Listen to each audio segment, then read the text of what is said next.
Let's go. I got to be honest.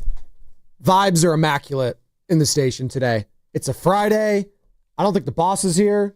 He might be coming here. Might be listening. I don't know. There's rumors that Sam is treating everyone to lunch. There's rumors of that. There's Wimbledon going on right now. There's rumors of a certain somebody, famous athlete maybe.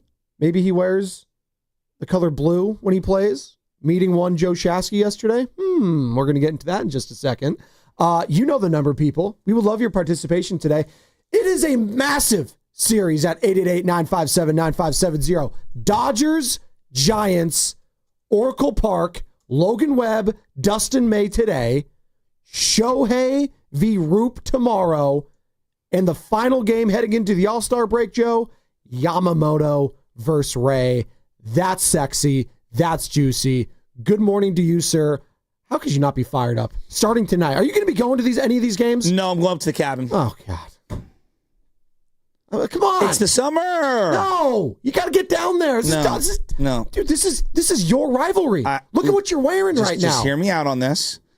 Don't tell me what to do when it comes to my family and what we're doing during the summer. Number one. Don't tell you how to fam. Don't tell me how to fam. Number two. That's pretty good. I'll give you number two, these next couple of weekends, we've got some like legitimate family things that are going on and stuff. So we have to take advantage of it and, just got to enjoy the little times. Now, that being said, if you don't think I'm going to be tapped in on the deck with my 80-inch television screen watching as I'm chipping putts onto the first green up at Northwood, you're tripping, doggy. This is a massive series. It's the end of the first half, even though we played more than 82 games or 81 games to get to this point. But this is everything you want. You've got your rotation completely set up in the sense that you get Logan Webb, Landon Roop, and Robbie Ray, your three best pitchers throughout the first half. You get those three to go up against this team. You couldn't be catching them at a better time in terms of them free-falling in the standings. You're 5 games out. I feel like you can put an exclamation point on a pretty fun first half, and some guys can salvage how we think about them while simultaneously driving the stake home into Buster's heart and telling him, we need to trade for more. Right? This is how you send the message to management and ownership that you want this team to be bought into, not sold off on.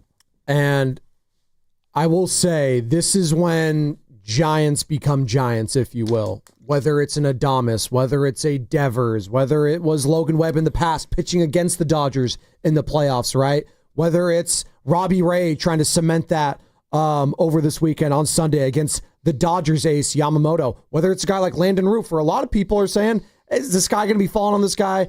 It's a nice story, but, it's going to end at some time. The glass slipper's going to break at some point with Roop, right?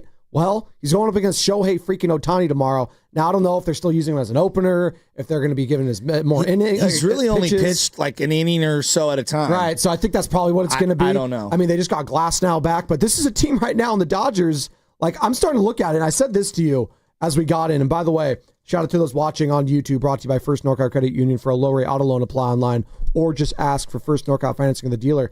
If not now, then when for the Giants? I mean, this is a Dodgers team coming in that's lost 6 in a row. Sam mentioned it yesterday. This is their toughest stretch here since 2019 when it comes to the losing streak. So if my math's correct, that's 6 years. This is their longest losing streak in 6 years, the Dodgers. They don't have health right now when it comes to the pitching. Their best players, right? They're still doing what they're doing. The Freddie Freemans, the Shoheis, they're great. Mookie Betts is having a down year, but again, a down year for Mookie is still better than, I don't know, like 90 or 85% of Major League Baseball hitters.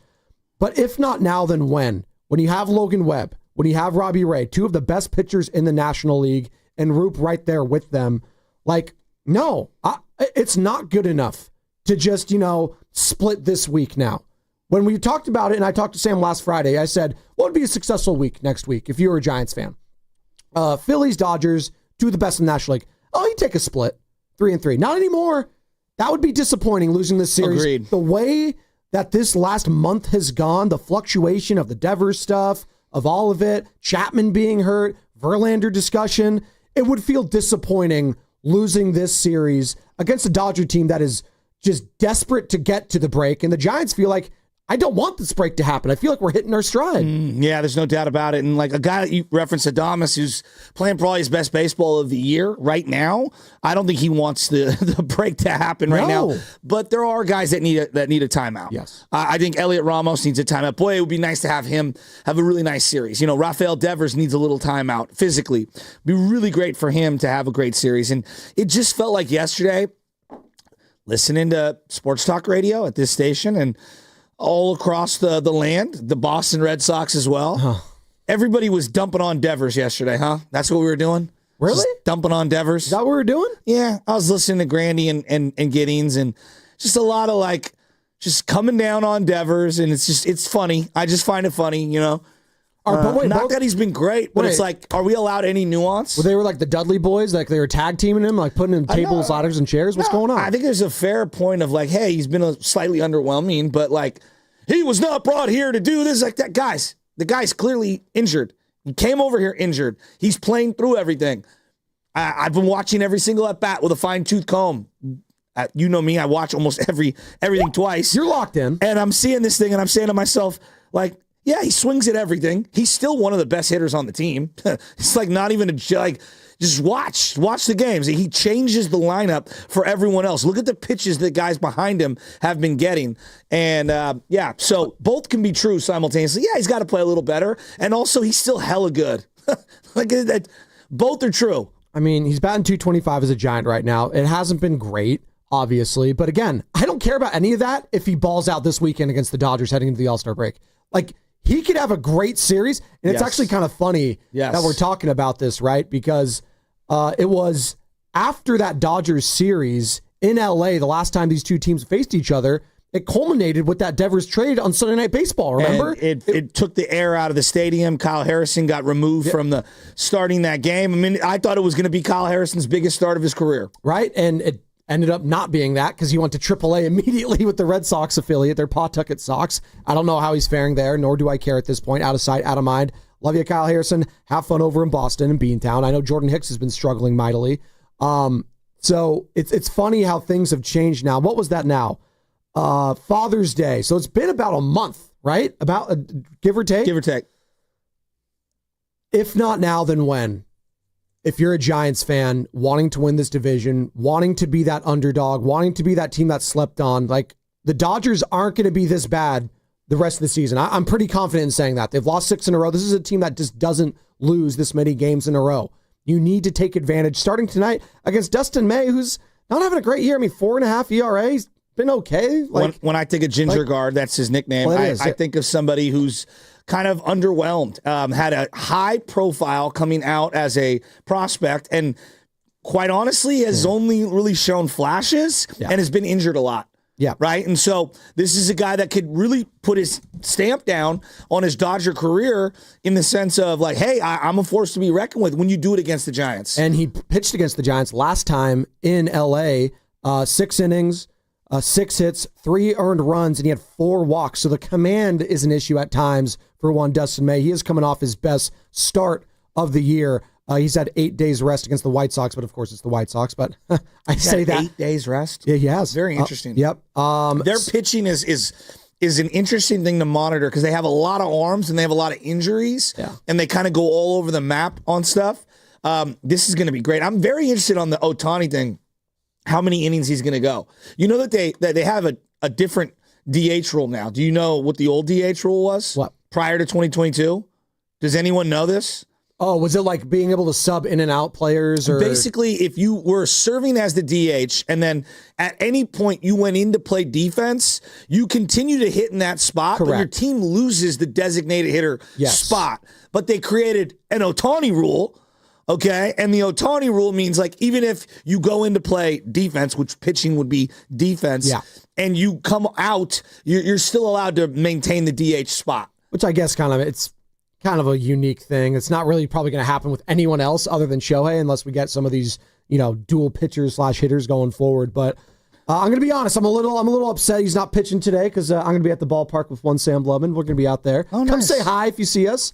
We'd greatly appreciate it. By the way, we are coming to you live from the Laughing Monk Studios, Laughing Monk Righteously Brewed in San Francisco. And that's another thing I'm curious about tonight's game. And if you are going, please hit us up, 888-957-9570, same number to call or text the Boxer and Gerson Work Injury Attorneys text line. And this is summer baseball at its finest. This is what we love. It's a massive series against your division rival right before the All-Star break.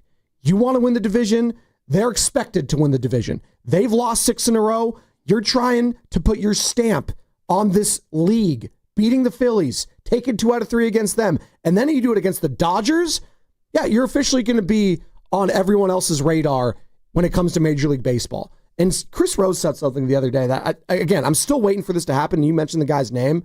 Rafi Devers, if he can just get hot at some point, he is a bat that can carry, and I mean carry an offense. We saw it with the Red Sox. We've seen it in the playoffs over there. Like, I would love to see it here in a San Francisco Giants uniform. That being said, he needs to get healthy. So I think this week is probably the most important for him coming into it. But I'm saying, man, like, I'm very curious to see what the vibe is at the ballpark today when I'm walking around and how many Giants fans show up. Because for the longest time, and I know you're scoffing, I do think there's going to be a good amount of Giants fans here because I know we're going to expect all the Dodgers fans to come over here. People like to sell their tickets, whatever. I'm expecting Giants fans to show up tonight and this weekend, to be quite frank. And it's been beautiful, by the way. It's been gorgeous. Yeah, of course there's going to be tons of Giants fans.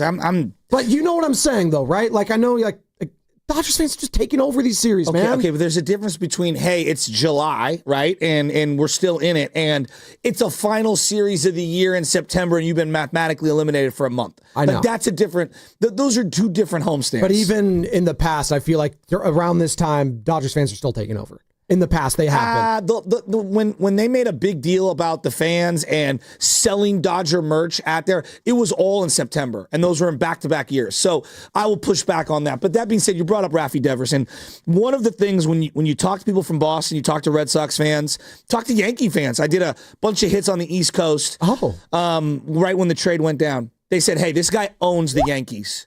Which is what matters to Red Sox fans. And I'm just going to give you, again, in their rivalry games, 119. 119. That's basically like a whole season. Mm-hmm. This guy bats .270 against the Yankees with 120 hits, 31 homers, 78 RBIs. It's pretty good. So that tells me 2 things. Number one, he owns the Yankees. And for whatever reason, even though they have unbelievable scouting and familiarity with each other, this guy's just a stud and a great hitter, and he rises to the occasion. And number 2, boy, I hope this happens with him and the Dodgers. Right. Because if I told you this guy was a Dodger killer, we would all sign up for it, right? Well, he was asked at his presser, remember? Like, hey, this is a huge rivalry. Was it you who asked him, Sam? It was someone that did. And he's like, you know what? I view everyone as like a rivalry. I'm paraphrasing. Yeah, but he gave the standard answer. He gave the standard answer. He's like, I'm going to treat everyone that's like, that I hate everyone, basically, and I'm going to use that as fuel going forward. It's like, that's great. But he is going to be indoctrinated this weekend at home, finally. As, again, I mentioned a month ago, he was kind of that saving grace of a series you lost in LA against the Dodgers that no one cared about. Like, it's very rare when you don't care about a series lost to the Dodgers. That was one of them because Father's Day ended with you getting Rafi Devers. Now, since then, it's been kind of a grind. It's been kind of a struggle.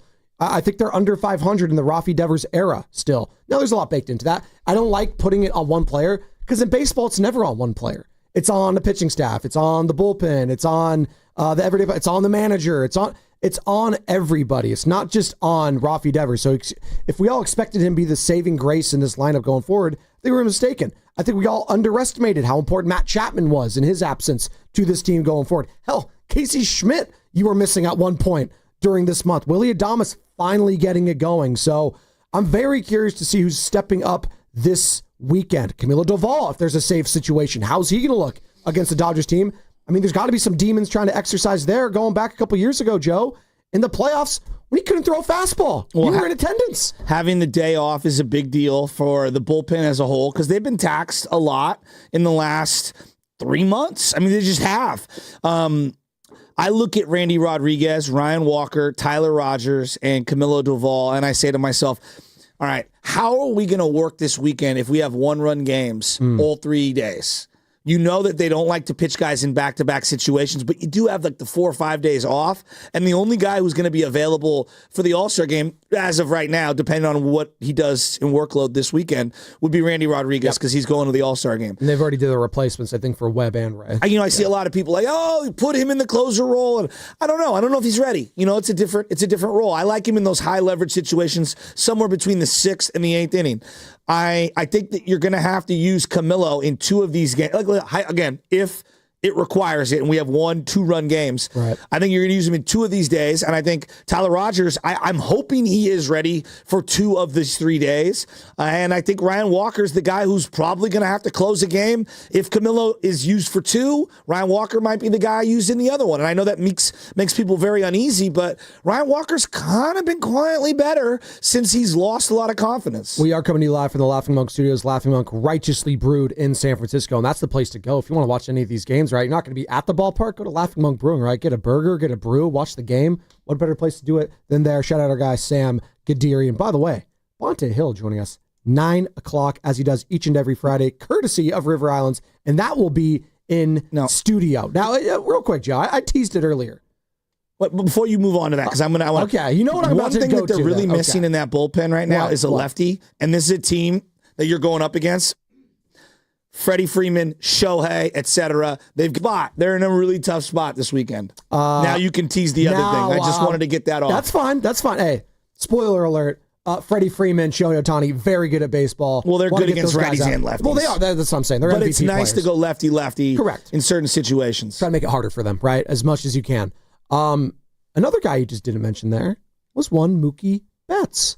Mookie Betts having somewhat of a down year in Mookie Betts standards, batting .246, 11 jacks, 45 ribbies, 83 hits. Again, Mookie Betts standards not there. Much like we were talking about Bryce Harper. By the way, I think they're the same age. Yeah, 32.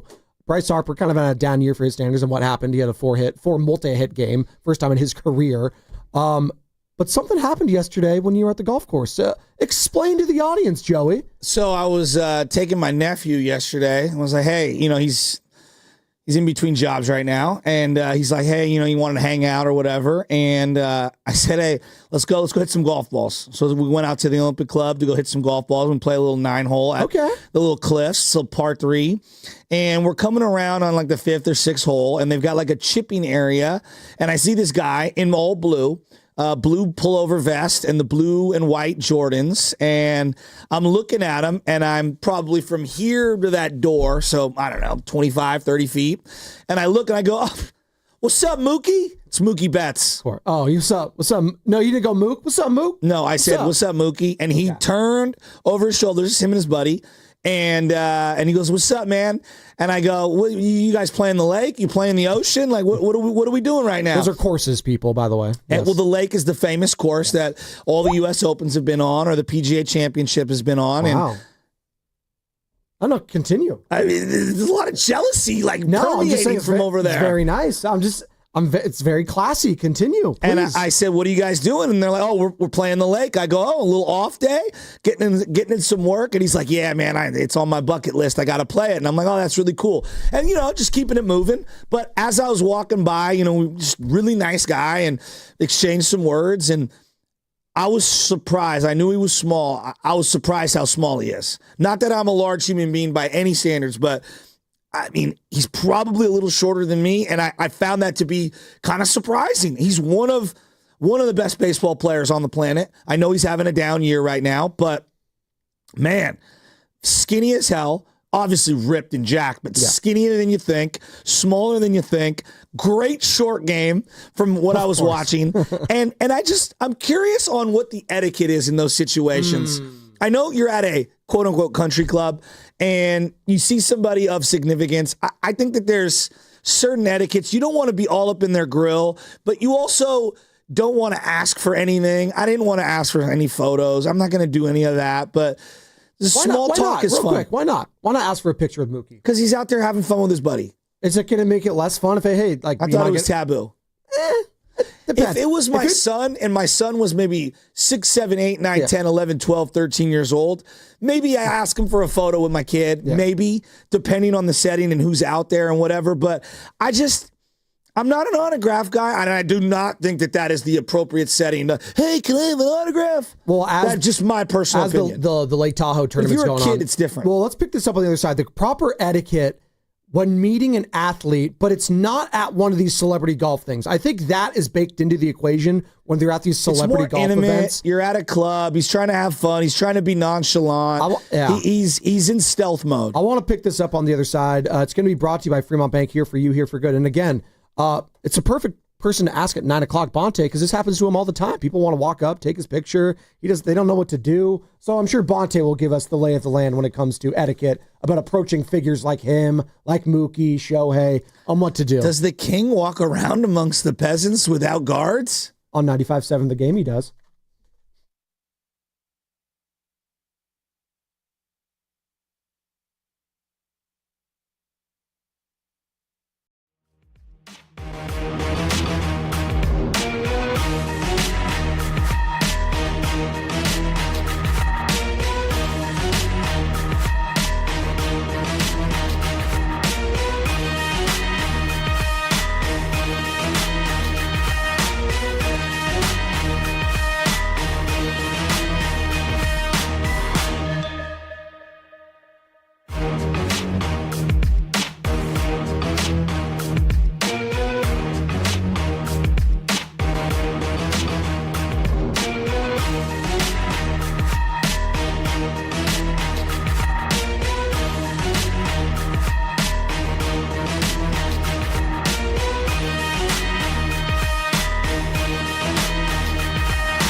tongues, bro. With Joe Spadoni. Stop playing with your pencils and playing tic-tac-toe with yourself. Get out there and make some moves, man. Make it happen. Let's go. Let's go. Let's go. And Joe Shasky. Giants, Niners is on crack. On 95.7 The Game.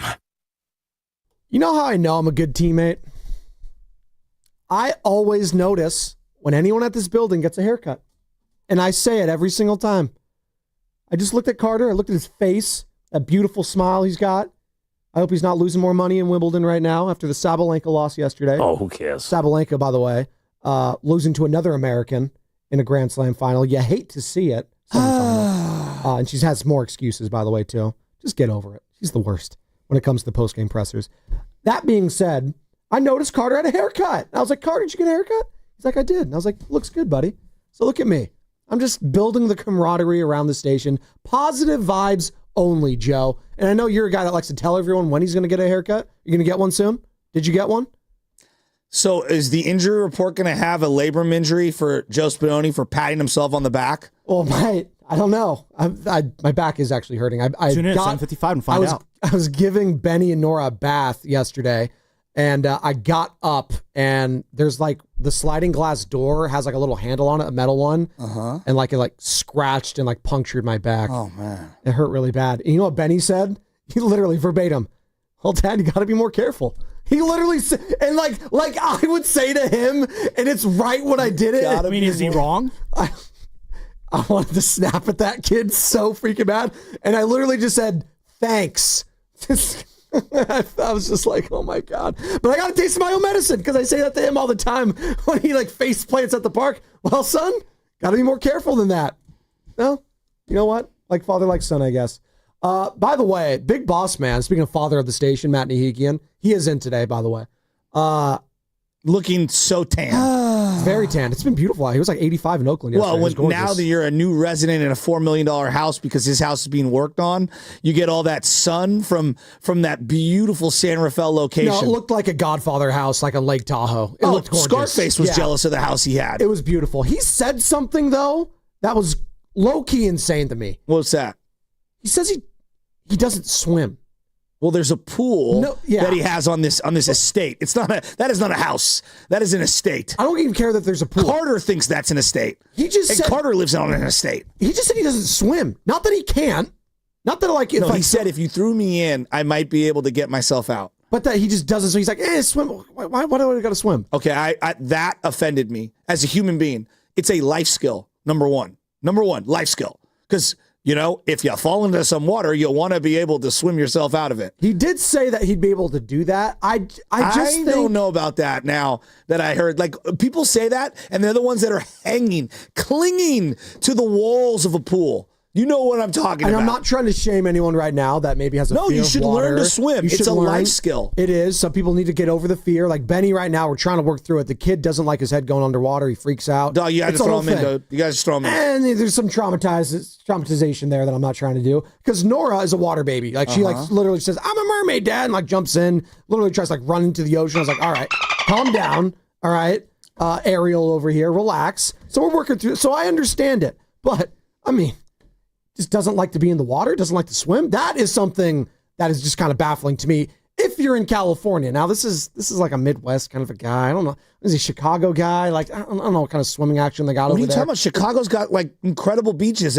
They've got some beaches that have like cement that go right up to the water. You've never seen that in Chicago? Is that a beach or is that just a beach with no sand? That's perfect for you, Spadoni. That's not a beach then. What do you have in your mouth? I don't know if it's called a beach, but it's like the area. You guys know what I'm talking about, where how Chicago has like these cement whatever, and then the water goes right in there. I don't think that's a beach. I just think that's like water, the bay. It's called a lake. It's called a lake. Okay, well, whatever you will. I guess, but no, it is their version of a beach. But people set up their beach stuff like it is a beach on the cement. 888-957-9570, Boxer and Gerson work injury attorneys text line. Anyone out on swimming in general? I would love to hear that. Because I'm out on running. I would actually rather swim than run. Running's awful. If anyone does that for fun, I don't want to be their friend. I'm just going to say that right now. By the way, you're going to want to be our friend next week starting Monday, Joe. You know why? Because we have the All-Star Week prize blowout. And we're giving away some incredible things. Warriors prize packs, Giants prize packs, a day pass to Outside Lands. No, you don't have to swim there. 4-day passes to Aftershock, and gift cards to the Valkyries merch store and Laughing Monk Brewing. Listen at 7:30, 12:30, 4:30 for your chance to win every single day next week. Every show, every day, all starts on Monday. And we love you here at 95.7 The Game. That's why we're doing that for All-Star Week. And I'd feel better about Monday if the Giants take this series against the Dodgers. And you said something that I thought was interesting, and I want to throw this out to the callers at 888-957-9570. Joe Shasky met Mookie Betts on the course yesterday, on the golf course, Olympic Club. Great guy. Great guy, by all accounts. Shorter than Joe expected. I sized him up. Sized him up. He sized me up. Saw me hit a 7-iron to a tucked pin. Wow, look at you. Yeah, and then my nephew's like, you did that. You look back to see if Mookie was watching. Mookie, did you see me do that? You know when you think pick Mookie up the saw tee, you hit the shot, and you pick up the tee without even watching the ball land, and you pretend like you've done it 1,000 times? Right. Yeah, I did that. And then you're like, oh, God, I'm thankful I didn't slice it right there, or skull it, whatever you're going to Well, try to do. I don't do that much often, so. Oh, okay. All right. Hey, big shot over here. I'm just saying, a big shot. But I will say the etiquette of walking up to an athlete and asking for an autograph. I don't do autographs or at a all. Picture. No. Autographs, I'm at a stage where it does nothing for me. Well, it hasn't for 25, 30 years. Now, there is a skill in that and trying to ask for it and getting it and wanting to, like the money aspect, like a Paul Skeens signed like card, I'm sure, rookie card is going for like millions of dollars. Mookie Betts signed rookie card or something's probably going for a big chunk of change. That's fine. But if I'm a 30-year-old or a 40-year-old man coming up to you at a golf course doing that when I'm trying to relax, no. That's not going to fly. A picture, okay, I think that's fine. I think that's reasonable. But for you, Do we take a picture with him? just asking to take, if you're with a buddy, it's like, hey, Mook, you mind if I get a picture? Now, maybe you don't want to go Mook on him that early, but hey, mind if I get a picture with you? It depends. I think it really depends on the situation. Now, if my kid was there, right, and he was super, into that particular player, then yeah, maybe I would ask, hey, you mind if my kid take a photo with you? It'd mean a lot to him or something like that. But it really depends. Okay. So I like the moment. I like knowing that you have the moment. Totally. Like, for example, I met Brock Purdy out there, and, I had that moment with Brock, and when I see him again, I'll definitely drop that and try to see where that takes us. And I love, and this is another thing in that, like, Brock Purdy, a guy that if you just see him playing on a golf course, you're like, that guy's a football player? Like, Yeah, Mookie better than Brock at golf. okay. Well, again, Mookie's one of those guys where he's good at bowling, he's good at golf, baseball. We could dunk a basketball. Hell, he could probably be a defensive back in the league, or I don't know. He's pretty small, but defensive back, I gave him that. Or a slot receiver, maybe. He's that athletic. But when it comes to seeing certain athletes, it is funny because we watch it on TV most of the time, and you see certain guys like, wait, that guy's an athlete, and then you see other guys just like, oh, I thought this guy was way smaller than that. He's way bigger. Like Carter was telling me he ran into Klay Thompson one time and was shocked. And Carter, mind you, was 6'7". Yeah. And he was shocked at Klay Thompson 6'8". being that big. 6'8". Excuse me. Sorry, And I didn't mean to short Clay's you in 6'7"? At least. I felt like he was looking down at me, honestly. Really? So He he'd be was like huge. 6'9" Wow. almost. Like that's What, looking down at you because you didn't have on like Viore or Probably. Yeah. well, that was after, I think Carter mentioned, that was after he got like the two surgeries, two major injuries, right? Oof. And that was during COVID. He was just winding back up, basically. Okay. Interesting. By the way, Klay Thompson talking about crushing it during his offseason. What's he Here up are the to? latest rumors. You guys said this in the pregame show. I don't know. Tell me it now. Him and Meg the Stallion having a summer fling, according to reports. Ow, ow, ow. Good for Still Klay. scoring. He Same old is. Clay to me. Shout out Spray Thompson. SF Bay drummer in Houston. We'll He's get with to you Meg in a the second. Stallion? He is. Who's having a better summer, Tom Brady or Klay Thompson? Well, did you see the latest with Tom Brady? I'm glad you did brought see that it. up. Sofia Vergara. I know. I'm so I mean, jealous. TB12 method was her at an birthday all-time yesterday. high, baby. I mean, Let's he had go. Sydney Sweeney and Sofia Vergara in the last 60 days. Like how Sam got him hair right there. We'll have more of this on the other side. Okay, I'll hit the break here, Sam. Tom, you son of a gun. Oh, I love that. One man should be not allowed to have all that talent. Well, Giselle got pregnant with the jiu-jitsu instructor for the family, and Tom's like, oh, yeah? Watch this. Sofia Vergara, Sydney Sweeney, what have you. There you go. $400 million from Fox I think to Kim be a Kardashian- mediocre I think- announcer. Right. I think Kim Kardashian was in there at one point, too. We'll get to SFA drummer on the other side. He had his Kim Kardashian too. 888-957-9570. I might need to see the doctor. This guy's, hey, you thought about all the Super Bowl rings? My guy's Thanos out here in the offseason. That's what's coming up in the game, brought to you by Fremont Bank. Here for you, here for good.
Hi, this is Dwayne from Concord. You're listening to the Morning Roast.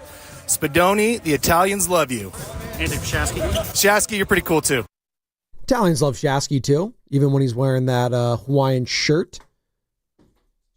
Yeah, I know it is a Giants shirt. I can see. They can see on YouTube, by the way, too.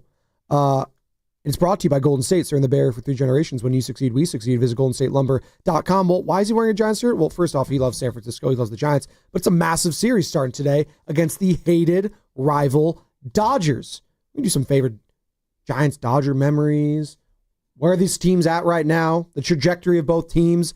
Logan Webb, Roop, Ray. Who's this the biggest start for? Who needs to have the biggest weekend? Adames, Devers, Ramos, Chapman. Who's going to step up? We'll see. Who's going to fade? We'll see. We're going to learn a lot from this weekend, as it is the closing weekend before the All-Star break.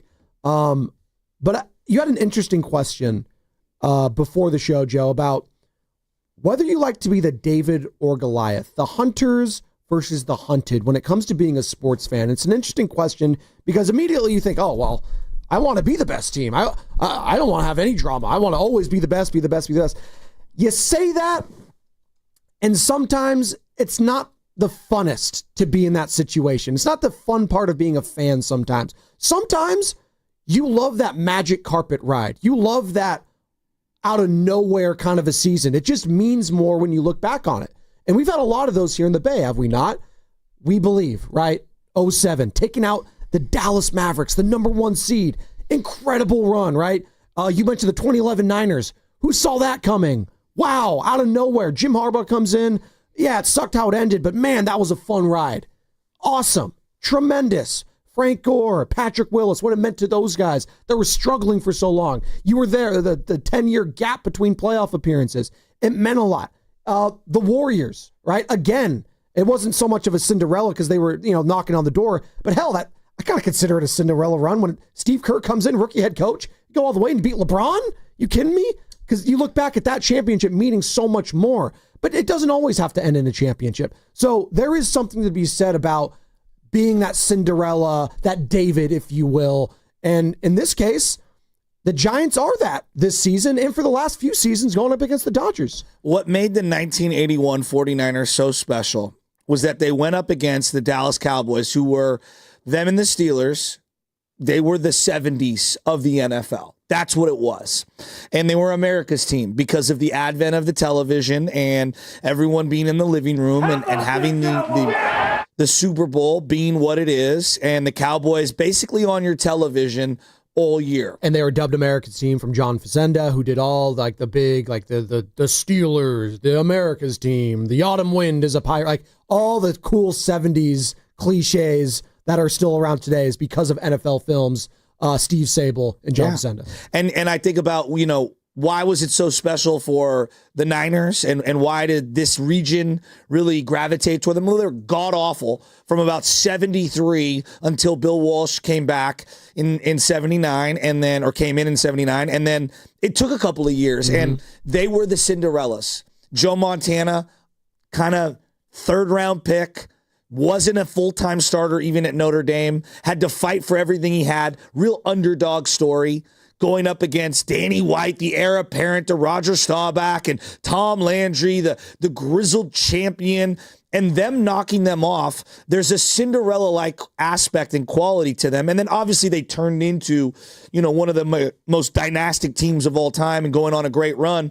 But that 81 team captured this region because this region was coming out of the burnout of the hippies and assassinations of mayors and different prominent figures at City Hall. And it was just a convergence of so many things all at once. Why was the 2010, 2012, 2014 Giants, why are they so beloved by this region? Because nobody thought they were the best team in baseball at any point. Maybe in 2012 for a period of time, but they were never the favorite heading into the playoffs. You know, it was always so funny to me because we were playing Bobby Valentine's cuts yesterday. I remember him as an ESPN analyst in that 2010 season for, I said ESPN, but he did the pre and post for the World Series and all those games.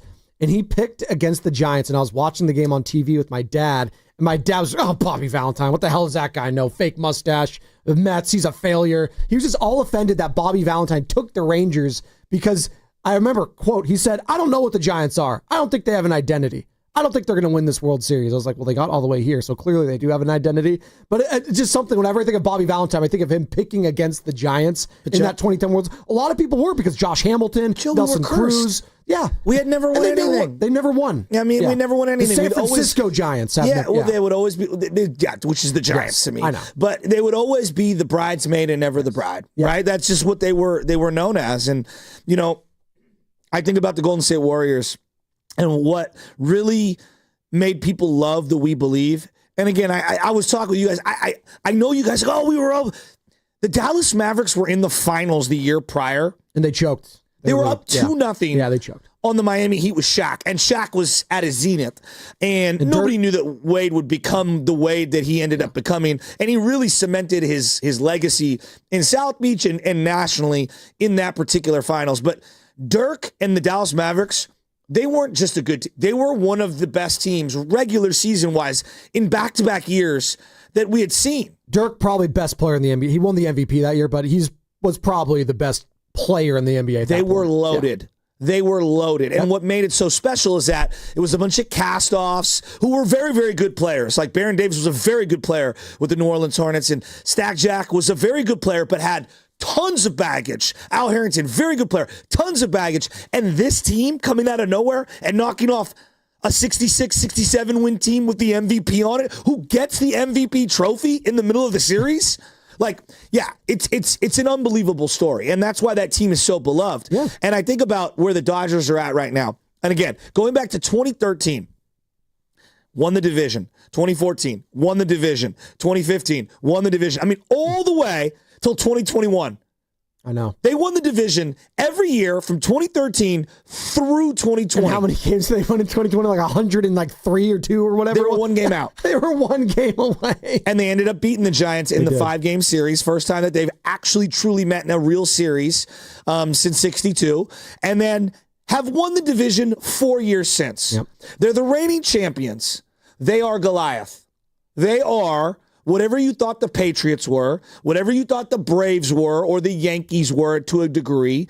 That's what they are right now. And I love the baseball, just the way things set themselves up. Part of the lore of what made that Red Sox run in 2004 so great was that they had been knocking on the door, and the Yankees were coming out of winning 4 out of 5 years. Yep. Okay? Part of what made the lore so great is they were down 3-0 to the Yankees. To the Yankees. Okay? To the Yankees. The one that stole Babe Ruth, the whole history, the curse of the Bambino, everything. All of it. Right? And so when they finally knocked them off, and to do it that way, it meant so much more. It's Disney would reject the script because it's so unbelievable. So you got the Dodgers rolling into town right now. And look, I love when my team is on top, and I do love when we're loaded. But if you gave me the choice between the come up, meaning the build up, being the small underdog, or being the Goliath, I actually love being the underdog. I love being the underdog. I think that being the Goliath comes with crazy anxiety and stress. When it comes to your fandom, 888-957-9570, I'll ask anyone this question. It's open-ended. Would you rather be the top dog or the underdog? 888-957-9570. You can call or text the Boxer and Gerson Work Injury Attorneys text line, Joe. And I love being the team that has, all the weapons, and we're going for rings. Like, trust me, the 94 Niners, one of my favorite teams of all time. Yeah. Okay. And they loaded up and they got everybody, and it was great. And I love those. I'm not saying those things aren't great. But that 2011 49er team, for example, that you referenced earlier, is one of my favorite teams of all time. Mm-hmm. We came out of the darkness, out of nowhere, and a bunch of guys that I knew were good, but I never knew could have moments. And I love that team. The 93 Giants. I know they didn't win it all. I love that team. It came out of nowhere, and like those teams that are underdog teams that totally surprise us and knock on the door and take a shot across the bow on one of these Goliath type teams. I love those. That's what I love about sports. Well, that's what we were loving about the Indiana Pacers run. And it sucked that it ended with Tyrese Halliburton getting hurt, but they were on that sort of a 100%. run, and everyone's kind of behind 100%. them because Oklahoma City, and I get it, them as a franchise have never won it, but they were a Goliath this season. They had all the records, everything. Their plus minus, whatever it is, their point differential. They had the MVP. They ended up being the Finals MVP. Shea, by the way, do they just have unlimited gobs of cash? See, Jalen Williams got extended too yesterday. Chet, Jalen, and Shea within a span of a week. Oh my! It's $800+ million invested in 3 players. I'm sure they're gonna have buyer's remorse within a year. I'm just book it right now. Just to let you know, Joe. From a covering the team standpoint, okay. What was more fun? And I'm not saying that one was better than the other. I'm asking you what was more fun. The 2019 Niners that came out of nowhere or the 2023 Niners that were freaking loaded and we knew were really good heading into the year? They both lost in the Super Bowl, okay? But what was more fun to cover week to week?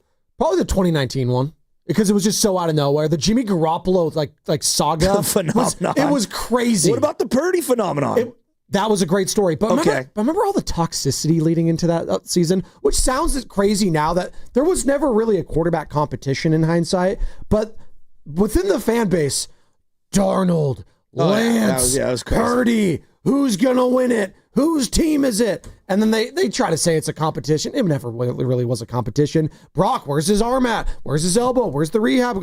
I don't know. Was it a flash in the pan? Was it you invested all this in Trey Lance? You ended up trading Trey Lance to the Cowboys. There was just so much going on at the start of that season, right? That we were all kind of like, I don't know, right? I'm not really sure. I want to say, was that Nick Bosa too? The holdout, was that season? Yeah, it was because Pittsburgh was week 1. Yeah. So there was a lot baked into that offseason, right? Steve Wilkes. Steve Wilkes, another one. So I'm going to go 2019 there, but it's a good question. I don't think there's a wrong answer. What about you? What did you like covering Jimmy was so different. The Jimmy phenomenon was real. The handsomeness. He didn't have a quarterback for so long. 2019, there was a lot baked into it. 2019, similar to 2011, coming out of nowhere. There's a specialness to that in my heart, my sports heart. You know what I mean? I cherish it more. The 2023 team was so loaded. I'm actually more disappointed the 2023 team didn't win at all. Yeah. They were a better team. I mean, I feel like most of their matches, like the Chiefs have won and Mahomes has won 3 Super Bowls. I feel like they weren't the best team in any of those ones. 2018, they're pretty good. I mean, the Niners, you felt like a Niner fan, you walked away from that saying we should have won that game. Yeah, because we held them down in that game, in that individual game. But looking back, I mean... It was a 3rd and 15 miraculous Joe, I know.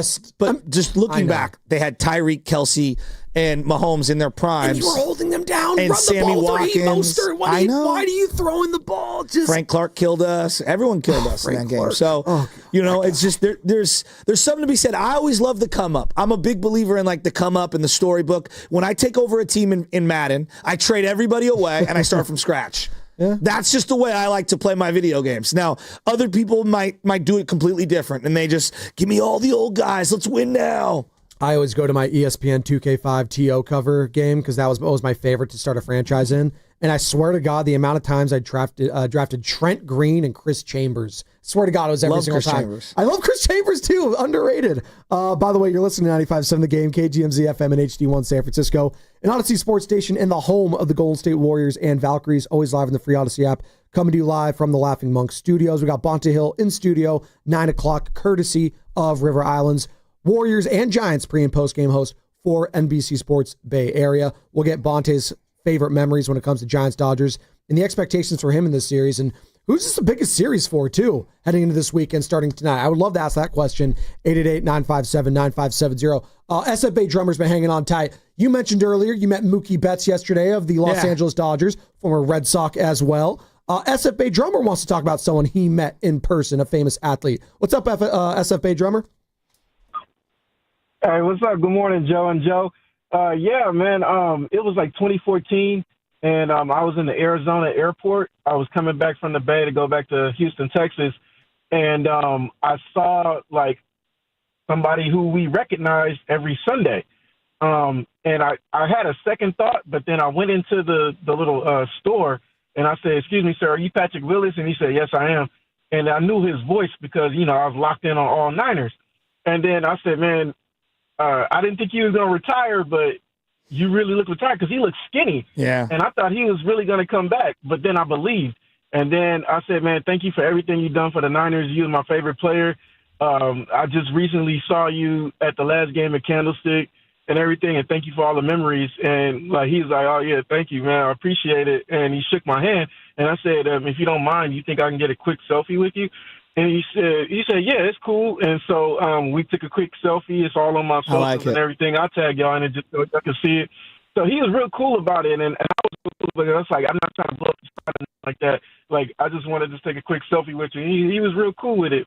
And then lastly, because I know what this weekend is, SF Giants, I hope that you decompressed from the game last Wednesday to now. The time is now. We got to beat the Dodgers. We got to beat them. We got to send a message. We got to – everybody who was on the – before Rafael Devers came, you need to hit the ball. You need to play crisp defense, get it out. Do not do any type of silly stuff. Make them feel you. We are in the Bay. The Bay is over L.A. We are on the top. San Francisco is on top of California for a reason, and L.A. is down low because we look down on you punks. You in the sucker free. You need to represent today. Rafael Devers, I need 2 balls in the water. I need balls in the water all weekend. Let's go. Let's beat the Snarks. Let's go. And send them to land back crying. And let them feel you. Rafael Devers, show them the way. Make them feel you. You used to beat the Yankees. Now you with the Dodgers. So now it's the Dodgers, and you need to show the Giants what's up and how to really beat a bully. So let's go, Giants. Let's go. Let's go. Let's go. There we What go. a call. That's a Bay drummer. He's fired up, baby. He turned into Patrick Willis at the end there. That's football energy for a Dodger series. You kind of need that, though. I want football energy from the fans I do this too. weekend. Maybe not in the stands, but he's right on, like, if not this weekend, then when? Because you have your entire pitching rotation set up. If you were, watching this team all year, you would want Logan Webb, Landon Roop, and Robbie Ray starting the 3 games over the weekend. Would you not? Yes, and you're facing a Dodgers team that's lost 6 in a row. I know. They are They're reeling. vulnerable. They are desperate to get to this All-Star break. You don't want this break to come, but the Dodgers desperately do. That's why you got to win it this weekend, man. I'd be really disappointed talking to you on Monday, Joe, if they lose the series. I'm going to be honest. I'd feel like the wind out of the sails a little bit. Not to take away what they've done in the first half. I know it's more than a half, but it would feel like, I guess we're not going to win the division. Well, the last time that Logan Webb faced these guys, I thought it was maybe the best start of his career. It's great. I mean, he was unbelievable. Casey Schmidt, Grand Salami. On that Friday night. So I'm hoping that he can do that again. I know that he had the 2 great starts in the playoffs, but other than that, he's been kind of spotty against the Dodgers in the regular season. But that Friday night start in LA was hands down one of his best starts of his career. 888-957-9570. We'll get to Spadoni's Circle of Trust because there are some players that I trust this weekend. There's also some players that are outside the circle right now, Joe. But with a big series, they could potentially get back into the Circle of Trust. So we'll do that as well. Plus, we haven't forgotten about the Warriors. There is a Kuminga crisis happening, some might say, here in the Bay. And we're going to get an update at some point in regards to the Kuminga crisis countdown. I do love that he called it that, Sam. It makes it sound so much more serious than it actually is. But that's the big domino still. I think Steph was asked yesterday, Joe. I think because he's golfing at Lake Tahoe, whatever it is right now. Yeah, some of the ACC Tahoe stuff is a little much. The American Century Celebrity Golf Championship. You don't like it? Well, I don't know. I just think that every social media outlet that covers sports loves to post all that stuff, and it's like I don't care. You don't care about it at all? No, I'll watch it when it's on. I just don't care. I mean, I just don't. I don't need to see. What's the guy who was in Top Gun? Come on, Goose. No, the actor. Come Val on. Kilmer. Rest in peace. No. Tom Cruise. Miles Teller. Thank you. I don't need to see Miles Teller. Completely double crossing drives into the woods. It just does nothing for me. There's too much Miles Teller saturation for you right now. I don't even want to watch JJ Spawn win a U.S. Open. What makes me want to watch Miles Teller? Hey, the JJ Spawn story was cool though. Remember, at 2 a.m. that Sunday when he won the title, he was getting drugs at Long's. No, it's a great story, Joe. It's a great story. As an underdog, it's a great story. But come on. But Steph, as I say all this, he did talk about Al Horford yesterday because he was asked about it at the American Century Golf Championship. This is the quote. I have it as I'm scrolling right now. All right. He was asked about how Al Horford, he's a champion, great player. Then he says this, when, and then he corrects himself, if all that stuff happens, I'll talk about it. So come on. Can you acknowledge Al Horford, he's all but a Golden State Warrior, if he right? doesn't retire, you know? What does that say about the Warriors? What? If he retires instead of joining them? He's out here, I'd rather retire. What do Is you that mean? an indictment I don't on the think Warriors? We think that retirement recruiting pitch looks I don't think retirement is any indication of where the Warriors are at. If he wants to retire, that's on him. He doesn't want to play. In fairness, it would be a kind of like a retirement community when it comes to the ages of the players that I if he agree joins the team. Yeah. But that, Shady Acres or whatever they call it. Shady Acres, that's great. Well, you said something real quick about Miles Teller I thought was funny. Just like people that are oversaturated in media, in like commercials. This is what I call it, media catnip. For example, Steph, anything on the golf course is like catnip for everyone. And we're guilty of this. 95.7 is guilty of this. But every media outlet in this region, like, Steph doing the LeBron. Oh, did you? Yeah. He made fun of his golf swing. How did you feel about that? He did that yesterday. Again, it's catnip. It's like these people just can't wait to re-aggregate it. And I just roll my eyes. Because he's Steph. It's fun. It's Steph. Come on. Okay. Just have some fun with it. Let them feel you. Yes.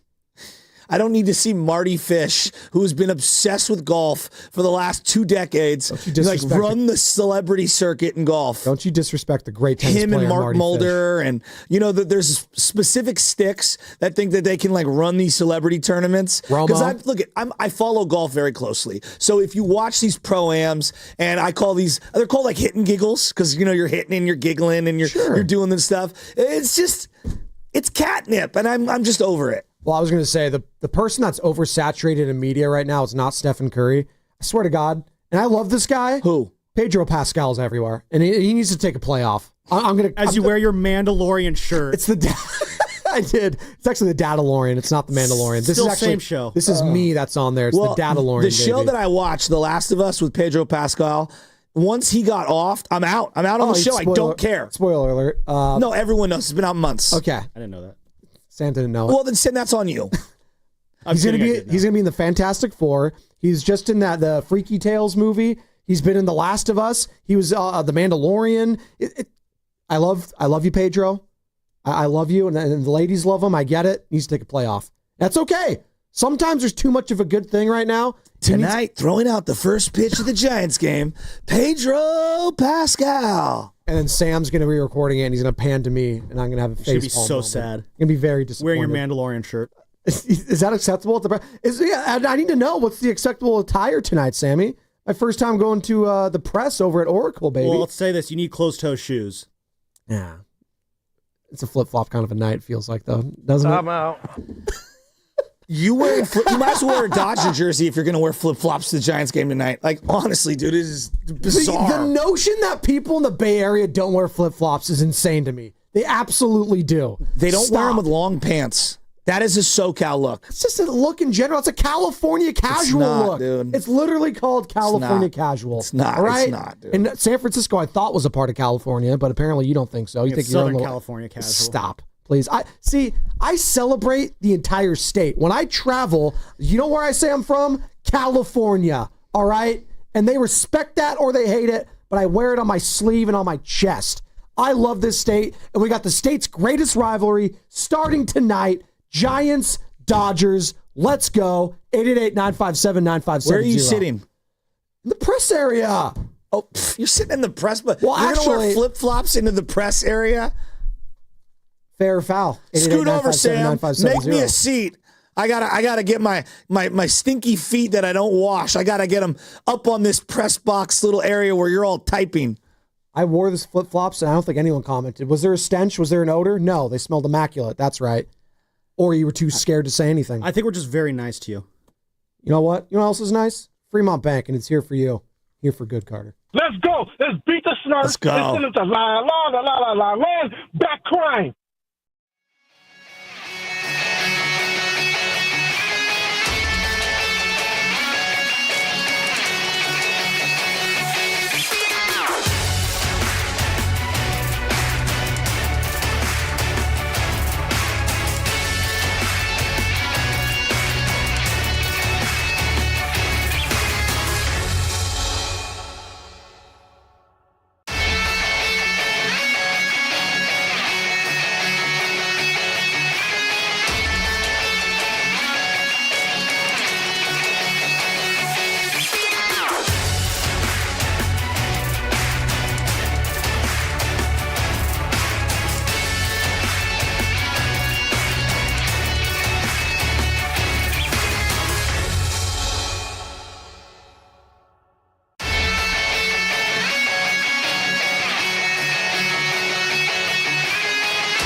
Hey, this is Jonathan from San Francisco. You're listening to The Morning Roast with Joe Spidoni and Joe Shasky. You really are. Jonathan's going to be locked in this weekend. Giants Dodgers starting tonight. Logan Webb v. Dustin May. And Dustin May, he may think he's got the best ginger hair here in the Bay Area, but that belongs to our own Sam Lubman, although they'll both be in the same building tonight, won't they? We got Ohtani v. Roop tomorrow, but Ohtani probably going to be more of an opener there, you would think. And then Yamamoto v. Ray to wrap it up before the All-Star break. And speaking of the All-Star break, next week we have the All-Star Week prize blowout right here on 95.7 The Game starting Monday.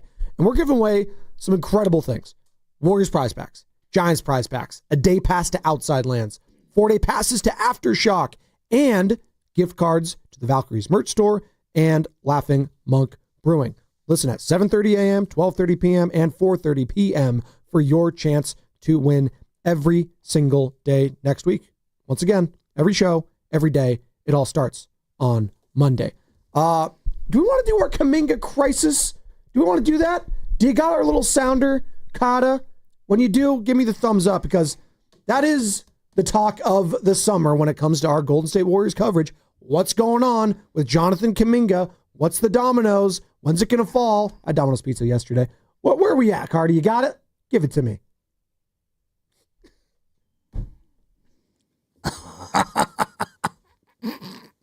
It's actually the greatest thing that Sam Lubman has ever created. That's really good. I love the screaming eagle or whatever. Is that a golden harpy? What is that? That's I America. searched hawk sound effect on YouTube. Okay, play the whole thing again one more time.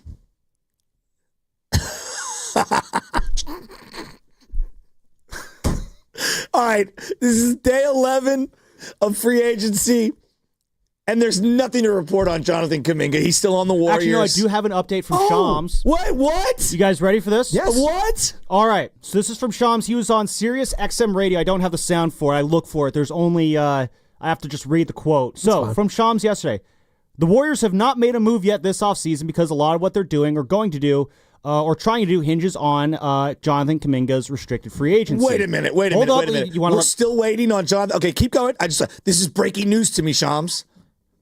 Anyway, does he come back on a deal, or are you signing or trading him? That's held up their movement over the offseason. Now, 3 teams have had a level of interest in Jonathan Kuminga this offseason: the Heat, the Bulls, and the Kings. But having an interest and getting a deal done are, guys, get this, 2 totally different things.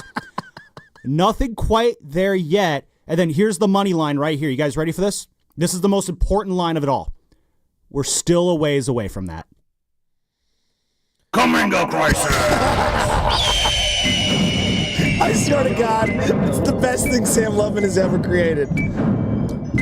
I mean, ever, until he has a child. Well, that's poor woman. I mean, stop. Jesus. Stop. They're going to have beautiful hair. I know that. That's the latest on Jonathan Kuminga, folks. Kuminga crisis. The Kuminga crisis. That is all time. No, whenever someone does the greatest. I love that. Whenever there's like a bald eagle or like the hawk, whatever bird sound effect that is, it just gets me going. Yeah. It's exciting. It's America. Dun, dun. Sleep, yeah. It's Trey Parker, Matt Stone, it's an all-timer still. This Kuminga thing is just, I mean, we have to make fun of it because it's nauseating, is it not? Well, it is what it is right now. And listen, we're going to be talking about it because that is the biggest domino still to happen in the NBA when we were told that it was going to be the craziest offseason ever. Did anyone ask Shams in that interview real quick? Hey, Shams, you want to backtrack what you said just 2 months ago that this is going to be like an insane offseason when it's actually sucked? It's been awful. It's been boring. Like, sorry. Like, I know you're shilling for the league right now. You couldn't have lied to us any worse than you did 2 months ago. Kevin Durant's been the star this summer. Great. Kristaps Porzingis being a Hawk. We knew KD was getting traded. That's why it wasn't for months on end. I mean, I just want to KD on the. Did you see him on social media yesterday? When is he not? He's just going at everybody. Well, when is he not? He's just going at everybody. I actually kind of respect his social media game. He doubles down on it and he doesn't back off. I respect KD on. But here's the thing with him on the social media. Like, is he like on the toilet tweeting? Like, is this him high on the couch? Is he Or is he like seriously like sitting at a table like all like angry and like I want to know what is it like what is he doing while he's tweeting at everybody? He's sitting on the couch playing some 2K and tweeting. Is exactly what he's doing. You can't have a controller in your hand and tweet. Well, he might have one of those like eyeglasses things or like the chip that they have, like the Neuralink. The Barry Bonds Google glasses that he used to wear back in the day. Exactly. I'm glad you mentioned Barry Bonds. He's had some big moment against the Dodgers in the past. Shout out Eric Gagne, who joined us just a month ago. Gagne, obviously, former Dodger closer. But I think Giants-Dodgers, I do think of that moment. And by the way, yeah, that officially ended the Kamingo crisis. Watch. You want to hit it one more time if you feel better, Carter? You can. That officially ended that. Kamingo crisis.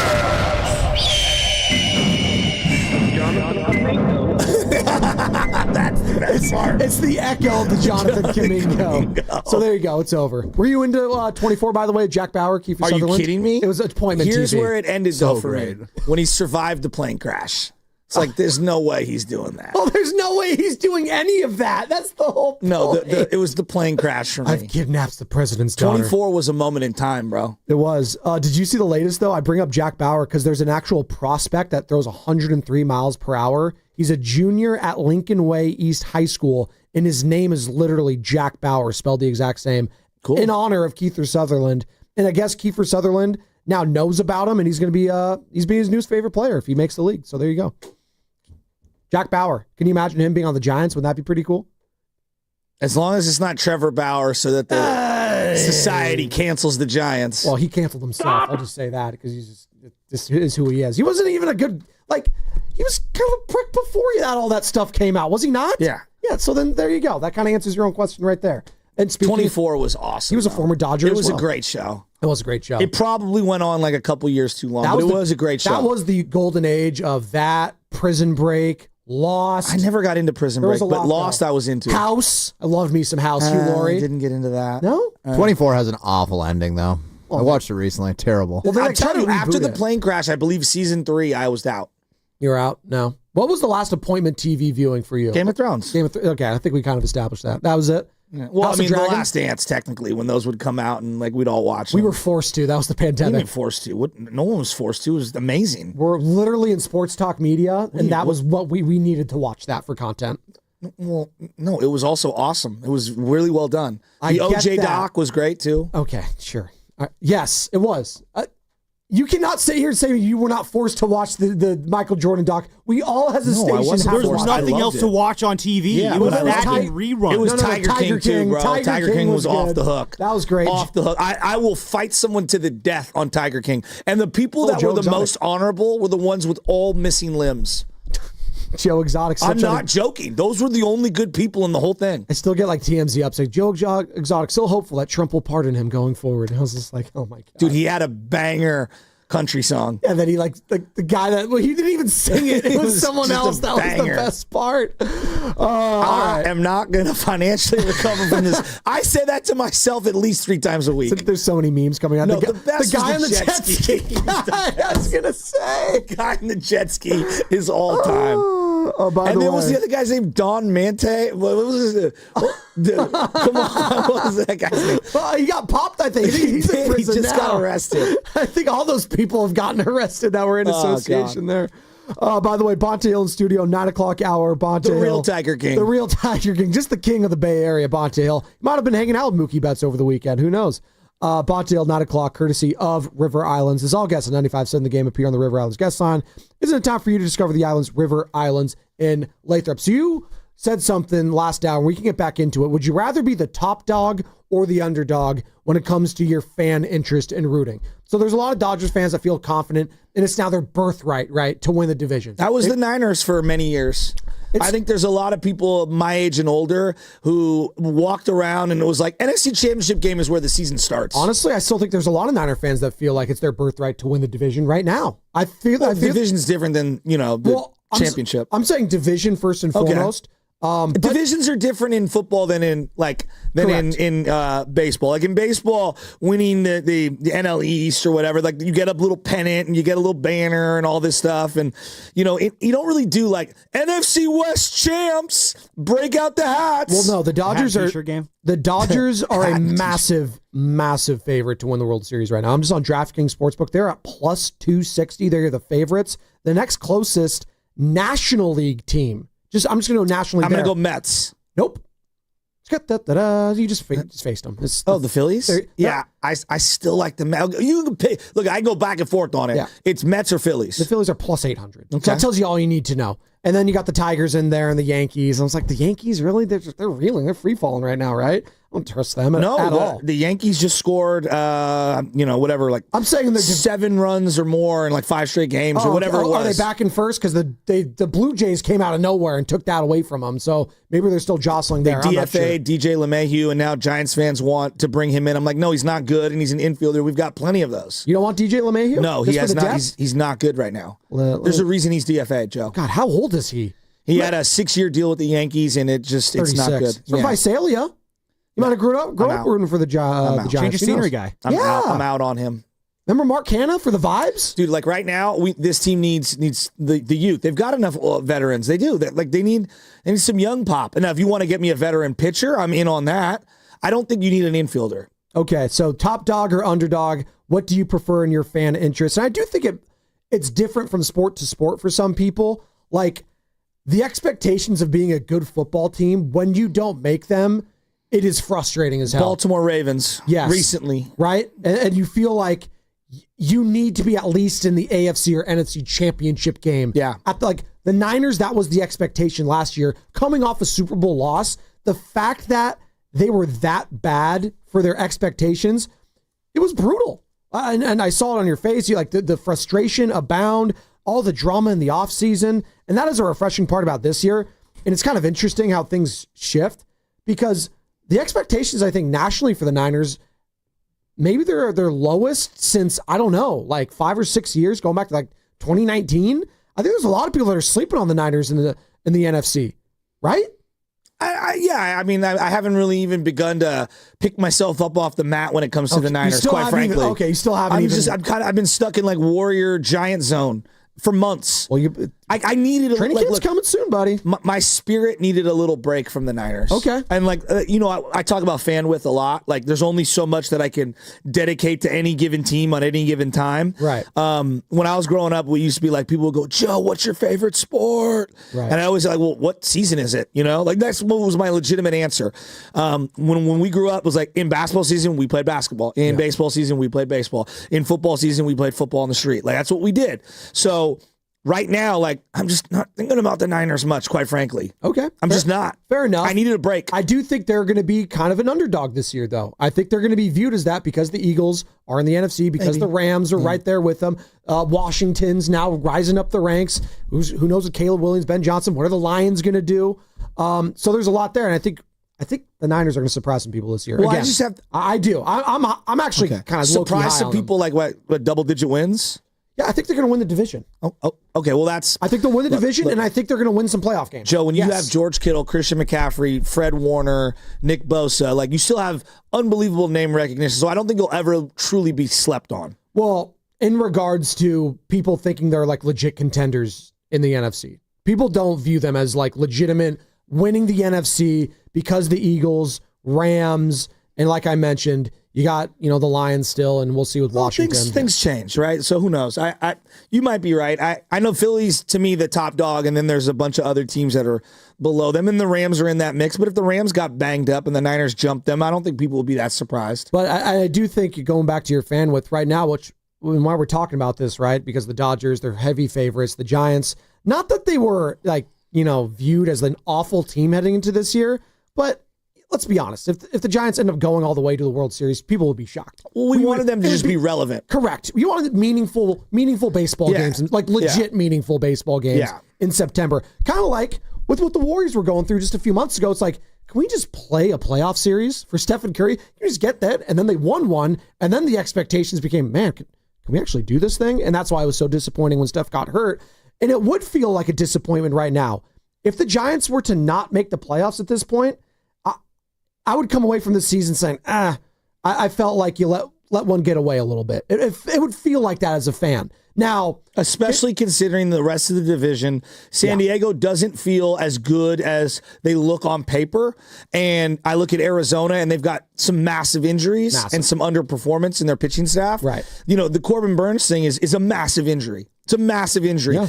Who knows where they'll be at next year, right? And Corbin Carroll was in and out of the lineup for some time. So you feel like you have an opportunity to be one of the wild card teams. And it's interesting, too, right? You look at the Giants' record against teams over 500. They are one of the best in the National League. I always love this. How are you against the big boys, right? Yeah, what are they? Because we saw them lose against the Marlins, get swept, and then lose to the White Sox. What do you do against the big boys? They're 25-19. 6 games over. That's good. That's really good. That's actually better than I thought. It's been the AL Central that's killed them. Well, you look at the top 3 NL leaders, the Dodgers, Cubs, and Phillies, they're all under 500 against the big boys when it comes to teams over 500. Now, they are. Interesting. But what does that tell you? They're good teams. Good teams beat bad teams, and they're crushing the bad teams, right? Where the other guys like the Giants have struggled against some of the worst teams in the National League. But the Mets, they're 25-19. The Brewers, 28-22 against teams over 500. Those are the only 3 teams in the National League that have a winning record against those good squads. So, again, can they increase that over this weekend against the Dodgers, who, again, they're only as I look right now, the regular season. How many games back, Sammy, as I do my math right now? Giants, 5 games. They're 5, from the so sweep them right now. Yeah. Sweep them this weekend. You're 2 games out of the National League. And who's feeling good? And the Dodgers be on a 9-game losing streak.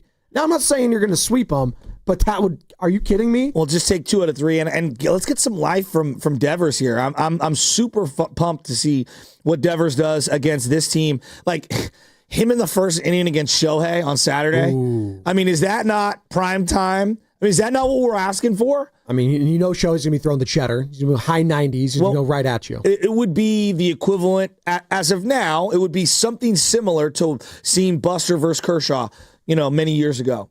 Who's got the most to gain out of this series heading into the All-Star break for you? Is it Devers? Like individually? Individually. Who's got the most to gain and most to lose? I think Landon Root could throw his name in the mix as a guy like, wow, where'd this come from? The Giants have a long history of kind of random guys coming out of nowhere and just being not rock stars per se, but being like fan favorites. Vogelsong, I always think of that kind of like a guy like that, right? Vogelsong was freaking awesome. There was a time I know Matt Moore, we laugh about it now. There was a time when obviously Sergio Romo's beloved now, but like he came out of nowhere. Yeah. There's a lot of guys that have kind of come out of nowhere and had moments in time, and we elevate them. And I look at someone like Landon Roop, and it's a name that's not going to pop off your, it's not a sexy name, but if the guy has an unbelievable start here, you sandwich him in between Robbie Ray and Logan Webb, and you're talking about a 3-headed monster in your rotation. Outside of the Phillies, how many teams can say they got 3 really high-end starters? Not many that are healthy, right? Yes. That's the big thing, because the Dodgers, they got Glasnow back, they got Yamamoto. Well, if they get Blake Snell back, we'll see. But Roop got absolutely tattooed his last time at Dodger Stadium. 1 2/3 innings, 6 earned runs. He was hanging everything. Night, see you later, 11-5. Yeah. And it kind of took away all that goodwill that Logan Webb built up in Casey Schmidt the night before when you set the tone. You thought you set the tone of that series, and then the game's over in the second inning. It's just like, it sucked. That cannot happen tomorrow. And listen, home crowd matters in this too. You're not going to be at Dodger Stadium, but he's going to feel the adrenaline. That's the last loss he's had, Joe. And both of his losses, he kind of got unlucky in his loss against the Padres too. Back in early June, but his last 2 losses have been against division rivals in the Dodgers and Padres. The other guy that absolutely has to show life this weekend, because I think it's going to be a long week off for him, is Jung-Hoo Lee. I don't think Jung-Hoo Lee can go 1 for 9, 2 for 10 coming out of this series. I think he has got to have 4 or 5 hits in this series. I'm talking about over the 3 games. If he plays all 3 games, I really do. I think he needs it. Confidence with the break. I think he needs something. We need to hear some feel good. And if you do it against the Dodgers, your performance gets elevated. Right. No, and I'm going to phrase it this way at 888-957-9570. It's the same number to call or text the Boxer and Gerson Work Injury Attorneys text line. Who's got the most to prove this weekend on the Giants? That's what I want to say. Like Landon Roop, I think, has a lot to prove still. And he's been great. He's been awesome.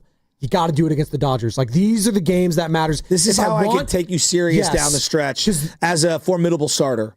Or as a playoff guy, too, because these are a starter, that's a playoff. I mean, talk about playoff lineup. Absolutely. This is a juggernaut lineup. But you shove against Freeman, Ohtani, and Betts, and you make them look foolish. Yeah, I will take you seriously going forward. They've got so many guys in that lineup. Will Smith, Pogus. I mean, they're balling right now. No, the Dodgers are. I'm just looking at the lineup right now. I'm just going to go to the recent loss and who they threw out there. It's just again, Betts, Ohtani. So they start off with Shohei leading off. Yeah. Mookie Betts. Will Smith gets slept on. He's the best catcher in baseball as far as I'm concerned. What's his batting average now? 326. I know. He asked me, like, what do you think his batting average is? I said 325. I've been following him. The guy's having a great year. Slugging 458. And he's having a great year. Freddie Freeman out after that. Batting cleanup. Pages, as you mentioned, who's batting 283 this year. He could have been an all-star, right? Tommy Edman, I know his batting average is not great. He's always gets a clutch hits, it feels like. Tommy Edman, right? Teoscar Hernandez. He's batting 257. Yeah, right? But he's got 14 jacks. Right, exactly. I think they just brought James Outman back, who has had some moments, I feel like. Sarah Guy. Yep, Sarah Guy. There you go. It's a horrible name. It's a horrible name to have in baseball. I always love the names that are bad baseball names. They're funny. Hey, I'm rooting for that guy. I will. Even though he's a Dodger, I root for Outman. Okay, and then the guy. I know some people that know him. Hae-Sung Kim, too, another guy that's been a good signing for them. He's been pretty good this year. Well, he was the guy that the Giants were looking at apparently before Willie Adames, but because of the labrum and the shoulder injury that he had sustained last year, they were really, scared off by the medical. 888-957-9570. Who on the Giants has most approved this weekend against the Dodgers? We're going to get Spadoni's circle of trust here at some point, I think you can make an argument, just going back to your thing. I think it's a big one for the fans to show up. Friday night, especially. I'm telling you, dude. Like, if not now, then when? I said it early. SFA drummer, massive Giants fan. Like, if not now, then when for Giants fans? Like, to show up and show out. It's beautiful. It's going to be beautiful all weekend long. Obviously, night games. Bring your sweatshirt tonight, whatever. Dress in layers. I'm tired of seeing the Dodger fans take over everywhere. I'm tired of it. Like, are Yankees fans constantly taking over the Boston Red Sox stadiums? I don't think so. It looks pretty like I wouldn't Boston know. Honestly, I wouldn't know. Like, no, but when I'm watching the game, well, I know because I swear to God, Fox and ESPN still shove it down our throats all the times. And by the way, how is this not the Sunday Night Baseball game heading into the All-Star break? How is it not? It's all, no, real quick, I'm telling you. You know what frustrates the hell out of me? If this is a Spadoni gripes, shout out Guru gripes. You know the game is broadcasted on Sunday? It's on Roku. It's an exclusive Roku game. I already know about it. I can't stand the Roku thing. I have to have a separate box or something for Roku, right? No, you can have an ad on the app and you have to watch it on your phone, or you could download it on your TV. What are we doing? It's one thing if it was a Netflix game, like something that someone has, like everyone has access to, and I get it. You said I can get access to Roku. I know. I know. I think it's dumb. It is dumb.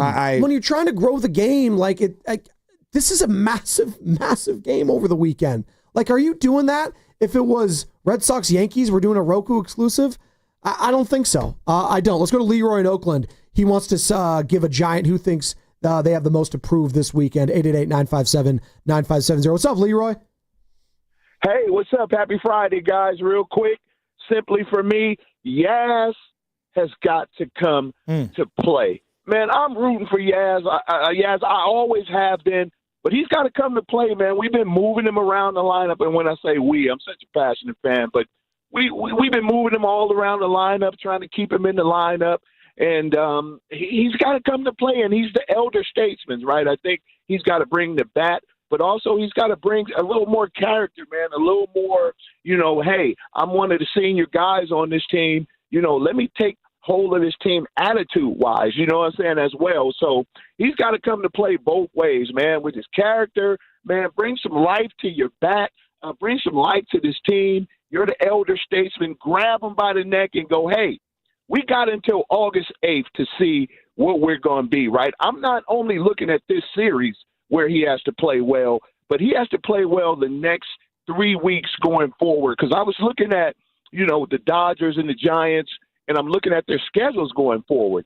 And it's almost the teams that they play, it's almost identical in schedule. It's going to be tough these next 3 weeks. So I'm hoping we can make a run at this division, but I don't want the fans to get too panicked if we don't win this series against the Dodgers. For me, It's the next 3 to 4 weeks going forward. August 8th, let's see where we are. But come on, Yaz. Come on.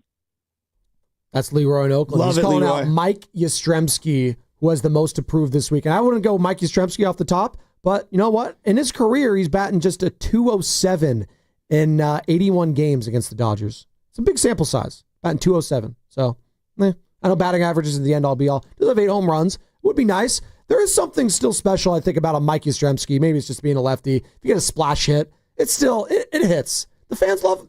I know. You're looking at. Does Mike even have but a couple in his career? What do you mean? Splash hits? I know, probably. But again, there's something when he does do it, the lefties hitting home runs over there, like to do it against the Dodgers, yeah, that would mean a lot this weekend. He's been he's been fine. He's batting around 250. Like, he's not a guy I'm going to look at this weekend that is like it's got to be Adames, Lee, or Devers for me. Like, those are the guys that have to have. I think big for most series. people, Devers is going to be at the top of their list. He has 7 splash hits. See, I think he's got pretty good. That's a pretty good chunk for Yaz. That's not bad. What? No, he just looked like he's been here since 2018. I mean, he's been here quite a while, so like it's 2025. I know, he's sneakily getting up there too. He's going to be 35 this year. He's been here as long as Will Clark was here. I know. It's pretty wild. I say What? Mike Yastrzemski. No, your face just changes a little bit. I don't know. Because look, Mike is a solid ball player. It's like Gary Payton to me. When you have a guy like that on your roster, he's just good enough to fend off a younger player who may not be as good as them today, but you don't get a chance to see the development of a younger guy because Mike is better than a lot of, like, he's better than Matos and he's better than whatever, I don't know, what we saw from Luciano because now he's playing outfield, going forward. And so it always kind of stymies the young guy. I always like you got to peel the Band-Aid off here and you got to give a young guy an opportunity to fail or succeed over multiple weeks. You can't just give him an at-bat here and there and like twice a week, expect him to play and expect him to play well and then, fend off someone like Mike Yastrzemski. Mike brings good things to the table. He's just also a avatar for my frustration with bargain bin shopping at every position from the Farhan era. Like that's fair or not, that's how I view him. He's been a solid player though this year. Like, I wasn't. Well, I just don't think you're saying he's blocking people from coming up. I don't really know who he's blocking in the system. That's Grant McRae and his 40% strikeout Wade rate. Meckler. Like, okay, guys. What I'm saying is that is his average? I think 220 his career average. His career average What is he, a 220 hitter? 240. Okay, 240 hitter. All right. It's below Major League Baseball average, and it's well below right field production average. Like, no, you're scoffing at that, but this is like they've got a bunch of young guys in the minor league system. Like, I'd be scoffing if he was like my 3, 4, or 5 hitter. Well, he was for many years. But he's not anymore, is what I'm saying. Well, he batted leadoff a lot for about, multiple weeks. I know. But, Joe, you would never have gotten an opportunity to see Elliot Ramos were it not for other injuries and then moving off of Slater last year, right? Sure. Okay, well, maybe you would have had a look at Ramos prior to, and maybe he wasn't ready, but prior to that, because Mike Yastrzemski was always blocking guys like Ramos. Remember, they called Ramos up in 2022, and it only lasted like a couple weeks before they sent him down. Yeah. And he was almost out of baseball last week. I think last all year. can be true. Yaz is solid. He's solid. But it's also, he's an avatar for the frustration of Giants fans of the guy who's kind of going nowhere right now, blocking the opportunity to get a look at a young guy. That's all. How are you feeling about this weekend? Are you feeling confident? You feeling confident the Giants getting it done this weekend, Joe? Well, you got Webb, you got Root, you got Ray.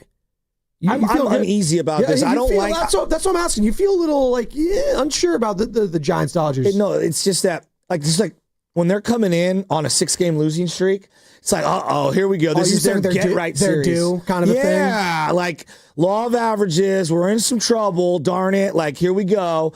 And I think tonight's one is a huge one, and the fact that you're going to Logan Webb, I think, is humongous. I do think it comes down to Roop tomorrow. Like, that is the one. If you can get the Roop game on top of Webb, because I do think Logan, he just shoves, man. He's a big game pitcher. That's the guy I want. He is that guy. And then you got obviously the matchup of the weekend with Yamamoto v. Ray on Sunday on Roku. Like, I'm looking at Roop tomorrow to be that guy with the most to prove over the weekend. Absolutely. And you know what? Devers is a guy for a lot of people. And Rafi Devers, remember at his opening presser, and we got the sound here, he was actually asked about the Giants-Dodgers rivalry. And is this through his translator, Sam? This is through the translator on the Giants-Dodgers future rivalry and him being a part of it. I know the potential that I have, and my mentality is not just to make the Dodgers suffer, but every team that we play against.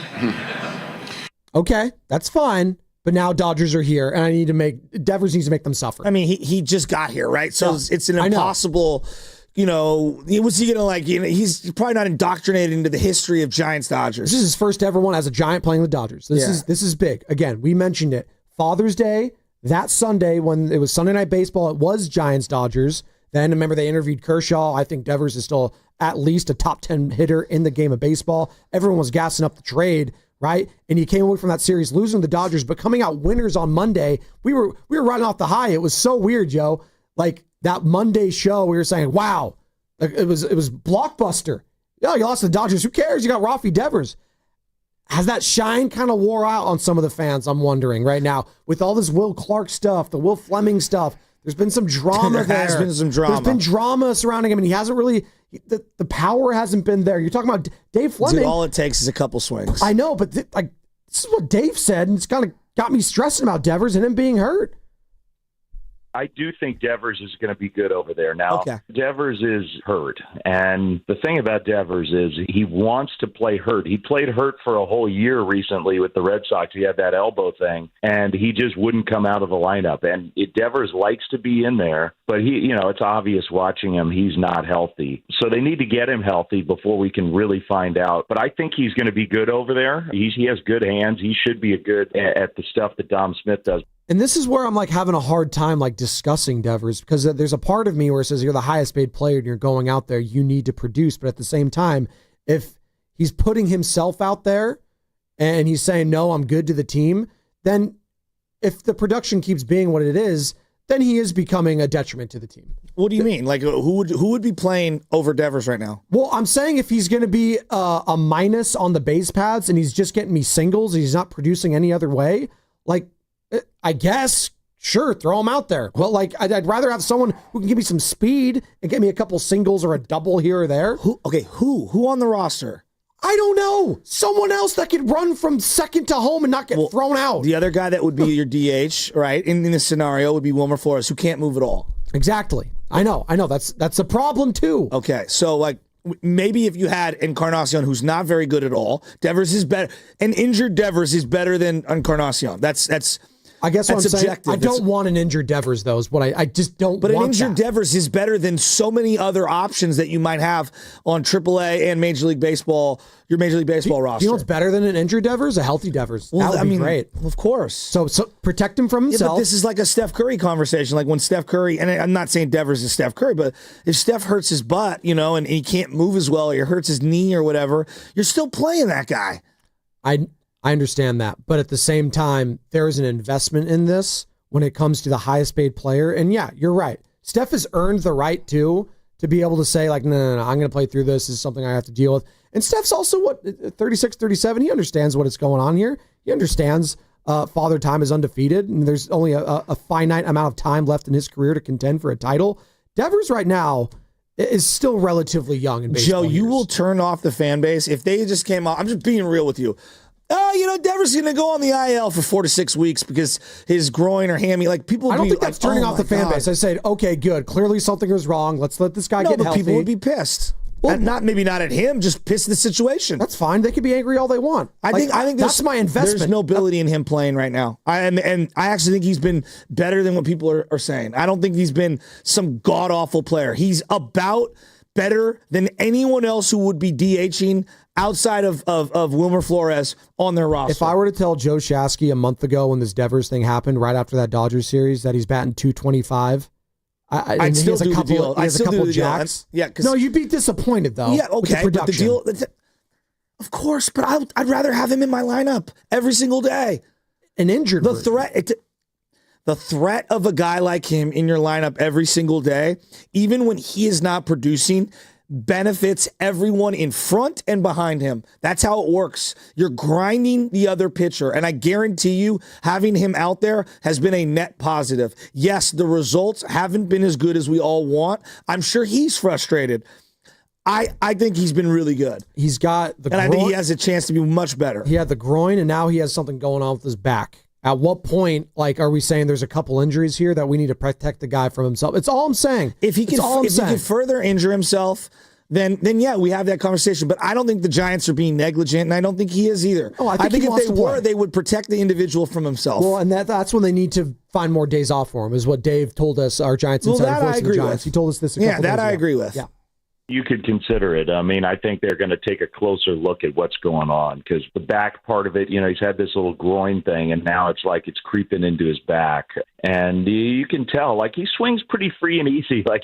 He's not getting cheated with his swings, but he is missing some pitches that normally he would hit. And it's obviously affecting him when he runs the bases. I mean, you see it. He just got an awkward gait because he's hurting, and he's not faking it. I think Devers, one thing about Devers is you watch him, he's got a smile on his face. He is happy to be here. Devers is going to be a huge part of this team for a long time to come. But yeah, you do have to consider that at some point. Is he at the point yet? I don't know. And I don't know exactly how he's feeling, but you probably at least have to think about it. For now, though, he's finding ways to contribute. He's getting on base and you're winning games. So it's kind of hard to argue with the results right now, even if, ultimately you think you're going to get more actual production out of him, which you undoubtedly will.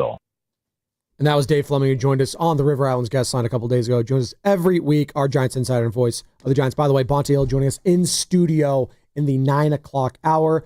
Occasional host of Giants pre- and post-game live on NBC Sports Bay Area, and obviously of the Warriors too. If you get somewhere between 20 and 25 at-bats in a week, the difference between jumping your batting average up a couple of points, we're talking about a couple of hits a week. Yeah. Right? So, I know everyone's losing their minds. He's hit the ball really hard and hasn't had a lot to show for it. I just thought we were going to get a little bit more of the slugging there when it comes to, the multiple base hits, the home runs. And again, I know he's not Barry Bonds. I know he's not. But he's a guy that hovers around 30 most of the time, 25, 30 home runs. He's got 17 right now. I know, and most of those are with who? The Red Sox. It means nothing to me. It means nothing to me if I'm a Giants fan, right? By the way, John Morosi of MLB Network, and obviously he joined Willard and Dibs earlier in the week. Guys tapped in, but he did tweet something yesterday that triggered a lot of people. He just tweeted, records since the Devers trade for both of these squads. The Red Sox, 12-9. Giants, 10-12.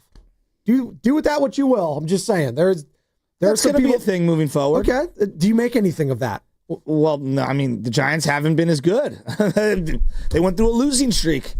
That's what happened. We saw them; they weren't playing well. Their bullpen blew a couple of games. Their starting pitching has not been as reliable, and their situational hitting is atrocious. All right, let's get into some positives here, Joe. I want Joe Shasky on the other side to tell me some of his favorite Giant Dodger memories going down memory lane. All right, and what new memories could be created this weekend when it comes to these two squads playing each other. Plus, we got my circle of trust. We'll get into that. We got Bonte in the 9 o'clock hour. Can't wait for that. I'm sure he has some great memories when it comes to that. I'm looking at this Susan Slusser article on Devers. We both have it There's a line out. here that I really want to harp on. Okay. Is it Devers said? Did he say something? Or it's what Devers said to her. Okay. Did he say it on Fast Five, Carter? Did he do that? Oh, wait, it's not Fast Five. It's Injury Report. Ha! Yeah, it's a flag on the play. Yeah, Fast Five, Injury Report, they're only just sponsored by two different people. But we love Boxer and Gerson, and we love their work injury attorneys text line, do we not? And we also love, some people loved Blake Snell last year, right? I don't know if he still loved here in the Bay Area. Sam's like, no, we do not love him. But the Dodgers are in town, and Blake Snell isn't. His excuse for not being with the Dodgers is he is working his way back from left shoulder inflammation. That has limited him to 2 starts so far this season. Snell did appear in a rehab game with Single A Rancho Cucamonga last night, striking out 4 in 2 scoreless innings. The Dodgers hope to get 3 rehab starts in for Snell and stretch him out 5 innings before activating him. The injury report was brought to you by Boxer & Gerson, Northern California's premier workers' compensation law firm, helping injured workers get their lives back for over 40 years. What's coming up in the game is brought to you by Fremont Bank, here for you, here for good. What did Devers say recently that got Joe Shasky's attention? Well, we're going to discuss it on the other side. It's Spadoni at Shasky's The Morning Roast. It's 95.7 The Game, halfway home here on a Friday.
is a non-payday Friday, but it's a Giants-Dodgers Friday here in the Bay. Starting tonight, Oracle Park, Logan Webb on the bump.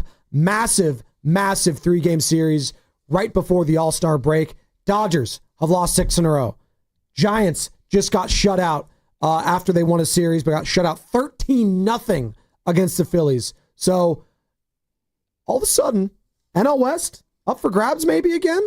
We'll see. It'd be huge if they could get a sweep or just a series win. And again, starting tonight with Logan Webb. Devers, I would hope to be a part of that. You tease something. We're going to get to it, Joe, as I say good morning to you, all the lovely people out there. It's a beautiful day here in the Bay Area. Bonta Hill going to be joining us in about an hour in studio at 9 o'clock.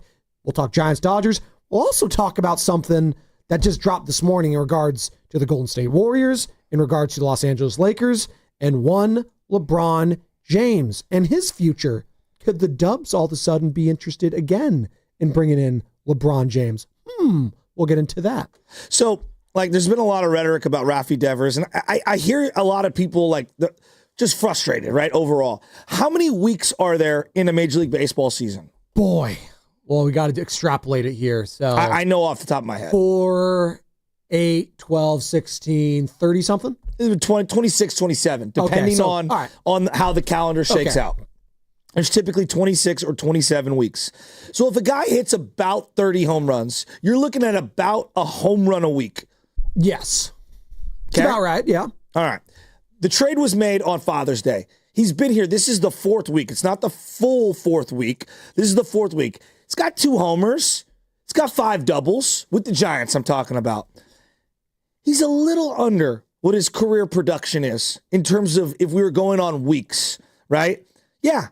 Little under on base hits, little under on doubles, little under on home runs. Now he has a big weekend, Joe, and he's right back to his career averages, right? So we got to let these 3 games play out. That's number 1. Number 2, on Rafi Devers, even though he obviously is compromised and can't go first to third, for example, score on a double, which he referenced in the Susan Slusser article on the Chronicle, this is a guy that's still producing.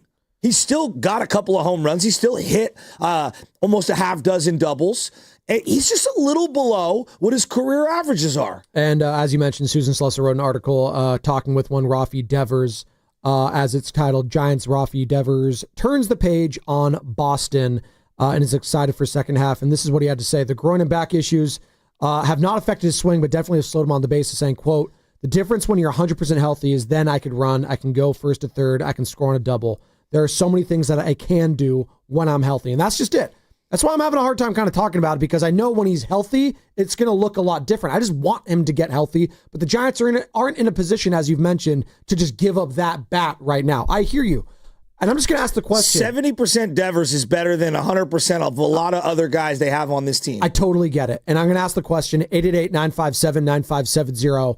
And you can hit us up at call or text that number, 888-957-9570, the Boxer and Gerson work injury attorneys text line. Have you just been underwhelmed from Rafi Devers in a Giants uniform? Has it been underwhelming for you, Giants fans?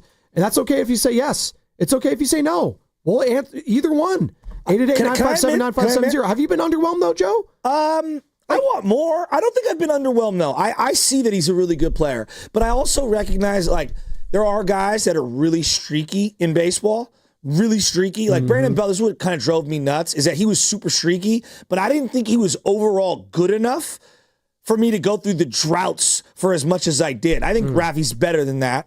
And that's why I'm willing to go through some of his droughts, because I know that his high end is significantly better. And I also think when he's slumping, even his slumps are better than what his was. I'm just using Brandon as an example. Right. Crawford was a real streaky guy.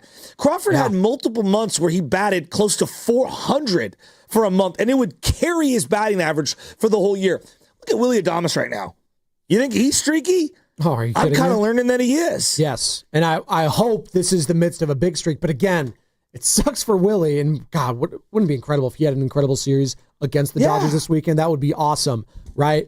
But of course, the All-Star break happens right now. But again, we're acting like it's 2 weeks off. It's like 4 or 5 days. I think they'll be fine. But for these guys, that is a long time. Mookie Betts yesterday had an off day. I saw him golfing, hitting 18 holes at the lake, for crying out loud. You did. Right? So these guys don't get a lot of time to themselves to do stuff. So 4 days in the baseball world is like a month off, for them. The Giants just went through a stretch of 17 straight days without an off day. So 888-957-9570. Have you been underwhelmed by Rafi Devers in a Giants uniform thus far?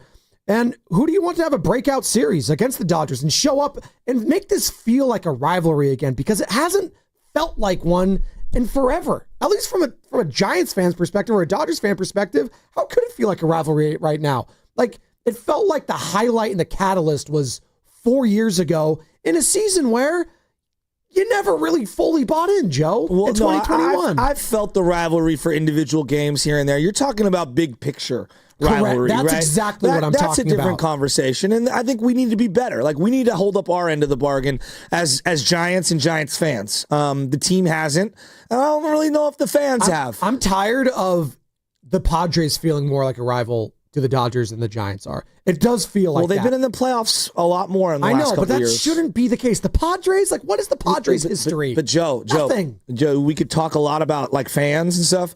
The teams have to perform on the field, or else the fans don't. They don't have anything to stick their chest out. Which is why this season in this series is so important right now, because the Padres are still pretty good. They're 50-43. They got a big win yesterday against their division rival, the Diamondbacks, and they're right neck and neck for that wild card spot. And I think if you ask Padres and Giants fans right now, I think most Padres fans would say, yeah, I still think we could win the division. Giants fans, I don't know. This is the best stretch of Padre baseball for a long, long time. Like, in terms of how successful the organization has been, win-loss record, year over year. Yep. This is their moment in time. And you know what's in the Giants' favor this weekend? And this, I think that was the quote that you wanted to bring up in regards to Rafi Devers and sitting down with Susan Slusser. The Giants at home been pretty freaking good. They're 27-18 at Oracle Park this season. And the fans have showed out. They're one of the top 7 teams in attendance, even though they don't have after this weekend, they will have about the same as everyone else. And their record in terms of the amount of people going through the gates is excellent. It's been great. And it's going to be a vibe there tonight. I'm going to be in the building. I can't wait. If you see me, say hi. You can't miss the nose. I promise you. It's even bigger in person. It's great. It's real, and it's spectacular. The Dodgers are 23-23 on the road, though, Joe. They're not a very good road team. They're 500 there. It is what it is. Now, and I guess in regards to like road team averages, like, is that really good? Oh, wait, I was looking at the wrong. Real quick, that was Milwaukee Brewers. Excuse me. They're 2 games over. 2 games over. Like, they're about 500 on the road. I would like for Logan Webb, Robbie Ray, Landon Roop, guys that play better at home to show up at home, and for the home crowd to show up with them. So I think this is a massive series. More so, and the Dodgers, obviously, they've lost 6 in a row.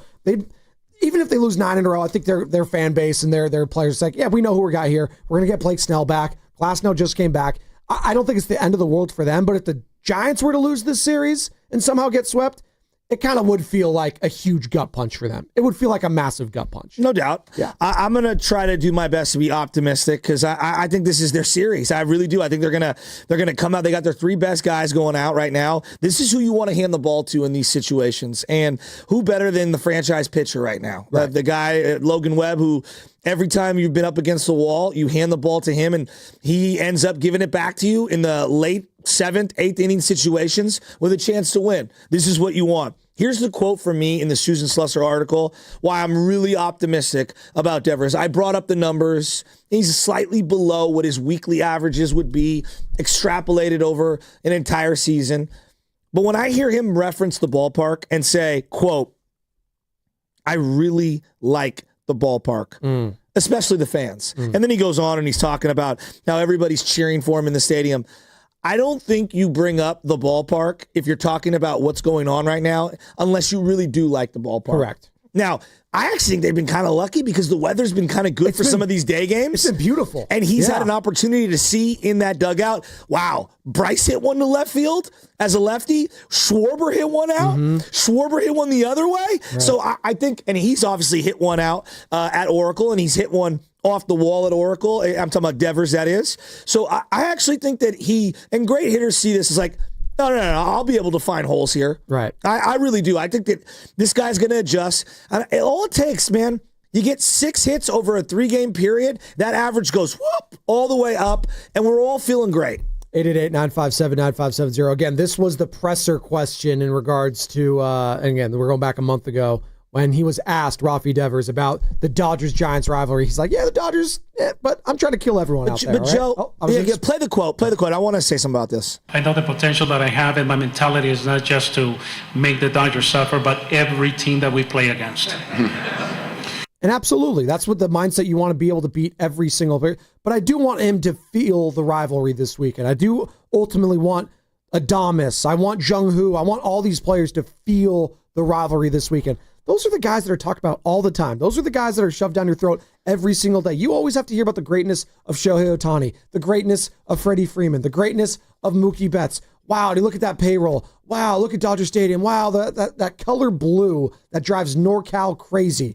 I want us to feel the rivalry this weekend. That's really what I want to get away from and come back here Monday feeling like, wow, that was a rivalry type of series. That's what I want to feel. Will we? I don't know. So there's this assumption that every athlete has like an understanding of the history of the game and players and coaches and luminaries and stuff. And I think, baseball is one of the ones where you have a lot of guys that are international. Rafi didn't grow up here. Some of these guys just don't know. They don't know anything about rivalries, and they don't know about who the luminaries are. Oh, of course. And we were talking about Will Clark earlier this week, and I was saying, I don't even know if Rafi knows who Will Clark is. We don't even know. We might not know. Listen, it could be I can follow soccer, and I know some soccer teams, but if I pop Joe Shasky in England and say who's Tottenham's rival, I don't freaking know. Is it Man United? Is it Man City? Is it any other team that I could actually name?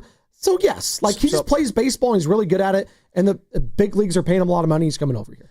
It could be that. Yeah. Well, or they don't know. They just don't know yet. Well, that's right? what I'm saying. There's no problem. A lot of guys are like Bonds. There are guys that are like Bonds that are encyclopedias and love the game. And that's what makes, I think, even as much as people roll their eyes, KD and LeBron and Steph, they truly have an appreciation for yesteryear. And right. I think that's why they resonate with some of the old school fans, because people realize they do know about the old school players and they've done their homework and stuff.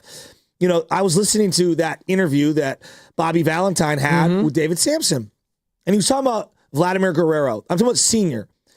There was a moment in the All-Star game where Bobby Valentine was managing the game, the All-Star game, and Tommy Lasorda had been retired, and baseball wanted him to be the third base coach so that he could get a standing ovation from the crowd in 2001 in the All-Star game. Vladdy Guerrero didn't know who Tommy Lasorda was.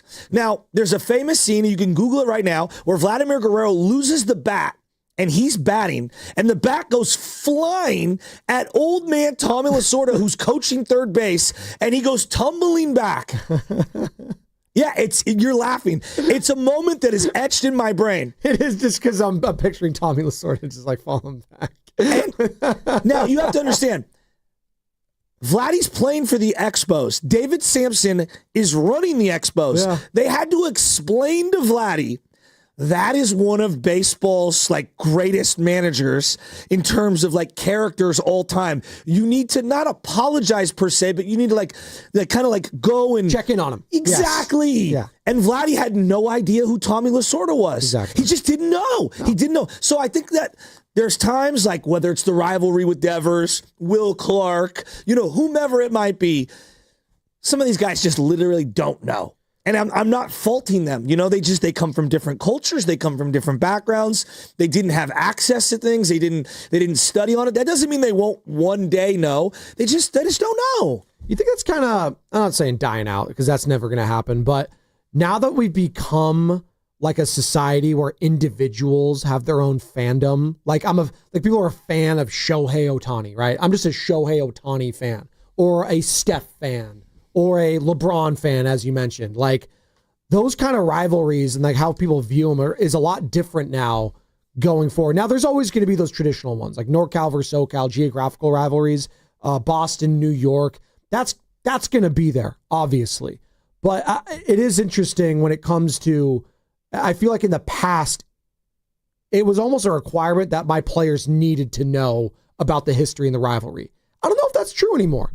I don't know, if Lakers Celtics, is that hitting for a Dalton Connect kind of a player, Well, right? one day, I'm sure Warriors Cavs will hit for some kid coming up now. Yeah, but that was more just Steph versus LeBron. I felt like. Okay, yeah, but I'm playing out the hypothetical. I know. Let's say I grew up in Ohio. You know what I mean? Like that might resonate with people. Like if I say Pirates Braves to you, probably doesn't resonate. No, it does not. For me, it does. Yeah. Early '90s, they played each other 3 times in a row, or whatever it was, two out of 3 years in a row, and so like that resonates with me. And so I think it's age based, it's regionality based. Where'd you grow up? You know, who's in your circle of how you played. Giannis didn't know who Jason Kidd was. Well, that's what I'm saying. Like, I feel like the NBA and Major League Baseball right now, they're at this, not a crossroads per se, but maybe, shout out Bone Thugs. Like, what is the rivalry right now? If I was just to ask you, what is the rivalry in Major League Baseball? Red Sox Yankees still. I mean, because the media jams it down our throats, and because when was the last time you cared about them? Seriously. Joe, pop culture, if you're on Netflix, what's on there? Yankee docs, Red Sox docs, specifically Yankees, Red Sox. Like, I disagree. I don't think there's one really good rivalry that I'm tuning in for right now. That's like, these two teams hate each other. I don't think the Red Sox and Cubs, Cardinals? Maybe. Padres, Dodgers? Padres, Dodgers. Yes, it is. See, that one maybe because I know Machado and Tatis do not like the Dodgers. Astros and everyone. That's a good one. Astros still, but yeah, they've got a lot of enemies. I only don't like Altuve. That's the only guy. I think a lot of people just hate the Astros. But all those guys are gone. I know, but they hate the Astros because what they represent, cheating. Okay, so but what's it in the NBA then? If I was to ask you, what is the rivalry in the NBA right now? I don't think there is. LeBron, Steph. Can that be a rivalry if both those teams aren't like look, title contenders? Yes, Lakers Celtics was wrapped into the brand, but it was Magic versus Bird. That's how people viewed it, even though there were so many more combatants and there were so many more elements of it. You know, at one time prior to that, it was Russell and Jerry West and and Jordan versus the Bad Boys. Right. You know what I mean? Like there were individual rivalries back and forth. I mean, the NBA is just in general, the NBA gives us more individual matchups. I feel like. Even though there are a lot of team aspect.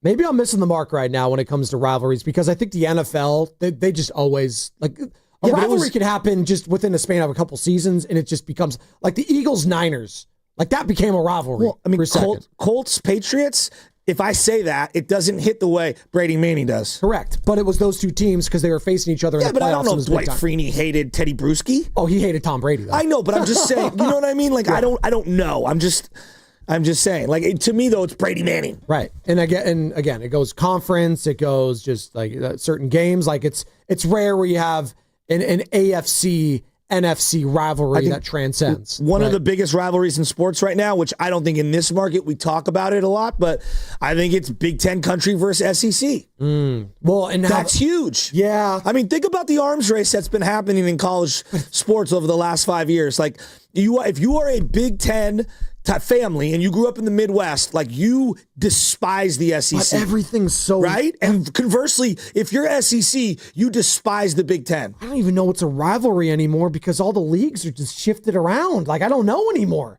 Like, I know the SEC, they hate each other within there. You got Alabama, Auburn, you got all the rivalry games, the traditional rivalries still. But the fact that the conferences are all weirdly aligned now, we got West Coast and East Coast. No, I just got more like Cal and the ACC. Like, it's I don't know. No, I think more like that traditional Canes and Bears matchup. I gotta be after it, baby. I just think that in general, the SEC will cape up for their own. To, like, for example, Alabama wants to see more SEC teams in that playoff bowl as opposed to a Big Ten team because it strengthens their conference. Sure. It means more here. Yeah. I do believe in because we're a little step back from college football rivalries out here. They don't like each other.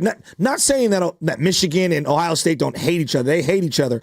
But, like, if push came to shove and it wasn't that particular team, they would probably be pulling more for the Big Ten team than the SEC team. I'm just going to ask right now, what's the biggest rivalry in sports today? In American sports, we'll keep it there. What is still the biggest rivalry for you? 888-957-9570. I mean, now that they've done a commercial together, like the YouTube chat's all over it, but Steiny versus Willard is one of the top sports rivalries on the planet. Wait, I thought it was like the Crips versus Bloods like meme, like new vodka in the middle. Instead, they're holding a bottle of new vodka, so it's okay. Yeah. You like that one, Carter? I love their commercials, by the way. And shout out New Vodka. When are we going to get a bottle of that? Can I get a bottle of New Vodka? No? Okay. Fine. Fair enough. Bontiel joining us in about 40 minutes. Plus, on the other side, we still got Spadoni's Circle of Trust heading into this series. I mean, another great rivalry for a long time. Bonte versus Brock. I mean, I thought you say Bonte versus Willard too. I think Willard's just a rival for everyone here at the station. Brock Purdy. You thought I was going to say Bonte Willard? Well, Bonte versus Draymond Green. I mean, that's on line one, well, right? That was, because of me. It's always fun game. And then it's you versus Klay Thompson / Kyle Korver. I mean, that wasn't even fair. I mean, come on. Totally taken out of context. By the way, as we're talking about, rivalries, and you mentioned Steph and LeBron, have you've seen this latest article with Ramona Shelburne and Brian Windhorst, what they're talking about? I mean, Sam came running in here to give it to me. I'm kind of trying to thumb through it. What exactly is going on? All right. So, and speaking of Bonte Hill, shout out for the iMessage in the group chat, because we still got the old roast group chat, and we appreciate it. But this is... by the way, before you go to that, in the NBA, one of the bigger rivalries right now is Kuminga versus Kerr. I mean... It tells you all. It's a joke. That tells you all you need. No, it's actually Kuminga versus a contract. It's actually that too. Well, it's Kerr versus the young guys versus the old guys. It's Draymond Green versus not getting ejected. It's whatever you want it to be. That tells you all you need to know about the rivalries. But here is a little nuggy nug that we got. Again, ESPN's Ramona Shelburne and Brian Windhorst dropped an article this morning on ESPN. Oh boy. LeBron James to Luka Doncic inside the most delicate superstar transition in NBA history. Okay. Right? And this is just a little excerpt, all right? Per ESPN's Ramona Shelburne and Brian Windhorst, the Golden State Warriors were among a handful of teams that reconsidered making a trade offer for James in the wake of Rich Paul's statement. You remember Rich Paul's statement just recently, a couple weeks ago, when he's like, yeah, we don't know about the future, what it looks like here. Okay. Yeah, we might be looking to leave LA. We don't know. It was basically open-ended because that's what they do, cryptic stuff. That's just, I guess. Okay, so I'm leaving the team that drafted my son and gave him the largest contract, second round contract in the history of the NBA. Continue. But that was basically it. Just the fact that the Warriors were a handful of teams that reconsidered making a trade for LeBron in the wake of Rich Paul's statement. What do you make of that? Should they have been doing that? Do you want LeBron? So where I told you a couple weeks ago, I'm exhausted. That ship has sailed. It's left the harbor. I'm out on LeBron. I don't want to deal with them. We've got Jimmy. What does that trade even look like? I mean, right now you're talking about bringing in Al Horford or Jonathan Kuminga. I think for a lot of Warriors fans, if I had the notion or somehow I could get LeBron James. For who, though? I don't know. Not Steph. That's it. No. We're talking about two guys. It's either Jimmy, because the money has to match, right? We're talking about Jimmy, or we're talking about a combination of Draymond and some stuff. The fact of the matter is... Right? Is that what, are those the two? No, those are the two. Let's be realistic. If you're going to have this conversation about LeBron, the conversation boils down to it costs you either Jimmy or you're trading away, because this is how you have to financially get these things to line up. Draymond plus some stuff. I'm assuming Moody, Kuminga, and who knows what else you're stapling to that. I don't know if Jimmy's a better fit or LeBron's a better fit. That one I go back and forth on. I can make an argument for LeBron. I can make an argument for Jimmy. If it was between the two of them, I'd probably just stand pat with Jimmy, because I think it might cost me more picks to bring in LeBron. And I don't know if I want to see Jimmy alongside Luka. I don't know. If it's Draymond, I'm a little more open-minded to that. Now I got Jimmy, Steph, and LeBron. Yeah, that piques my interest a little. I'll say that piques my interest. So you're back in on LeBron? I'm willing to consider that. There we go. We were out. We've come a long way since 8:23 this morning. Hold on. We were in last summer, then we were out a few weeks ago. Now we're back in. Well, it's a cost analysis conversation to me. Okay. Right? I don't think it's just cut and dry. Years ago, LeBron all day, every day, duh. You know what I mean? This LeBron, because I also have to account for the baggage and the headache and the stuff. And is Bronny a part of this deal? I mean, why not? Well, no, I'm asking. You see him in summer league yesterday? He didn't look bad. He looked all right against Cooper Flag. Cooper Flag's going to be a beast. Meet me here. He didn't look bad. He didn't look good either. He looked like he belonged in summer league, whatever that means. I'm just being honest here. You laughed. I'm just saying they're all professionals. I'll ask the question. We're up against it. 888-957-9570.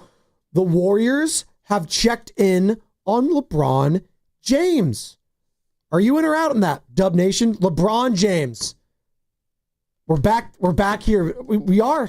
We can't escape him. We can't escape LeBron. He's 40 years old, and you know what, Joe? You'd still take him. This reminds me of the Aaron Rodgers discussion, where at the end of, like, would you want Aaron Rodgers? By the end, it was like, no, I want absolutely no part of him. But for like a decade, I was like, yeah, I'd love to have him. Well, we'll ask Bonte Hill, one king to another. Does he want another king in the Bay in about 34 minutes? Could you imagine them sharing the chariot going into, into Chase Center? Another thing, Pedro Pascal's in Gladiator 2, another chariot. God, he's in too many things right now.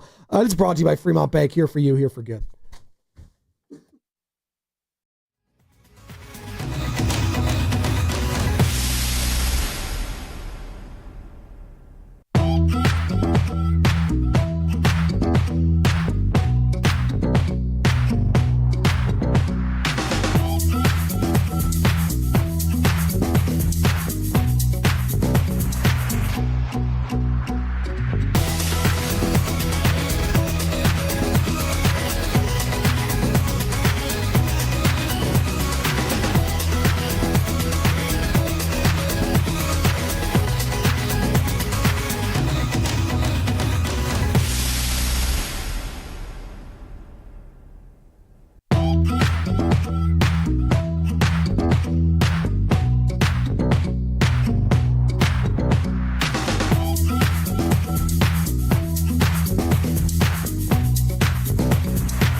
Oh, yeah, Roasters, what's happening? It's Chewy Gomez from 102 Jams. I got you covered every afternoon from 3 to 7. And you know my boys Joe Spadoni and Joe Shasky. Well, they got you all morning long right here on the Morning Roast. Take it away, Spadoni. What's up, Chewy? I was actually going through some my old clothes. I'm doing a little spring cleaning in the summertime when it comes to a bunch of my old stuff. And I have some old Q102 Chewy Gomez merch. And I was like, oh, this is nice. And I also have some old 95.7 The Game shirts with there in the back. Maybe, they're like rarely worn. Maybe I'll bring them. Someone wants a 95.7 The Game shirt. They're old school. It's a collector's item now. I mean, when's the last time we made some shirts here with our logo on the back? It's been a minute. Or like a vest, like you're wearing right now with the 95. Well, they have the Odyssey vests, which is our company. I'm still waiting for one. I've been promised that I would have gotten one. You'll be waiting a long time. That was during the contract negotiations. That really put it over the top. It was just like, yeah, I'll come do the morning roast gig, but I really need one of those Odyssey, sweater vests. Yeah, I don't consider take it or leave it contract negotiation. No? Trust me, been through it. Well, speaking of negotiations right now, that is what a lot of, NBA teams are doing. It's what Jonathan Kuminga's trying to do with other teams right now. And we asked the question, and, the article dropped on ESPN right now in regards to, LeBron James, Luka Doncic, the transition there, Brian Windhorst, Ramona Shelburne tapped in. They mentioned the Warriors as one of the teams that called in after Rich Paul, obviously, agent for LeBron James, Clutch Sports, kind of had this open-ended, like, yeah, I don't know about his future here. We don't know. Warriors are one of those teams that called in and said, hey, will you trade him to us? So do with that what you will. I mean, you have to if you're Mike Dunleavy, if you're Joe Lacob. Obviously, they hinted at that last season, right? This is all just LeBron dominating the sports talk during the offseason, and he's going to be a Laker next year, and that's going to be it. I truly believe that. Who would be better alongside Steph? Straight up right now. LeBron or Jimmy? Not even close as LeBron James. Why? Why? Because he can score the ball, and he can get any shot he wants up. Okay. And he could be a jump shooter if I need him to be. He can get good. He can get streaky from beyond the arc, but he can still hit it consistently. Jimmy can't shoot the 3-point ball. He just can't. Okay. LeBron are you can. weighing in all and he can pass better. Okay. Are you weighing in all of the stuff that comes along with LeBron? I mean, we were talking about the stuff that came with Jimmy Butler. He ended up being a good soldier. Now it's not. Okay, Jimmy and LeBron. Well, one was toxic in a way that was like felt like he sabotaged his own value with the team. The media entity that is LeBron pairing him up with Steph, yeah, there's a lot there. But I'm here for it. I think you should be here for it. I think the fans would love it. I would love it. But does LeBron love that? Does he want to go there? I just think he likes to be talked about, and that's what we're talking about it right now. But I mean, that's a big part of why I'm like, ugh. I know. Because of, he likes to be talked about. But I'll ask you the same question you just asked me. LeBron or Jimmy, right? I'd probably still stay with Jimmy. Really? Yeah, I probably would. Why? I think Jimmy's got a couple more years left in him. Not that they're better than, greater than. I just think he's less of a headache right now. Today. This is today. Mm-hmm. Things could change very quickly. Less of a headache, I feel like, right now. When it comes to the media portion, yes. Because he's just not LeBron.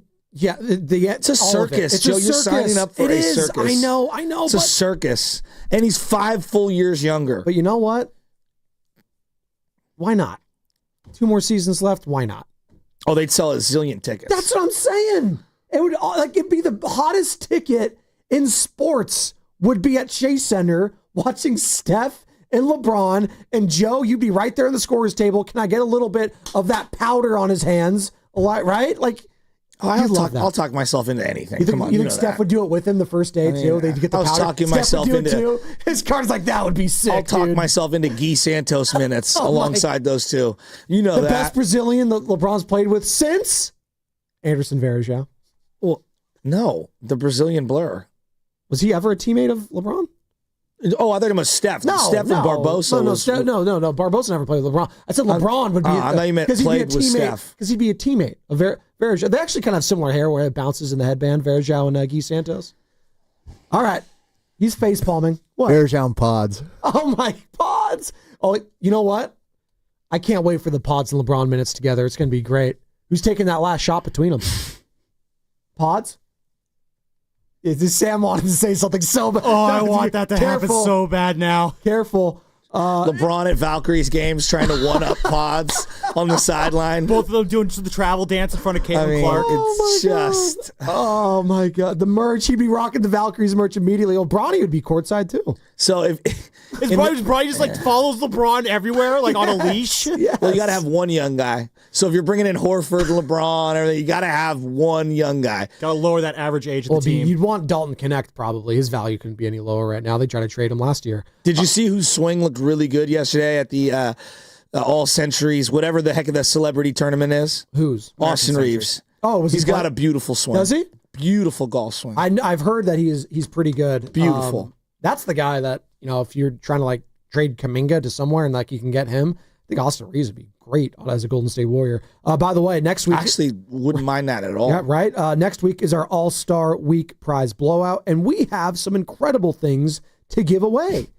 Warriors prize packs, Giants prize packs, a day pass to Outside Lands, 4-day passes to Aftershock, and gift cards to the Valkyries merch store and Laughing Monk Brewing. Maybe LeBron's going to be listening. Maybe he wants to win a Valkyries merch store gift card. You never know. Listen at 7:30 a.m., 12:30 p.m., and 4:30 p.m. for your chance to win every single day next week. Again, every show, every day, it all starts on Monday. Can't wait for that. We just need, the Warrior fans need some clarity on this Kuminga thing to just one way or the other so that we could just kind of like rid ourselves of all the rumors. It's been rumor season for so long. I just get exhausted by all of the, oh, do you trade for this guy? You trade for that guy? Do we bring in this guy? What does it mean for this? And what does it mean?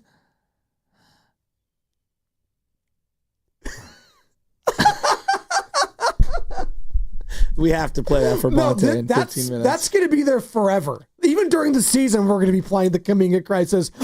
Benched Jonathan Kuminga within the third week. It's actually true. Probably will bleed into the regular season. I didn't think of that. It's going to be the greatest drop we've ever had here at the station. It's so good. Sam, it is your Picasso. That belongs in the Louvre right now. Still got my Circle of Trust open coming up soon. There's a new one?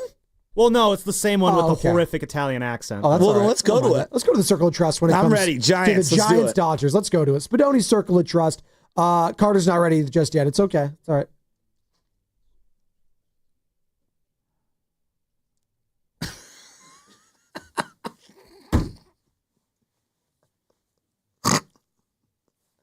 Oh my God.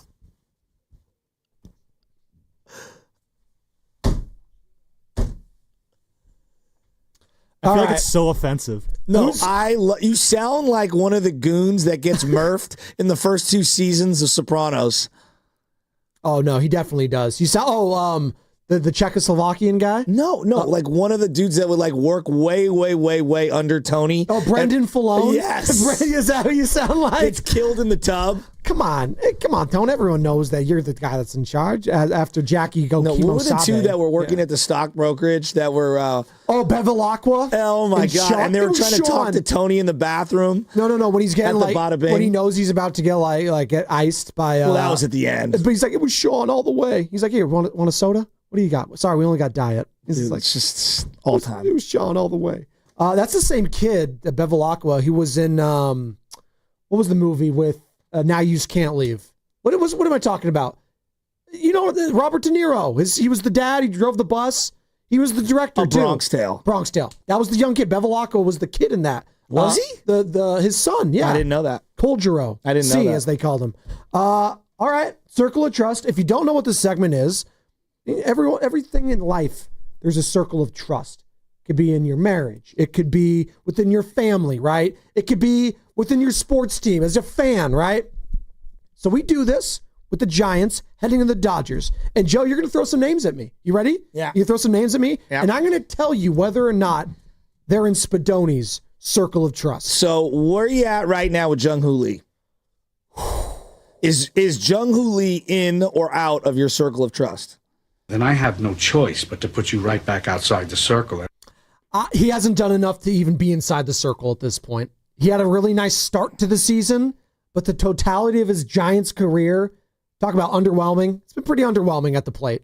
And if he's not going to be hitting, you can't be getting thrown out in the base paths. And you got to be making up for that with your speed, and he's just not really doing it right now. He's swinging at nothing. It's been a struggle to watch, and he has been outside of my circle for quite some time now. I would like for him to get back in it, and it would be a nice start to do it against the Dodgers, but he's outside the circle right now. He has to be. How could he be in the circle? He's one of those few guys on the team right now you don't trust. All right. Last 30 games, this guy has been batting .212. He's only got 3 home runs. It's basically been about 40 days, give or take. He's got 32 strikeouts and only 10 walks and only 24 hits. Basically had as many strikeouts as he's had times on base. Where are you at with Elliot Ramos? Ooh. You are now on the inside of what I like to call circle of trust. He's still inside the circle of trust, Elliot Ramos. At his best, I know he could be an all-star. He has been an all-star. And you know what? He was carrying this team for a few months. So I'm going to give him the benefit of the doubt right now. And Dave Fleming joined us earlier in the week. What did he say? He's a guy that needs some rest. Yeah. Pavlovich joined us yesterday. He's like, this is a guy that clearly needs the all-star break. Some of these guys would like to keep playing. No. Ramos has been carrying this offense, and he's been that guy. He's still in my circle. Let's back off a little bit. But if he continues to struggle, bleeding into August, we'll revisit it. All right. He had a inside the park home run to win the game, a walk-off. He's only had 4 hits in his last 25 at-bats. He's batting 174, which is lower than his 194 average on the season. Where are you at with Pat Bailey? Then I have no choice but to put you right back outside the circle. It was a nice moment. It was fun. It was exciting. Inside the park, home run, walk-off for a catcher. You rarely see that. Hell, it's been 99 years since someone's seen that. But he's outside the circle. I mean, how could he be in right now, Joe? I'm sorry. It's sub 200 at this point. The guy's lost at the plate. I'm not getting any production there. And when he's defensively, he's been solid. But when you're hanging your hat on pitch framing, I'm sorry. That's just not good enough right now. And a team that is desperate for anyone to hit the ball. I've told you their offensive numbers. They're up there with the Pittsburgh Pirates, for God's sakes. And the reason why they're like that is because guys like Patrick Bailey that are batting sub 200. Can he have a Willie Adames kind of a bounce back where Willie's, he was flirting with that 190 batting average for a little bit. What is he doing now? 230 almost? He's getting up there. Can Pat Bailey do that? I'm not sure. Willie Adames has at least shown in his past that he could get back to a good hitter. I mean, is this just who Pat Bailey is at the plate? I don't know. It might be. Okay. It might be. With Marco Luciano hitting his 17th home run in AAA, it feels like one of these two might not be on the roster past the deadline. Luis Matos came back up. He's played 7 times in July. He's 3 for his last 19. It's just it just hasn't looked good. No home runs in those games since being called back up. Only 3 total bases. Luis Matos, you're asking me? Yes. Yeah, no, where are you at with Luis Matos? And I have no choice but to put you right back outside the circle. I mean, he's not even near the hemisphere. Would you even give him a start this weekend? No. He's so off my radar right now, Luis Well, Matos. he's been playing spot duty. I know. Like I said, 7 times since July 1st. Again, that's tells you all you need to know, though. Luis Matos, no. He's out of sight, out of mind right now. Spot start guy until we find something better at this point, as far as I'm concerned. All right. I mean, it just is what it is right now. And that tells you all. It tells you all you need to know, because I'm looking for anyone to help me at the plate right now, Joe, and he can't do it. Last 7 starts, this guy's got a 3-1 record with a 3.15 ERA. He's pitched 35 innings. He's only given up 12 total runs. Got a 1.51 whip. Landon Roop. Ooh. Last time starting against the Dodgers, you referenced it. He didn't even get out of the second inning. Where are you at with Landon Roop? Is he in or outside the circle of trust? You are now on the inside of what I like to call circle of trust. He is inside the circle, although if he gets roughed up and that's back-to-back rough starts against the Dodgers, there's going to be some question marks for me going forward if I can trust this guy down the stretch in big moments and big series against the Dodgers, the Padres, the D-backs. All those teams can hit very well, Joe, and I'd be very concerned about his starts because there's 2 guys right now that you know what you're getting because they have the track record and have been a part of Cy Young conversations or have been Cy Youngs themselves. Logan Webb and Robbie Ray. Might be one of the best top 5 tandems in all of pitching when it comes to that. Roop, we'll see. I'm very impressed with what he's done. How could you not be? I think there's an argument he has been the most important pitcher on this staff. He like the most important guy to be that third starter to kind of stop the bleeding when you didn't know what you're getting with Birdsong. Sometimes has been reeling. Verlander, we've obviously referenced. They haven't been able to get him a win. And then obviously what you got with Kyle Harrison at all. So no, Roop is absolutely inside my circle still, but I'm monitoring particular starts of his going forward, especially in the NL West. But I like what I've seen. I do. Since the Colorado game, June 12th, this particular player has not gotten past the 5-inning stretch, meaning 5 full innings, and gone deeper than that. And I'll give you the game logs. Against Boston, he went 4 1/3. 7 hits, 4 runs. Against the Miami Marlins, 7 earned runs, barely got through 4. And then against Arizona, barely got through 4, gave up 3. Against the A's, only the 1 earned run, got through 5. Shaky early, though. Came out of the game, and that's Hayden Birdsong. I mean, he's scuffling right now. There's no other way around it. He is teetering. Is he in or out? I know he's not going to pitch this weekend, but moving into this All-Star break, in or out of your circle of trust? This is a tough one for me because I really like the kid's stuff. I like his moxie. And it's, I'm talking about a fourth or a fifth starter right now. Like, that's kind of what I'm talking about. Or it could be out of the rotation. And that's why, for now, and this spoke to me, and then that's why they pushed him because they wanted the Ray start instead of the Birdsong. Right now, I'm going to say tentatively, You are now on the inside of what I like to call circle of trust. But You're still in the circle of trust, so I'm going to give you one more chance. One more chance. I got Birdsong. I'm very curious to see, as we were talking about Ramos, clearly needed the break. I think Birdsong, given the age, given the confidence issues right now, I'm going to give him one more chance after this All-Star break, Joe. But it's teetering right now for me when it comes to Hayden Birdsong. And how could it not? When I have the old manager, Bob Melvin, questioning the kid's confidence after games, yeah, that's concerning as a fan. Everybody remembers the White Sox game for this guy, and that's Ryan Walker. But his last 3 outings, a third of an inning pitched against Philly, a full inning against Philly. He played the A's prior to that. He hasn't given up a run. I feel like he's pitching better. Where are you at currently? Hasn't given up a hit in those 3 outings.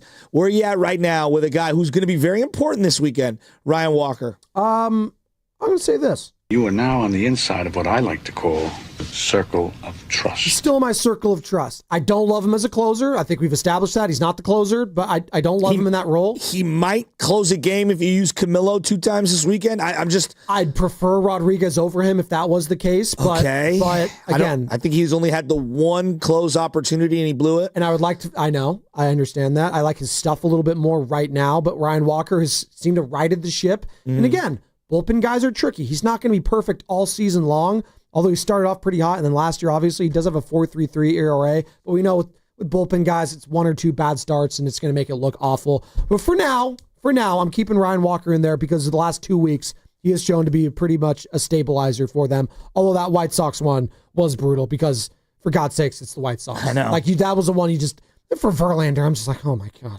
This poor guy can't catch a break. Well, some of these guys I didn't put in here. Verlander's one of them. I think we had the whole conversation. Yeah, I think Chapman, obviously you trust him. Willie Adames, obviously you trust him right now. Devers, etc. That's why I'm going with the controversial ones. The guys that are on the fence. I think one of the most controversial guys on the Giants, because the opinions of where he is on any given day are all over the map. He is as close to Kuminga in terms of the spectrum of fandom, love, and hate. Camilo Duvall. He had the game against Arizona. He blew the save, went back out there in the 10th inning, won the game for them. But he blew the save. There's just no other way around it.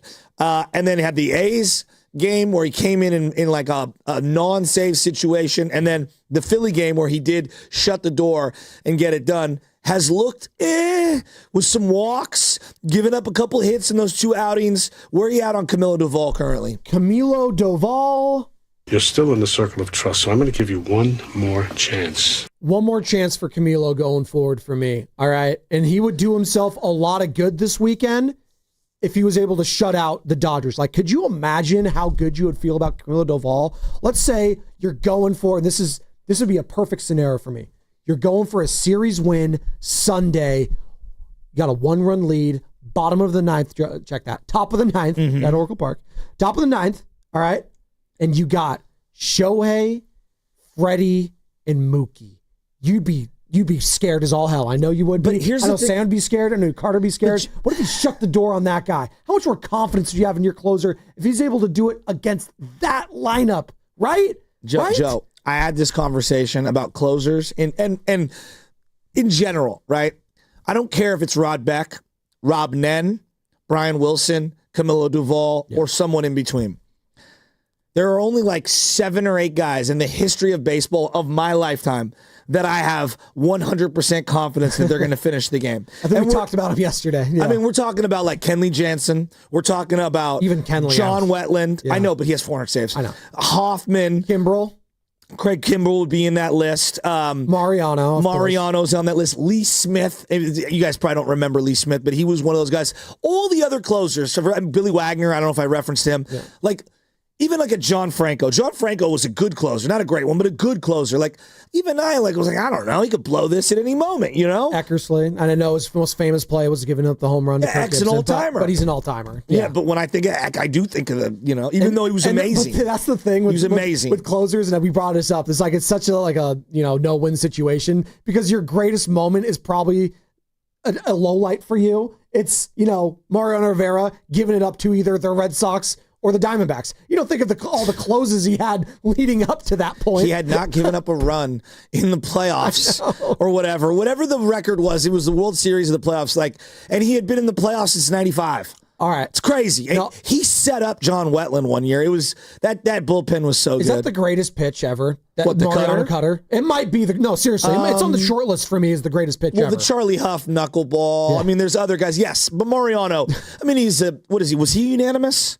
Yeah, he was. He's one of the greatest players the game has ever seen. Also a great human being. Yes. He played growing up with a cardboard box as his glove. Yes. I don't think people understand his come up was just unreal. It's one of the great gentlemen of the game. I mean, enter Sandman. I mean, come on. It's iconic. And you just look at him right now, 652 saves. The Nolan Ryan fastball also might be on that list in terms of like one pitch that you associate with an individual. Timmy, slider. The split finger. That was his put away pitch. But Clemens was also the split finger in the dirt, so I don't know. Yeah.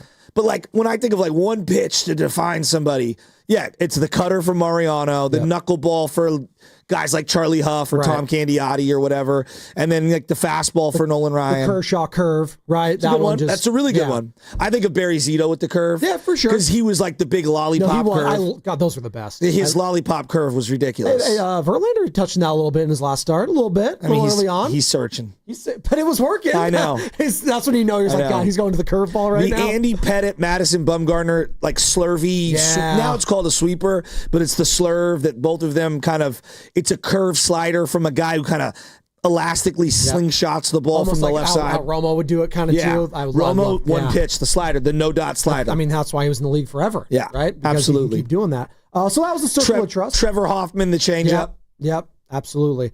Who's the Dodgers closer right now, by the way? Do they just have a closer by committee? Well, they got the guy from the Padres that they paid big bucks to, who they've used at times. Who was the guy from the Padres whose name is evading me? Well, hold on They signed him to a contract. Tanner Scott? Yes. He has been in their bullpen in high leverage situations. I don't know how many saves does he have right now. I'm going to pull it up right now for you. Or if Sam, you got it first. He has 18 saves. There you go.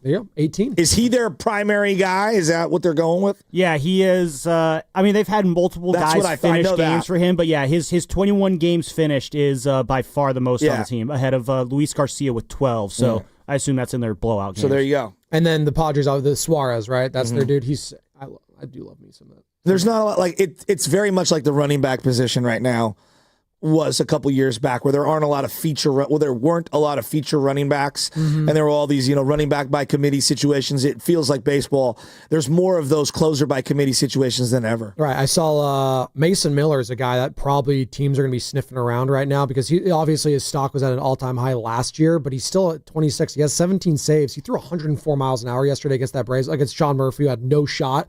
He's looked a lot better lately. He had a couple bad, really rough ones that, again, as we're talking about earned run average, I don't really look at that when it comes to closers. Some closers / bullpen guys all the time because a couple performances could really skew it. But that's a guy I'd be sniffing around. I don't know if the Giants, are looking to add to the bullpen right now, but how could you not add a guy that throws 104 miles an hour, right? He's been thinking about it. Not that the Giants and A's have made a lot of trades, but I said Severino, why not Mason Miller? I'm sure the Dodgers will be sniffing around the A's for guys like that. Absolutely.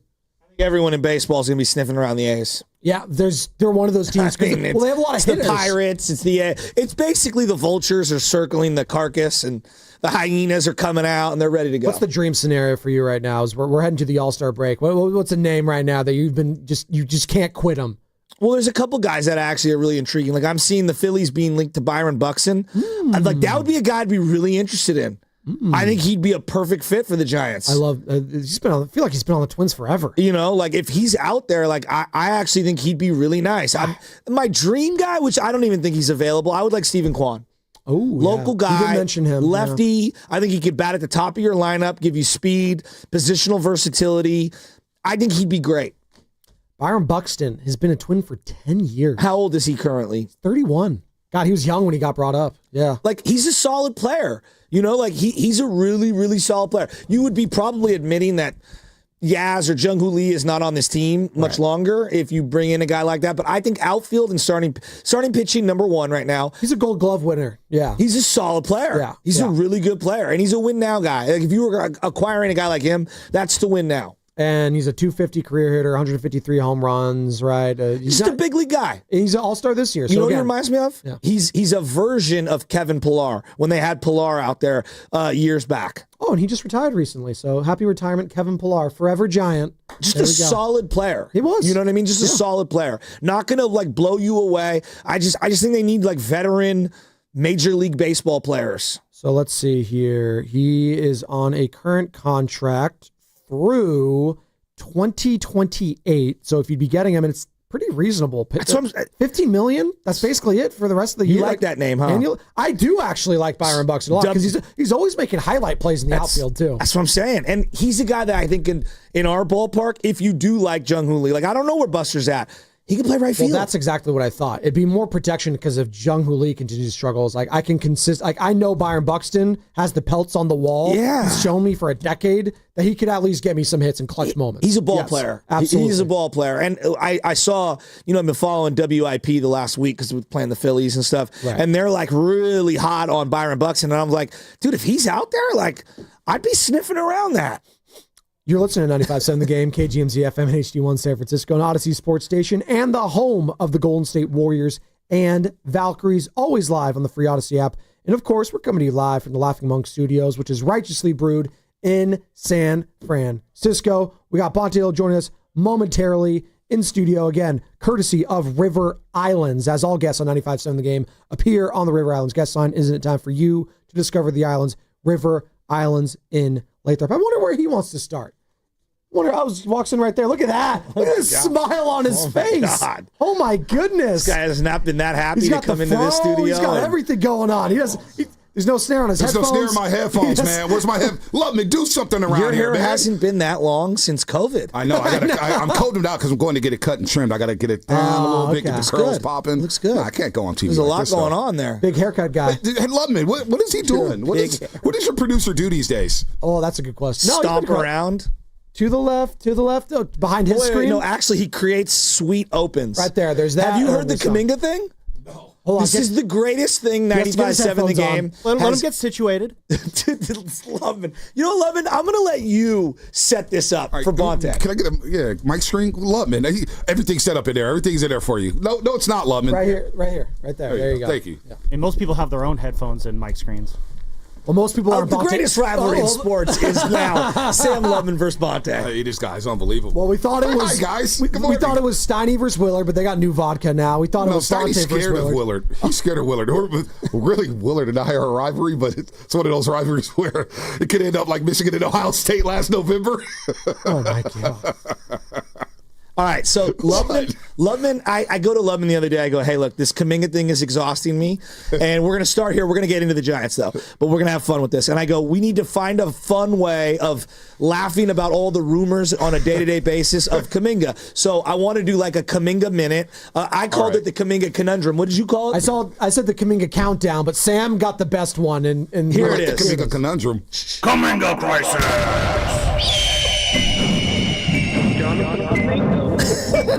Come on, that's great. And then we read off what happened on that day on the internet of Jonathan Kuminga. So the whole can I mean no, don't. Jump in, do whatever you want. Just leave Come the on. studio now.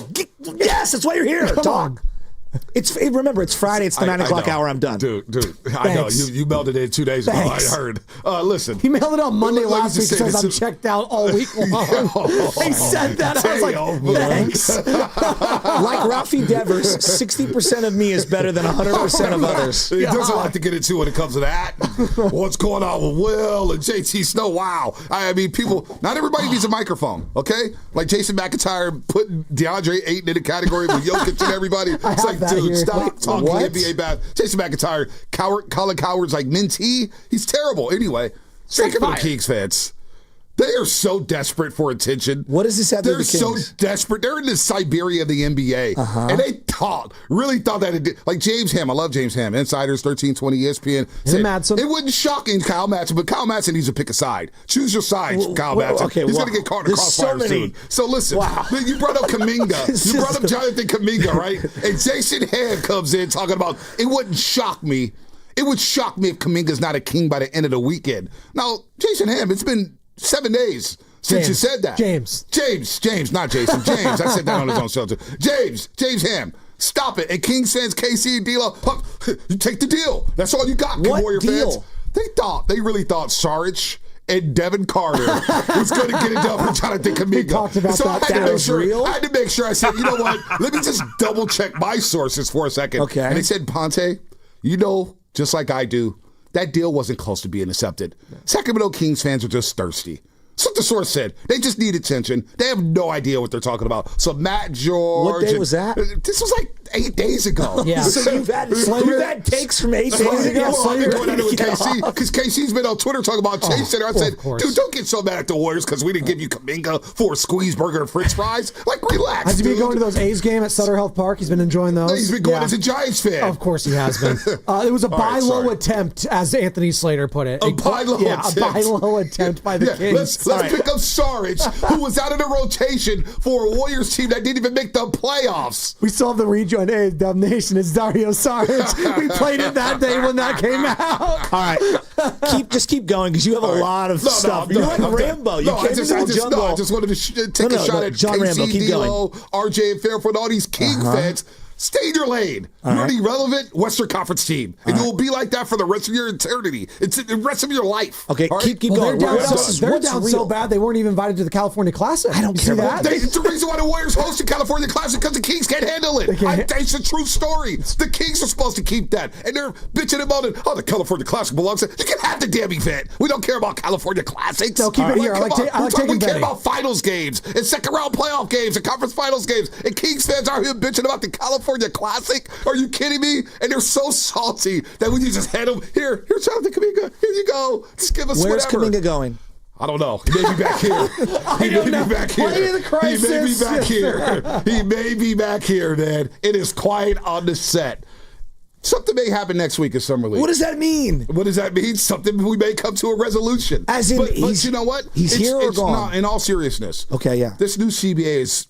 I mean, it's Adam Silver. You know where I stand. It's ridiculous. Dude, it is ridiculous. It's the worst. And I really came to my senses last year when Malik Monk signed that deal. I thought Malik Monk was going to get like $30 million a year, remember? Yeah. And then he got the deal, and I was like, oh, this new CBA, we underestimated this bad boy. So Cam Thomas, Josh Giddey, and a slew of restricted free agents, they're all not getting paid because teams don't want to go into that first or second apron, and it gives cheap-ass owners an excuse not to spend money. So who knows where this resolution is going to come from? I know Lacob loves Jonathan Kuminga. I like Jonathan Kuminga. I'd welcome him back with open arms. But does he want to be back? And that's where I have my doubts. Okay, I want to get this all off your chest, and then we'll get to the LeBron thing that you sent us this morning. Oh, I'm sorry. You're not sorry. Sorry about that. If you had to make an educated guess, and just, is he here to start the season? Jonathan Kuminga, is he in Golden State? Oh, man, that's tough. I think he's going to be a Warrior. Okay. I now think he's going to be a Warrior. Okay. Even though I don't believe he really wants to be a Warrior at this point. Because, look, I don't fault the kid. The kid wants to go out and try to be an all-star and lead a team, and he thinks he can impact winning it. And I don't fault any player who believes that, whether it's reality or not. I do believe the Warriors are going to say, you know what, we just can't give this guy up for pennies on the dollar. This is a prospect that we tried to develop, and we need to figure it out. And after watching that second-round playoff series, how can you not come away and say, you know what, he may be a flawed player. He may not play the way we want him to exactly play, but the guy could get buckets, and when he's engaged on the ball defensively, he can shut down the best of them. So I now believe that he may be back because there's no deal out there. What's the role then? Or if you had to pontificate, what's the role? Well, the role is going to be interesting, right?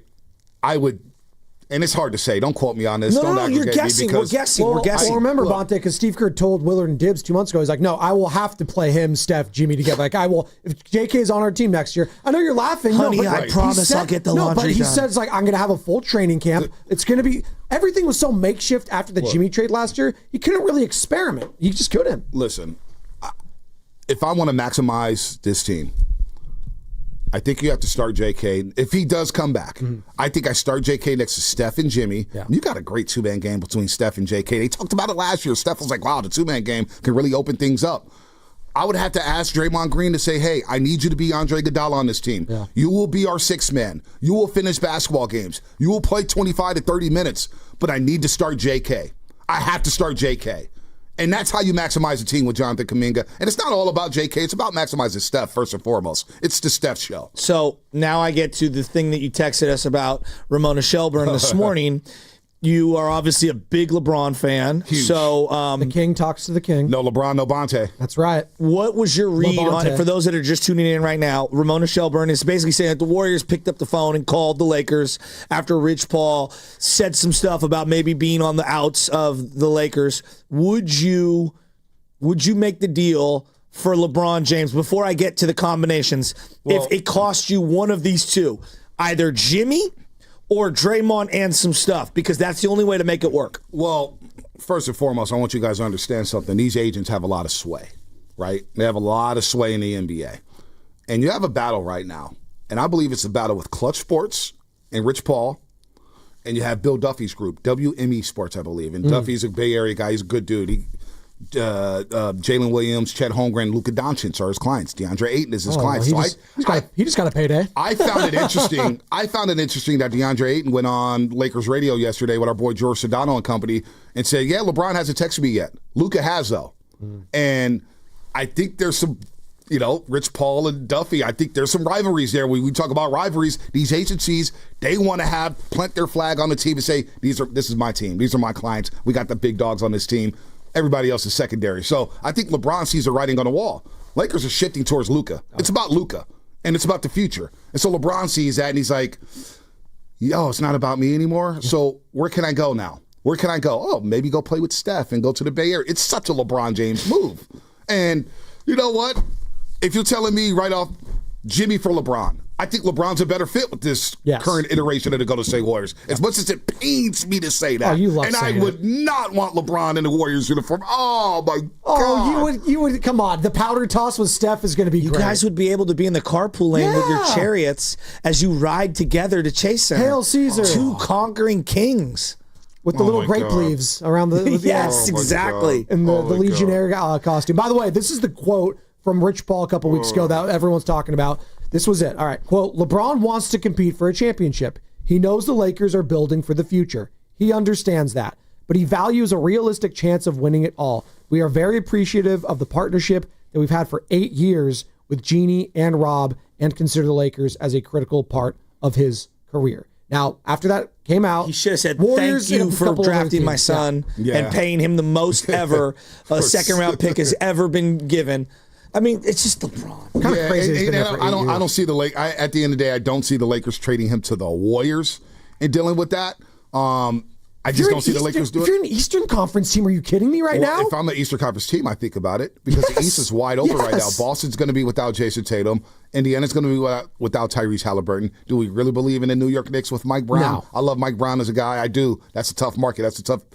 Giannis doesn't have Dame, and they're kind of in flux. Miami's trying to figure it out with Norman Powell, Bam, Tyler Hero. The East is wide open. So if I'm LeBron, I think that's what he's doing. He's trying to get to the Eastern Conference knowing that, oh, I don't have to go through the treacherous West in the playoffs where I can't get out the first round. I can't beat Minnesota. I can't beat Denver. Let me go to the Eastern Conference and walk my way into the NBA Finals like he did for so many years in Cleveland. Right. It's actually a smart move by LeBron, and it's a tactic to try to get him ring number 5. Right. He's so strategic. It's the right. If you can't read through it, read between the lines. It's right there for everybody. Right. Well, the fact that was the first iteration, and this is the first time I've actually felt like he could get traded. I never believed in the other stuff the previous years because they had his boy AD was there. But once AD was gone, I think for LeBron, it's like, all right, I can leave.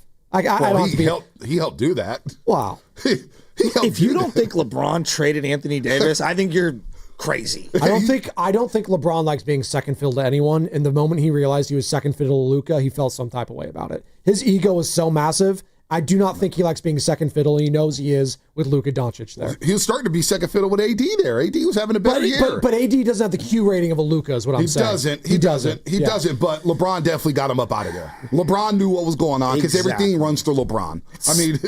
But it's such a redundant player. It sounds like if I was LeBron, I'd like playing with AD because he highlights more of LeBron's skill set. Luka and LeBron together, But Joey, you are underestimating the first round. You're underestimating LeBron's pettiness. He got rid of one of his best friends, Dwayne Wade. Dwayne.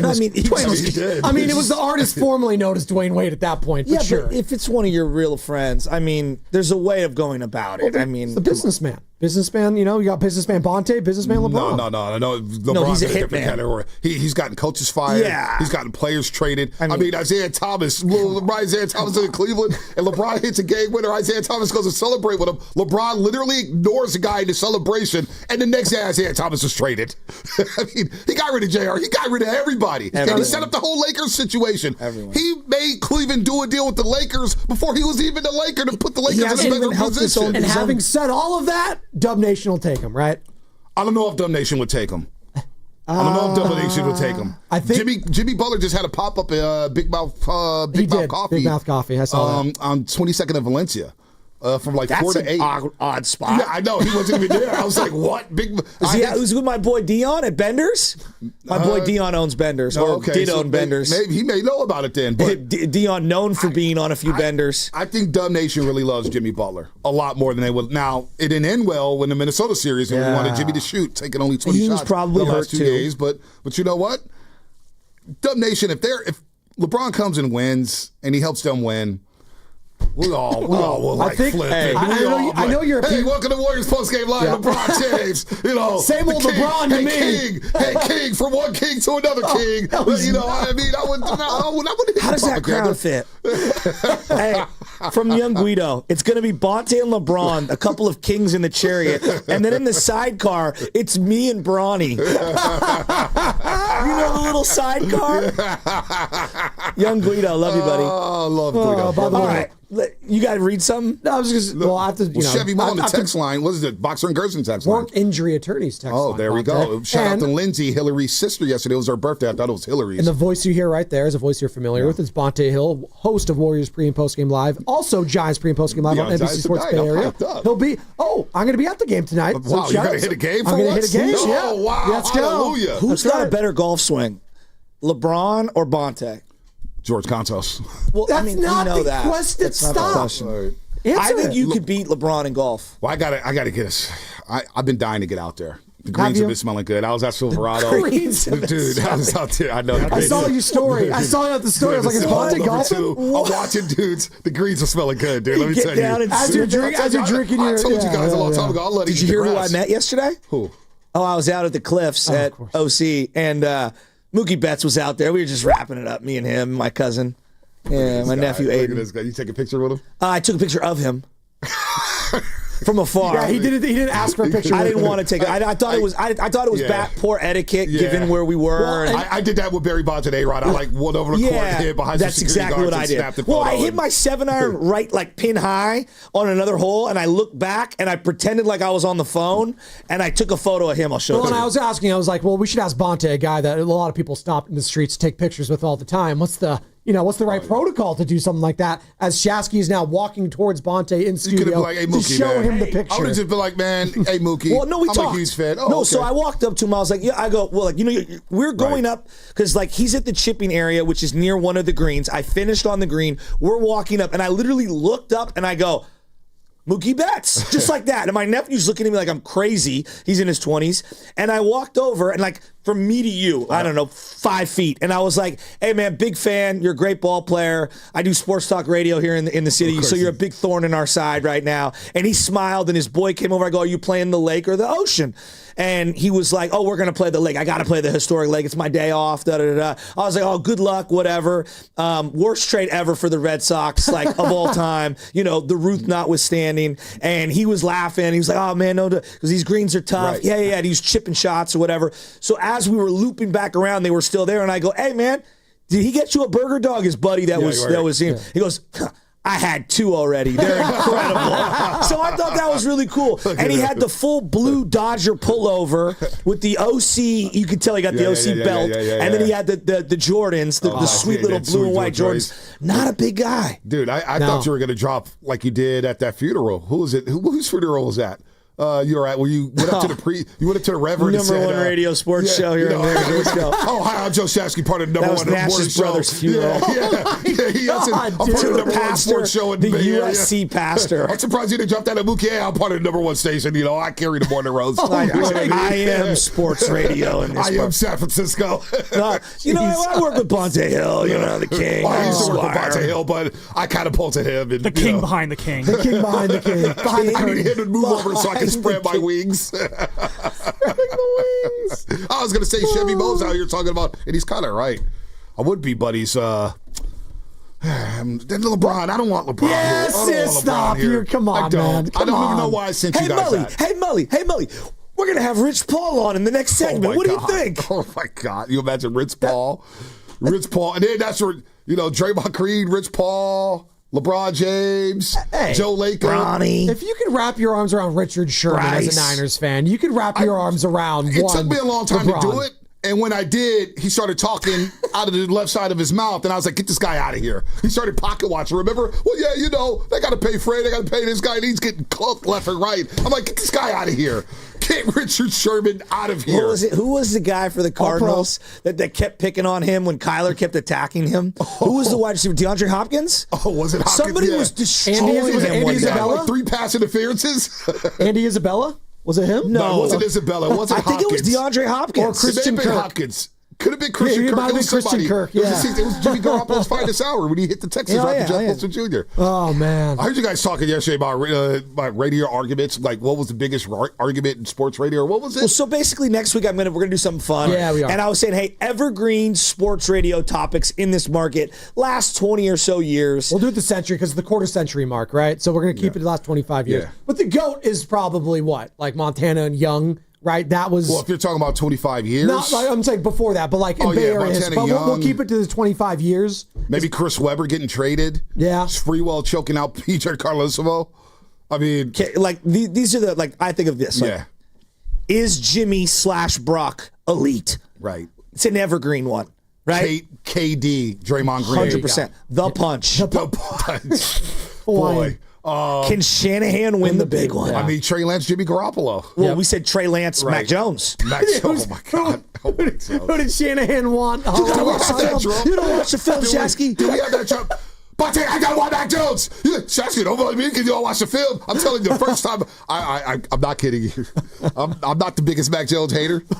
The first time I ever threw a football was the first play of the game in the Citrus Bowl against Michigan. And he threw a bomb. Bro, I swear to God, it was like the perfect spot. I said, who is that? I thought Tua was the best kid to come out of Alabama. Who is that guy? White quarterbacks. I do love white quarterbacks who can throw it deep. I do love you a good white quarterback. Oh Brock Purdy. That's why you love Brock Purdy. Okay. I think the Niners are going to shock some people. Oh, thanks. Mad Bum. They're going to shock some people. They've got like 4 lock Hall of Famers. People are sleeping on them. I'm telling you. People are sleeping on them. No, they're saying they're going to finish third in the West. I'm seeing everybody say, oh, it's done. The Niners are winning the NFC West. Bookmark this, July 11th, 9:21 a.m., and I can't wait for training camp to tell everybody about that. The Niners are winning the West.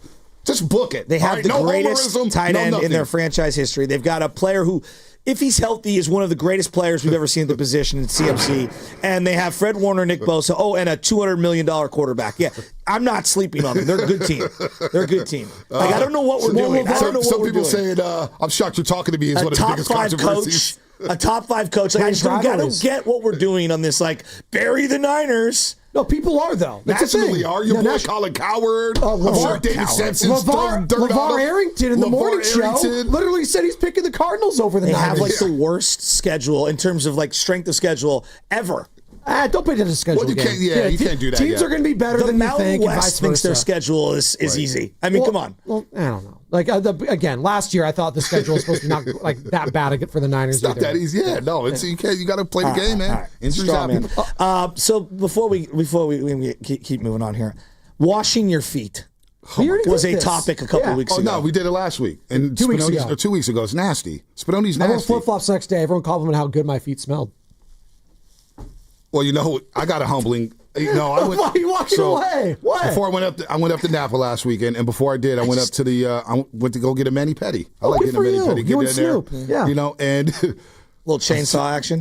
Dude, they were like, the lady goes, Mr. Hill, you need to use moisturizer. Careful. You need to use more. Careful. You need to use what? Careful what? She's like, careful. The only impressions are okay about it. She just said, she was like, I'm Ludman. I'm going to be at Freeman's and Pipes this Saturday with Mark Grant. Let me leave that alone. Like, did Lucas too. Dude, she goes, Mr. Hill, please moisturize your feet more. I was like, I do. I wash them all the time. Oh, so I you have the scrub my bad feet. Okay. Hey, Philmo, you called earlier. Call back tomorrow, Philmo. Call next week. No, you listen all to right, me. love you, Philmo. Love you, Philmo. That was his Lucas. That was pretending Lucas. to be Lucas. Oh my gosh, Lucas! You want to talk about a guy, Lucas Alexander? I could go off on him the for 30 minutes. President of hate. Yeah, he is a hater. And Philmo's not lying. Lucas is always the bus balls, and they'd be like, "Why do you have to talk about me? Everybody's so happy. Let's all be happy." That's not the real world, Lucas. This ain't Marin Catholic, buddy. Well, when you wake and bake every morning, welcome to the big city, buddy. When you wake and bake every day, and you live at mom's house, you know it's like life's good. Must be nice. You know, like he's grandma's boy. Better watch your mouth. That's the director of sports right there. Director of what? Game.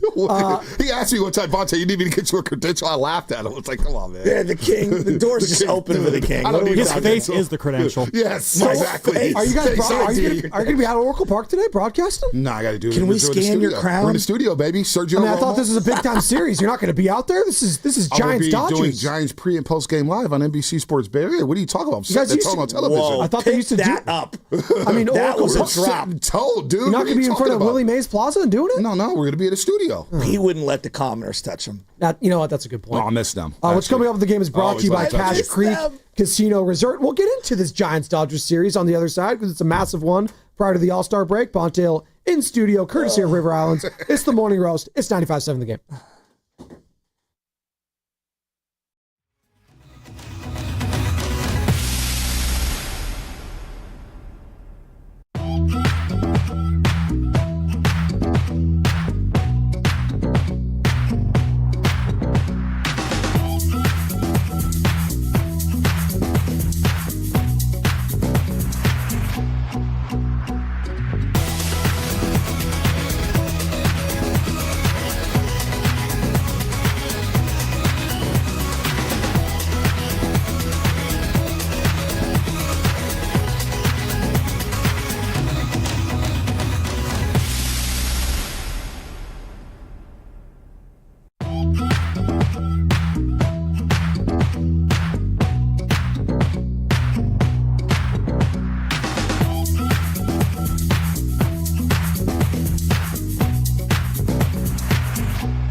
The Morning Roast with Joe Spadoni. Listen to that guy driving the bus, man. Damn, Spadoni. Damn, you sound good. And Joe Shasky from 6 to 10 on 95.7 The Game.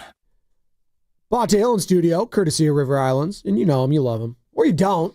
And we'd like to hear from, the Kings fans that, are chiming in on the Boxer and Gerson work injury attorneys text line. The first words uttered out of his mouth, I got to get into the Kings fans right now.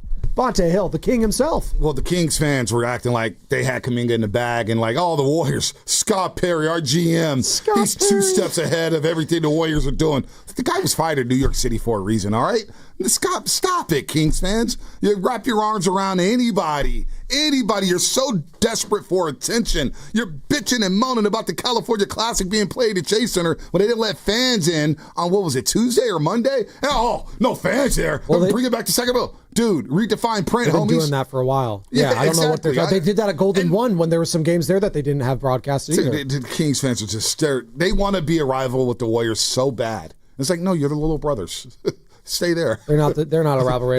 Enjoy your one playoff appearance in 17 years. There's a rivalry this weekend going on at Oracle Park that's going to be exciting. We're going to get into the Giants-Dodgers in a second. By the way, Bonte, did you know that starting next Monday, we're having our All-Star Week prize blowout? Damn. Check this out. Warriors prize packs, Giants prize packs, a day pass to Outside Lands. Oh, I like that. 4-day passes to Aftershock. That was Anna's first date. Oh, really? Love that. That's pretty romantic. And gift cards to the Valkyries merch store. It is if this is the right music. Right? I'm in that. It's like pretty cool. No, it is. Worked out for her. Worked out for me. Yeah. So be listening. Worked out for her. I see it for me too. Say that. I see it for me too. No, I'm saying it worked out for her because she lived a block away from Outside Lands. So her mindset was, if this date sucks, I could just walk 2 blocks back to the crib. Did you see? He just tried out for the Niners. He's getting backpedaling like a cornerback. Well, no, it's worked out best for Baby Ches because she's here. We love Baby Ches. So there you go. Man, she's on a run. There you go. Every show, every day. It all starts Monday. Be listening 7:30, 12:30, and 4:30. Again, every single show. All-Star you got a chance. All-Star blow. I like that. It's our Monday. A Nahegan special. There you go. You be locked in? I'll be in the ATL next week. Oh, unfortunately. I know some people in the ATL right now. Beyonce's playing. What's going on right down now in there? the ATL. Well, Anna has a friend down there, friends, and they got this big old house, and they've been begging us to come down to visit them. So we're gonna make it Grant this week. Liftman? No, I may hit up Grant Liftman. Is he But still you know there? What I did though? So you guys, Hawks making moves ask after me Grant. if this is okay. So I didn't realize this, but I was like, oh my god, the MLB All-Star Game is in Atlanta this year. Mm-hmm. We get in on Monday. I scoped out. Okay, where it's called Truett Park, I believe. Truett, yeah. It's 20 minutes away from where they live. Oh boy. So I hit up NBC and said, hey, anybody go to the All-Star Game? It's like, no. So I don't know if I'm going to get a credential, but if I do, I said, hey, Anna, I may get a credential. Unfortunately, you weren't able to get one, but unfortunately, you weren't able to would get you mind if I just break away for a few hours to go to the All-Star Game? And she goes, are you really going to break away from a family vacation to go to some All-Star Game? I said, this is the All-Star Game. It's like Shohei, Ronald Acuna, all these guys are 20 minutes away. So we go to the Yankees would be in town the weekend. We go to the Yankees-Braves game. Is that fair or foul? Well, is it you're fair? just hilarious. No, It's is it so fair? on- Would no. you do that? It's on brand. Would you do that? You're Joe? finally learning. Good for Carter you. did it. He course I left his would. honeymoon early to go to Game 7 against the Rockets. Don't ask me. That's all I'm going to say. I was jealous about that. Don't ask me. I was would. gonna. Now I'm imagining. So it's not Of course fair, I would. right, Carter? Hey, I'm breaking away for a few If hours. the Kings showed up to Atlanta for the All-Star Game, they would stop the pregame festivities the way that Ted Williams was rolled out there and stop. Tony Gwynn put his arms around him, remember in and all the players wanted to touch him. Remember in Zoolander when whenever Hansel would walk in and they do the remix Hansel, it'd be Bonte Hill walking in. There'd be a DJ somewhere. The red carpet would be rolled out. He'd have his yo-yo. I wish I had it like that, but look, I got to break away. It's the All-Star Game. Maybe Break A-Rod and away. Jeter will take a photo And with then me. I got to Who go knows? get the lemon Lou wings or whatever. You took it Magic right out City? of my mouth. Oh, that is on the bucket list. I got to have a lemon pepper Lou's. I got to see what the hype is about.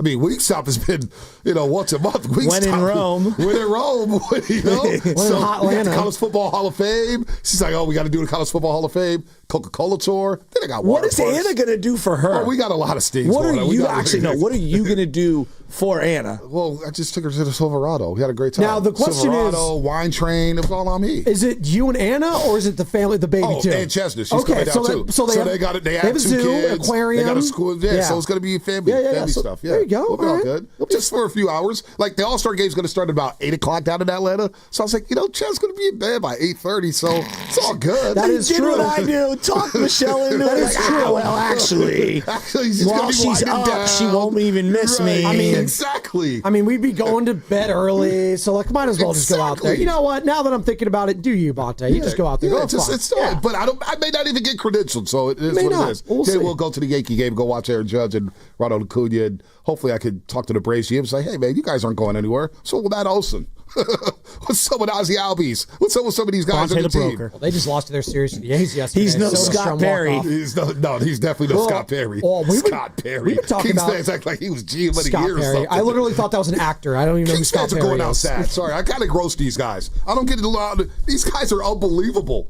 Unbelievable. D'Lo and KC, too. I hear you guys up there at ESPN 1320. And I'm going to say it again. Kyle Madsen, pick a side. James Ham. And choose wisely. All right. So now that you're done destroying Sacramento and their radio hosts, and then you gave us your travel itinerary, can you maybe break down Giants Dodgers for me? It's a big series, right?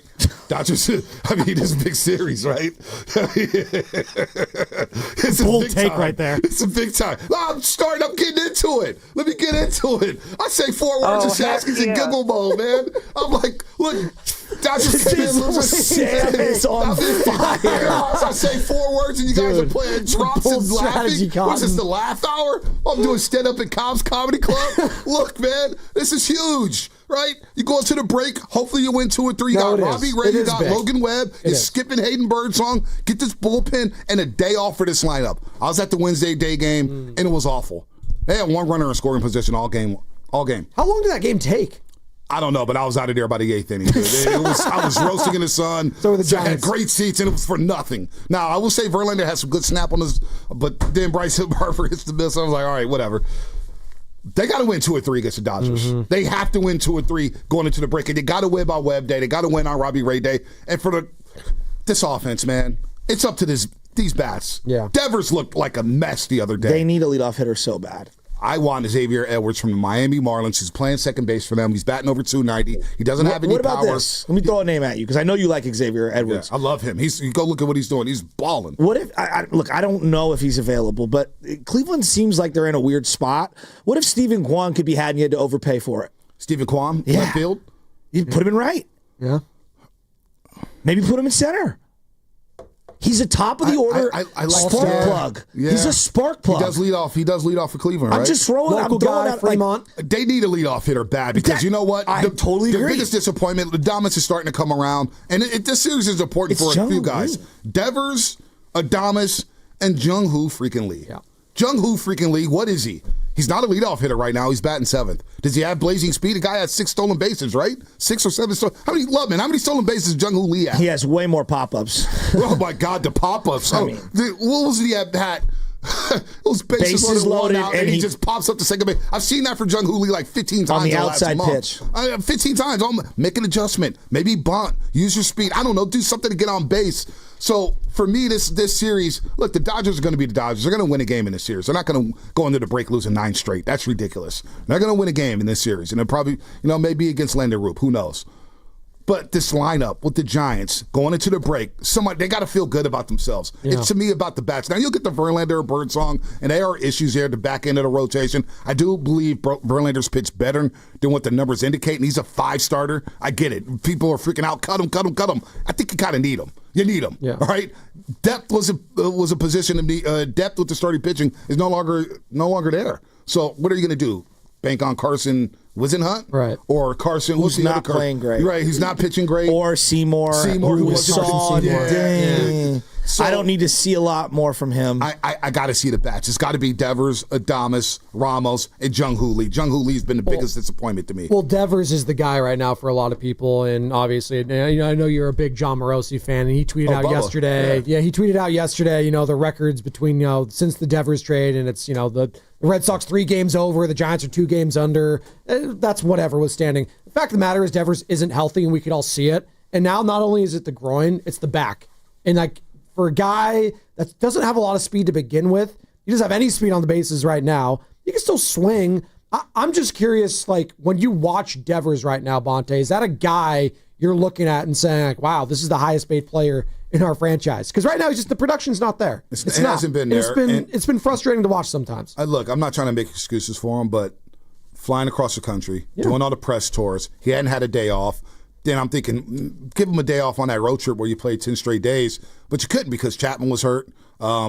Casey Schmidt got hurt. And then Christian Koch got hurt. And Wilmer was struggling. Yes. He was scuffling because he wasn't playing every day. So you had no choice but to play Devers. I think the day off for Devers yesterday, and then this All-Star break coming up will do him some good. And the bat will come around. The bat will come around for Rafael Devers. He's not that bad. No, he's not. I do think his discernment in terms of pitch selection, he's all over the place. He's trying to drive everything. Dude, he was a mess the other day. And not only that, you got to realize, too, he's learning a new league. Yeah.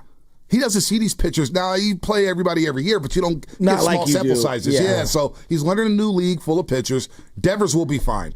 Jung-Hoo Lee and Adames, and I think Adames has been better. He's been way better. A lot better. I think he's the backs look way better. And look at his career numbers in July, August, September. They're really good. So I bank on the track record there.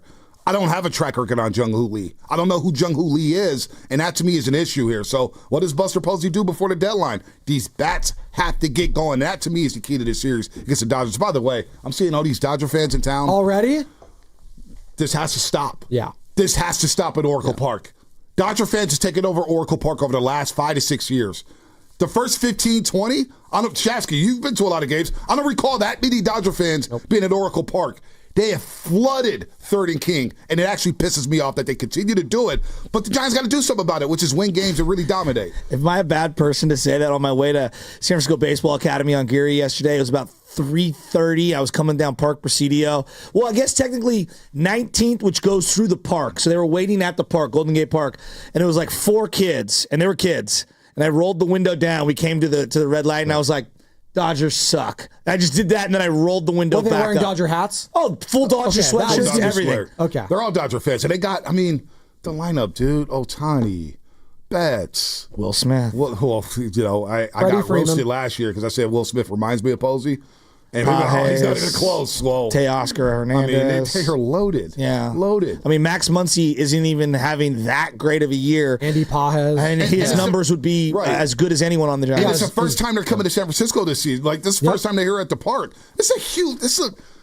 We gotta feel this means more for the Giants to go to the break winning 2-3. And last time the shine of losing to the stink, I guess, of losing to the Dodgers wasn't there because it culminated that weekend of Father's Day Sunday of the Devers trade. Mm-hmm. So we didn't even talk about the actual series because at that point it didn't even matter. But you did lose the series, and Roop couldn't even get through 2 innings on that Saturday start. Webb looked incredible. Schmidt had the grand slam. But immediately in the second game, it all just went, all right, well, that game's over. And in the third game, Kyle Harrison, we all thought, oh, this is going to be the biggest start for him. Doesn't even pitch there. Gets sent to AAA after he gets traded. So they should have won that last Sunday game. But Ryan Walker, he gets the slider yanked foul by Pages. And then next pitch, he throws the same pitch. It's like over the middle. And he gets you yanked. That's the game the Giants should have won. And I think now with I don't think Eric Miller's coming back this year. That's the lefty situation in the plan. Exactly. This is where you miss Kyle Harrison a little bit. And now I'm not saying that I wouldn't do the deal because of Kyle Harrison. You take the deal. No, but you need a lefty depth. But I thought Kyle Harrison had value in being a lefty reliever on this team. I was like, I could salvage something out of him. Now you got no one because Scott Alexander. Oh boy! Well, he's a gas can. Oh boy! Let's just call it what it is. A nice guy, but a gas can. The worst again. Let's call it what it is. He's a nice guy. I mean, the worst thing you could have. They need a lefty, and especially when you have Freeman and Ohtani at the beginning of that lineup, it's nice to have at least one lefty coming out of the bullpen to give them something different of a look. I agree, and I think that is definitely going to be a need for them at the deadline. Obviously, looking at a starter, I threw this name at him. I've been following WIP all week because of the Philly situation. You love Philadelphia. He does. You love Philadelphia now. You like Sausalito Shasky, with Philadelphia. Well, he's a big corporate guy, so he likes to, WEI and I are now friends, and WIP and I are now friends. WFAN, they hit me up now. When the King left the chair, there was a vacancy, and so the Squire stepped up. And so right now, they're talking about, you like that, didn't you? That's pretty good. They're talking about acquiring Byron Buxton. And I'm like, I think the Giants should be looking into Byron Buxton. If that guy's available, why wouldn't you be open to that? Nah, I would rather have Joe Ryan. Yeah, Joe Ryan's pretty good. I'm not saying that, but I'm just talking about outfielders. Like, he's a good outfielder. No, he is a really good outfielder. I would love to have him. He's a really good outfielder. Look, if anything we learned from Buster Posey, they will be aggressive. Yeah. They will be looking for deals. Yes. Buster Posey's in win now mode. I am too. So I think we all are. We're waiting for this, but he still has to clean up Farhan's mess. And right now, I think the Jung-Hoo Lee contract, keep going back to that. If Jung-Hoo Lee just was productive, it would alleviate a lot of issues this team would have. Speed, batting average, getting on base, scoring runs, hitting runners in scoring How many position. multi-hit games in the last, let's say, 50 days? Not many. 2. And one of them was the Arizona game. Oh my God! That he came back after having a day off. Right. So it's like, to me, a guy who's supposed to be bat on ball contact guy, I'm not seeing it. It does bother me that you're selling out to WIP and selling out. No. Me and Fritzy and all my boys. And Bubble Bath Boy. Hey, did you see what they did this week? I did see that. The camera, because only you posted it. I actually was thoroughly impressed with them. Oh my gosh. Yeah. Oh my gosh. By the way, you're talking about Joe Ryan, Bonte, the pitcher for the Twins. Everyone wants born in San Francisco, local guy, San Anselmo. Went to St. Francis Drake High School. I'm not mad at that. What if I threw another name at you that I think the value on him 2 years ago pre-arm injury? Let me guess. Will Clark. No, I was going to say. Oh. You want to get into that? Sandy Alcantara. Sandy Alcantara might be available. Like the Marlins are talking about trading. So I had him in fantasy baseball, so I was watching. His value 2 years ago was through the roof. He has not been the same. He's not been the same. What about in the bullpen? I don't know if he's a bullpen guy. He may want to be a starter. God, I don't know. He's been. No, I know, but that's the kind of guy who will be out there. It may be out there, but we don't know. We honestly don't know if he's going to be out there. Yeah. Or who's going to be out there. Also, if I'm looking at Miami again, I start with Xavier Edwards because then I get me a leadoff hitter. Well, I think you can get 2 lineup. guys from them. That's why I like that. Well, get Xavier Edwards. Give me the other guy, Cabrera. I'd rather have Cabrera. You see what he did at Oracle Park? That just got nasty stuff. That team, Otto Lopez played out of his mind. He did play I out had of his never even mind. heard of him, and he played out of his mind. I thought he was a second baseman. I didn't even know he was a shortstop. The other team that I'm looking at is Baltimore. They think they're in it, but in 2 weeks they might not because they might still be 6, 7, 8 games back. Is Baltimore a team with Hearns and some of the other guys that they have? Could they be a team that would be willing to deal? They have no pitching whatsoever. None. Hearns is the guy. Look, one more bat will be nice for the Giants lineup, so I wouldn't go too crazy. But I need pitching. Exactly. I need a lefty in the bullpen. And maybe another starter because Birdsong, I'm very concerned. I think Verlander will get some wins, and he's going to – look, he hasn't gotten run support whatsoever. Look, it hasn't been pretty. The A's game was awful. He's given up the most runs. He's given up a lot of runs. 5 on the team. less starts than anyone. Yeah, no, I get it. But the other day I'm at the game. The movement was there. Look, that's a tough lineup. He's got to get a lead early to make himself feel good. And when you don't get a lead, you're pitching from behind over and over and over again. And I did hear you. The JT Real Muto at bat was huge because I was watching it. I was like, you get out this inning, you're feeling good. And Real Muto, who hasn't had a good season whatsoever, goes to left field with a C9 single. Dude. So he hasn't had a great year. I love him as a player, though. He's cool. He's all right. No, he's a really good backstop. I like him a lot. All right. You said the name. It was the talk of the town last couple of days. It's still the talk of the town. I don't know why. Will Clark. It's a non-story. Devers is taking grounders at third base the moment the Sox are here. Like, I don't get why everybody's like, oh, Devers. I'm watching him on the live feed in the studio take grounders. Like, so people are just talking just to talk, and not everybody needs to talk in front of a microphone. Like, I swear to God, too many people are talking in front of a microphone, and too many people are saying like a Wu-Tang concert. It's just like, dude, I thought about this. I thought about this. Buster Posey. He's sitting there trying to build a culture, and he's inviting all the alumni back and everything like that. And he hears, because another guy who's been wild on the Twitter streets is JT Snow. JT Snow's been wild. Run of the program. He deletes tweets all the time because it's like, oh, I shouldn't say that. Like, he had a tweet the other day when Dominic Smith had a good pick, and he goes, oh, that was Devers at first base. It'd be 2-1 Philadelphia. What do you think Buster Posey's thinking? I brought you back to spring camp. You want to work with the organization. You're out here taking shots at my players? You can't do that in that position. You can think it. You can say it to your buddies, but you can't post it. And so we get to Will Clark. I thought about Dave Fleming, like, man, that's going to be awkward little. And once Will Clark goes back to the yard, but Will Clark, dude, dial it down a little bit. Matt Williams and Bo Miller there. You don't think they're talking to Devers about first base grounders or whatnot? Or, Will Clark's got to chill a little bit. And I'm not going to tell him that personally because Will the Thrill is, but Will, just dial it down just a little bit, dude, right. Because to me, that was the biggest non-story of the year. It was the biggest non-story of the year. And I'm like, wow, I can't believe how many people are running with it, but it is what it is. We also run with Fast Five. It's time for the Xfinity Fast Five. Your last chance to get in on the morning road. Will, it's crazy.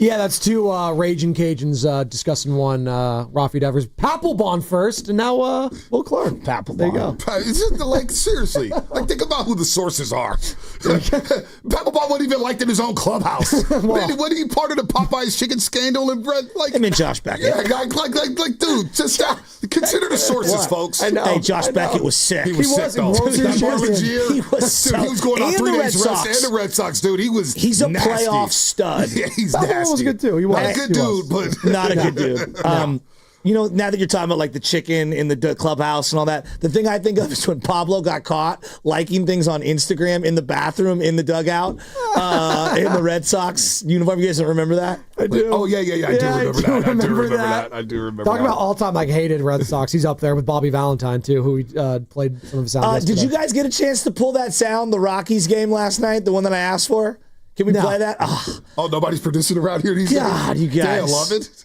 Well, the Rockies made 400 errors on one play last night.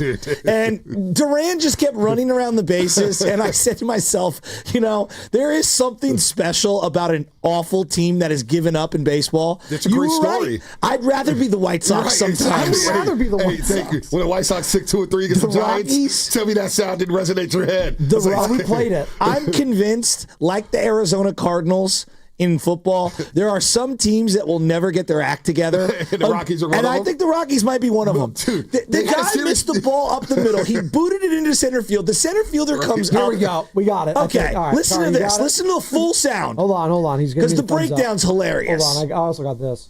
I would rather be the White Sox. There's that. Would you rather be the Rockies? Well, they took 2 or 3 for the Giants.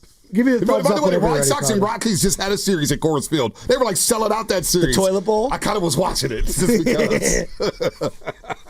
Where's the sound, love it? Carter, wake he's up. Got it. 3-1 up the middle.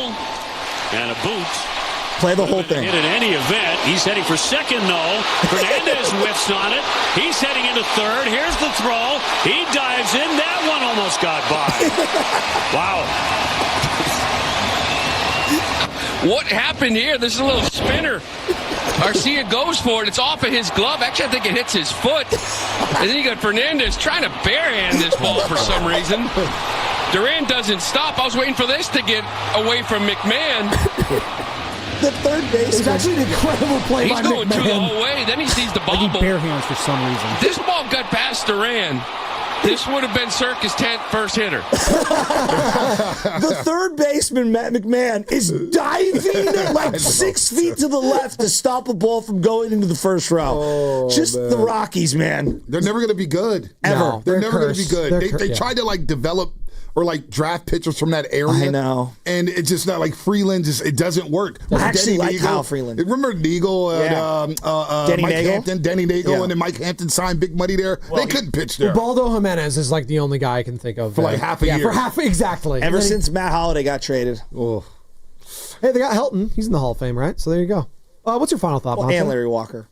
Hey, it's a big series at Oracle Park. Huge. So I you actually wor- drove by how the many park. games are you working? Today, tomorrow, and then Sunday's on Roku. Yeah, Sunday's we a were Roku we were game. talking about Yeah. that. So you're doing Roku? So no, I'm not doing Roku. Hey, man, And Roku Bonte wants to Hill. throw me a check. Hey, I'll do some Roku. Hey, I'm Bonte Hill here on Roku. No, actually, me and John Tesh are working on a new single for Giants pre and post Hey, games. dude, the NBC hats are on. I got me one. What's the worst mine? You said you don't like NBC.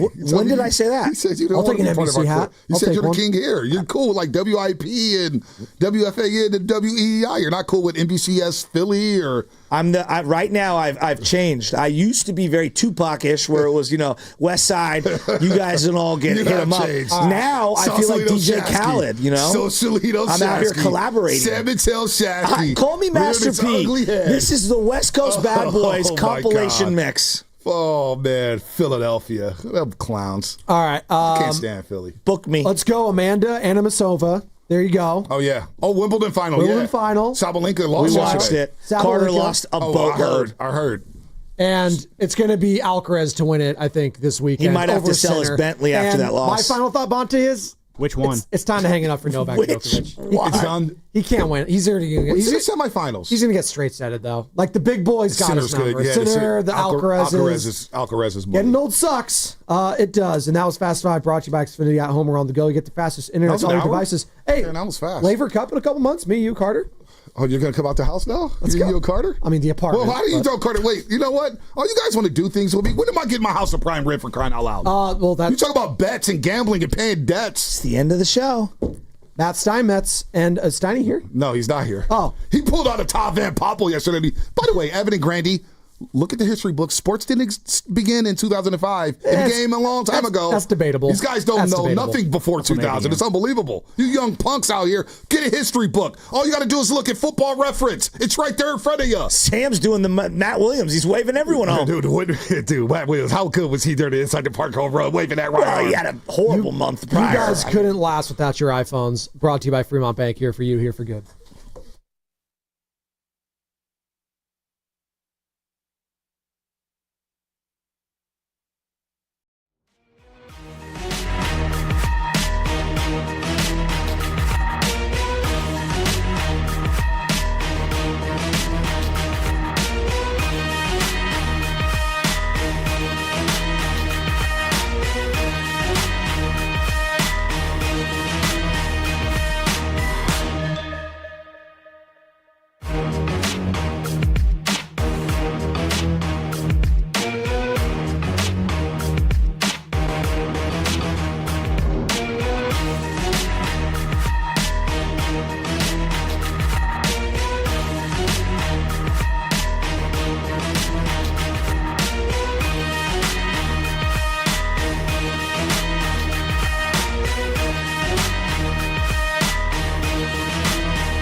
All right, what's going on, everybody? Evan Giddings in for Matt Steinmetz. Daryl the Guru Johnson rocking with you here on a Friday. A beautiful Friday, I might add. It's been cold. It's been dreary.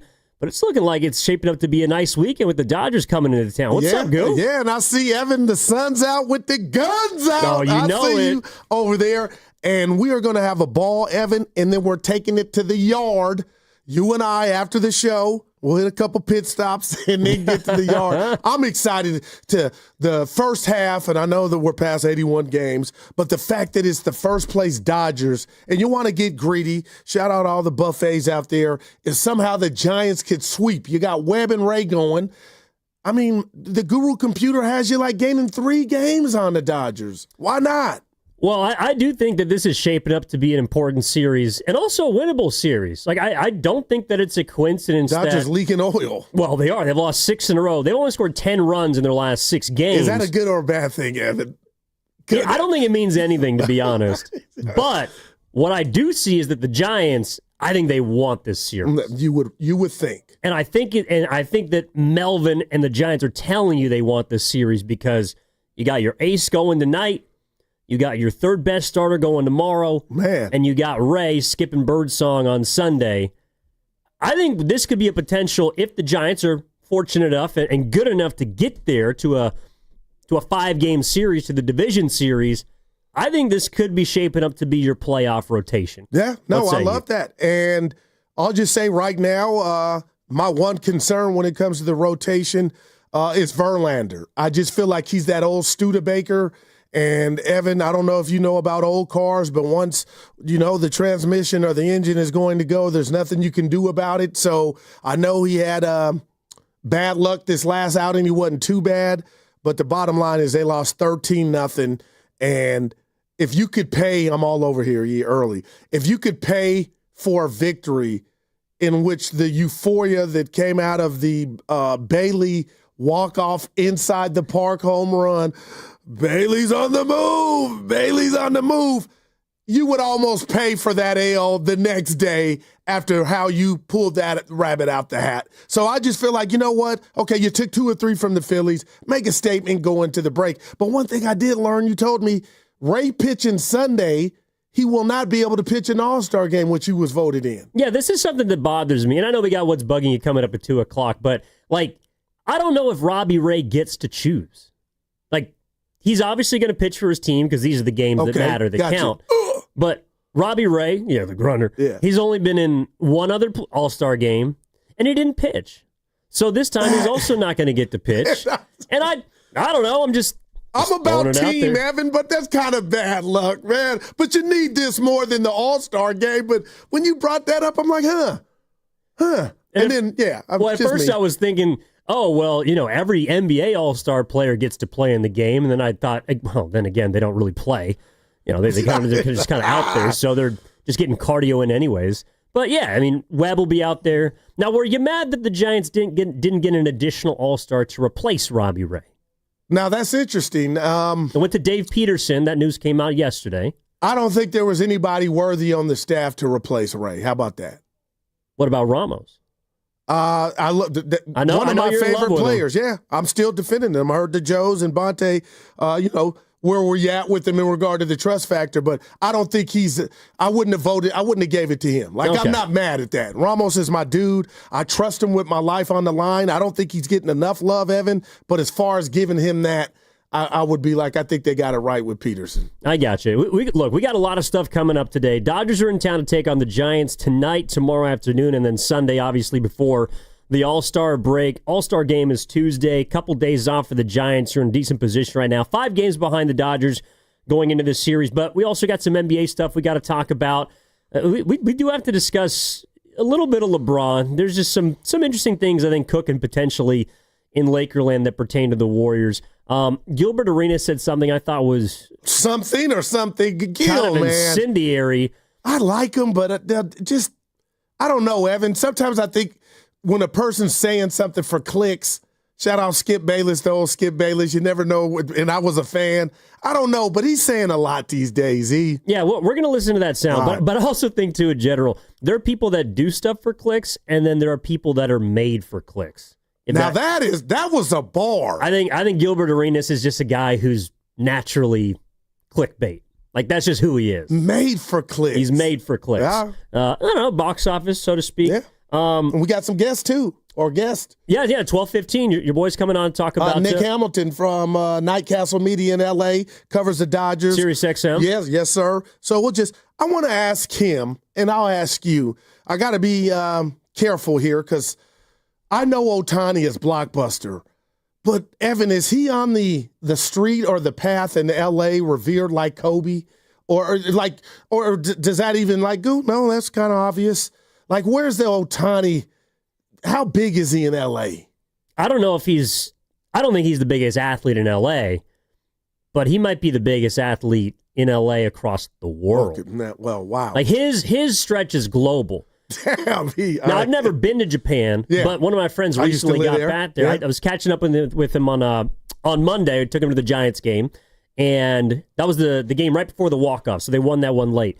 And we're talking about a bunch of things, and he says, I just got back from Japan, and let me tell you, Tokyo, Shohei Ohtani's face is everywhere, all across the city, largest city in the world.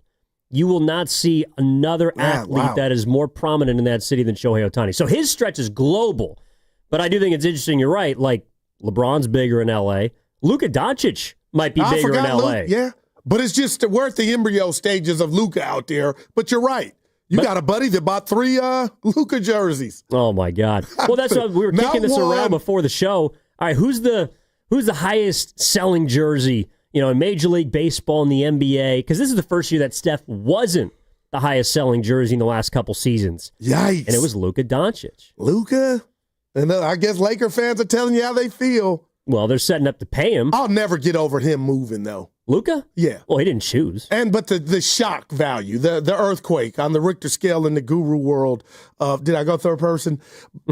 I can't believe he got moved, But he's a little overweight. But neither here nor there. Well, he's been in the gym, just like Kuminga. Yeah. Okay, first of all, I got to ask you, seriously. I was going to tweet this out, but I figured I'd just tell you it on air. So before the show, I get a notification on my Twitter, at Evan A. Giddings, and it's a video of Jonathan Kuminga doing a workout. They're traditional. I got to ask you this.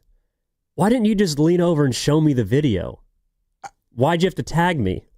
Because I wanted you part of me sending it to Steiny. Yeah, but Steiny's somewhere yonder. So I just added you because we're getting down today. And the lighting wasn't great, Evan. So I initially thought, was this Durant? Who is this guy? So, Evan, I got Kuminga fatigue. I really, truly do. I understand it. And you said something, I don't want to bust you out, but there's nothing to be ashamed about. We could get it on the other side. There's some halves in this league like the Bancheros, guys that are getting broken off an enormous amount of change. I'm pro player, but you asked, who is it too much? And then you got the have-nots, guys like Kuminga trying to get in where they fit in and just get a little crumb. And I don't know if that's good for the game, man. Yeah, I'm not sure either.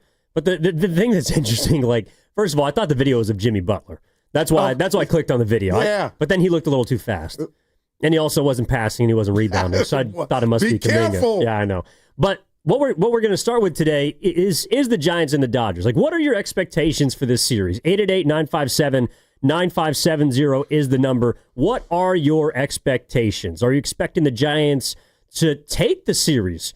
If they don't win the series, would that be disappointing? Is it another one of those big brother, little brother things? And if you're going to the game tonight, I want to hear from you too. What are you doing before the game? Me or Goo are going to be out. Yeah. You're walking down Embarcadero and you see a big old Golden State Warriors jacket. Say hi, stop by, say what's up. We're going to be popping around, and then we're going to go to the game tonight. I can't wait. I'm juiced. I cannot. Hey, you're right. And then we got 2 more games, Evan, Saturday and Sunday, and NBA Summer League. All right, and that's what we got coming up on the game here, brought to you by Fremont Bank, here for you, here for good. Evan in for Steiny alongside Daryl the Guru Johnson. We're back after this, all brought to you by Safeway.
Now, back to Steiny and Guru on 95.7 The Game. All right, Evan in for Steiny. Goo here, holding us down on a Friday. The stuff we talk about off air, boy. Is it Willard that has the idea to have a show, like a reality television show called The Breaks? It is, and I think our lives would change financially. Relationships might be tarnished. As in we wouldn't have any? No, we would have a surplus. I don't know. That's what sells now. I don't know if people are ready. Raw and uncut. Well, shout out Tony Montana. Yeah, he does the post game after his show, 9 to 10 every single Friday with Joe and Joe. And he comes in like a hurricane, man. Yeah. Look, shout out Denzel. I was looking at his hair like, I don't know how to tell him what is going on. I wasn't talking and about then he that. Goes, I'm headed to the barber. I got risotto. Okay, yeah. Nothing to see here. I'm looking like I got to tell him what is good. He goes, I'm on my way to get a haircut, so we're fine. Barber cops are not after Bonte Hill. No. It doesn't need to be called. He's not going Don King. That's not what he's doing. The note. All right, we're getting you ready for the Giants of the Dodgers series. We got a lot of stuff coming up at the back end of the show that we want to get into. We got Gruber's Guy coming up at 12:15 to talk some Dodgers. Covers them down south in Southern California. So here's what I was thinking about yesterday. Who do you think that this series is bigger for? Number one, Giants or Dodgers?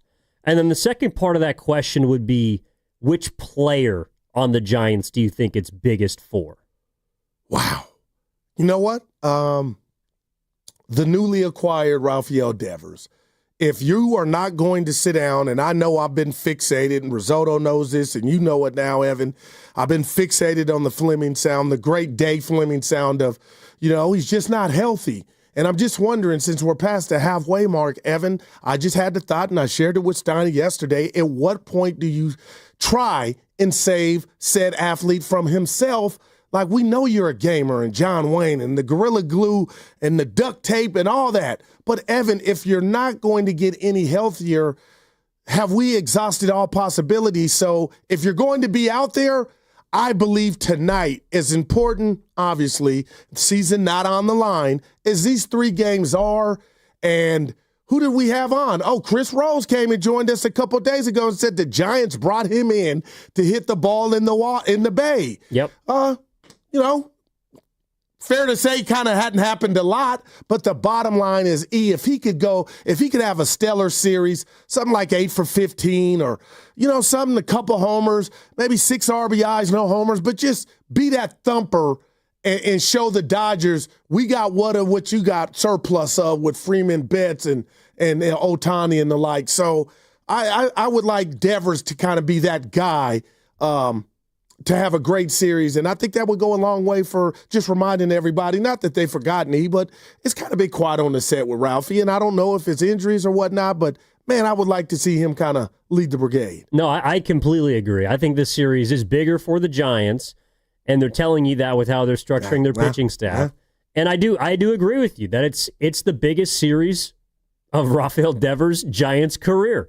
And I know he's only 22 games in, and he's got a lot of big games left, but I think that if Devers has a good series this weekend, it will erase all of the last couple of weeks of podcasts, of Red Sox sort of propaganda, if you want to call it that. All of this messy business that the reality television show that's been the Devers pre and post trade, that all goes away if he has a big series. I think that it's a massive series, not just for Devers to get going, but also to kind of just silence all the rest of this crap that's being said about him, or that seems to revolve around him. Yeah, and it's kind of funny, right? We don't hear him like I'm just reaching for some names, so help me out.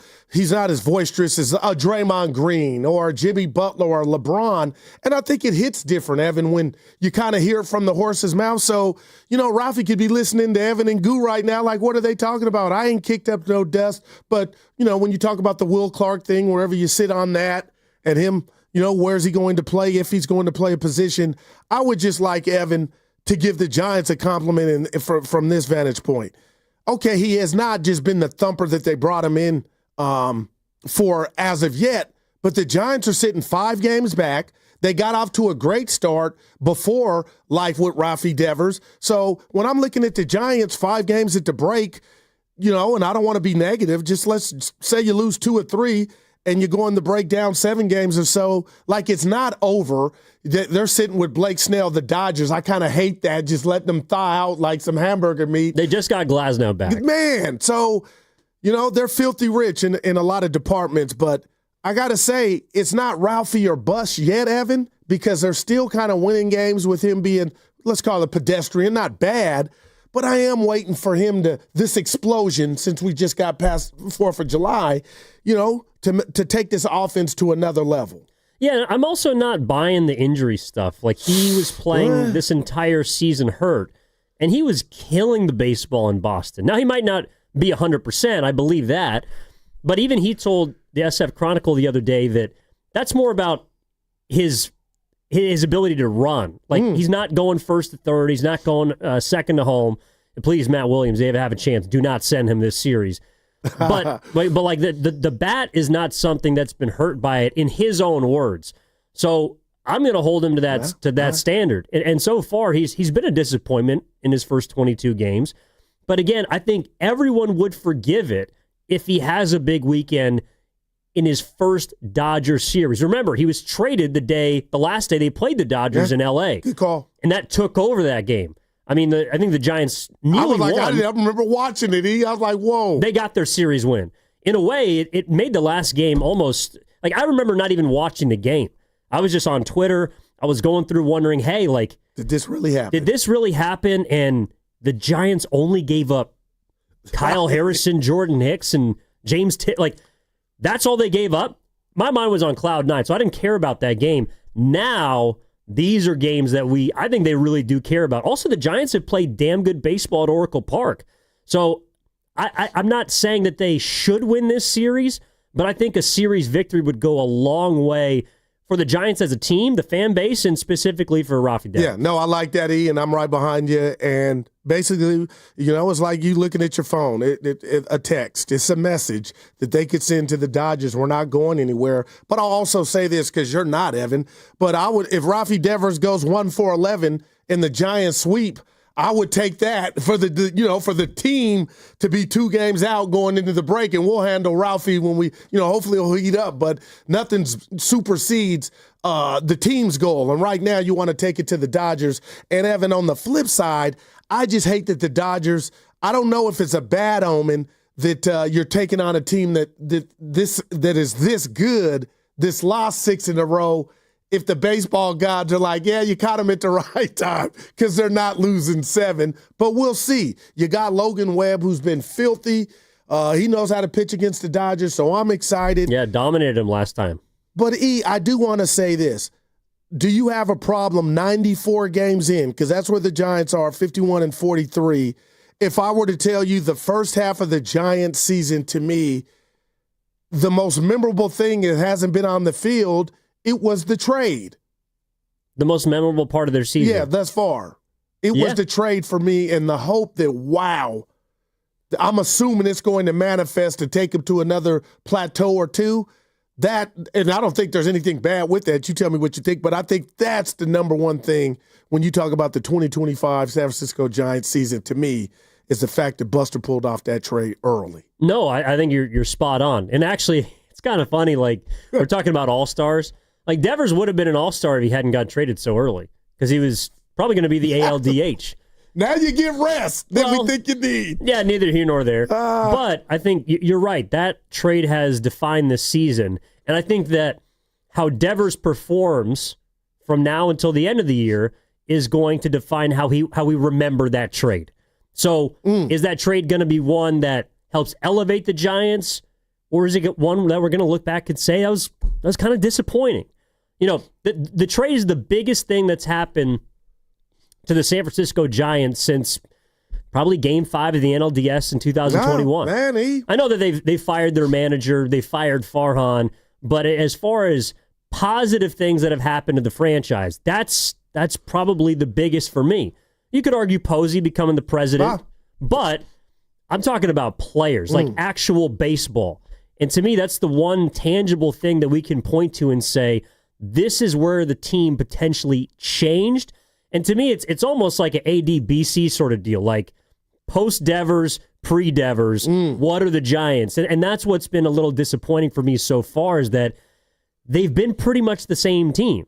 You know, they've been a borderline wild card team. Right now, they're in third place by a game. There we go. Maybe a half game, I think, because the Padres won last night. Beat the Diamondbacks. But they haven't taken off yet. And that's what I'm anxious about. I think it's going to happen, but everyone wants it now. And I really understand why. And I just feel like this is right before the break, like a perfect opportunity for this to go down. No doubt. And Evan, you got me fired up, and you are right. And I'm right behind you in regard to everything you're saying. And I was listening to Shasky and Spadoni, and they had a great bit about, you know, where are you at on said player in regard to, are you trust, I'm paraphrasing, or are you concerned?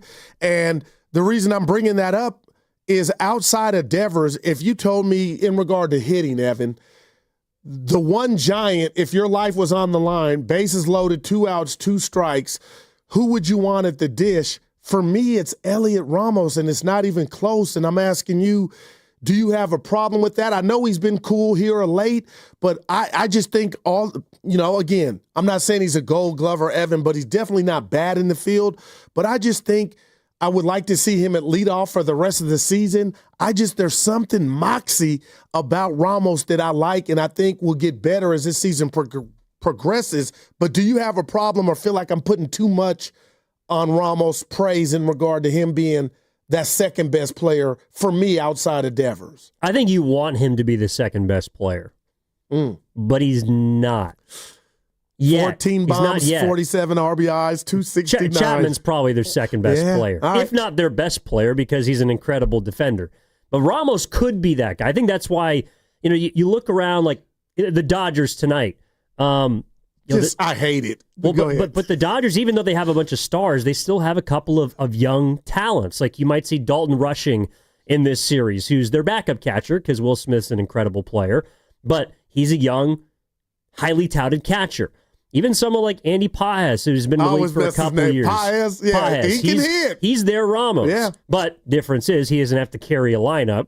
He can just be a part of it. But if you're asking me, like life on the line, guy at the plate, bases loaded, and I who like I want, Chapman. There's something about Ramos, like he's a pit bull, and I'm not saying Chapman's not, but it's Wilmer Flores. Yeah. That's like, seriously, if I'm trusting anybody on the Giants with an at-bat for my life, and I gotta get a hit and get that run in, it's Wilmer Flores. Like that doesn't make like Evan, that's your guy. I get you, and I'll be. You could, Guru, you're being so sometimey and prisoner of the moment. Evan, a month and a half ago, that would have been my answer, like Wilmer. But collectively, I just feel like guys have cooled off. But the essence of my question was just like, man, I don't know. And Ramos made the All-Star game last year. That was last year. We're talking this year, And, I said he wasn't worthy of an all-star berth to get replaced, but there's just something about him I watch, and maybe it's because of his age, and I think he's going to be part of the next. So I'm not mad at Wilmer Flores, but there's just something, Evan, that I've been a little disappointed in this offense as a whole since the arrival of Ralphie, and I can't put my finger on it. I tried to call out Pat Burrell, but, people in my ear were like, dude, he's a hidden coach. You got to go up there. It's on the players. And now I'm looking at Devers with all that he's accomplished in his career. I can't just say, that's a Burrow problem, because we saw Ralphie in Boston earlier. He couldn't hit the side of a barn. And then he got hot and got out of it and looked like his normal self. Yeah, no, after those first 19 at-bats that it looked like he was swinging at a golf ball with a broomstick, I think he has like a 300 batting average. He had a 970 OPS. He was killing the ball in Boston. But you mentioned something about Ramos that I think is interesting is I think that he is like very, very much a fan favorite, and you're not alone that you love him, right? He's kind of magnetic. Like he's got something, and it is about his age and it is about his promise. But I'll say this: if there was a guy on the Giants, because we were talking about jerseys in the first segment, I don't really wear jerseys, but if I did, the guy who I would buy a jersey for right now on the Giants is Elliot Ramos. Oh, man, I think he's the most. He's got this quiet charisma about him. Like Devers is quiet and he speaks softly, carries a big stick sort of deal. But I don't know if he's necessarily charismatic. Like Adames is charismatic, But I forgot Willie. He's a free agent acquisition. Chapman even, he's cool when he plays, but he doesn't strike me as that sort of, I don't know, just energy. Yeah. That's not what I get. I get that from Ramos. No doubt. And who was it, that big double that he got a couple weeks back, Evan? He hit a big double, bases loaded. That was against the Padres. Yeah, he was at second base and just and again, everybody's wired differently, but I do wonder that was a phenomenal point about the jersey. And I'm not mad. There's no wrong answer. But, Evan, I got to keep it real. I think now that Ralphie is a Giant and he's supposed to be your big bopper and he's going to be here for a while, if you were to tell me, hey, from this day on, who do you think is going to sell more jerseys? And I know that's not what you're saying.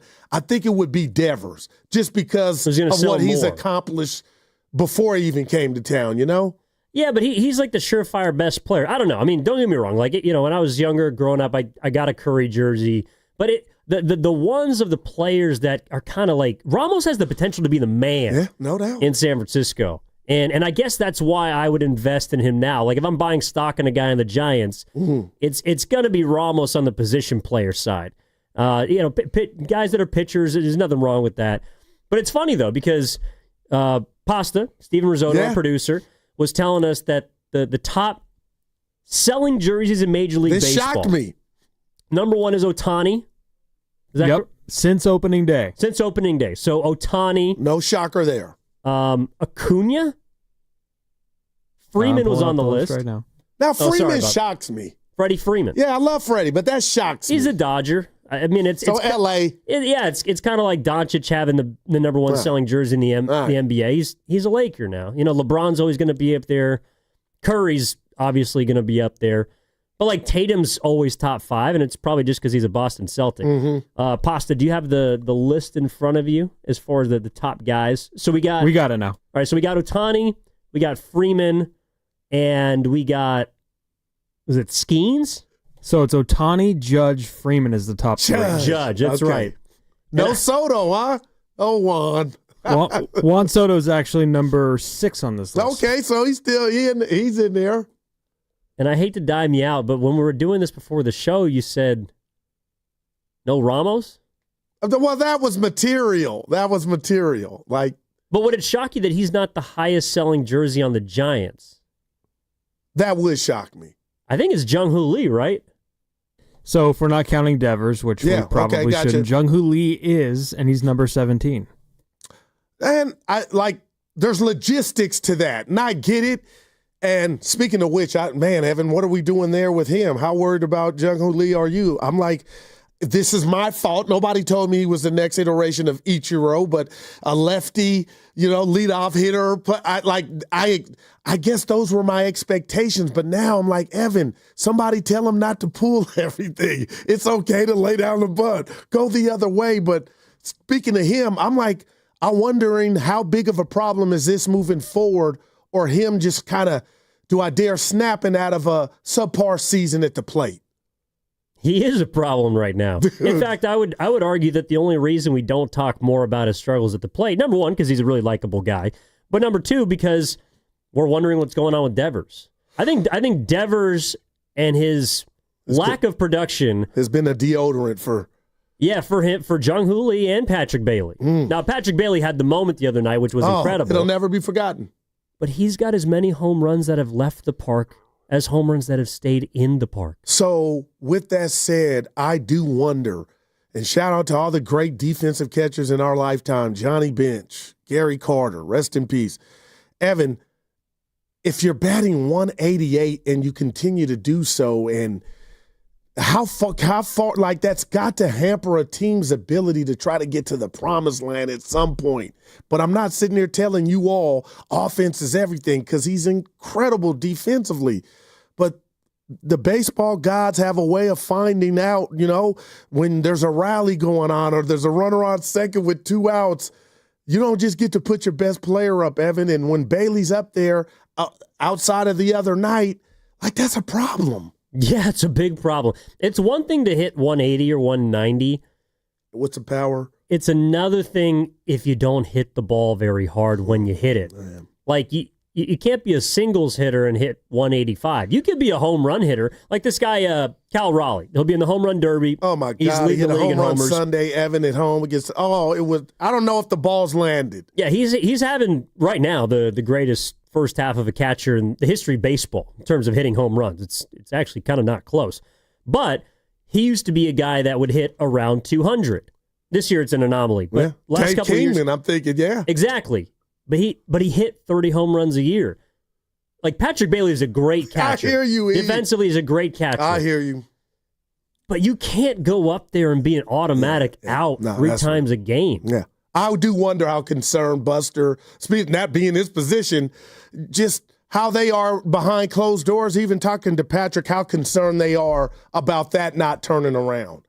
Because you can't have that. And if Jung-Hoo Lee, and I'm being negative here, glass half empty, but if he doesn't turn it around, there's too many, like, just from a fan standpoint, Evan, non-confident guys at the plate, like, man, and you kind of got to wiggle around that. And that's kind of difficult when you got multiple guys like that.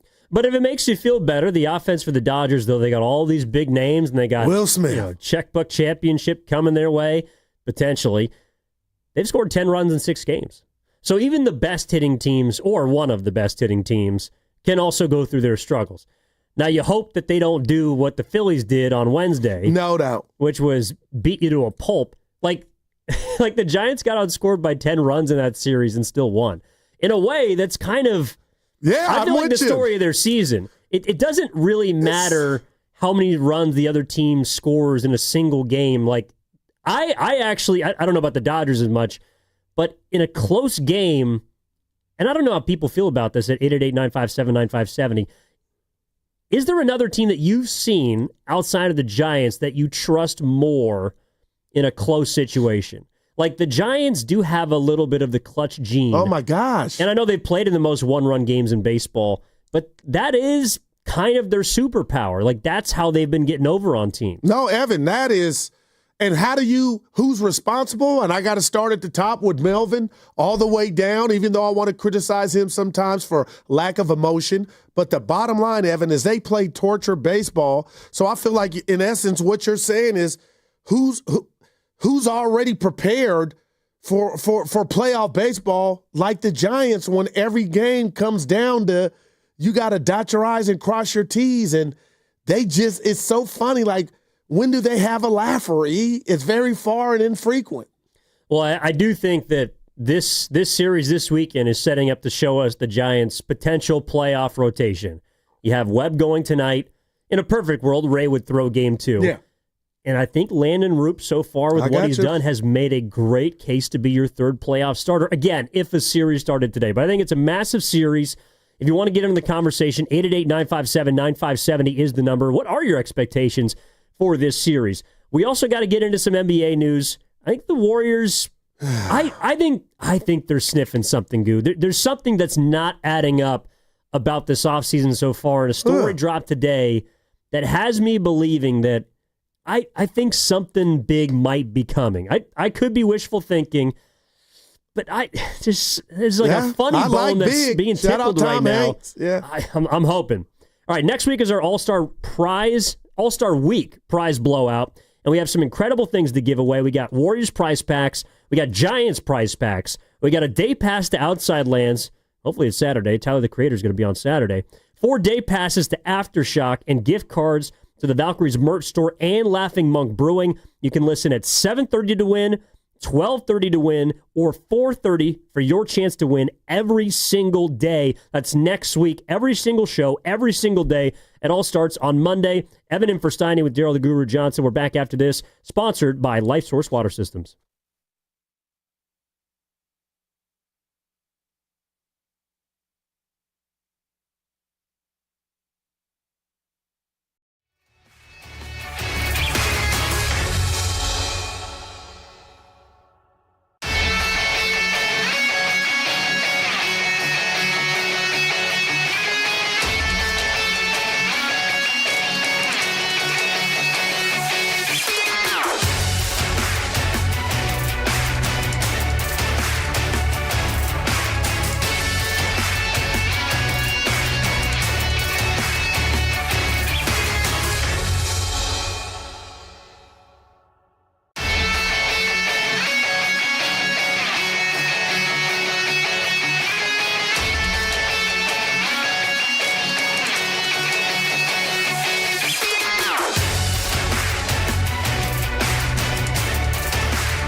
it on, man. Stop striking out. Advance the runner. Gee whiz. Now, back to Steiny and Guru on 95.7 The Game. Yeah, just get him on, get him over, get him in. What caller would you like to catch a ball game with? Because Jan just solidified her spot with me. Jan, I'm going to try to get in touch with you. And when I'm holding, I want to watch a game with Jan. Oh, heck yeah. Who would you, anybody pop to mind? Any caller or texter, YouTuber? Well, first, before we get to that, you really are a man of the people. And I'd say that this show is a show of the people. No, there's a backhand baby Steiny show. No. Tell me where I'm you're not going. quite Steiny, that's not yet. But no, I was going to say, you've taken a caller to a game. Like, you've gone. You guys have done watch parties, obviously, and been out in different locales and watched games with people and chopped it up. Yeah. But you've gone to my man games. Shaka. And real quick, organically, we're out. He came and supported us. We were out at Public Market in Emeryville. And Risotto, something made me ask him, we were talking, we were talking about old Oracle. I said, have you been to Chase? He said, not yet. And somebody just minutes before helped me with some tickets. Went and had a good time, man. Exactly. Yeah, shout out Shaka. Well, you said somebody helped you with tickets? Well, they came from the basketball gods. So I had them, and I was like, you know what? Before I go call in the regulars, and you and I, been to many games, I was like, let me see, take somebody that I hadn't been. Yeah, and I mean, a series like tonight is huge, too. These tickets are, Lord, they're more than a Cooper Flag debut. Is this the best rivalry in sports, or are you going to go, and I ain't mad, Padres-Dodgers, because there is bad blood? Well, it's one of the most historic rivalries. You probably got to go Yankees-Red Sox, but this is the West Coast marquee rivalry of history. But no, I mean, right now, because it used to be Niners-Seattle. Harbaugh, Carroll, that was war. I mean, I think the Seahawks are still the biggest. Well, Rams are moving into that place for the Niners, but I think people still hate the Seahawks the most, and I think obviously Giants fans hate the Dodgers the most. But I think that's why this series is big for the Giants. I still think that there's a little more between the players, like the actual teams. I think there's more heat between the Padres and the Dodgers right now. And I told you about a month ago when those two teams played, the managers were shoving each other. I'm like, dude, this is, and they're both closer in proximity than the Giants and Dodgers. I'm just like, man, this is there's something here. So their manager Schilt is a rat ass. Shout out Will Clark. Like Bob Melvin's not that guy. I got you. Bob Melvin doesn't have. Do the you knees believe to be a swinging team on people takes anymore. on his manager's personality? Or is that era of sports over? Or did you ever resign to that? I do believe that. A little bit. I think it's a bit more. It's rarer to find nowadays because I think a lot of the managers are just extensions of their front office. But Melvin, because he does have some gravitas and 3-time manager of the year and all the rest, I do think that he has. Yeah, his team does resemble him a little bit, which some people might have a problem with. I kind of like it. Yeah, and this is so #random, Evan. This team has not, won anything here lately, but I look at the Baltimore Ravens and what I believe to know of John Harbaugh. I think that team plays like him. Like he's bringing something to the table emotionally. If that makes any sense, I guess that's the biggest compliment I could give a head coach. I feel like they're, Evan, I'm trying to say, almost fear factor in regard just a respect level of being your best. You say, good, that's every man coach, but I look at Harbaugh like they play like how he is, his personality. Well, I think you found something here, too. Like, if I asked you this, an 888-957-9570, Evan in for Steiny with Goo. We got Nick Hamilton coming up, Sirius XM. At 12:15 is going to help us preview the Dodgers and Giants series. If I asked you and our listeners which Bay Area head coach or manager is most emblematic of their team, Shanahan for the Niners, Kerr for the Warriors, Melvin for the Giants. Wow. How would you answer that? I actually think it's Kyle Shanahan. Please explain. Well, Steve Kerr, a lot of people, I think, would point to him because the team is, kind of, it feels like his in many ways, the motion offense and, the fit over talent and stuff like that. But I don't know, when I watch the Niners play, it kind of feels like that's who Kyle Shanahan is. He wants to be someone that can, he seems to me to be like a control freak. Yeah. And when things aren't in control, the Niners and Kyle, for that matter, really struggle. And so that's why I think if I was going to look at a team and say, like, who best embodies their head coach, I think it's the 49ers. Now, Evan, there is no wrong answer, and it's crazy we got here. All three of them, I think, are pretty close. I'm in total agreement with you up until the Super Bowl when we found out that Kyle, if you believe it or not, he's the head coach, that his team, Mr. Button-Up, didn't have his team button up to the degree the world knew that a Kyle Shanahan football team did not know the overtime rules. Now, I'm not saying that's why they lost, but the guy that I thought was a control freak and rule freak and a guy that stayed up at night because he was dotting his I's and crossing his T's, what if I told you that Kyle Shanahan took a hit? You'd be like, ooh, what's that mean? It just took a hit. So it's not Melvin for me, because there's just something on the bone that I can't put my finger on that I feel like he's missing. But Steve Kerr moves in such silence, but when it's time to speak up, and I'm going off the court with the social issues, he will bring a hammer as big as the Thor. So that reminds me of Steph.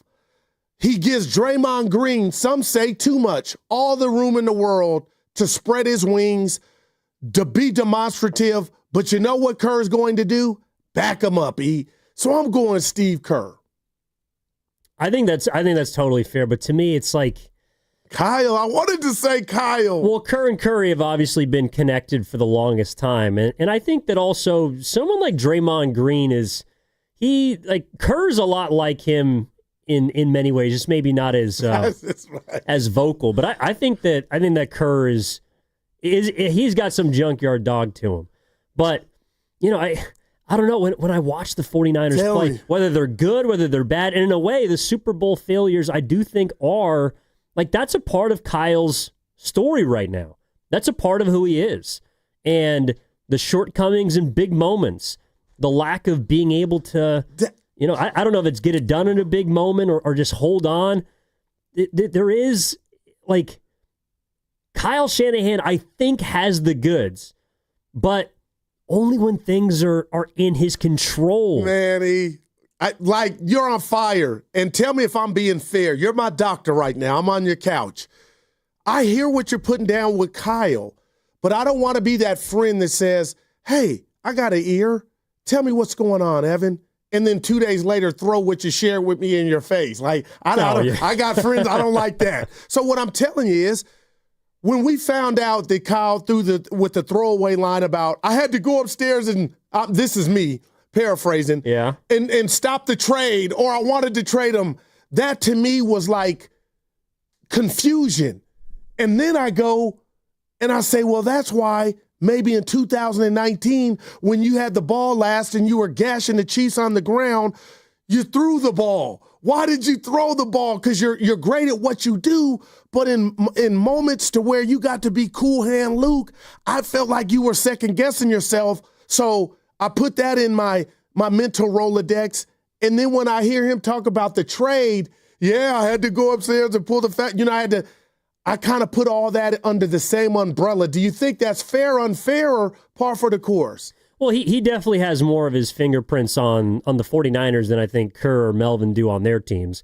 As much as people like to say that Kerr controls the roster, I think it's far more collaborative than that. No doubt. But Shanahan I think does have final say, or pretty damn close to final say on what his roster is.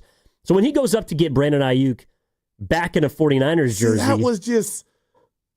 Well, that was the wrong decision, number one. Okay, well, I think so. But the fact that you were so conflicted, you would share that story. Evan, in a perfect world, I'm like, stand on business. You trade him or not. Don't tell us you were like, do I call or do I not call? And he's human. But Evan, that didn't sit well with me. I also think that he just... I thought he was a gangster. Make the decision. Kyle? Yeah. Well, I think he is. He named his son after a rapper. Carter, yeah. Yeah, but Kyle Shanahan, and I think also just the way that the quarterbacks have been handled since he's gotten here. He's very picky. He needs exactly a specific type of person, of thrower, of I don't know if manager is the right word, but a guy that is going to do what he wants. Like as much as Kerr, I do think is, like the Warriors do reflect him in many ways. I don't look at him like things have to go exactly the way he sees it.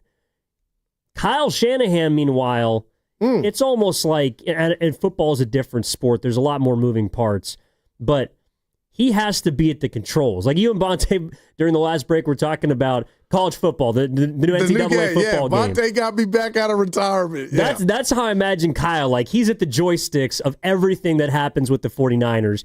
Meanwhile, Kerr's I think he is a little more hands-off. And I think a big reason for that is he's got Steph Curry and Draymond Green. And now my biggest question going into next season for the 49ers is going to be, I can't wait, how hands-off Kyle is now that he ostensibly has a quarterback that he trusts.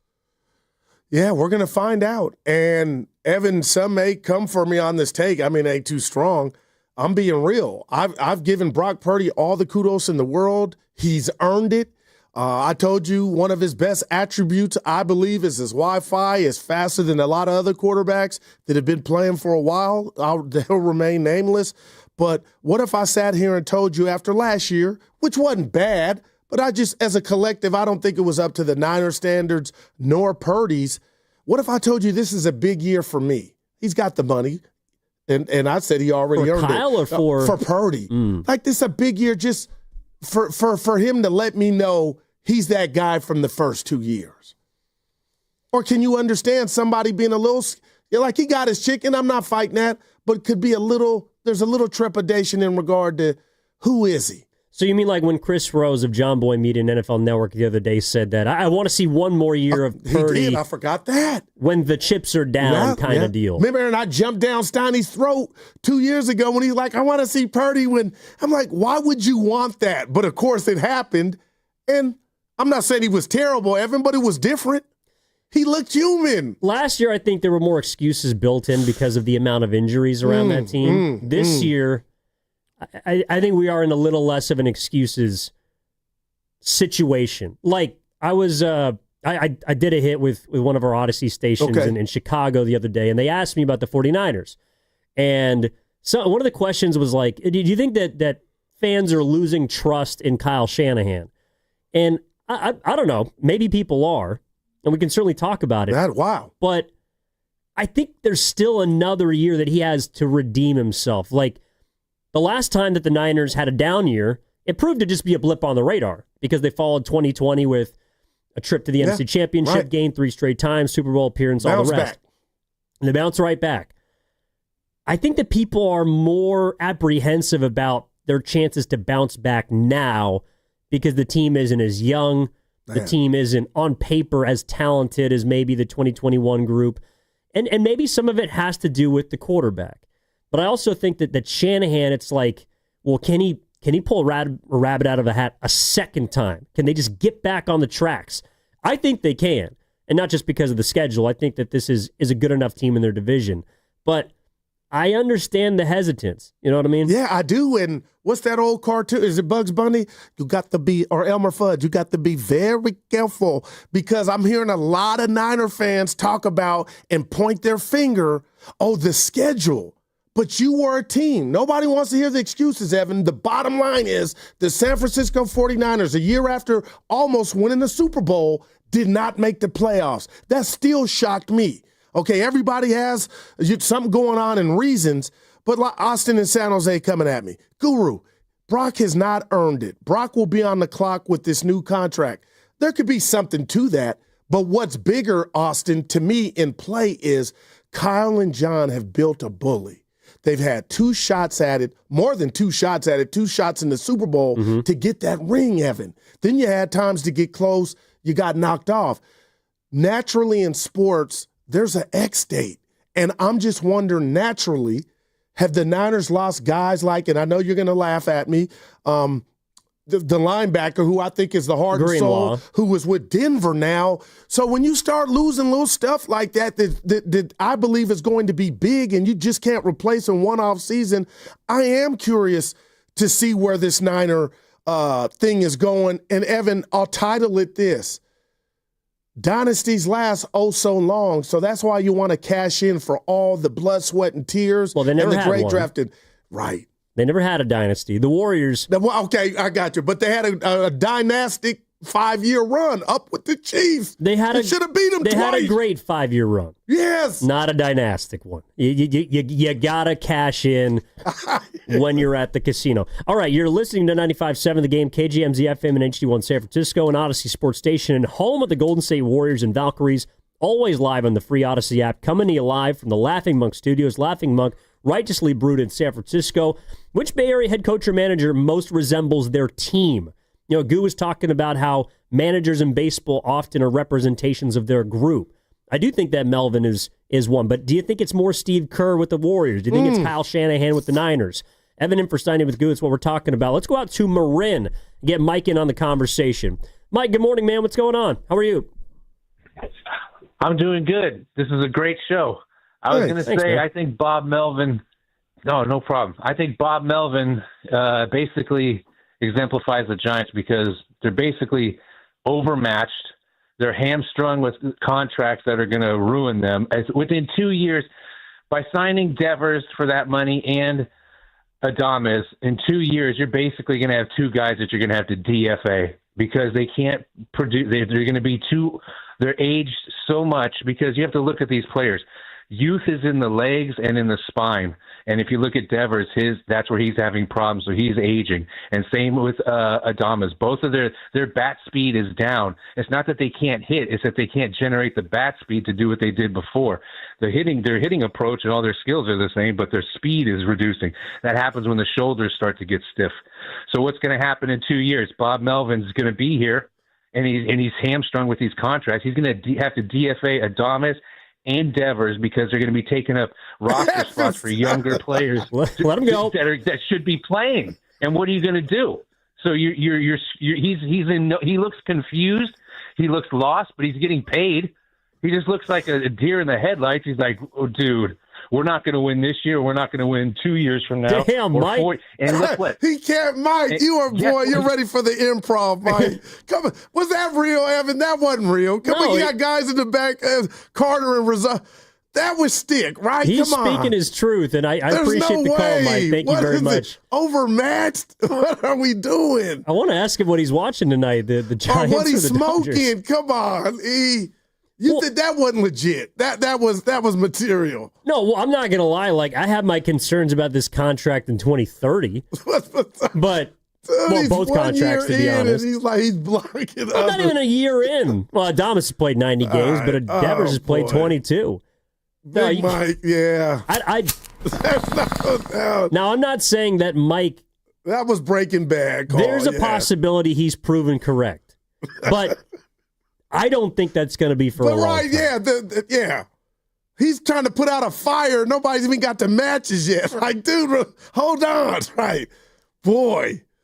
Well, I think he represents a small faction. He was code red. People dude. Who don't believe the contracts are going to age well. Okay. All right. So that's the big takeaway. Yeah, but they never do. Like, okay, let's can we put the rat on the table brought to you by Atco Pest Control? Let's do it. The San Francisco Giants did not pay Willie Adames and Rafael Devers to be great through the entirety of their contracts. I think they paid them so that they could get 3, maybe 4 good years out of these players. I think you're describing every contract in sports. Well, in the NBA, you can't sign a guy, I think, for more than 5. So that's a little bit different. But yeah, the Warriors paid Jimmy Butler for 2 years, knowing that he probably is not going to get better. But how about Draymond? You wanted 2 good years, and then the third one you might have to just bite. Well, the Draymond one, that one. But you get my drift. Yeah. All right. I got you. Sure. Shout out Dre. Sure. No, but the Celtics paying Drew Holiday for an additional 4 years, they gave him the extension last year. Like, that one, probably not going to age well. That's why they chose to get off of him. But he was panties. Who? Oh, Mike? Mike is from boy. If that was legit, I got you. Yeah, and this is from the 925 on the Boxer and Gerson work injury attorneys text line. Guys, none of the baseball contracts are looking good in 2030. That I agree with. But we're in 2025. Hello. And if we know anything, if you turn on the TV, the idiot box, tomorrow is not promised, E, so I'm enjoying every day. I ain't got time to look at 2030. Yeah, I'm talking about 7-Eleven today, right now, 2025.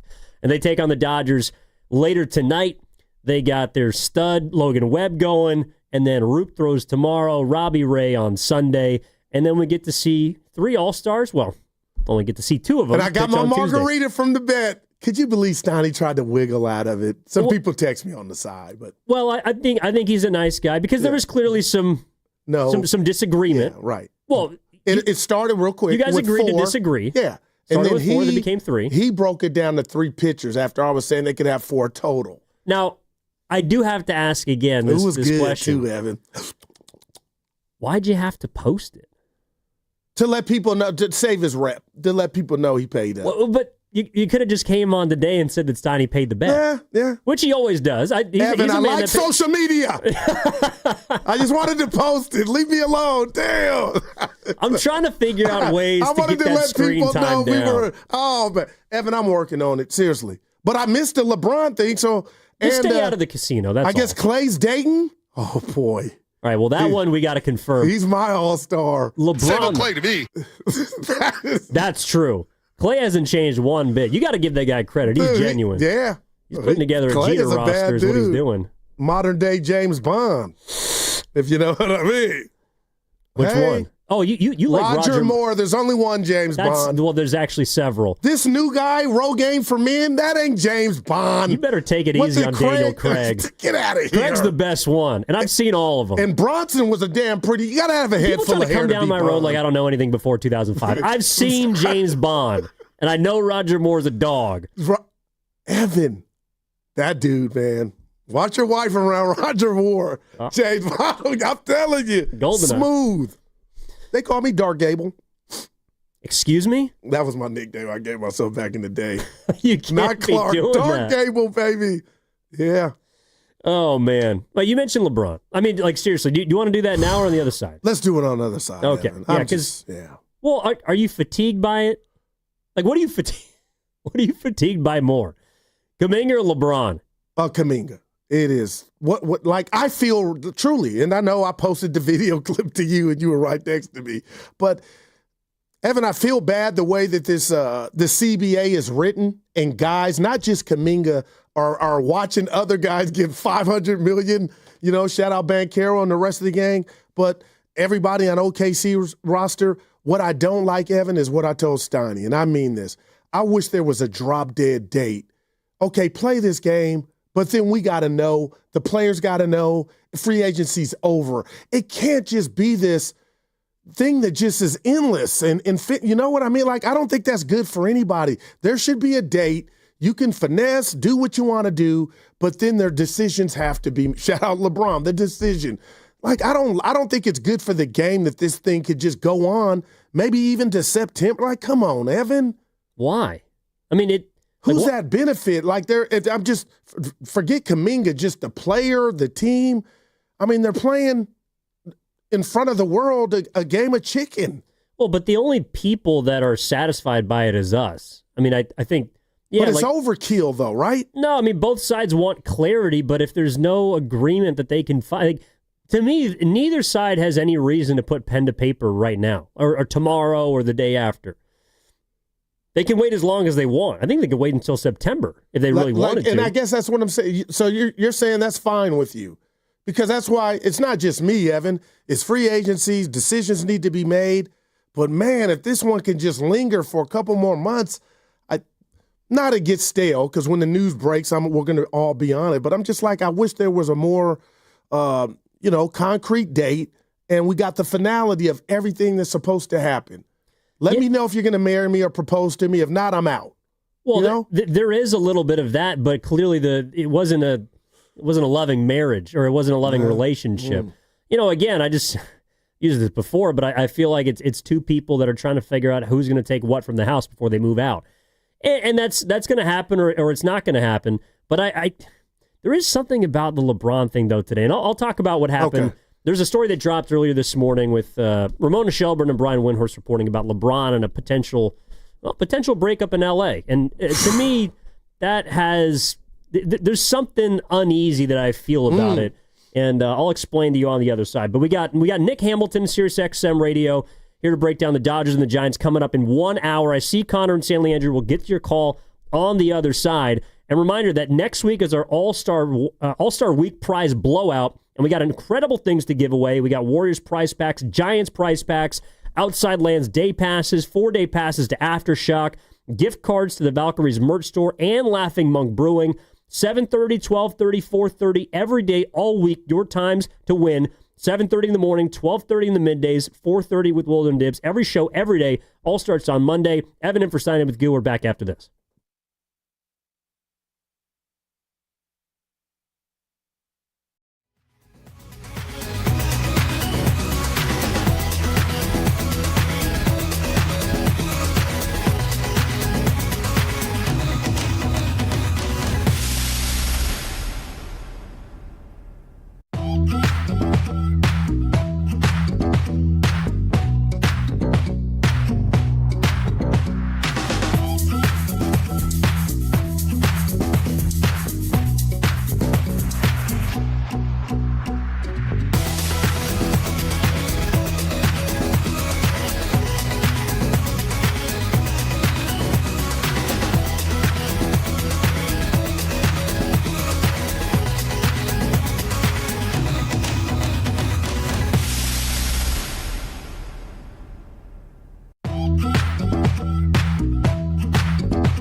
They call me Dark Gable. Excuse me? That was my nickname I gave myself back in the day. He's Evan, a I man like that- social media.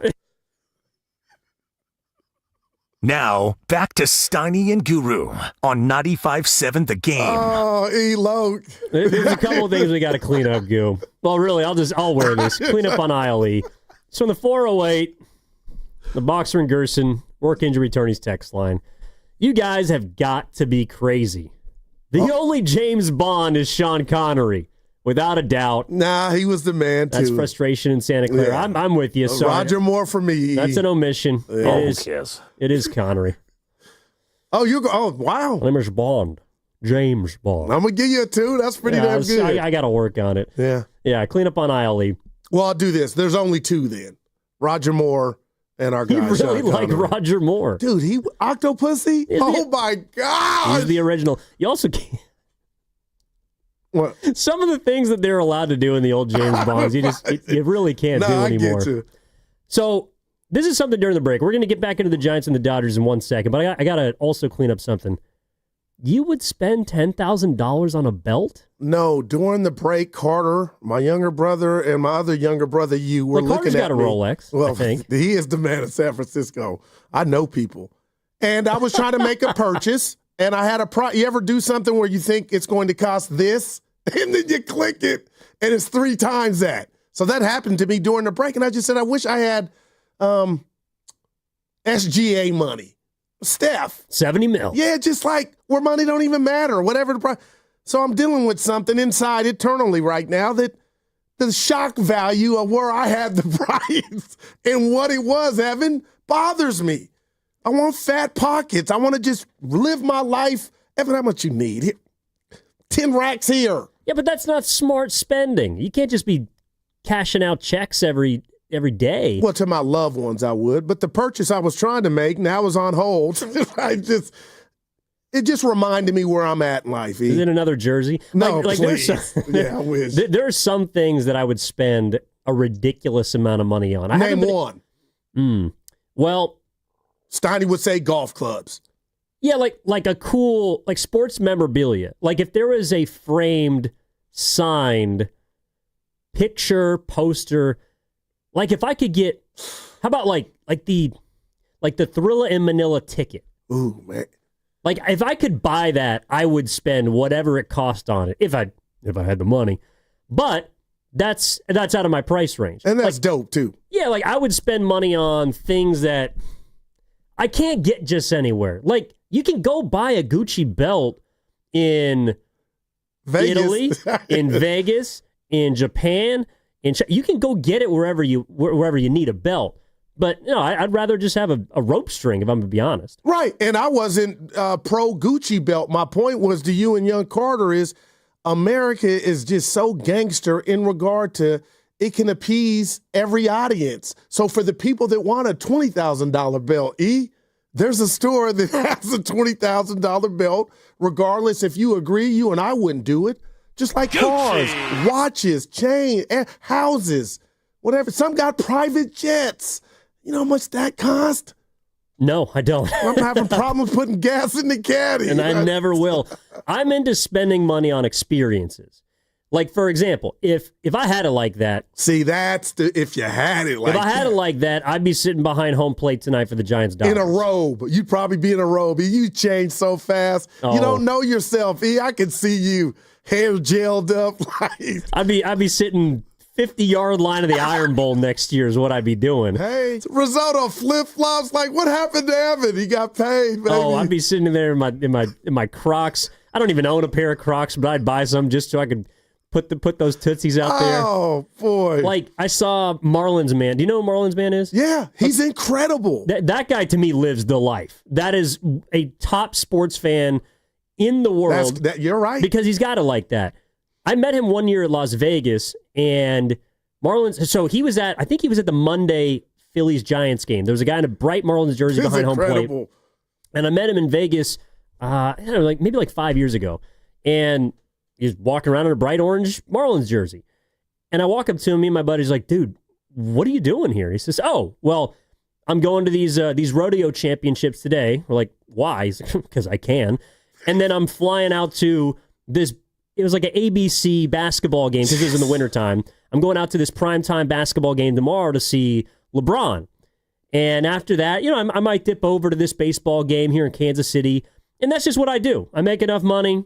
I get my, I get my residual income, and I just spend it all on experiences. So that's, I think, probably what I'd spend stupid money on. And he loves ball. And I guess, Evan, if I'm right, somebody says he's an attorney, but whatever he's doing, he's living the life, and it looks like he definitely loves ball.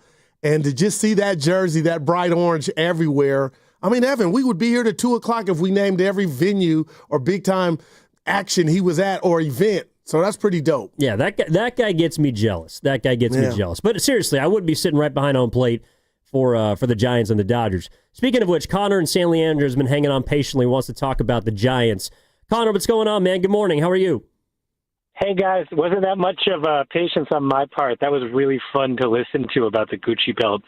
And, we're anti-Gucci belt. Yeah. I know about that. Drew, I think you owe it to the audience. You got to tell everyone about the specific belt so we can all help to judge whether it's worth it. It might be. So listen, guys, I feel like this season, for better or for worse, the San Francisco Giants kind of turned on Willie Adames and on Devers.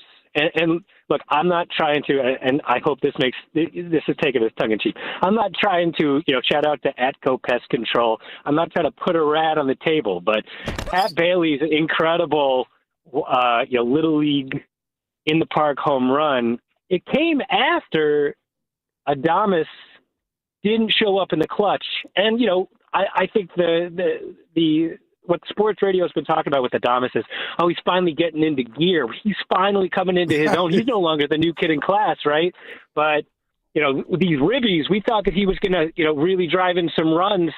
And in the clutch at home at a moment that it was time to do it, he left it to the bottom part of the lineup when he really should have been the one to come through in the clutch this week. And then we had, the biggest loss of the season. I wonder about Devers. I remember all the conversations around Trey Lance, and I don't want to make the comparison that much, but the way the sports radio treated Trey Lance is like he's this great prospect, and let's give him time, and let's not be overly critical. Let's not put rats on the table about him. I get that with Devers. Like, he's a unique guy, but we really don't have a profile of either of these guys, and our franchise, I think, turns on both of them. So, after this matchup with the Dodgers, I'm hoping that they don't use this as a get-right series. That would be terrible. I'm hoping it lives up to the hype.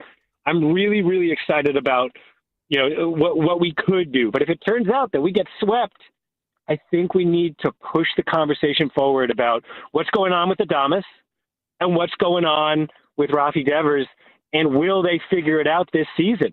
So thanks for letting me say all that, and hopefully our conversation publicly around all this stuff, we all up our game after this series and see what we really got.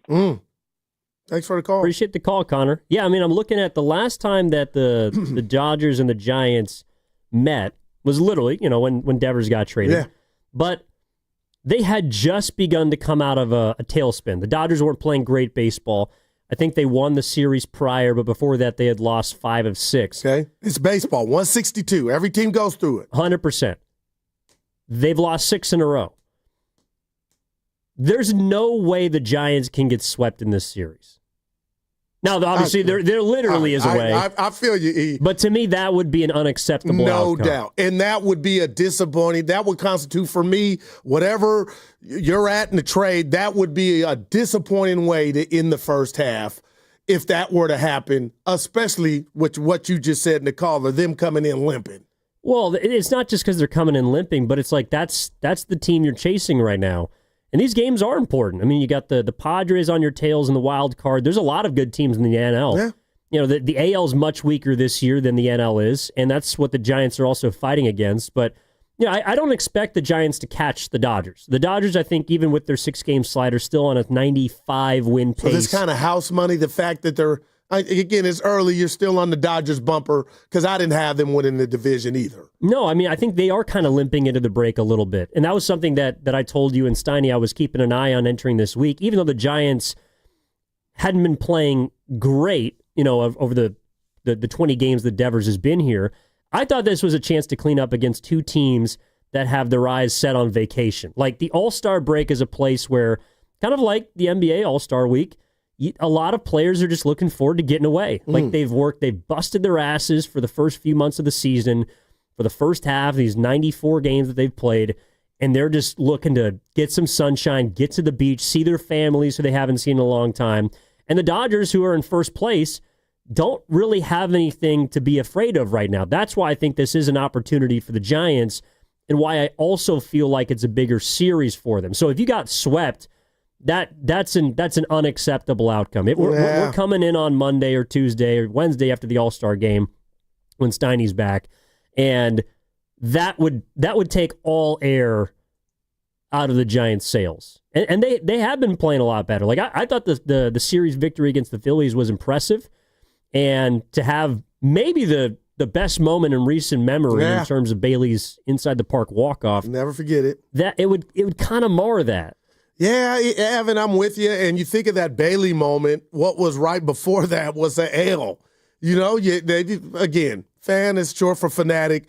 I don't know if you've seen the video making the rounds, but I'm not calling anybody out. But a lot of Giant fans were headed toward trying to get to the car thinking, we got the bottom of the lineup down 2. We've scored 1 in 8 innings. What makes you think we're going to get 2 to tie and 3 to win? You did. But you talk about the Dodgers, because I was curious when you said that to Steiny and I about them looking forward to the All-Star break. Evan, half their team's going, I'm having fun, is headed to the All-Star game, Yeah. So it's not like a lot of guys are going to, Puerto Rico or whatnot. They still got to go through the dog and pony show of the All-Star game. But I get what you're saying. It's a long haul. It's a grind. Who's the pitcher? The lefty that was he hadn't even pitched yet. So I just think Snell, like that, they just got him in the icebox waiting to do damage. But Evan, 2 of 3, I feel like captivates or captures the good first half that the Giants had. Then if you want to get crazy, drunken in love, just focus on Buster Posey delivering Christmas early with Devers and what that is eventually going to be. You feel like the Giants got major action. For sure, and that's why it's, this series in and of itself, like it's 3 games. It's probably not going to make or break your season. Unless you get swept either way. Well, but I think it's a barometer series. Like you're measuring yourself against the top dogs. And I think the Giants are a good, but if they got swept, like that would seriously change how I look at this team, because I think they're a playoff team. I think they can get in, but if you just get dog walked by the Dodgers, that does something for me. Conversely, if the Giants win this series or potentially sweep, maybe you can't rob them of that. That would give me a ton of confidence. And what would it do for them, the players? And you start the second half in Toronto, but you'd be feeling good. You would, and I think that this Toronto playing pretty good ball. Well, that's maybe been one of the more underappreciated parts about this Giants team. I think they are pretty even keel. Like we've seen them go up. They had the 6 games in a row they won by 1 run, and then we've seen them hit some lulls. Got swept by the Marlins, lost to the White Sox.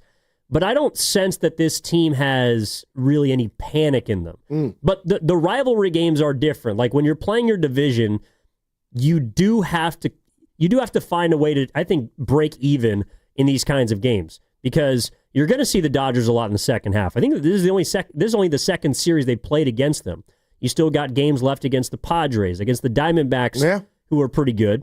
And even though the Giants split with them down in AZ, like these rivalry games and division games, I think I do take a little more stock from them, even though baseball, to your point, is 162. Yeah, and that's why we're going to get to the park as early as we possibly can to just soak in all that ambiance and the euphoria and the hope, Evan, that you can, with your ace on the mound, what better way to kind of send a message for the series? And like you said, it's only 3 games, but if Logan Webb handles business, dominates, you get that win. Again, you're not playing with house money, but tomorrow you go out there, try to steal that game. Now the Dodgers have lost 8 in a row, looking around like, okay, not that they're shook, but Evan, that would go a long way for those 4 days off and everybody that's not in the All-Star game to heal, but mentally be like, we got action. But that's another component of this also is the Giants have stacked their top 3 starters against the Dodgers. the Dodgers are quietly using tomorrow as a rehab game. Shohei Ohtani is only going to throw a couple of innings because he can't go in rehab and go on the minor league circuit like players who are coming back from injury typically do. Let's get out to San Francisco. We're in San Francisco. And talk to Daniel. Wants to maybe right a little bit of a wrong here. Daniel, good morning. How you doing? Hey, good morning. Can you hear me all right? Yep. What do you got? Hey, it's a real pleasure to talk to you guys. Really appreciate the show. Goo, long-time listener, first-time caller, big fan. Evan, you're doing an awesome job filling in, so thank you both. Thanks. Right on. Hey, big Giants fan, lunatic fringe, diehard fanatic, watching every game. Nice. I was there for Bailey's walk-off inside. I got some late good seats because you're right. The fandom is not at a high level. It's at a really good level. The real Giants fans are out there representing, but they're not selling out every game like they were in the 2010s. We know it. But the fandom is there, and it is strong. People were leaving. Sure, you're always going to have people leaving. This isn't Fenway and Wrigley and stuff like that. But the fandom was there. The place was on fire. It was electric. The whole building blew up. I don't know if you guys were there, but the energy was amazing, and you probably hear it on the calls. So, I just wanted to dispel that the fans aren't there for real. I got you, Daniel. Appreciate the call, man. No, I was there on Monday. It was a really good crowd on Monday. I think there was 40,000+, and obviously they all erupted for the Bailey thing. What do you like when I say Giants-Dodgers? What moment kind of stands out to you? Like that you remember between these two teams? I'm gonna go recent. The Wilmer Flores check swing that lost the series here in San Francisco, and Shasky and Bonte doing the roast in the morning, and Shasky running down Embarcadero, and just how Gabe Kapler, who was a punching bag for a lot of people, was the skipper of a team that didn't have what the Dodgers have at their disposal in regard to bats. They just came out of nowhere and won 107. And, Evan, that was magical the more I think about it. And it sucks that it had to end that soon and against that team. But that game to me, what was it? Wade hit the home run that went foul. Yeah. Those are the things that, man, what could have been, I guess. I'm with you. Yeah, I mean, this is from the 408 on the Boxer and Gerson work injury returns text line. Yeah. Brian Johnson walk-off. Oh, good call. For me, it is back in the day. It is the matchup between Gagne and Bonds. I think that's probably one that stands out to me the most. Not Gagne, not Eric Gagne. Well, he gagged that fastball. Yeah, Bonds put it in the seats. Gagne. Yeah. But it's funny because I saw yesterday Barry Bonds sat down with Dwayne Kuiper and actually broke down the at-bat. And I want to play it for you because I think it's one of the cooler pieces of sound I've heard. And I'd listen to Barry Bonds talk about hitting any day of the week. Here it is. The showdown in 2004 with you and Eric Gagne. I said, you're the most dominant. You are the dominant, not most. You are the dominant pitcher. If you have no chance of losing, quit throwing me that rinky-dink curveball and all the other stuff. Come at me. You throw 104 miles an hour. Challenge me. Let's go mano a mano. I thought he broke my rib cage because he came in tight, and that was like 101. When he cut me inside, I was like, oh, no. So at some point you knew it was on. I knew it was on. Now you'll see me stare him down going, that wasn't the deal, brother. Okay, but if you want to play the game, we're going to play the game. I just want to send him a message. Don't do that. And everybody knows it's on now. Nobody knows but me and him. I wish everyone knew, but nobody knew but me and him. And my dad always told me that if a guy throws that hard, send him a message and pull it very, very far foul, and I guarantee you the next pitch is away. And Gagne threw the next ball away, and I put it in center field. Center field, hit well. This baby's going to go out of here at 100 miles per hour. Wow. He thought maybe I sped my bat up at that moment so he could go away. But I was a little bit smarter at that moment. So I'm assuming that you guys ran into each other after that. The next time I faced him, he intentionally walked me.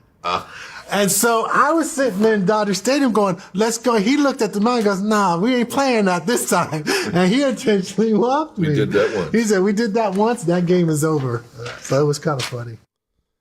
And I just feel like I'm Luke Skywalker, and Obi-Wan Kenobi just talked hitting to me. That was incredible, man. That was I thought he broke my rib cage. Like, that wasn't the deal. And then the sound of him hitting it is like, that's incredible, man.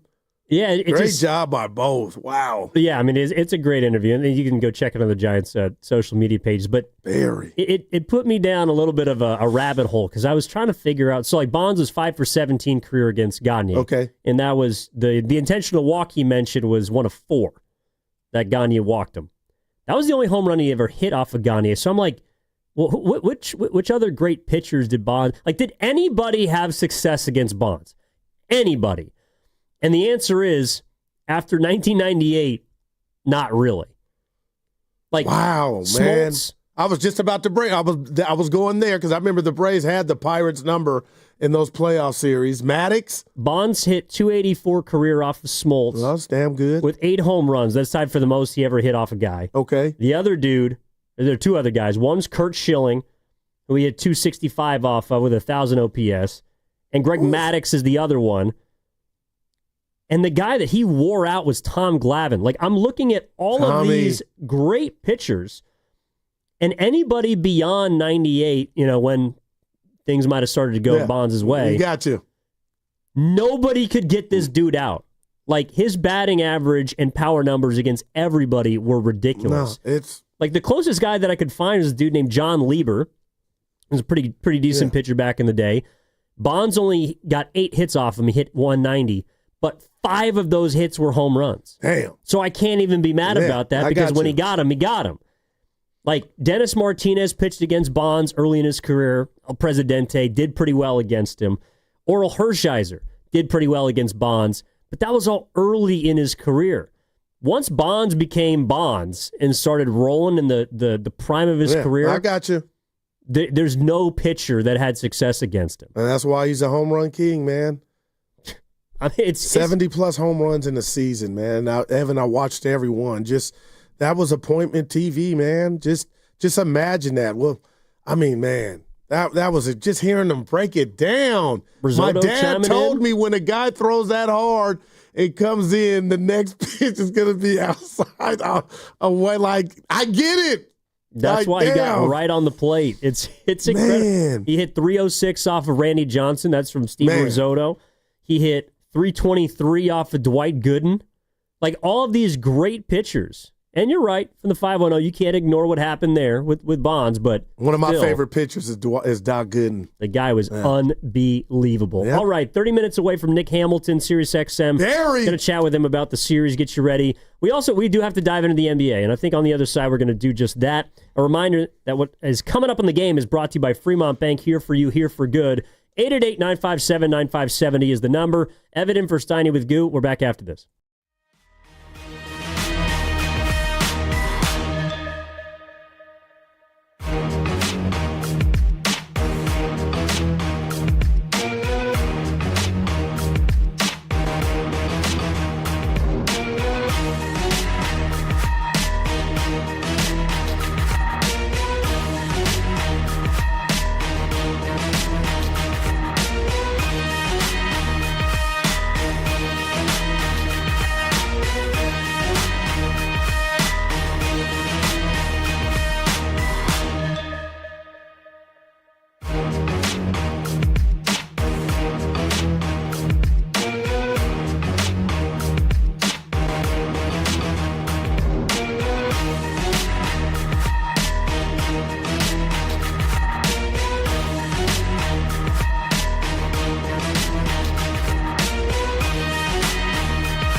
Now, back to Steiny and Guru on 95.7 The Game. Yay! Evan Giddings in for Matt Steinmetz. He's probably on the links right now.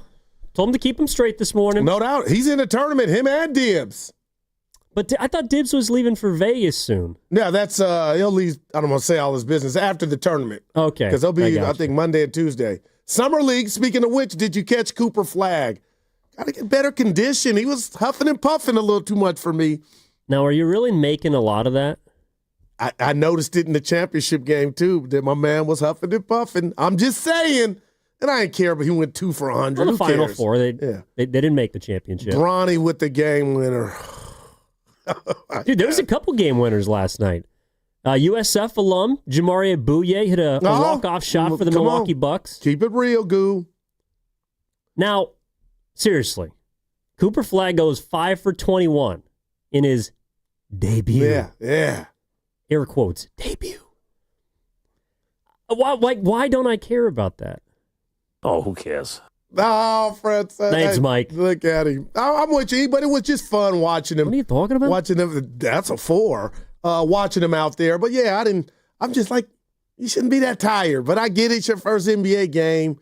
What, he was sucking wind? I'll tell you what, I don't know if he gets enough credit for his defense and his passing. I'm going to just leave that there. Or maybe that's why he was the number 1 pick. What are you talking about, Goo? But those little tangible things, he's got them. Well, yeah, he's the highest touted American prospect in recent memory. Since Kevin Durant. He better have him.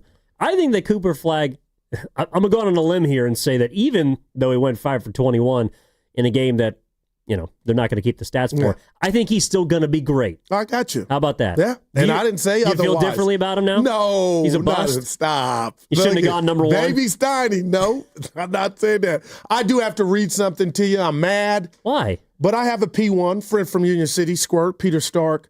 He sent this in after our Barry Bonds conversation and audio, and I'm just sick and tired of it. Can I read it to you, Evan? You all. We got 2 hours. After 1998, the dude is all hopped up on the stuff. Y'all sound silly. Glorifying a dude that cheated the game. Stop. Did you see Barry Squirt in Pittsburgh? MVP, baby. Come on, don't hate on Barry and his greatness. My favorite player of all time, Bonds? Yep. Well, it's 3 of them. I thought it was Clemente. It is, but one that I actually got to actually got to see. So, him and Ricky. Favorite players ever? Mm-hmm. Yeah, I also had to break it to Squirt, and I love him. Yeah, they got Loyal you'll meet him P1. one day. Yeah. Loyal, I love him. Pitchers were using steroids, too. And there you, man, that is the, hello. Also, you know who was using steroids? The guy who he hit the home run off of in the clip. Hey, speak now. People don't want that real part of it. Yeah, I'm just saying, like, it's like the Lance Armstrong thing. Yeah, he was juicing. So were the next 25 cyclists. You hear that, Squirt? I'm love just it. saying, like, if we're really going to do that, then every one of that era is under scrutiny. Yeah. I didn't see Mark McGuire or Sosa at all on that text. Like, that didn't bother him. It was just when Barry did it. Oh, and Barry Bonds, by the way, before he started juicing, was only a 9-time Gold Glover, had 3 MVPs. Stu special. 330 He was home runs. in the 400 club at that point. Dude, that's incredible, man. He was a Hall of Famer before he started using the juice. Man, it could steal your base. Yeah, what he gave up was his ability to steal bases and win Gold Gloves, which he was already doing before he got to San Francisco. And I know he had his stint in Miami, but I wish guys like that were around I wish he were a manager. I wish Jeter was a manager. I'm serious. Guys like that. Jeter was a GM. I know, but I got you. But wasn't very good. God, just replace Aaron Boone. What if that was Jeter? Guys would be running through the wall. I don't think that would go very well. You know, see why? Why though? Because Magic Jeter's Johnson so coaching. Great. Like, I don't know. There's a few guys that have been able to do it, but I think it's really hard to be a manager or a head coach when you're such a great player because everyone on your team is held to your standards. But see, I feel like you're robbing the player of them not knowing that and being able to tap into that. Like, okay, I'm not going to look at everybody like they're my clone or it's like being a parent, you know. You got to pick and choose and learn your daughter or your son and, you know, what works and what doesn't. So I get what you're saying. There's not a lot to back me up, but man, Evan, and I was going to say Steve Kerr, he was a good player. He was okay, role player, but he wasn't Jordan, you know? And then we saw Magic flame out. But do you think he flamed out because he was Magic, or he got frustrated because everybody wasn't him? Well, I think it'd be really hard to play for a guy like that. You know, all right, I don't have kids, but I imagine you wouldn't want your children to be held to your standard. Like you've accomplished quite a bit, but if one of your kids happened to get into sports media, like that's like you cast a long shadow, and they should be given the opportunity to build their own legacy. I think. I'm with you. I guess I'm asking you, Evan, what part of that does the parent or the person prior stunt that?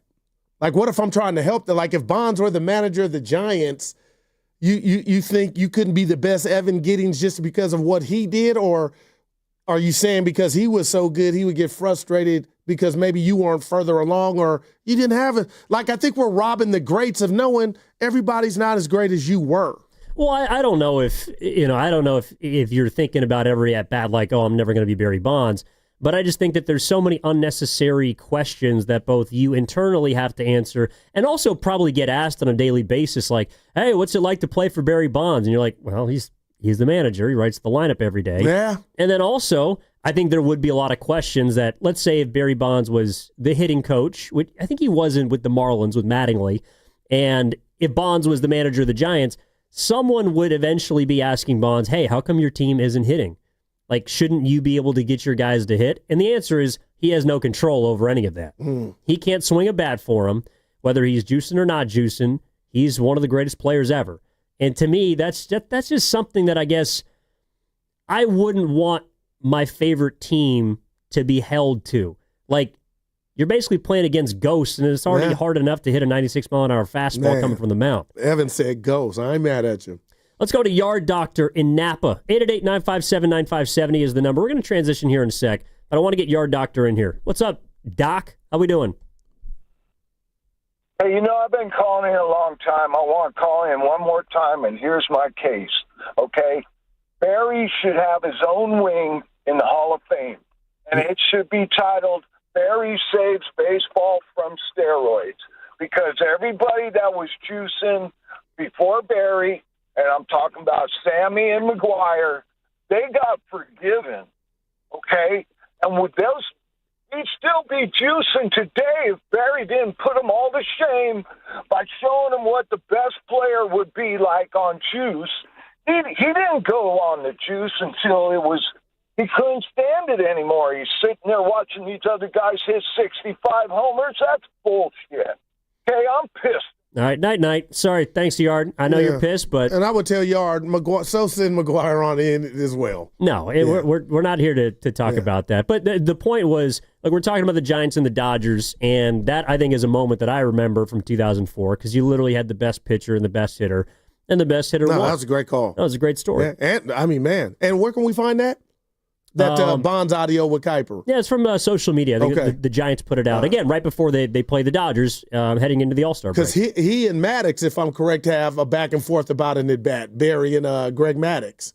And it's kind of among those lines, but Maddox is talking about what he was thinking. And it's pretty dope, too. Yeah, the Giants just put out a 20-minute video of Bonds breaking down all of his kind of iconic moments and just the at-bats. So that's interesting. It's on their YouTube channel.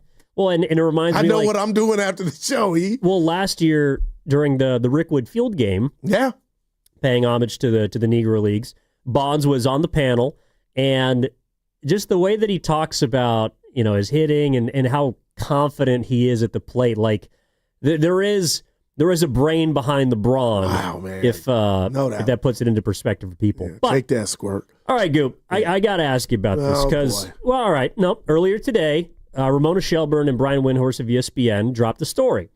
And the story was essentially about LeBron and Luka and how the power dynamic in the Lakers has visibly and behind the scenes shifted away from LeBron James and towards Luka Doncic.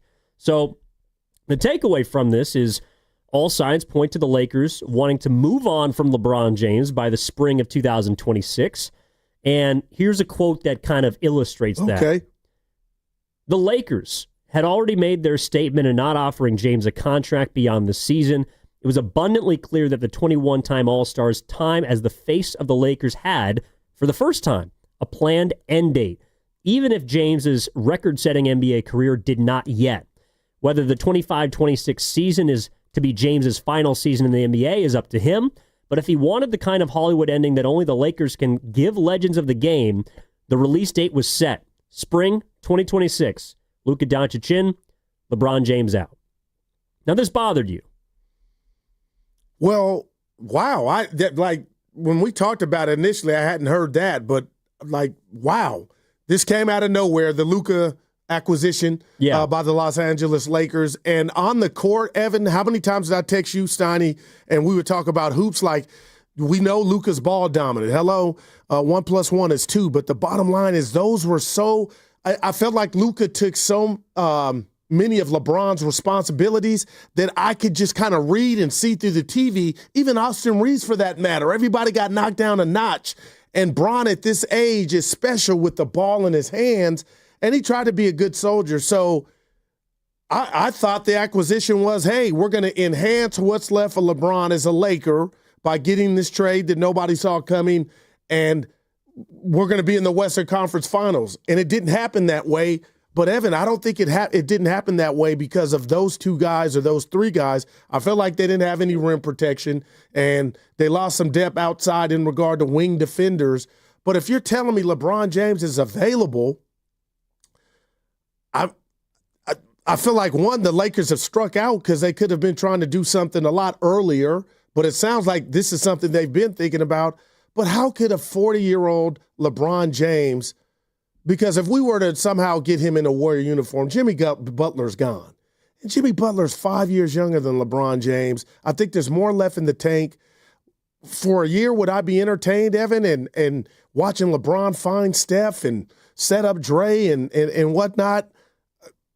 Yeah, but I think the Warriors right now, as is without LeBron James, is the way to go. You're listening to 95.7 The Game, KGMZ FM and HD1 San Francisco, an Odyssey Sports Station and the home of the Golden State Warriors and Valkyries. Always live on the free Odyssey app, coming to you live from the Laughing Monk Studios, Laughing Monk, Righteously Brewed, in San Francisco. When I read that, my first thought was the Warriors have to pick up the phone and make a call to the Lakers. And it sounds like they did. They were one of the teams. Well, I think that they've been trying to see if there's a potential Steph and LeBron, unity on the horizon since 2024. Mm. They made a call about him last deadline, and from all reports, LeBron was the one that kind of nixed that, along with the Lakers, but the Lakers have had a change of heart. They're, from this story, not interested in having a relationship with LeBron James longer than next year. If I'm the Warriors, and I know you said it's only a year, but that's all we're talking about with the Warriors now. We're talking about a year-to-year team in a year-to-year league. And if you're telling me that LeBron James is available, to me, the Warriors absolutely have to be in on trying to acquire his services. At what cost, if it's possible. Like what if he's one and done? Because what's funny about this, if everything is true, these reports are true, LeBron I felt like he had, Evan, the advantage. I'm gonna make you sweat a little bit, Laker brass. I don't know. I'm pondering my future. Now it's almost like you're between a rock and a hard place because they can't wait for you to go. And how many years do you got left? And now, could you imagine a move to where LeBron is going somewhere else this late in the game? Like, that would be shocking to me. But if we were to get him, and you're right, it's 1 year, but are we willing to give up 5 years or 4 or 3 more of Jimmy Butler for that? Well, you would have to have a commitment from Bron. Yeah, but I wouldn't want to be married to Jimmy Butler for more than you're currently married to him to. Like that. That's another thing too. Is so Jimmy is contract extension eligible next summer. Yeah, right. I think he's going to want one. And if I'm the Warriors, depending on obviously how the season goes, I'm not in a position right now where I want to give that to him. The only person that to me is who's extension eligible that's on the table to even have a conversation about is Curry. And that's just because you're tacking on plus ones. But I think a big issue the Warriors have right now is that they have two massive contracts, and the guy who hasn't, or I think is going to have a hard time carrying his end of the bargain, is Jimmy Butler. He makes you better, there's no doubt about that.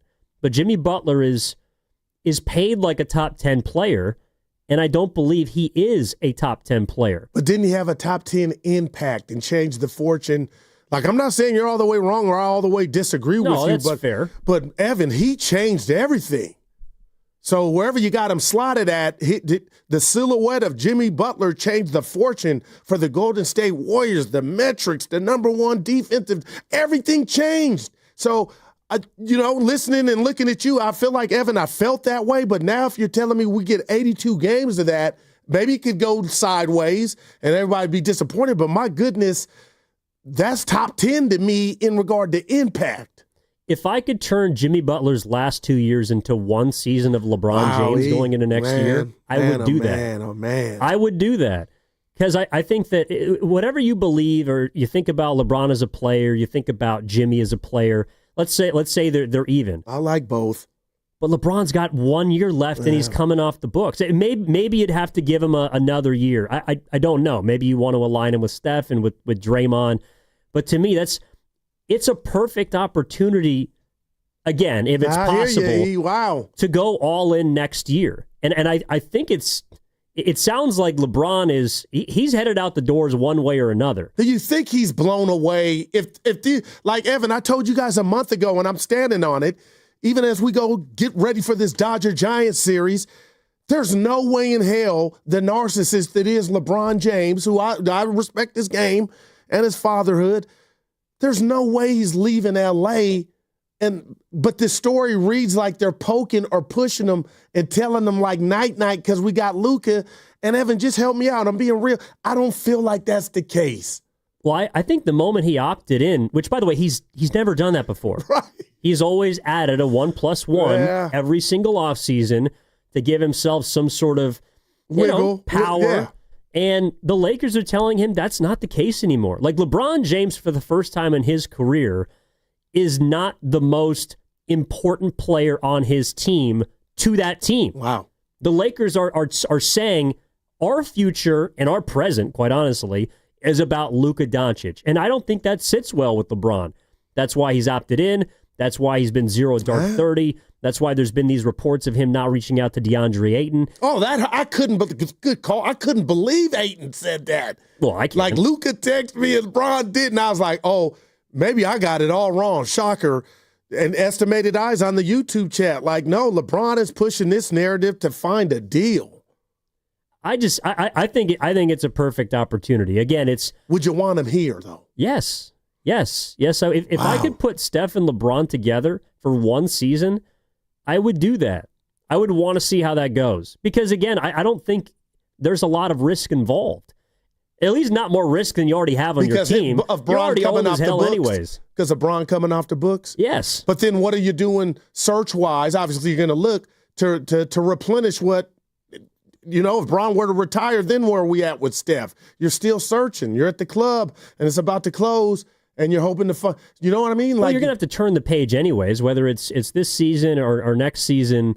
Again, I think the Warriors are taking this a year at a time.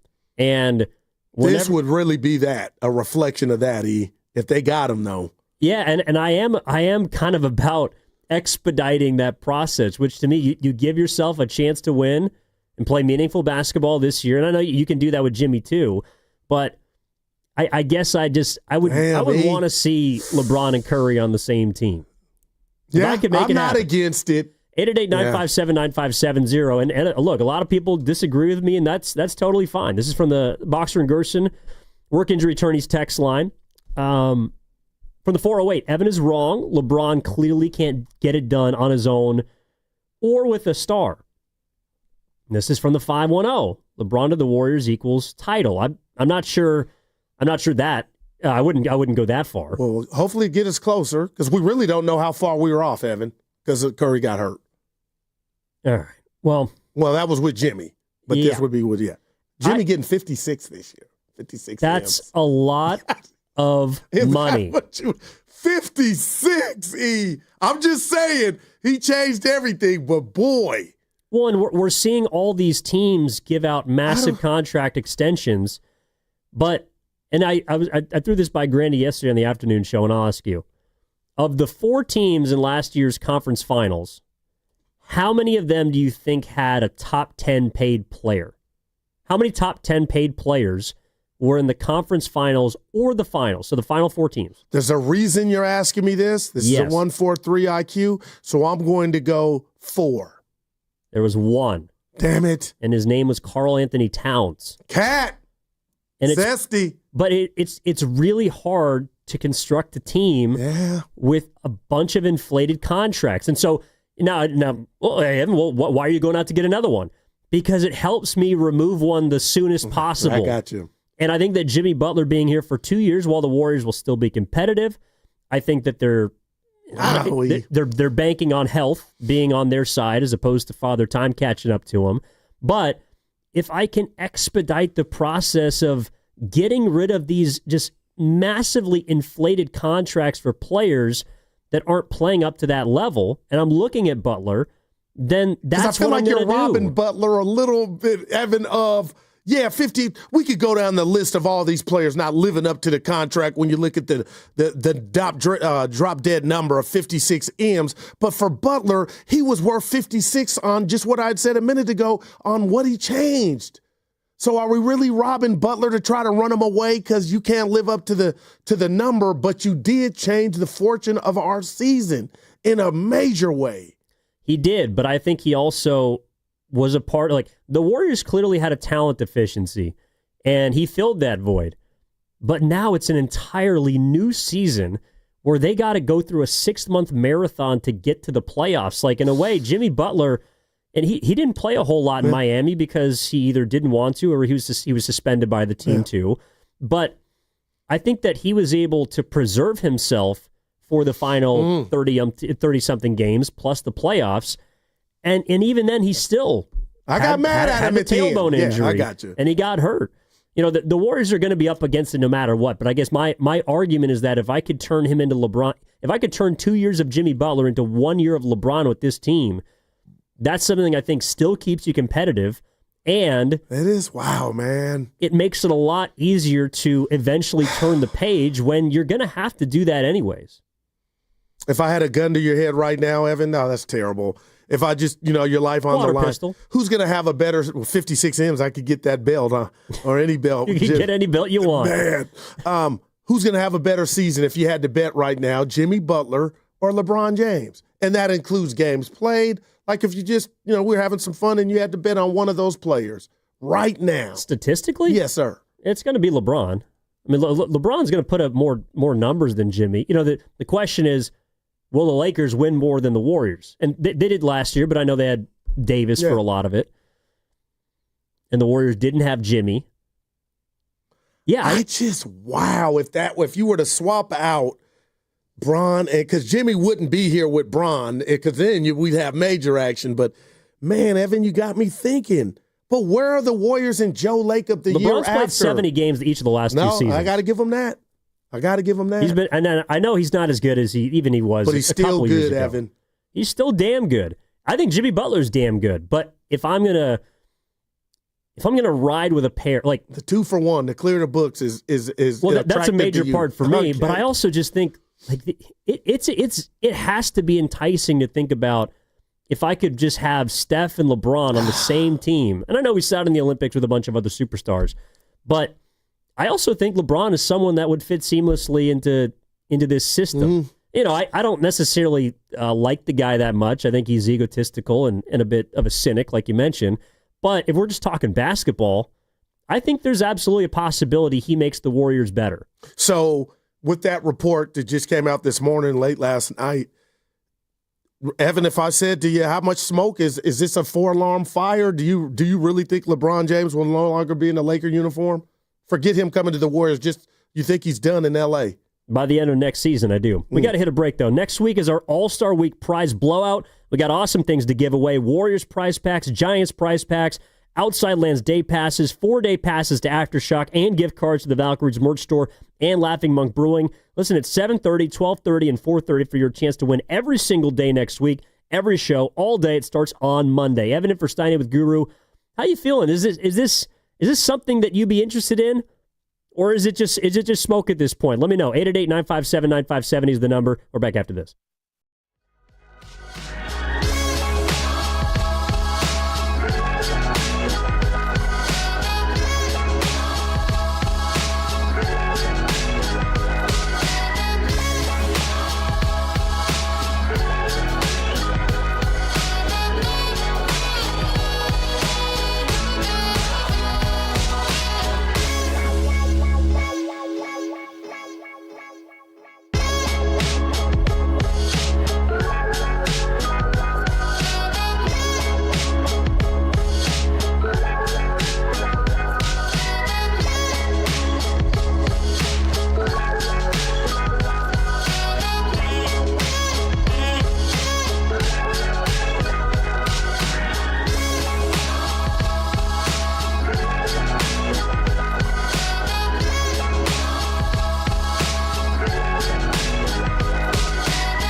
Now, back to Steiny and Guru on 95.7 The Game.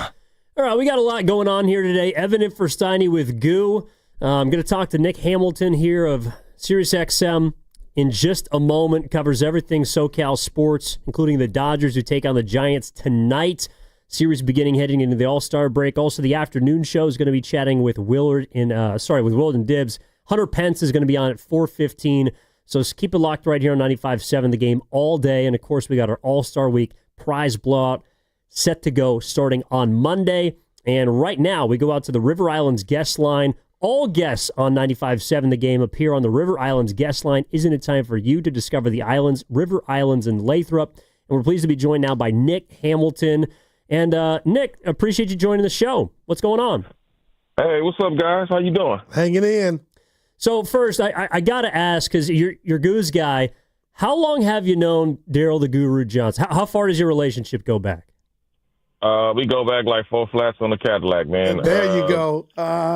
It's been a minute. He reached out to me years ago, and, I just appreciate him ever since.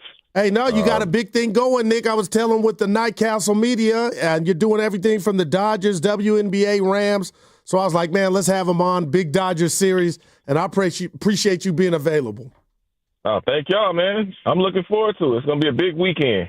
Yeah, well, let's start right there, Nick. Obviously, you work for Nightcast Media, host on SiriusXM. This is a big series between the Giants and the Dodgers heading into the All-Star break. I'll start with this. How big of a series do you think it is for the Giants versus the Dodgers? Like, which team do you think it's bigger for? I think it's big for both teams in different regards. I think obviously being the decades-long rivalry that it's been, obviously the Giants get up for the Dodgers. I don't care how bad or how good the Giants are. They're going to play the Dodgers extremely tough. So I think the Giants is an opportunity, obviously, to get one series over the visiting Dodgers. But I also think for the Dodgers, trying to snap this 6-game losing skid, because it has been absolutely atrocious to watch the last 6 or 7 games of this significantly talented team who has battled through, obviously, injuries and things of that nature throughout this season thus far. Now, Nick, I was telling my co-host and the listeners, you were born and raised in L.A., and this might be an unfair question or comparison to some of the greats, and we'll get a taste of Ohtani on the bump tomorrow. But as far as the hitter, we're going to get him tonight. What is Ohtani, and how big is Ohtani mania in L.A.? Is it up there with Kobe and what Shaq was and LeBron? It's definitely up there with Kobe. It was definitely up there with Kobe and Shaq, to be honest with you, if not more, because this is a global phenomenon. It took a while for Kobe to really become that global phenomenon. But for Shohei Ohtani, I mean, it's packed out. I don't when he's pitching, when he's hitting, especially in the press box, because there's dozens of Japanese media, especially on the field when he goes out to warm up. All they do is follow him, Yamamoto. So it's a huge thing anytime that that Shohei Showtime is in full motion. So yeah, I don't see that train slowing down anytime soon. He is a definite freak of nature. I mean, he is LeBron. He is the LeBron of baseball stature wise. You know how big LeBron is. So imagine that playing baseball. That's what Shohei Ohtani, represents as far as stature is concerned. We're chatting with Nick Hamilton here on 95.7 The Game, courtesy of the River Islands guest line, host for Nightcast Media, SiriusXM down in L.A. Take us through the last 6 games. I mean, like, what has been going on with the Dodgers? I see they've only scored 10 runs. I mean, is it been lack of runners in scoring position? You think they're just in a little bit of a funk? Like, what has been going on that's had them in this tailspin? I think when you look at the compile of injuries, I mean, you look at Muncy, what happened to Muncy, obviously Teoscar Hernandez, and then obviously Tommy Edman in their starting lineup. And then when you have the healthier superstars, like we've mentioned, Shohei, Mookie Betts and Freddie Freeman, they have been in a hitting slump. I mean, they've combined for a 194 batting average at the plate. So, the depth options have, offered a little reprieve. Obviously, Michael Conforto, Kim and James Outman have gone 5 for 38, even though they've received more playing time. So I just think they're just in a funk. I mean, it's a very long season. Teams are going to go through that. Unfortunately, all eyes on the Dodgers because they are the World Series champs, defending champs. And so there's a lot of expectation with the Dodgers. People act like the Dodgers can't lose. It's like, what reality world do you live in? What dimension do you live in? Maybe you're in the multiverse. I don't know. But in reality, in this dimension that we all live in, things like this happen throughout the season. But I think none of the Dodgers are panicking.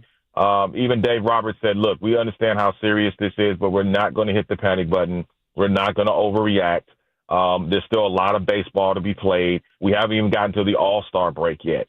So we're going to monitor certain things. Obviously, they've had to go through some injuries. They've had to reacquire, Shohei as far as his pitching is concerned, because basically that's a bullpen session. I mean, he's only been able to pitch one inning or so, and then it's a bullpen session. So much like we saw last year when Dave Roberts was able to manage that bullpen type of style, he's having to do it again this time, except now Shohei is at the forefront of it, at least right now. So I wouldn't worry. I know people are panicking. Some people in LA are panicking, but again, let's see what they do in the second half of the season as we go down the stretch and head down the freeway of the playoffs. I mean, the Dodgers are still in first place in the National League West. So I believe at some point when the season is said and done, they're going to win their division, and the Giants won't. So there you have it. Nick, let me ask you this, because we were just having the conversation. The last time these two teams played in L.A., I mean, the game was interrupted with the news of Ralphie Devers coming to the Giants. My co-host and I talked about 107 a couple years back under Gabe Kapler, and the Dodgers came in and won that series. I want to know that Devers trade, what that did to the Dodgers. Do you think it got their attention? Because the Giants go into this series 5 games back, but that trade, adding Ralphie Devers, how much attention do you think that got from the Dodgers? I think they paid attention to it. I don't think they deviate off course as far as what they are still having to do and still maintaining that significant lead that they have. But I think you definitely have to pay attention to that. I mean, Devers is a beast. I mean, he's absolutely major. You can't ignore that, if you call yourself a competitor. I think that was a boost in the arm for the San Francisco Giants for sure. It'll remain to be seen how he continues to, be acclimated into their system. And he's able to produce for them in a significant way. But, yeah, you definitely have to pay attention to that, no question. Nick Hamilton joining us on the River Islands guest line here on 95.7 The Game, reporter for Nightcast Media, host Sirius XM. Yeah, I did want to ask you kind of what the perception is of the Giants from L.A. Getting Posey in as president of baseball operations has kind of led to the acquisition of Ralphie Devers. I know that the Giants the last couple of seasons have been a little bit on the wayside. They've been largely a 500 team. But has the perception from L.A. changed of what the San Francisco Giants are this season in regards to being a threat? Maybe not to the division, but being a legitimate postseason team. I mean, they're still the hated ones. Everybody in L.A. hates the Giants, and I'm sure the Giants fans hate L.A. I mean, beat L.A. chants all over, their stadium. So nothing has really changed, I think, but you do have to pay attention to the Giants, to the Padres, those teams in your division, the D-backs. I think you do have to pay attention to those teams because, again, we still have a whole half of baseball to play. And I think you still have to pay attention to those teams, especially the Giants. And I think those games are extremely important, not just for standings, but for confidence as well. Like I said earlier, you're on you're riding a 6-game losing streak. Your bigger stars can't connect at the plate. They're coming up shorter than a little person at a urinal. So you can't mistake anything for granted. You have to make sure that you take game by game. And I think you can't look past an opponent. I think you have to take this series this weekend. I think you have to look at it game by game by game. I think that's what the Dodgers have to do in order to start getting back on course as far as getting back in the W column. But, yeah, the Giants, they're still the hater ones. Look at you. Nick, we'll get you out of here on this one. You do it all, man. I got to ask you this question. We just spent 30 minutes on it. Is LeBron really leaving L.A.? Do the Lakers want to say night-night to Bron? Listen, LeBron loves attention. He's a diva. And, listen, you can't take anything away from his play on the court. I think it's just much to do about nothing. If the Lakers could get from up under that contract, I think they would, because they're building towards the future. I think they're looking at Luka towards their future. I think they're looking at possibly DeAndre Ayton as being part of that future. That's why he signed a 2-year deal. Obviously 1-1, but overall, I mean, I'm ready for LeBron to leave. I think he's done enough for this organization. I think I don't want to hear any more talk about a statue outside of Staples Center. He does not deserve a statue. If you want to retire his jersey, great. I have no problems with that. He is the third best player to ever play the game, behind Jordan and Kobe. So if that's what you want to do, that's fine. If LeBron left tomorrow, no tears will be shed, and I'll go ahead and schedule the U-Haul tomorrow. Wow, Nick. Tell us how you really feel. How would you feel, Nick, if he ended up in Golden State? That's fine by me. He still won't win a chip, but that's fine. He still won't win 5, because I don't believe LeBron cares about winning chips anymore. I think LeBron, as he has shown us the last couple of years, he is about him. He's trying to rack up 70,000 points like he's playing NBA Jam, and he wants his name in the record books. That's the main way he's going to be. He wants to be remembered. He's not going to be remembered as he's going to be a 4-time champion. You can't take anything away from his championships, no question. And he was an instrumental part in each one of those championships. But I think when we're talking about greats or GOAT conversation, why is his name even being brought up when this man is 4-6 in the finals? And we act like Kobe Bryant never existed, and people trying to throw dirt on this man's legacy and this man's name. And we just skip over Kobe like he was no big deal, as if he was the big deal. So I think with LeBron, if he wants to go to Golden State, or if he wants to go Chicago or Dallas or wherever else he decides to go, that's fine. I hope he has he finishes the career the way he wants to, but he's not winning a chip. So, he'll remain at 4, and nothing wrong with 4 chips.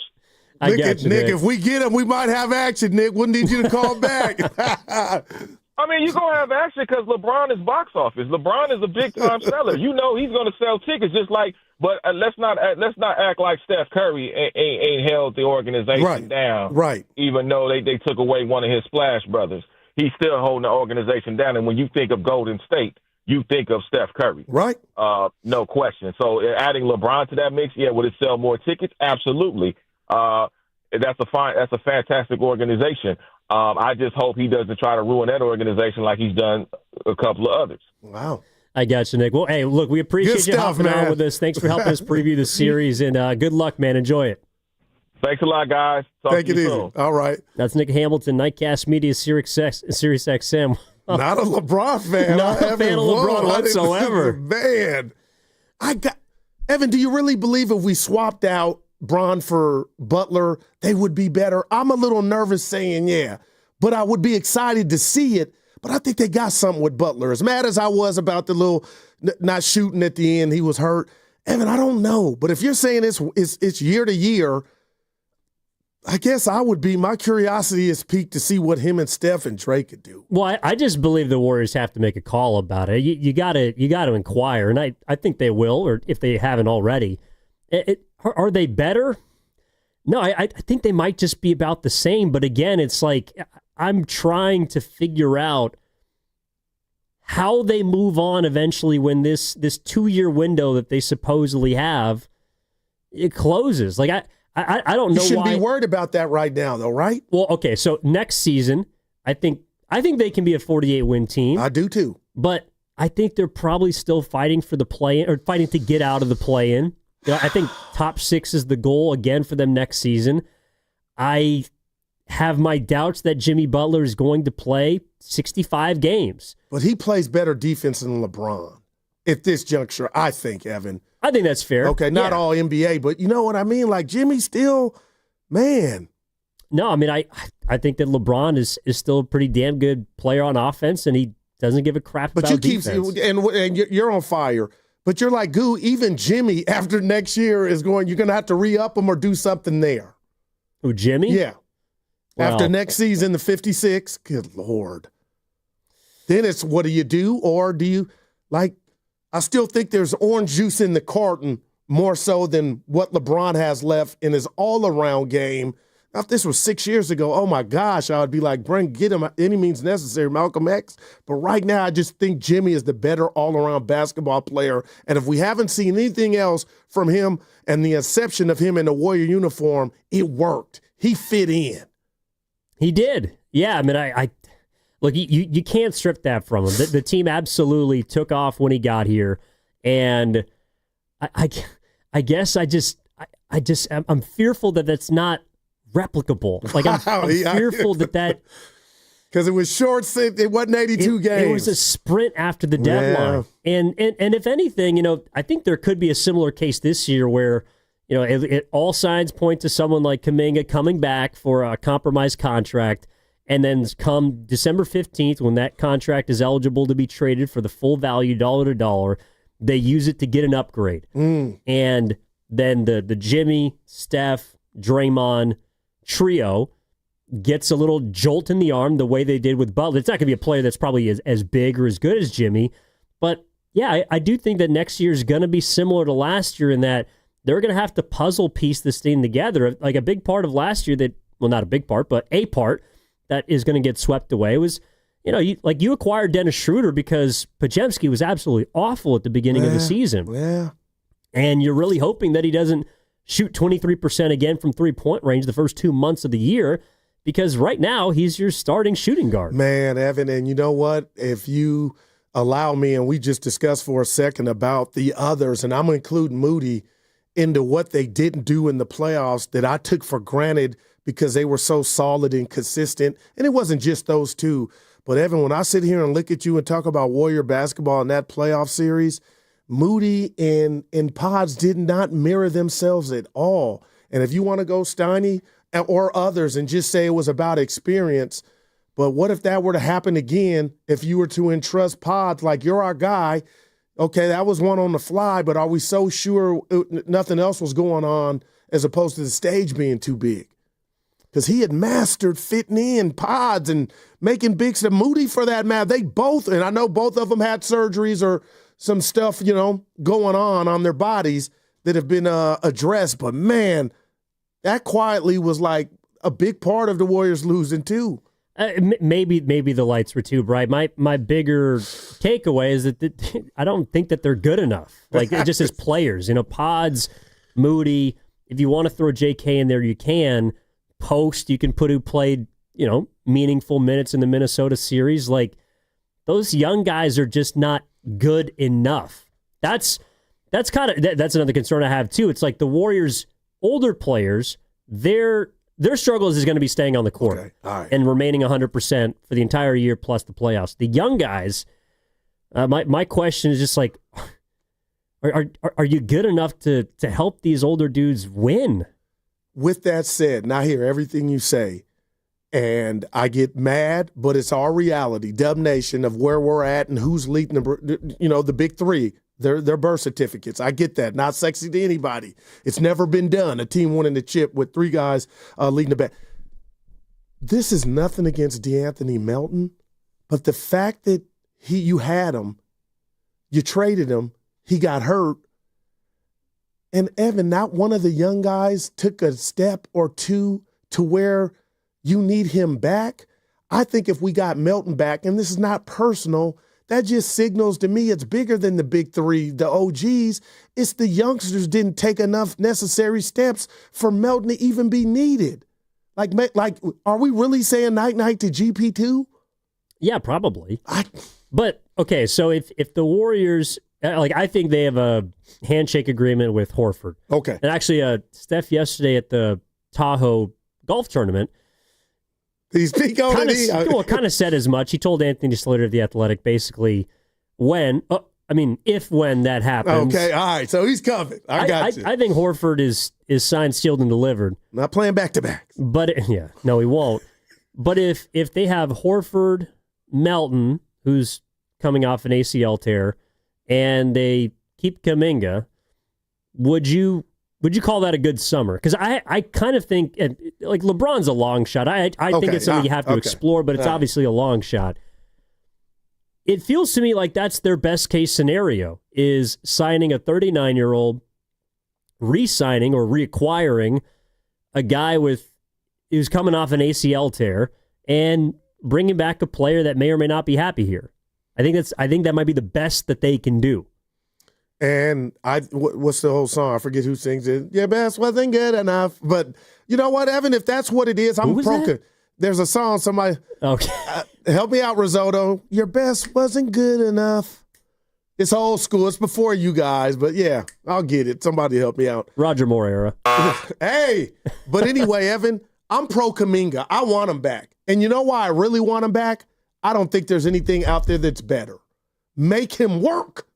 It's not just his fault. Make him work. Yeah. I saw the playoffs against Minnesota. Let me go baby Steiny. Go baby Steiny on me. Tell me how that wasn't real life or he gets no credit for that. No. He was balling. I'm not going to do that. Okay. He scored 30 points in a playoff game. Like, that's not nothing. And Nas Reed was linking like, dude, don't give him the ball. I can't stop him. But, Evan, I guess I'm letting it all out. That's the frustration of somebody around it. Chris Mullen, I hear you every day with Bonte. Figure out a way for us to incorporate the youngster. Imagine that, man. It's right there. Well, if he's on the team next season, he's going to play. I mean, I don't know when it gets down to crunch time if he's going to play. But that would be a failure on everybody again if that scenario presents itself, and he's not. No, I mean, the role that's set up for him right now when everyone is healthy is to be the sixth man, and then when one of their older players has to miss a game, he'll start. And occasionally a six man sometime finish the game if they got it going. Like they're different players and they obviously play different positions. But Jonathan Kuminga's role going into next season, right now, would be what Jordan Poole's role was going into the 2023 season, when Clay was still there, Curry was there, and Poole was basically a substitute starter. He's the sixth man, and when someone is out, he's going to start.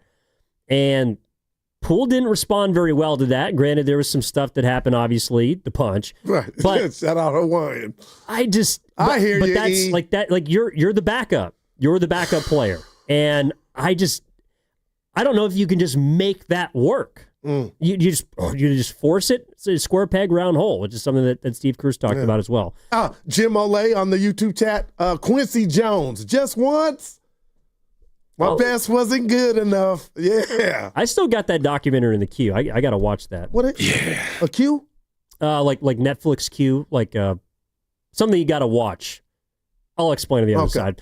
888-957-9570 is the number. I see you, Matt, in Oakland. We're going to take your call on the other side. Evan in for Steiny alongside Daryl the Guru Johnson. As always, what's coming up in the game is brought to you by Fremont Bank. Here for you, here for good. That segment sponsored by Crystal Geyser Alpine Spring Water.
What's the word stiff in Spanish? All I know is yo tengo nosotros. Now, back to Steiny and Guru on 95.7 The Game. What is umale? What was that last one? Umale. It might mean something in a different language. I'm shocked that you don't know Spanish. No, you're my. I didn't want to tell your mom and dad when I met them, but I am shocked, Evan. Dude, you are my guy. Well, I know a little bit, but I'm not even close to being fluent. I mean, I take Spanish class growing up, and I grew up in El Cerrito, which means the hill. Yeah, but yeah, no, I don't know Spanish that well. No, if I was taking the Evan Giddings test, I would have got that wrong. My boy has multiple languages. No, no, not I. Risotto, you know Spanish? Negative. What are we doing? Took 2 years of Spanish in high school and learned absolutely nothing. Kenny? Well, he went to Reardon. Yo no sé. Oh, look at Ken. Yeah, that means I don't know. Oh boy, I didn't know that. I know a little bit. No, you do or you don't. Un poquito. Little bit. Not much. Claro que sí. See. But I'm not gonna Daryl in Spanish? It's Daryl. Oh, what a disappointment. All right, I got you. Oh no. Is it? Oh, man. Oh, yeah. Speaking of cleanup on aisle Goot, from the 510, the Boxer and Gerson work injury attorneys text line, James Ingram is who sang the song that I assume Quincy Jones produced. There we go. Jim Mollay helped me out, but James Ingram, he was great. James Ingram, just once. Yeah, just once. Thank you. I'll play it for you when we head to the game. Well, speaking of which, so you sent me an album this morning. I'm going to check it out. All right. Clips just came out with a new album. But we were talking during the break, like the last time you heard an album that you could listen to all the way through. And it's hard to make a great album. It was one of Drake's, honestly, before he went bad. He's fallen off. I'm hurt. I'm still dealing with it. But it was one of Drake's albums. Or Kendrick. One of those to where I could ride from Sac to the Bay and not even hit forward. Like Larry June, The Alchemist, and 2 Chainz. That's an album. Came out with an album that I'd listened to all the way through, but it's only 7 songs. Yeah. So a long one, like at least 45 minutes to an hour, because you're mad that they don't make long albums anymore. My man. I can't name one up the top of my head. Wow, the last man. one that I really remember loving and listening to. Yeah, and that's why when we come across an artist, he or she that are just incredible and give us like we talked about it, the Thriller or Off the Wall, like those things don't age because they're art, Evan, when it's done correctly like that. Purple Rain, Prince, all these great albums, you don't forget them. Yeah, that because Larry June's got so many 6 a.m. in Sausalito. That's the title of one of his tracks. Yeah, well, that guy used to just crank out albums. But that Off the Wall versus Thriller is our Roger Moore versus Sean Connery. That one will never be decided because we're just going to agree to disagree. But what about this, Evan? I'm older than you. Shocker. Allegedly. We're growing our relationship because there is no loser in that. How about that? Oh, those 100%. are 2 great albums. 100%. Yeah, Sean Connery was cool, but Roger Moore, man. All right. Who's the Craig? Danny? Daniel Craig. Please. He's pretty damn good, man. I love those movies. Yeah. All right. Let's go to Matt in Oakland. Wants to get into the conversation. 888-957-9570. Matt, what's going on, man? How are you? Hey, John. How are we doing today? Hey. Fantastic. First of all, you got to be a little careful when you say album. I'm older than you guys, and it used to be 30 to 35 minutes of music. Preach. So today they're CDs, and they're 50, and nobody has that many good songs. So all the ones that you're thinking about are actual albums. Those black pieces of plastic that you put down and like a turntable. You might Evan doesn't know what you're talking about. I do. Yeah. Yeah. But yeah, I mean, I don't know how long Thriller is, but I doubt it's more, which is a fantastic record, by the way. I doubt it's more than 35 minutes. And, all that good stuff is because bands, they didn't, bands, they don't exist anymore either. But music, 30 to 35 minutes, that's about as much as you can fit in an album before it starts to sound bad for technical reasons. Anyway, Kaminga, Goo, I love you, man, but what are you talking about? This guy does not have a single elite skill. He is a below-average free throw shooter. He's a below-average three-point shooter. The only thing he does that's kind of elite is get to the line, and when he does, he shoots below 70, or at 70%. So, I mean, I'd rather have Poole. Poole had an elite skill. He could score. Yeah. I just don't. I mean, they could get Monk in a first-round pick for him. I'd do it. The fact that the Kings offered, doggy doo-doo for him should tell everybody what the rest of the league think he's worth. I don't dislike the young man. He's only 22. If I were him, and I'm not, it'd be easy for me to say he should stay at the Harvard of basketball for a few more years, and then maybe when he's 25, he can, get that max deal once he learns how to play. But right now, he's not that guy. I don't know what he's thinking, and I don't know what you're thinking either. So please enlighten me. Oh, I'm going to say this to you. That's all I got to say. Yeah, I appreciate everything and the music talk. Listen, if this is the Harvard of basketball, then dumb it down to the University of Louisville. It's obvious that he's stuck. Yeah, Louisville. Thank you. It's obvious he's stuck. And Evan, you tell me if I'm wrong when I talk about the dimensions of a human, the DNA. That's a skill. And that's what Kuminga has. Wait, what? And his body type is a skill. That's genetic. Yeah, but you look at that Warrior roster, there's not a lot of guys built like that. So when you talk about what does he have or what he doesn't have, I put that in the plus category. And I would also tell the young man that just called Evan that he attacks the rim with reckless abandon. You cannot take that from Jonathan Kuminga. And it's just about, I'm not telling you he's Durant. He's 22 years old. And I'll leave you with this one. We don't have a lot of what he brings to the table on the roster. So to take a yucky deal from Sacramento for much of nothing just to get rid of him would just, to me, just triple down the failure that he didn't pop as a Warrior. No, taking that deal to me is not. Okay, that's off the table. Okay. Man. But it does tell you what his market is. But I thought people were broke, Evan. I thought that was what free agency was about. I thought people were broke. Teams were broke. So why now is that a Kuminga nobody wants him? I thought nobody had any money but Brooklyn. Well, yeah, it's that there's no market for him because there's no money out there. So why should any team want to? Like, I understand that the deal might seem disrespectful and like belittling of the player, but like I can't blame Sac for trying to get over on the Warriors. No, I get that. They don't have to give them anything. Any team that would want to trade for Kuminga right now has no reason to offer the Warriors anything substantial or worth value because there's no market for him. And I think the Warriors have also played themselves into a little bit of a hole, mainly the head coach, because if you do think that there is value, well, it's kind of been tanked a bit. He didn't play, and that's on him.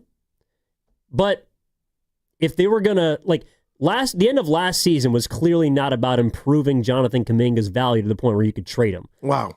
I mean, he's not that guy. This is from this is from our friend Jim Moley on YouTube. Okay. $2. Now, you're going to have to help me with this one, or someone will. Goo, was Katy Perry's latest album inspired by you? I'm unfamiliar with that. I can't name one Katy Perry song. And I know she's a big girl. I'm not. I don't know. The last album, by the way, that I've listened to all the way through that would be considered a long one, and our guy was talking about CDs, even as vinyls. Like, vinyls are like the highest. Yeah, those quality. go on the turntable. CDs were the little, you know. Oh my God. The little CD was the thing you put in the CD player, Evan, like a little disc. Yeah. Okay. All right. So Ken just got in my ear and told me that the name of Katy Perry's album is 143. Oh, wow. Jimmy, it might be. That's a 5, Jim. That's a 5. And for the people saying, "Oh, Guru, you're forgetting stuff," that's not on the IQ test. Like, remember that? Like, when I was in my prime. Well, recall is kind of important at this stage in the game. Oh man, I love you all. I really do. I'm excited for the game today. Hey, we just had Nick Hamilton from Night Castle Media. We did join us from L.A., born and raised in L.A., and he said Ohtani is the LeBron of baseball. So Ken came in at the break and said, okay, if that's true, who's the Curry for the Giants? And I jumped up like I had the Holy Ghost, and I said, that's easy. It's Devers, like it or not. And Clay is Adamas. Now, number one, Clay doesn't play for the Warriors anymore, but he's on my mind. Good job, Clay. I know he's on your mind. He's winning. I think we all got a little bit of jealousy of this when it comes to Clay. Yeah. Oh, he's brand new, apparently. There you go. All right, so I answered the question with the same start to my sentence as you. It was Baby Steiny. Dude, that's who you were when you answered it. So your answer was, oh, that's easy. And I'm right there with you. Oh, that's easy.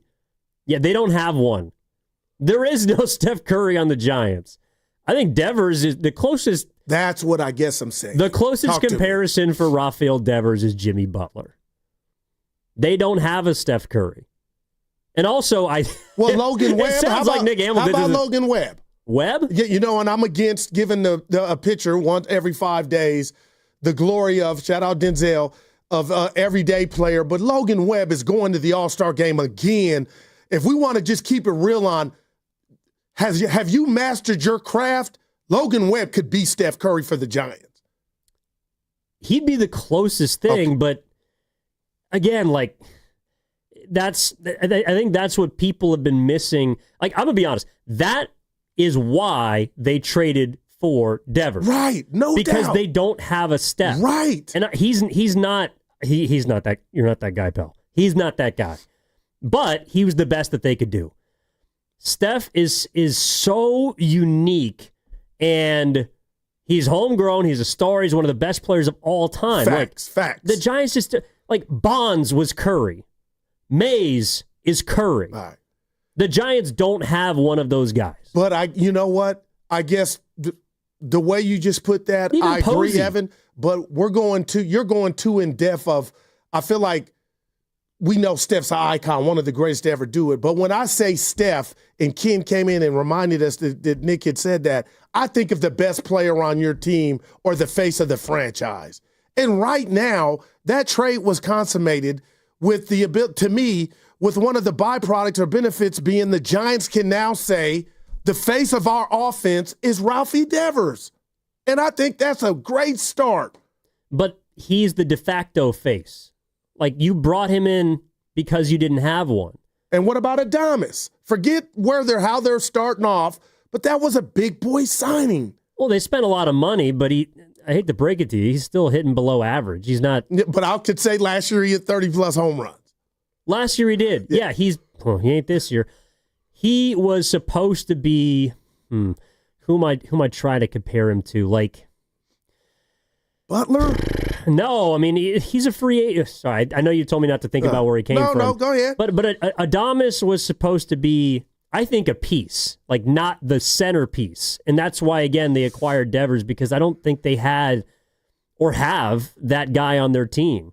The Curry is not just the best player, he's the representative of the Warriors. When you think about the Warriors, you think about Curry. When you think about the Giants, now, do you think about Devers? Is that it? I think about what we talked about a couple hours ago. That Sunday, I don't know how many it's been, where the Giants were getting ready to try to avoid the sweep against the Dodgers, and it was announced that they had landed the big fish in Ralphie Devers, and nobody had saw it coming. Evan, don't forget those vibes and how you felt and how the baseball world shook. And there was a reason it shook, and we were all excited and anticipating. Now, has it lived up to that? Not yet. 22 games, 21 games, 22? But the bottom line, Evan, is I feel like you're omitting that excitement for a guy that's won it, that can hit with the best of them in regard to power, and hopefully be a cornerstone for you moving forward, something you didn't have. Yeah, but the thing is, it's the Giants are not, to me, in a place where they can sell one guy right now. I mean, even Devers, just because he hasn't hit yet. Going into next season, I think he's someone you can absolutely sell. But Steph he's box office, and Devers, he was box office in Boston, but he hasn't been that dude so far in San Francisco. I'm going tonight to see the Giants because it's a big rivalry game. They're playing the Dodgers. Yeah. and there's lots of juice at Oracle Park. It's going to be packed. There's going to be tons of rabid fans on both sides. It's going to be energetic. Should be a great environment. You got me juiced. But yeah, I'm looking forward to going with you. But I'm not going to see a specific Giants player. Like, to me, they still don't yet have that guy. And that, to me, is who Steph Curry is. No matter if the Warriors are good, if the Warriors are bad, you're going to see him play. And that's, to me, again, why, like you mentioned, the trade, and it did shake the baseball landscape. I don't know if it was as big in the NBA because he had Doncic, but that's why, to me, he is Butler. But they acquired Butler without having Curry, if it makes sense. Nah, I got you. I feel like, Buster Posey's gotten off to this great start because you're right. They didn't have anything in the cupboards, but you got to start somewhere. And, Evan, you're doing a good job, but I feel like I messed it up by using Steph. And I feel like you're comparing Devers to Steph. I was kind of like, hey, who's the best player or the face on your team? Step up. And that, to me, right now is Ramos, Adames, or Devers, regardless of the start that they got off. Two of them are new, and Ramos made the All-Star team. So I feel like the Giants now have three different guys for three different families or three different fans saying, hey, let's go out to the yard on a Tuesday night versus the Mariners or whoever. And not only now is it just Adames, it's Ramos and it's Devers. So, Evan, I think they've done something to kind of bridge that gap. Okay, Steph might be too high, but, man, Devers is a big boy in this league. He is. And now he's one of ours. I hope he starts hitting like one. Yeah. You're listening to 95.7 The Game, KGMZ FM and HD1 San Francisco, and Odyssey Sports Station in the home of the Golden State Warriors and Valkyries. Always live in the free Odyssey app, coming to you live from the Laughing Monk Studios. Laughing Monk, righteously brewed in San Francisco. Evan in for Steiny with Goo. Let's go down to San Jose and talk to Austin. He's been hanging on patiently. Austin, friend of the program. What's up, man? How you doing? What's up, fellas? Hey. Great combination, man. My two guys here. Good discussion. Listen, I just had a comment. Yeah, I don't think there's a Steph comparison on the Giants. I'm kind of with Evan on that. I think you'd have to do what OKC does, Guru. After the game, they all get together and take an interview as a team. I think that would be I think that's the way you have to approach even coming close to Steph. There's no Steph. I don't think there's a Steph in any Bay Area team, frankly, that compares in terms of, I think you already said it well, what he means to the team and in the box office. I mean, the Giants are still trying to figure that out, Guru. I think that Devers, you're right. He had that first impact was tremendous, but I'm a little worried that it's starting to wane a little bit, the way the guy has been playing. So we got to see if he can come back and be sustaining. And the other thing, man, I listened to you guys earlier when you played that Bonds thing, man. That was incredible to hear that exchange that Bonds did with the interview. Man. And it just kind of reminds you. It kind of reminds you again, Guru and Evan. Please don't use Devers' name in the same sentence as Bonds. There's no. I mean, Bonds. You get the sense that Bonds could catch a ball, throw it back to the pitcher. Like they get through and say, "Hey, try again." There's nobody playing today that did that. You remember seeing those games where the guy would get only a couple pitches to see, and he would hit it out of the park. Yeah, that's incredible. There's nobody doing that. So I just wanted to kind of comment on that, guys. Great discussion, but yeah, there's no Steph comparison today, man. I'll keep listening. Thanks, Austin. Appreciate the call. And Risotto, Ken, I let Evan down. What? Even Austin. I should have used a different player, but the Steph thing, I understand. I'm not trying to. I feel like I'm at the. I'm a painter, and I'm trying to paint my Picasso, Bob Ross, and I'm doing it wrong because I guess what I meant was the best player or the face of the franchise, and right now that's Rafi Devers. I'm just sorry for the Giants, Matt Chapman. I love you, and I know you mentioned him. So this isn't Devers is as good as Steph. It's that trade solidified the Giants got a face, Evan. What word am I looking for? A champ, a proven guy. He's now our face of the franchise. Am I wrong? Well, he's who you associate Steph. with the Giants. I messed that up with Steph. I know. But okay, that's fine. I think if there's somebody that has the potential to be a face of the Giants, the guy that I would invest stock in is Elliot Ramos. He's and again, that might sound crazy because he's pretty How does young. He pass up he's Devers? unproven. I would ask you that, I guess. Because Devers isn't ours. Devers is Boston's. Now he's on the Giants now. Yeah, that's the foreseeable future, But when people think of Rafi Devers, I think they're going to associate him with the Red Sox. I think part of it is just the fact that he's like a hired gun, basically. Like, he's hired to be your best hitter. What about Durant when he came? He was loved? Yeah. Well, he would tell you otherwise. But what about Durant? We loved him. No, yeah, but you never loved him more than your own. You know, he's like a stepchild. You're going to love him, and you're going to provide for him, and you're going to do everything you need to make him successful. But your children, which are Curry, Clay, and Draymond, are the guys that you're always going to love. And that's why I think that Ramos probably has the most potential. Again, I'm not calling him Steph, but like to be Steph. And I think the next potential face that the Giants are looking at is in Sacramento right now, and that's Bryce Eldridge. Wow. Or you're hoping that he could be one. Again, I do think that the homegrown aspect or component of this is important. Yeah. The 650 on the Boxer and Gerson work injury attorneys text line is saying Logan Webb. Completely fair. You know, I was just talking about position players, guys that you see every single day that you're going to the ballpark to see. Who was the center fielder in Sacramento now that I asked you that the Giants have? I saw some video of him. Ryan McRae. Yeah, that's a nice name. Yeah, it's a great name. It's a little nicer than his game right now. All right, let's go to Philmo Mike. Wants to get into the conversation. 888-957-9570 is the number. Who's the face of the Giants? Philmo Mike, what's up, man? Hey, what's popping? Y'all having a great conversation. I think Adames is more like a David Lee. And the more that I think about it, though, I was thinking, right? I was like, Devers is sort of like an Iguodala. That's what I originally stated. But he almost like a Kevin Durant, though, because that's a magnet. That's a massive shift because he's one of the best hitters in basketball. In baseball.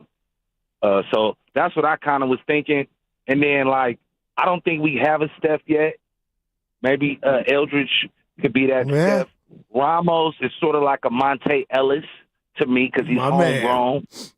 You feel me? Everybody loves some Monte. Everybody loves some Ramos. But ultimately, players of the 90s in baseball, that era of baseball was some of the sickest baseball you ever seen. You had, like, Roberto Alomar. Like, you had, I'm just saying, like, you had characters. You had a slew of players. Matty Ramirez. You had Lenny Dykstra. Like, I'm just saying, like, I'm not even going in the Vines. You had Mo Vines. You had Albert Bell. They were like wrestlers and superstar heroes, man. Like, this baseball is cool, but it ain't him. It ain't him. Oh, Matt Chapman could kind of be like a David Lee, too. Matt Chapman is like my David Lee. But nah, this era of baseball is cool, but it ain't nothing like that 90s, man. We not even getting the Tony Gwynn's, the Gary Sheffields, King Griffey Jr.'s, Frank Thomas's, the Blackjack, the pitchers, Kurt Schillings, come on, man. You could go on and on. Dave Stewart, Ricky Hendricks. Man, there's so many players you could name that were just excited that made you want to just watch the game of baseball because they were doing it at the top of their art, their game. It's crazy, man. So that's all I wanted to say. I love that. I got you, pulls of the Philmo. names was special. Thanks for the call. Well, that wasn't written down or scripted. He was just pulling the Alomar. Well, I hate to break it to people, but there's a lot of names that are going to be playing tonight. They just play for the Dodgers. I mean, Ohtani is a massive name. You said global, and so did Nick. Yeah, well, Nick also called him LeBron James, I think, backhandedly, because he thinks LeBron's really good, but I don't think he likes LeBron that much. Do you think there are a lot of L.A. people feeling that way about LeBron? I actually do. Yeah, wow. I have a couple friends who live in L.A., and they're not so hot on LeBron James right now. We got to hit a break, though. I see you, Rob. I see you, Mike. We'll get to your calls on the other side. 888-957-9570 is the number. We also got to get to some more miscellaneous things on the other side as well if we have some time. And I got some trivia for you. I love trivia. All right, next week is our All-Star Week prize blowout, and we have some incredible things to give away next week. Warriors prize packs, Giants prize packs, day pass to Outside Lands, 4-day passes to Aftershock, and gift cards to the Valkyries merch store and Laughing Monk Brewing. Listen at 7:30 with the morning show, 12:30 in the middays, 4:30 for the afternoon show for your chance to win every single day next week. Every show, every day, all starts on Monday. Evan in for Steiny with Goo. We're back after this.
Now, back to Steiny and Guru on 95.7 The Game.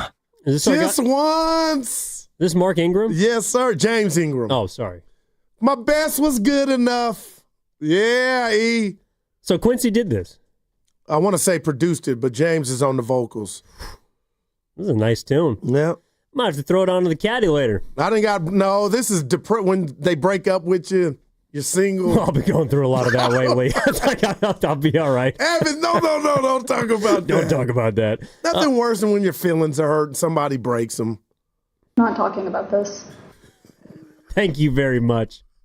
Oh, before I get emotional. Yeah, no doubt. Bet you think. That might be what's bugging me coming up at 2:12 or 2 o'clock. Yeah. With Willard and Grandy, who's in today. Will, about to get married. Yes, he is. Yeah, he doesn't have to worry about this song. I'm bothered. I go, you nervous? He goes, no.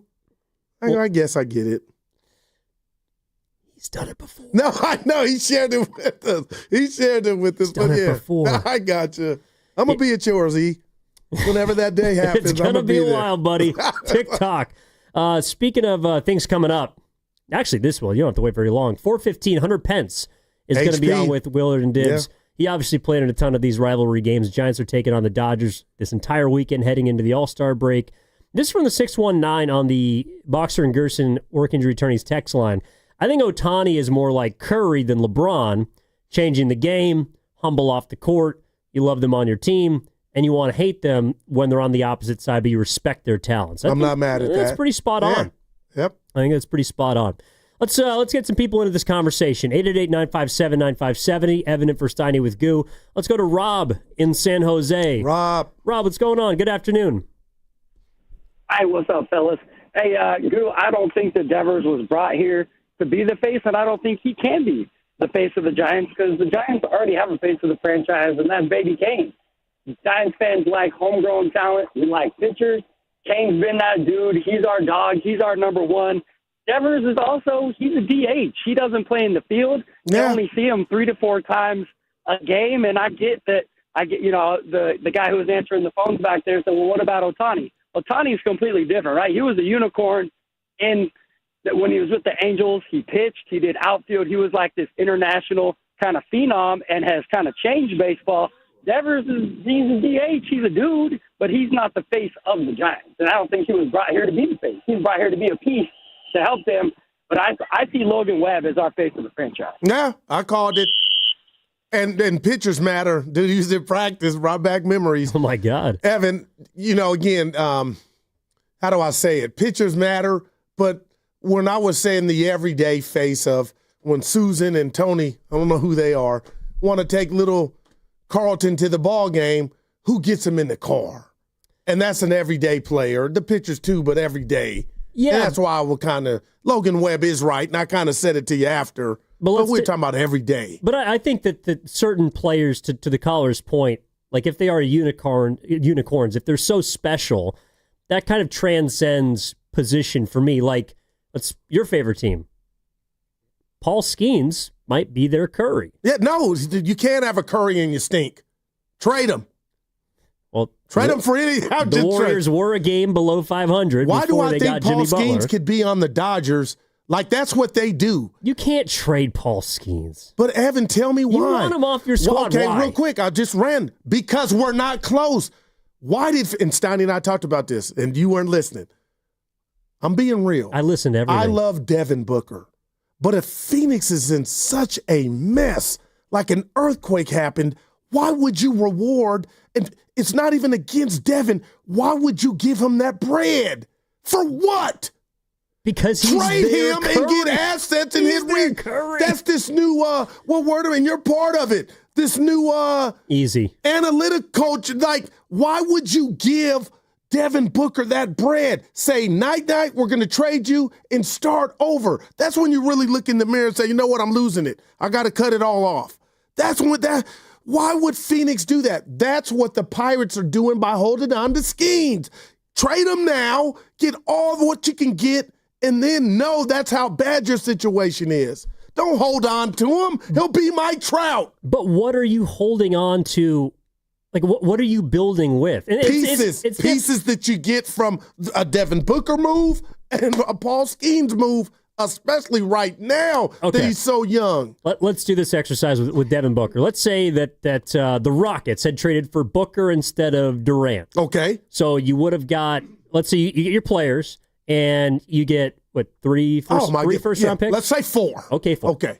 Those first 3 first-round picks are probably not going to be very good.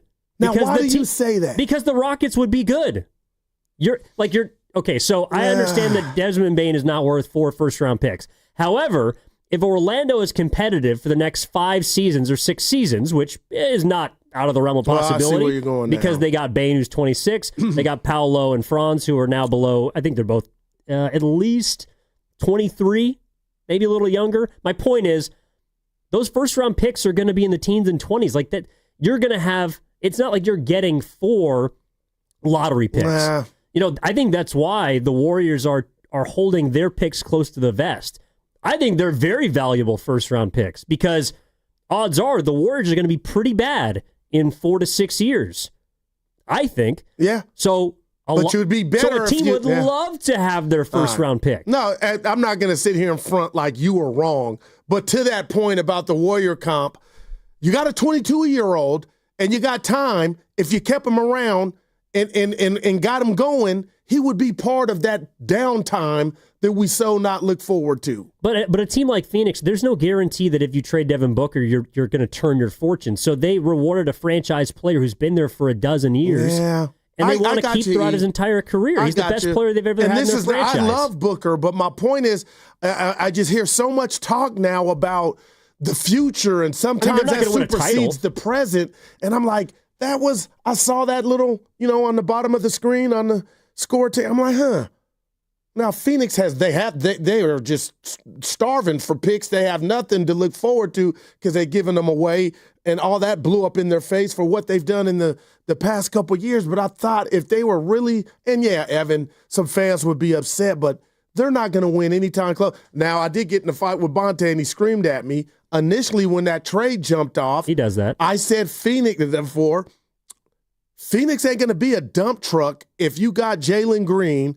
Let's just say who pops. I love Dylan Brooks. Yeah. You got Devin now with no Durant. I'm going to watch the Suns. And we were going at it. He was like, Goo, please. I'm like, I'm just saying watch the Suns. Not they're winning anything, Evan, but they may not be as bad as Big Mouth up here saying trade Booker. But I was like, they'll be interesting to watch. Yeah, I think best case they could be a 9-10 seed and maybe you sneak in. But to me, that reality is worth paying for as opposed to, we trade Booker. Durant's going to leave anyways because he only had 1 year left and he didn't want to figure something out. Even if you do, he's too old to build around.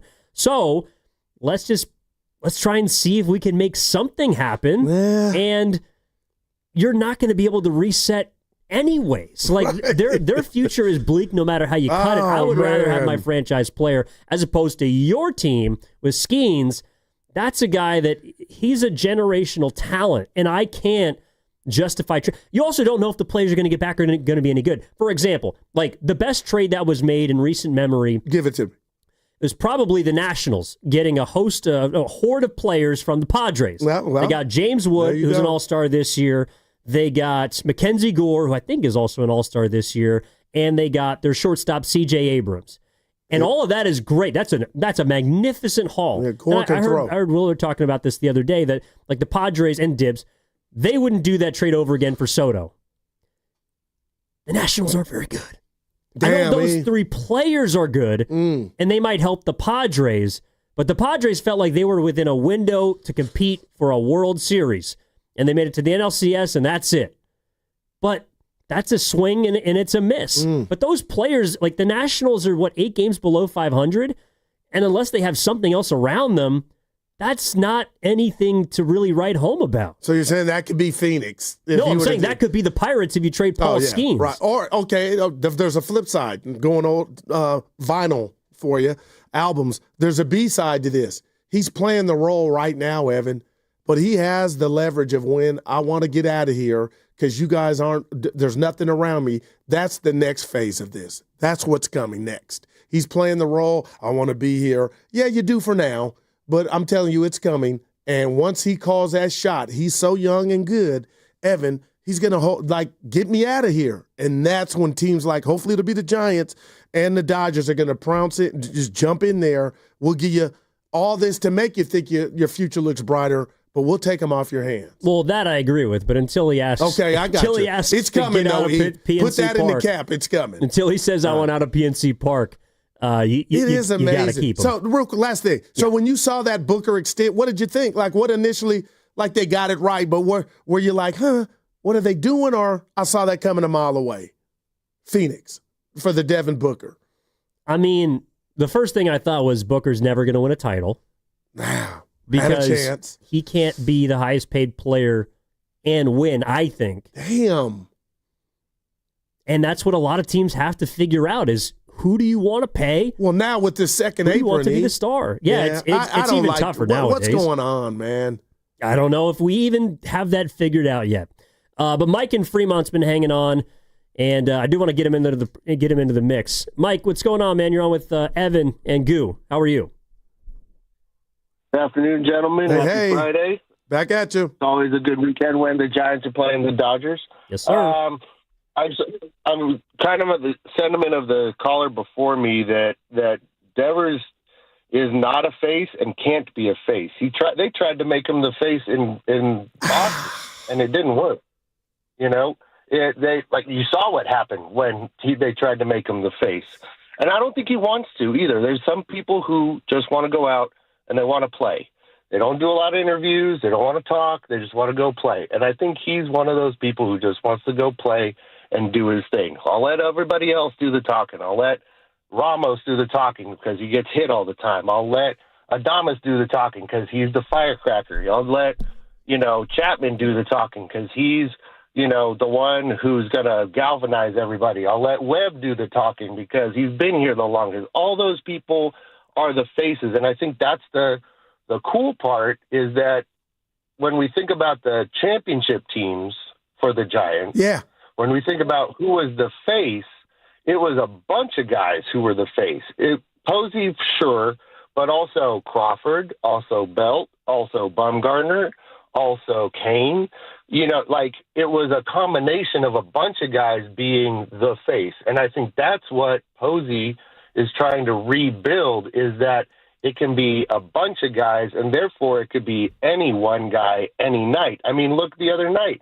Who would have thought that Bailey hits an inside-the-park walk-off home run? Because it could be any guy any night. And I think that helps that you don't have to put the pressure on somebody like Devers who probably can't handle the pressure. I'll say this to that. Hey, thanks for the call. Evan, this was kind of a compliment to any face of the franchise. Or, when I go to a high school game and know nothing about the team I'm watching, when you get the program and then you see who's playing, I just feel like naturally, organically, the face is the best player. So I hope I'm not, unless something's changing, you tell me it's not about, hey, you got to do 30 or 40 interviews. I don't want it to be a burden. I just, if I were to go watch the Nationals play, I always thought the face of the team was the best player. I don't, but he said no wrong, the caller, but he made it sound like it was a chore. And that's not what I was, can't you naturally, organically be like Rafi Devers is a good baseball player and he's ours or yours for the next 5 years. I don't think he should be omitted from not being the face because he was a hired gun or came via trade. No, but I think it also matters the kind of person. And he's right. Like in Boston, Devers was always the younger brother. When they won the World Series in 2018, he was, 21, 22. Man. Mookie was the face of the Red Sox. Once they traded Betts to the Dodgers, then Xander Bogaerts was the big brother to Devers. Like Devers has never been a guy that I think wants the spotlight on him. And so that prohibits me from believing that he can be the face of a franchise. He could be your best player. And part of it is he's not hitting right now, and you expect that to change. But I guess, when I think of the San Francisco Giants, the caller's kind of right. Like, I think of a cast of characters. I don't think of one individual. Wow. So when he mentioned that, I promise you, I have no proof. I was going here. So when he mentioned the championship teams, was it Posey? Because to me it was Posey, or was one of the attractive parts about the the Giants was. It was Posey, Belt, Crawford, da-da-da. Yeah, I mean, well, to his point, like the face of the 2014 championship team was Bumgarner, because Bumgarner was dominant. He was all time. Yeah, no doubt. Yeah, he took that mantle. I think it's over the course of the dynasty. For me, it's Posey. Like that's the face that I see. Me too. But there are other guys that certainly you would like there to be others in line to where there's a conversation as opposed like Skeens. There's nobody else. A crew. You know what I mean? Like Cruz. You got one guy or two guys. You would like there to be a plethora of options. But like, let's take the Pirates. The guy who's the most tenured player on that team, who probably, I don't know, you might say is as the in-track. He's old as me. It's Brian Reynolds. Yeah. I was going to say Andrew McCutcheon. He doesn't want to be the face of the team. Wow. He doesn't even want to be traded to a team that's good. He doesn't want to be a Giant. Yeah, he doesn't want to be a Dodger. He doesn't want to be a Yankee. These are all I reports, wouldn't want him to be my face then because if like Evan, I just think that's part of it, man. Like, do you think Steph went out his way to be the face of the Warriors, or his play? You lead by example. No, but he doesn't shy away from it. He doesn't shy away from it. And that's like sometimes greatness is thrust upon you, and you have to be ready for it. And Curry clearly was. I don't think that everyone is, and Devers doesn't strike me as an individual that's really concerned with that. So, I think Devers is a guy who likes to hit, play well, and go home. All right. And I think he just is there to play baseball. By the way, there's nothing wrong with that. Not at all. But, Evan, I guess to the caller's point, outside of the interviews, what do you think goes into that? If you're the face of a franchise, that you don't got to stay and play 5 more extra innings. Is it just the conversation component to it, the interviews? Like, I mean, because you go to your locker if you get 5 hits, just like you do if you get no hits. Like, what extra weight are you bearing if you were set, quote unquote, the face of a franchise? Well, like ingratiating yourself with the city, whether it's publicly or privately, being out in the community, I think matters. And look, Devers hasn't been here for very long, but I think the detail about Devers that I've maybe learned the most since he's gotten here was when he sat down with Slusser the other day from the Chronicle and said, I learned about his hometown. He's from a kind of like a coast town. Okay. And that's one of the reasons why he's really looking forward to trying the seafood in San Francisco. That's like the only thing I know about him. Wow. And part of that, I think, is the language barrier. But from the translating that we've gotten from him, I don't really get the feeling that he is someone who's a revealing person. And again, there's nothing wrong with that. That's who he is. But in Atlanta, like Ronald Acuna doesn't speak English publicly. Like he uses a translator.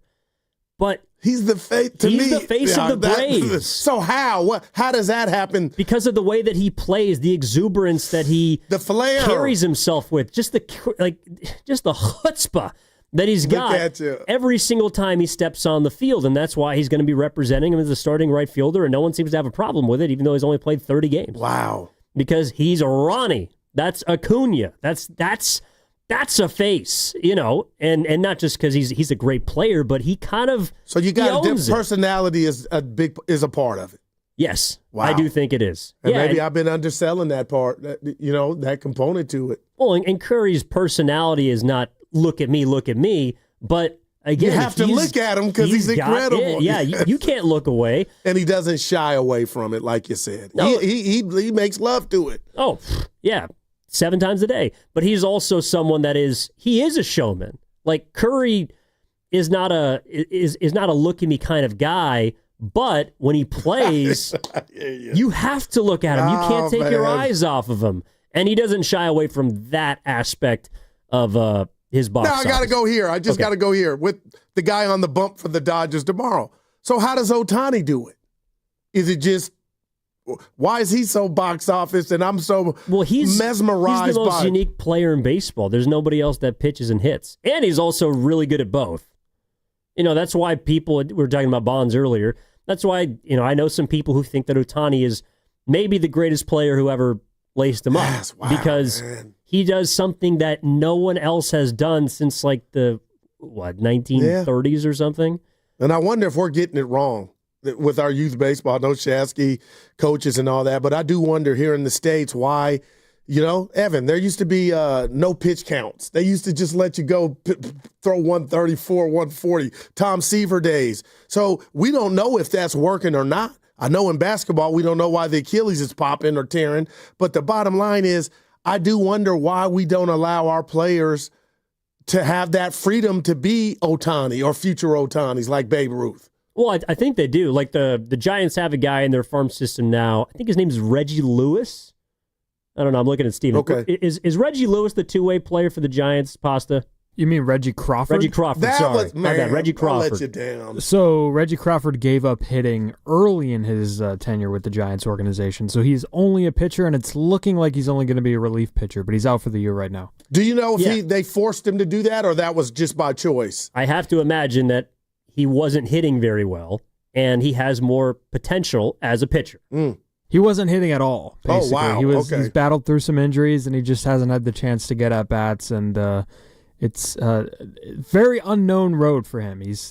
I think he tore his labrum, so he's out for the year. All right. Bryce Eldridge, also another guy who was drafted as a two-way guy. Oh. He's a high school player. Evan, I know we're up against it. I had trivia for Steiny yesterday. He got it. Could you name every WNBA nickname? If I said the Dallas. Wait, what? The name of the team. Yeah. The Dallas.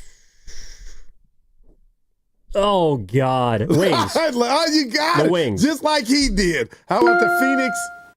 The Phoenix. Oh, is it Mercury? Come on, Evan. He's playing us. Seattle. Storm. No. You got it. Storm. All right, Las Vegas. Aces. Oh, boy. Connecticut. Suns. Indiana. Fever. I'm going back to the Atlanta. Dream? Yeah. Martin Luther. Washington. Mystics. All right, I'm retiring that result. I got to go get some Valkyries. Shocker. Steiny got that one, but he got the one, the Dallas one is he got late. That one, I for a split second was going to say Mystics, but I knew that wasn't right. So that was a little shot in the dark. But you watch more WNBA than all of us. That's a fact. What about Caitlin? Got hands put on her again by the Valkyries. Yeah, and water's wet. All right, let's. On the other side, we got the crossover coming up with Willard and Grandy. We got What's Bugging You. I'm not going to lie, I'm in a pretty good mood today, so I'm going to have to come up with something. But it could be something that was bugging you on Monday. Yeah, but this is where you guys are rubbing off on me. I forget. Well, that's us. We're older. Yeah, you're rubbing off on me. I don't know. All right, coming up on the other side, again, the crossover, What's Bugging You.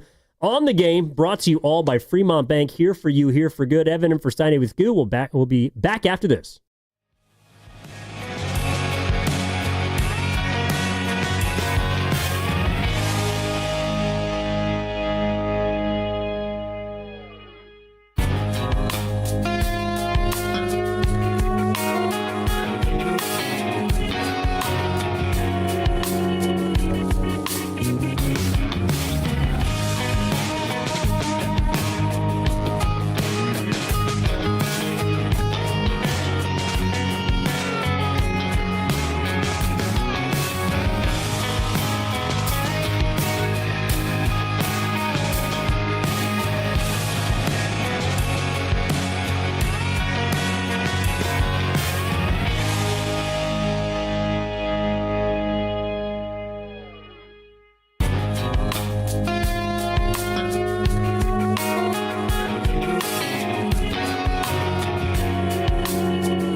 I would want to be in Grandy's spot right now. Now, back to Steiny and Guru on 95.7 The Game. It's time for the crossover. The fellas. Evan in for Steiny with Goo, Mark Willard, Mark Grandy, What's the up, Marks in the boys? house. What's up, guys? My man. Happy Friday. Happy Friday. It's a great Friday. It is. It's finally Got a sunny. big series, baby. It was cold as hell yesterday. You've been on the weather all week. Yes, Yesterday? Oh, yeah. Where were you? Dude, Yesterday it was hot in the June, baby. Where was it cold? You mean in Like the right city? outside this building. Yeah, it was windy. It was cold. That's just the city for you. I didn't come into the city yesterday, so yeah. Oh, well. Yesterday was. Oh, we missed you. I know. Yeah. Thank you both for hold it down. Yeah, doing what you got do. it. But yeah, it's nice. It's nice today. It's nice. You know, the it bridge is. under a little fog, but Look at you. yeah, that's my report. Can you guys help me? And Willard, this will be one of these. Guru, let me tell you what you're trying to say. I know what I'm trying to say.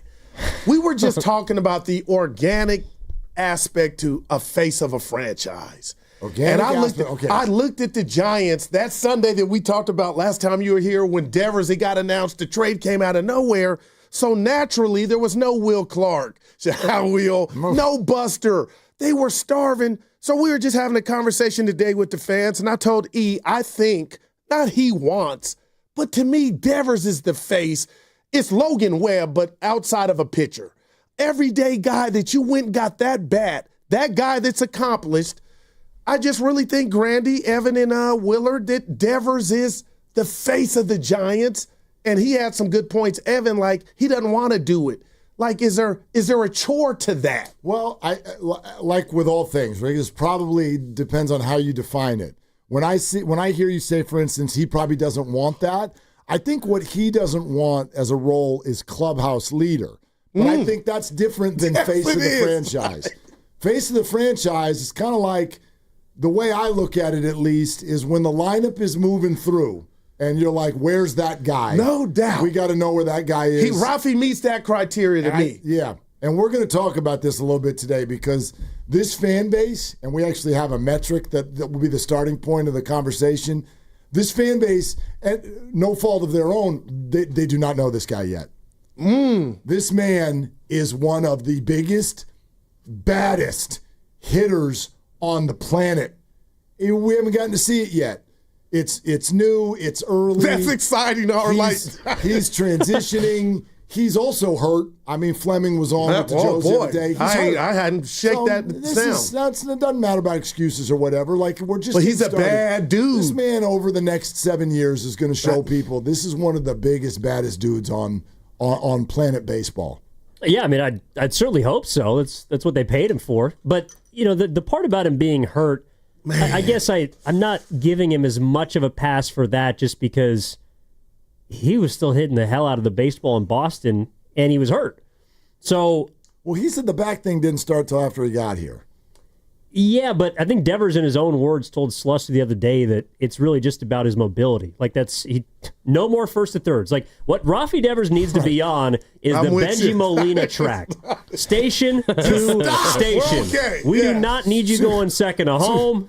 Too many Giants have been on that track the last few years. Well, that's true. Too many Giants. Station to station. I'm kind of done with the Benji track, but I like it. It was funny. It was great. It was Double's alley. That's what Benji Molina made. And right now, that's where Devers is at. But no, I think it's a massive weekend for him because I think that all the concerns and kind of the questions about when will he hit, what will he do, there's no better stage than to, I don't know, have a 5 for 13 series, get a couple of extra base hits, help your team beat their rival, and try and win a series against a team that's been absolutely reeling lately. But to your point, Goo, and to your point, Willard, if you were to poll Giants fans right now, who is the face of the franchise? I don't think Devers reaches like the top 3. Wow. And part of it is because he's so new, but also he's hitting 225 as a Giant so far. But like when he's going, like that feeling will change immediately. He just hasn't gotten going. Because it really is Logan Webb. I get that. Well, but every it's hard day to have player, a pitcher be the face of the franchise. No, you're Paul like Skeens. me. Yeah. No, he's not. Who is? Yes, he is.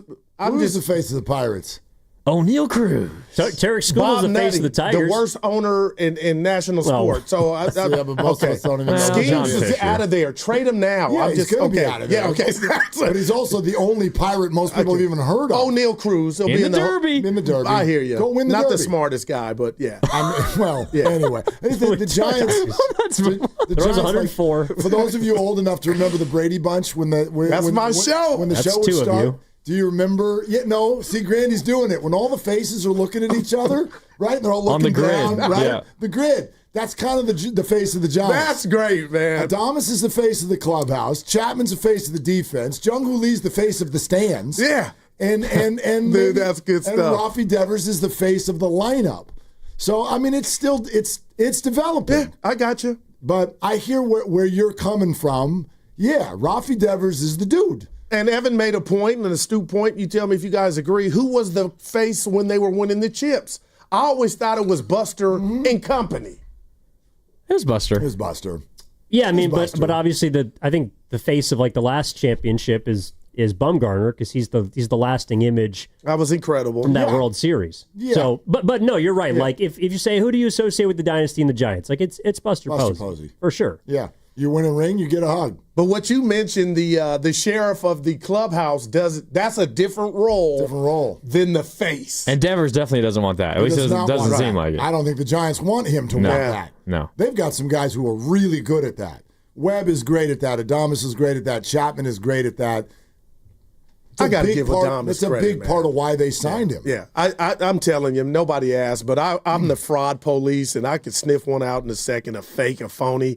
And when Adames was struggling, he was happy for your guys' success so much to where I felt like I needed a shower. Because I go, Evan, is this real, or is he trying to the fool Gatorade us? on people? No. And then when he's a good dude, man. I'm rooting. Like, that's a real one. You know how they say that's a real one. He truly was happy for his teammates' success. And then when he has it, I'm like, you're almost happier for him. Hitting the ball now, that's too. all, man. 300 over the last month. Yeah. Yeah, I mean, well, that's why I know it has nothing. It has nothing to do with his batting average or his OPS, but in a way, that's why I haven't really been worried about Adames. I mean, he's stunk at the plate for most of the season, but he doesn't look worried. And I don't know if people feel like that's a problem, but for me, that kind of calms my concerns that he seems to be the same guy day in and day out. And oh, by the way, he's also played the most games of anybody in baseball this year. And he's heating up, as Grandy said. Yeah, I like every time we have the "Who are you concerned about" conversation. To me, it's Jung-Hoo Lee. They were doing them in the morning, Jasky and Spadoni. I don't know yet if Jung-Hoo Lee is a high-level Major League Baseball player. When are you yet. going to find out, or how long are you leaving that open? He hasn't even played one full season yet. Has he? How many games did he get in last year? Man. Like 30? Yeah, so that's to me, that's too early. That's too early to make up your mind about a player, good or bad. I don't worry about Adames and Devers. They got track records. You're not worried about Bailey? Turn over their baseball card. Yeah, I'm worried about Bailey, but Bailey might be who Bailey is. Like, Bailey's a really good catcher, and you're going to have to figure out whether or not it's enough to balance out what he's not at the plate. The contract also is a big part of the worry. Like, Jung-Hoo Lee's making a ton of money for a number of years. Yeah. Patrick Bailey's, what is he making? Nothing. So doesn't Jung-Hoo Lee have an opt-out, though? But it's not for another couple years. I think two more years after this one, I think. I mean, for me, I realize Jung-Hoo Lee hasn't been good, but like Patrick Bailey's, he's got as many home runs inside the park as he does outside of the park. That's right. And wow, you just he has the profile of a backup catcher right now, but he's your starter. He's making he will throw your ass out, though. Yeah, he's making $780,000, and then next year he's ARB 1, and then he's ARB 2, and then he's ARB 3, and then he's ARB 4. Damn. He's cheap through the rest of the decade. He's cheap, but he's not very good. Just throwing that out there, but he is very good. With the bat. He's not very good with the bat. Exactly. No, he's not. Because he's stellar with the defense. But you also don't need your catcher to be great with the bat. I would like north of 200. I would like him to hit the ball out of the park. Yeah. Well, keep in mind, on Sunday, it's day one of the MLB draft, and I think they might draft a catcher or two. Where do they pick? At some point. Where did the Giants pick? I don't know, top 15? Yeah, middle of the pack. We'll be locked in. So do the Giants, you're going to laugh, do they miss Joey Bart? No, who's made a career? Is he just okay? We had a text come in, Goo. Joey Bart is the face of the Pirates. He was good last year. Yeah, okay. I did a dive the other day because I was like, I saw him. Like the TV was on at a restaurant or something. I'm like, oh my God, it's Joey Bart. I wonder how he's doing this year. He's not good again. He's not good again. Yeah. Oh. So whatever. I mean, that deal didn't work out well. The guy Farhan did sign. We haven't even seen him. Tom Murphy was supposed to be that, power hitting catcher. He's like basically never played. So I mean, it's tough. There's not a lot of good ones out there. You'll see one this weekend. His name's Will Smith. No doubt about it. He's still leading the NL in batting average? Dude, that is special. Man, dude, is just steady Freddie, man. And he's like their fourth best hitter. And he'll come through clutch. You're right. Even their backup is a prospect. Like Dalton Rushing is supposed to be really good. He just isn't going to play because Will Smith is there. Will Smith really ticks me off because when you get that lineup and you get Shohei and Freddie and Betts, and then you get through it, and you're like, okay, who's next? And it's like, Will. Oh, great. It's the National League's leading hitter. And then you got Teoscar Hernandez after that. And then you got Andy Pages, who almost has 20 home runs. And then finally, at the end of the order, you have not Ha-Song, but Hai-Song Kim. Who, by the way, I think is hitting above 300. Yeah. I'm digging when Conforto's going to be up, though. Look at you. Michael Conforto revenge game. He's hitting worse than Patrick Bailey. Be careful what you ask for. It's hard to do. Careful what you ask for. How If he hits superstitious one are this you series, guys? Do you like that they've lost 6 in a row or you hate it? I love into this it. series. Makes me feel so good. I don't like it. I mean, it's probably not going to be a 9-game losing streak if that's what you're asking. So I get it, but I never don't like it when the Dodgers lose. Every time they lose, I celebrate, Goo. Okay, every time. Every time they lose, an angel gets its wings. Wow. They scored 10 runs in their last 6 games. Come on, keep it up, Logan. Sounds like the Giants. You're listening to 95.7 The Game, KGMZ FM and HD1 San Francisco and Odyssey Sports Station, home of the Golden State Warriors and Valkyries, always live on the free Odyssey app, coming to you live from the Laughing Monk Studios. Laughing Monk, righteously brewed in San Francisco. All right, it's time for What's Bugging You. You see the gopher mounds, but the real damage, it's happening below the surface. Gophers and moles can tear up your property quickly, but quietly. Atco Pest Control offers effective removal and proven prevention to stop the digging before it gets worse. Mention you heard about Atco on What's Bugging You and get 10% off any gopher or mold treatment this month. Check atcopestcontrol.com today. All right, what's bugging you guys? You go. Me? Let You got it, Randy. go. What's bugging me is sore losers. Oh. And I've circled the world's #1 women's tennis player, Aryna Sabalenka, who lost in the semifinals of Wimbledon earlier this week. She got upset by the 13th seed, an American, Amanda Anisimova, in the Wimbledon semifinals. There was a point in the third set, the decisive set, late in the match, where one of Amanda's shots clipped off the net and then dropped in for a winner. And normally, the general tennis etiquette, right, is like whenever you get like a lucky break when the ball hits the net, you generally like put up your hand like, I won the point, but like I got a little bit of luck there, right? She didn't put up her hand. It was a big point. She was caught up in her emotions. It helped her win the match versus the #1 ranked player in the world. And afterwards, Aryna Sabalenka, the #1 player in the world, says, "You're not going to come out and say you're sorry?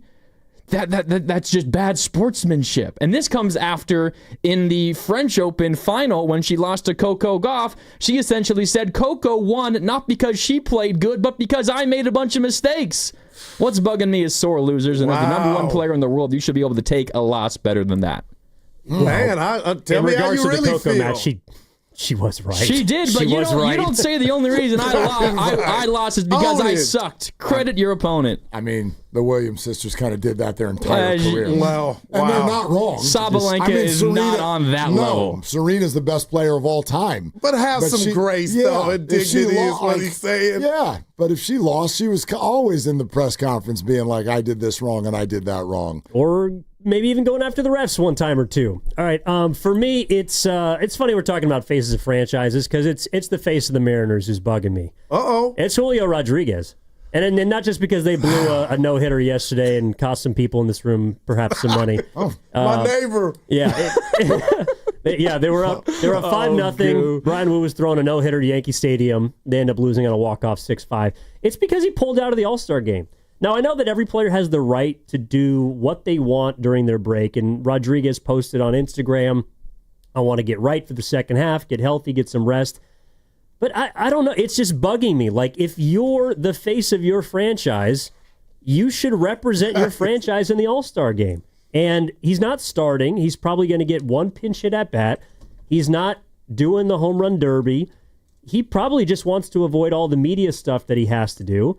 And to me, that's like when you're selected as an all-star, I think you should show up and represent your franchise. So I realize that it might come off as a little strange, but like your peers voted you an all-star. They think you're one of the best players in Major League Baseball.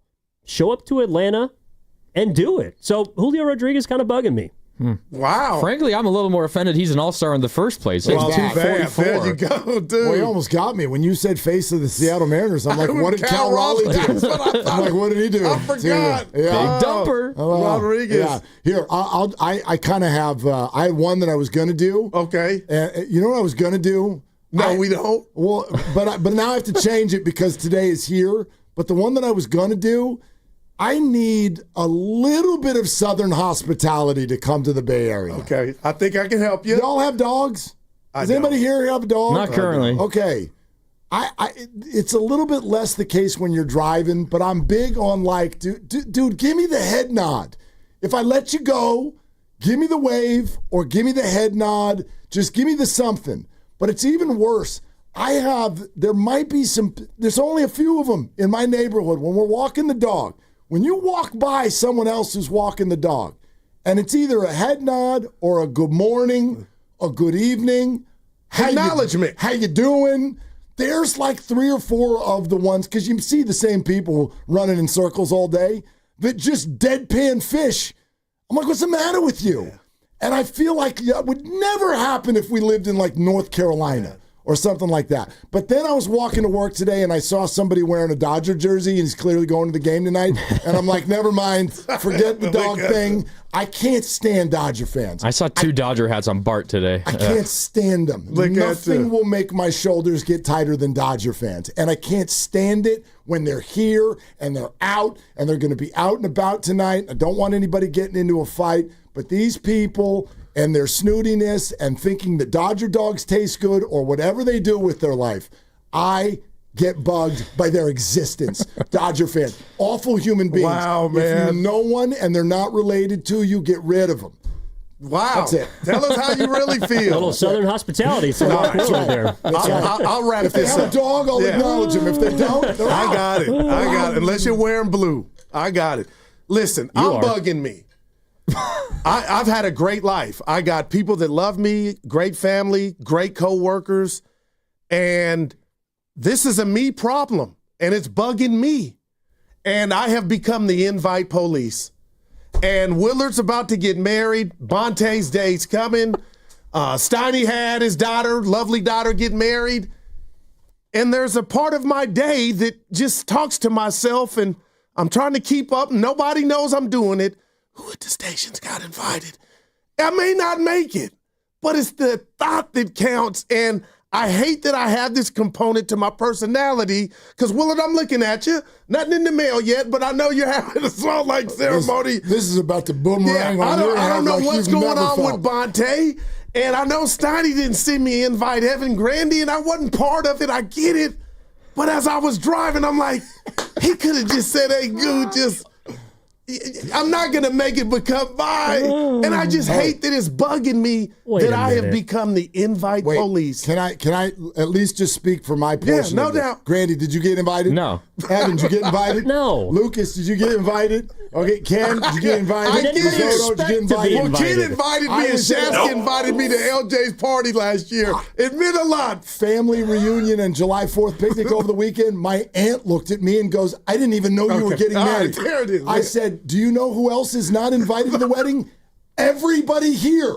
You're all not invited. I feel better, Will. But this is really going to get you. This is going to get you. To tell me. You know this, and no one else knows this. You kind of were invited. Oh, Rob. And you kind of turned it down. I remember this. You kind of turned it down. And you were the only one. Hey, let's start. I forgot. You were the only one That who night was at the invited to ship, this. If I could turn red, Evan, I'm turning red right now. Down. You got me. You got me. Yeah, we are going to be a family affair pretty much Christy only. just texted. I got it. Like, yeah, you guys checked me. Sweetheart, I got you. Because that's right. But what does that say about my personality, though? As I get older, invites mean more. Well, I might not even show up. That's a question you should probably be laying on the couch for. Why am I hurt when I'm not invited? That's a me problem. I got FOMO. Yeah, what is it? Go. Fear of missing out. I don't do this often, but I am going to stick it for Steiny. He invited us over the weekend to like 2 different things. He just didn't invite you to the ceremony of his daughter. When you do it 2 hours on the same day before the thing's about to pop off, that's not as ritzy as, hey, did you need 4 days from now, my house. Did you need it in an envelope? No, I'm just saying, man. Thank you, Ken Luttrell, for inviting me. I went out to Orinda Lafayette. I showed up. Wedding. It don't matter. It was a house party. I showed up because it was like, I said, I bet people think I'm not coming. Not that I'm anybody, but the invites are doing something to me these days. You're man. late as hell. But Will, you're right. And back in the day, we used to say, you're molded. I am molded right now. And the 2023 Super Bowl is on line 1 too. I showed up to that. Yes, you did. Yeah. Yes, you did. Yes, you did. Oh, boy. I love you, I feel dude. better. Yeah, I'll you invited me to the ball game tonight, and I graciously accepted. I can't wait, man. It's We gonna be a found big out we game. may or may not have a ticket. Okay, but why are you wearing that? Please tell me you're changing. Oh my God! Somebody else typed it. It might have been you. They go, "Why are you wearing warrior paraphernalia to the Giants?" Are you wearing that to the game? I go, dude. I'm 50. What am I supposed to? You're wearing blue to a Giant Dodger game. I didn't even think of that part of it. No, it's not the Warriors. You don't have to be wearing Giant stuff. Just don't wear It's the home team. No, but as the cameras pan across the stadium, you're going to look like a Dodger fan. Be like, Maybe a lot of that's blue why in the they typed stands, that this morning. That's why. I'm like, Shasky on Monday morning's going to be like, there's blue everywhere. Guru's going to be like, some Warriors I'm going to give you a fans. 3 for your Shasky. No, you're going to be that kid. Shout out Shasky. Invited me to LJ's birthday party. I'll never forget it. Change the subject. I'll never forget it. I'm inviting you to change your clothes right now, okay? I got to go get something. I got to pull over in the car. It's gray. It's neutral. I'll give it to you if you change. Just like your wedding, he's probably going to decline. Hey, that hurt. You got an extra blue jacket out there, dude. Yeah, okay, there we go. Multiple layers of blue. All right. Well, I'd rather you go shirtless out there in the stands. It's been messy Shout out, enough. Steph. When's his day, too? It's coming. His wedding day? His fan appreciation day for the Giants. Oh, yeah, he's getting the bobblehead. The bobblehead. bobblehead. Next Saturday sometime. Hey, what is real quick before My y'all bad, run. E. Yeah, it's good. It's getting Steiny's messy. not here. Steiny's not here. Y'all can stay as long as you want. No, what'd you make of the 2 press conferences out at Tahoe yesterday? Steph made it sound like Al Horford was already signed. I don't know if that was Evan did it great. a slip or not. And Seth Curry said, my brother's trying to get me to sign here. What'd you make of this? Yeah. We need shooting. Sure do. Absolutely. Yeah, I'm ready for it. I didn't even realize he was stuck in Charlotte last year, I think. And his percentages are there. Like he led the NBA in percentages. Career-wise, better shooter than Steph. Yeah, but that lets you know numbers do lie. But I got you. Not on the same volume. Hey, but Willard, I wouldn't be mad or opposed to How old is he? I was just going to say the same thing. Younger than Steph. Seth Curry is 30, but he's 34. He'll fit right in. Well, and I think that's also minimum salary age. That'll bring down their average vet age. Yeah. Well, Horford's going to shoot that thing through the roof. You know what? Come on down. Yeah, when you're 34 and you've never won, that's vet min time. Yeah. Oh, I got it. And you're happy. Yeah. And the family could all come watch the games. That'd be awesome, man. They can do pressers together. Yeah. It'll be great. Just, you know what? Yeah. Let's get the Currys together for, I don't know, just like Steph Curry, Horford. Why am I sensing the sarcasm? Bring Damian Lee back. You know what? Go get LeBron. And Lillard. Do you think there's something to that with LeBron? Which, LeBron? Yeah. Ramona Shelburne had the little story. Oh, the Warriors. Well, he's going to be out after next season. No, I know for sure that the Warriors. Could it work if he were to come here? Would you give up on Jimmy? Jimmy, my God! Just for that reason alone, no. I don't want him to leave. No, I know the Warriors poked around about it. All right. And I don't know yet if it's off the table yet or not. Boy, that would shake the earth. Translate this silence however we want. Oh, it's real. But, like, something's going to happen. I mean, they poked around as recently as like a week ago, 2 weeks ago. Said, Luka text me, but Bron hasn't. LeBron's the type of dude, new teammate. He's upset. Luka and Ayton share the same agent.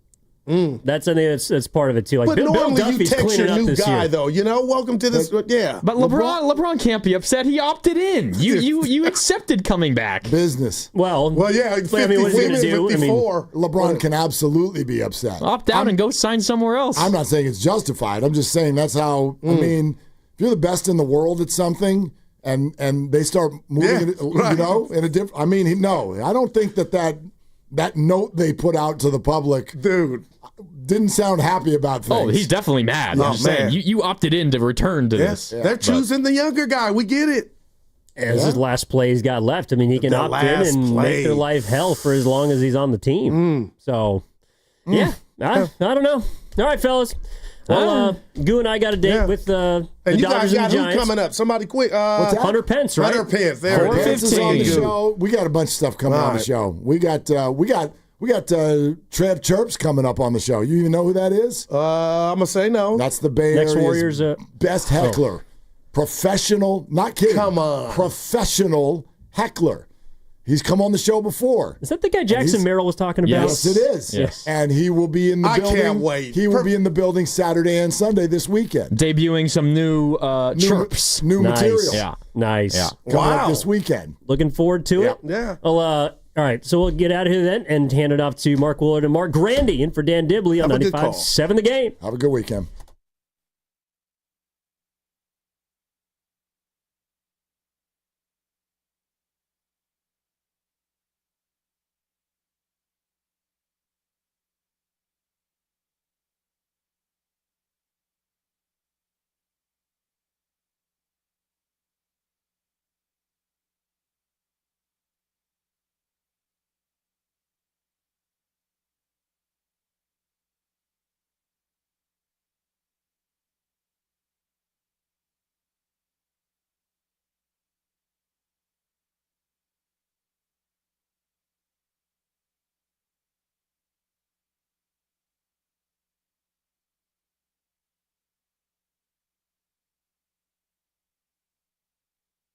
Let's go.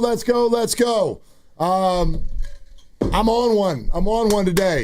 Big day. Those idiots are in town, and I got no room for it. Take off that blue, Goo. No room for this at all. Gosh, I'm bummed with Goo that it took him a minute to realize. He was like, well, no. It's blue. I get to wear what I want. It's a Warrior. No, you don't wear blue to a Giant Dodger game. You don't gotta wear Giants merch if you don't want to, but you don't support the Dodgers by wearing their primary color. Not in that ballpark. Yeah, this is different, and there's something about this specific series where it's finally kind of like it's bubbled over as far as I'm concerned. And I talked to you about this on Wednesday before I left, and I really hope that this series feels different. I don't know if the Giants will win 1, 2, 3, or 0 or whatever. But the bottom line is I really feel like the Giant fan base has been cruising around with an inferiority complex the last couple of years. It's not that I don't understand where it comes from, and it's not that it doesn't still exist when it comes to the Dodgers. But like I thought of the Indiana Pacers today when I woke up. Like the Indiana Pacers stared at Giannis and went whatever. And then they went to the 1 seed. Inside the building in Cleveland and went, we're going to absolutely demolish you. And then the Knicks are sitting there, Madison Square Garden. They're like, whatever, you guys. And they're the Indiana flipping Pacers. Like, who the hell are they? Like, that's the attitude that I want to see Giants fans take into the building tonight. Enough of all of this, tail between the legs upon arrival thing, as if they can't compete. It's one of the things that I think the Rafi Devers acquisition does. And I know my thing, I don't think Giants fans, I don't think y'all know what you got. I don't think you realize who Rafi Devers is. I think he's a man who is injured and slumping upon arrival, also transitioning to a new league, new coast. I don't think Giants fans realize you have a badass in your lineup that is Dodger badass level. Yeah, I mean, Freeman, Betts, that's who this is. Top 10 hitter in baseball when he's playing his best. And there's no reason to believe that he's not going to at some point play his best because he has been that kind of hitter for the last 6-7 years. It's going to happen at some point. It would be amazing timing if it were to happen right now. That'd be great. Like, what if he gets 8 hits in these 3 games and 2 of them are big flies and the Giants take 2 or 3, or maybe they sweep and Devers has 8 RBIs? Like, could you imagine how different you would feel about the Giants in general heading into the All-Star break if Devers were to break out here? Now, it's not the end of the world if he doesn't. It's going to happen at some point.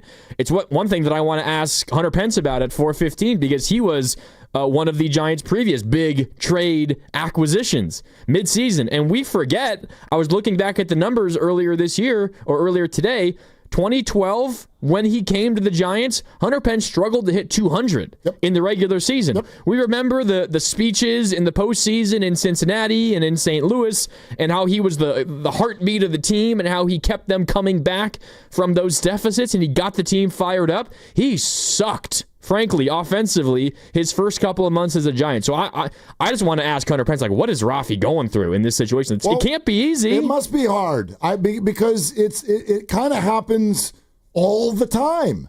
We just watched it with Willie Adames.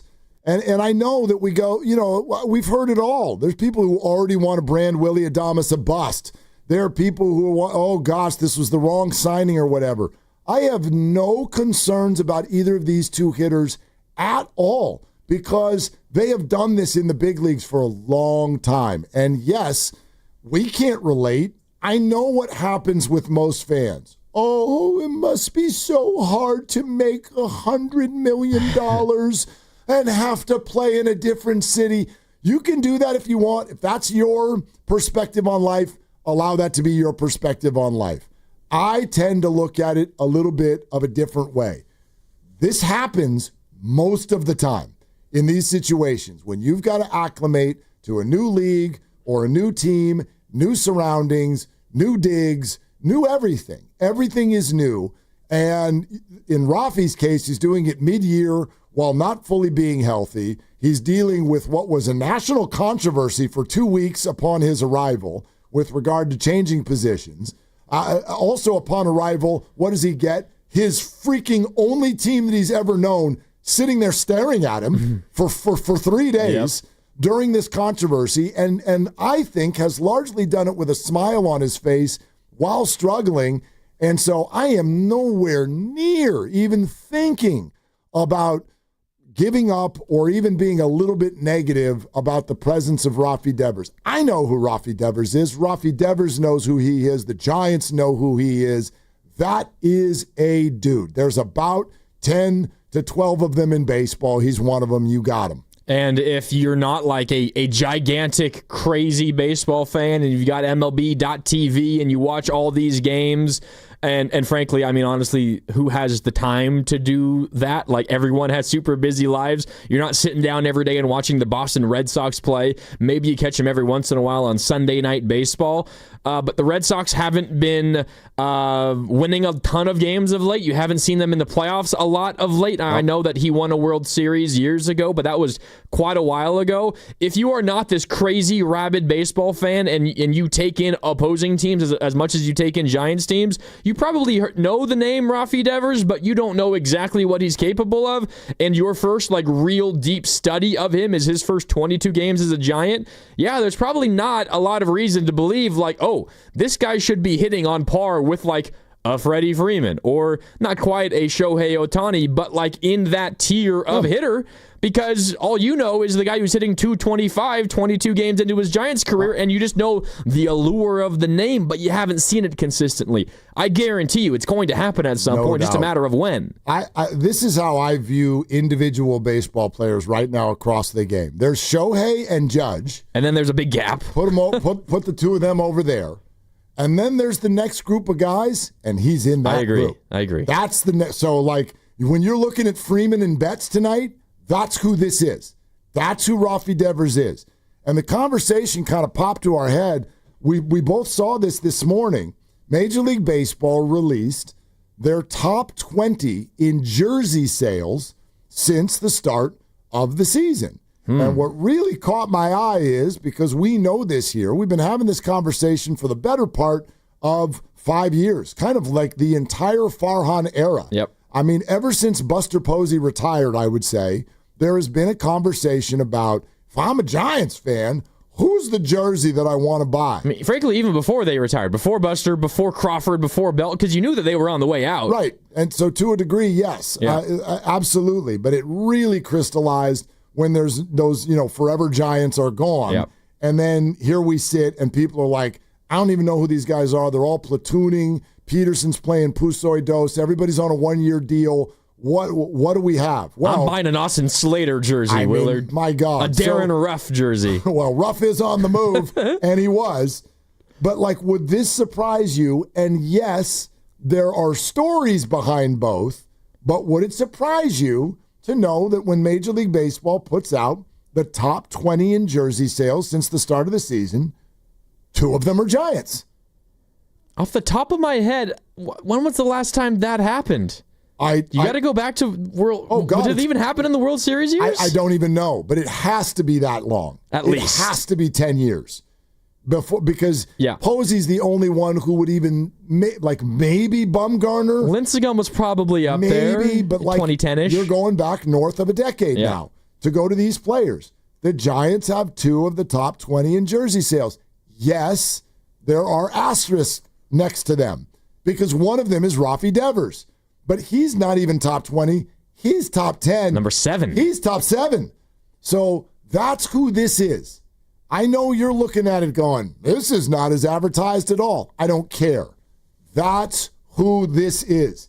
This is someone who is selling more jerseys than Bryce Harper. He is selling more jerseys than Fernando Tatis and Ronald Acuna and Ellie De La Cruz. And Vladdy. And Vlad. He is selling more jerseys. That's who this is. Now, yes, those jerseys were largely Red Sox jerseys, I would think. But that's who this is. And then the other one on the list, and Giants fans, you 100% did this, but it's Jung-Hoo Lee, which is actually a whole separate conversation because, quite frankly, I don't care how much 220 he hits. The marketing department, there's nothing you can do about it. This dude's the center fielder for a long time. I mean, he is the marketing arm of the Giants right now. Now, part of the reason why his jersey sales are so high is because he's got a crazy overseas market, much like Ohtani does. Sure. Ohtani's also, of course, huge in the United States, but that's part of it. But yeah, you're right. Giants fans have been asking for a player or two like that forever, and while maybe they haven't quite performed up to the level that we had hoped for so far, you got 2 popular dudes. Very popular dudes. Very popular dudes. And by the way, neither one of them are going anywhere anytime soon. That's true for at least 3 or 4 other San Francisco Giants. So, we wonder kind of where that sits right now. That whole chase for, is there somebody, is there an everyday player? Yes. Is there a jersey that you want to buy? Apparently. We'll take some calls on this, 888-957-9570. We're also going to have a bunch of voices in today. Again, Hunter Pence will be on in less than 2 hours. Trebs Chirps is going to give us a little bit of a preview of the weekend out at Oracle in the 5 o'clock hour. My friend Greg Bergman, who handles the Dodger coverage for ESPN LA, we felt like screaming at him because honestly, I'm just the whole Dodgerness of all of this. No. Blow off some steam. No. So he's going to come on so that we can make fun of their 6-game losing streak. Yes. All right? That's all happening today. But we'll take your calls right now. And then a reminder that next week's our All-Star Week prize blowout. Incredible things to give away. Warrior prize packs, Giants prize packs, day pass to Outside Lands, 4-day passes to Aftershock, gift cards for Valk's merch, and Laughing Monk Brewery. It's going to be 3 times a day, every show. 7:30 in the morning, 12:30 in the afternoon, 4:30 in the afternoon. It all starts on Monday. Grandy's in for Dibs, Willard and Dibs.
왼쪽으로 탄자 상대를 때립니다. 자, 슈미트가 홈으로 그리고 자, 이거 홈까지 들어왔습니다. 베일리 어디까지? 베일리는 3루 통과 홈으로 들어왔어요. 정현치 끝내기 승리. Now, back to Willard and Dibs on 95.7 The Game. So, any guesses on what that was? I know. I know you know. So I'll let the listeners let that sink in for a minute. What do you think just happened there? Something amazing. Clearly, we have the translation of it. Do we? Yeah, we do. We do. Here it is, right here.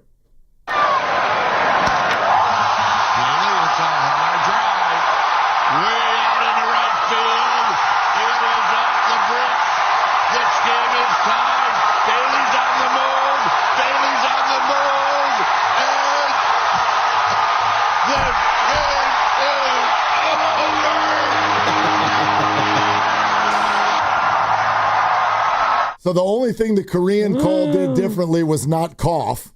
But other than that, yeah, that's the Korean call of the Patrick Bailey Tuesday night walk-off inside the Parker. That was amazing. I like how the energy didn't wane from while the play happened, it finished, and then even 10 or 15 seconds after it finished, they're still just wow! Totally. And yeah, I mean, this has become one of our favorite things to do, especially on a Friday, simply because I don't know about you. This has nothing to do with any language that people might call a game in. It just makes me happy. Makes me smile. I mean, remember when Tyrese Halliburton hit the game winner? 자, 언더독인 인디애나가 익숙한 상황을 맞이한다. 할리버튼 버텨내는데.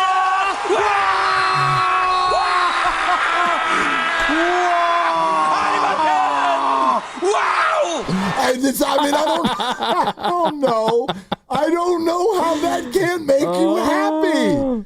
That's just happiness at the push of a button. Happiness personified right there. This is the best. My mind goes to maybe this isn't happiness because the people calling this moment were in very, very deep pain, but the French call of Steph's golden dagger at the Olympics. Right.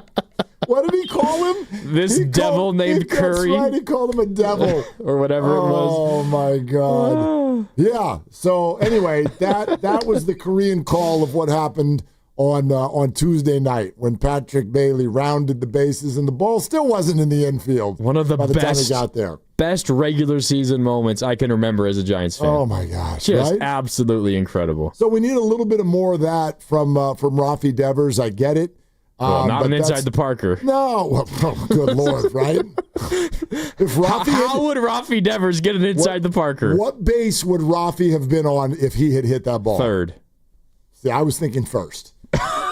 just stand there. He would have gotten to and third. Let everybody else score, tie the game, get a pinch runner, go sit down. I mean, you're talking about somebody with speed, and I know you and I were talking about this off the air earlier this week. Someone could have rounded the entire bases, had an inside the park home run, and then still gotten to first. Easily. Yeah, that's a 5-bagger. Corbin Carroll might have been able to get 6 bases out of that. Oh, my God, seriously. No, I'm not done with it yet. If you had to estimate, how many times have you watched it? Oh, we're talking at least 50. Yeah. Yeah. I can't stop watching it.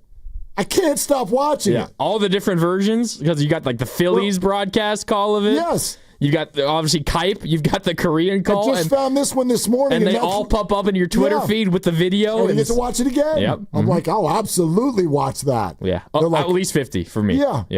I might be barely south of that. But probably north of 30. Night of, I must have watched it 30 times alone. Just back over and over and over. Every angle. I showed you the one that my buddy sent me that were his buddies. They were sitting up deck in person, yeah. behind the plate.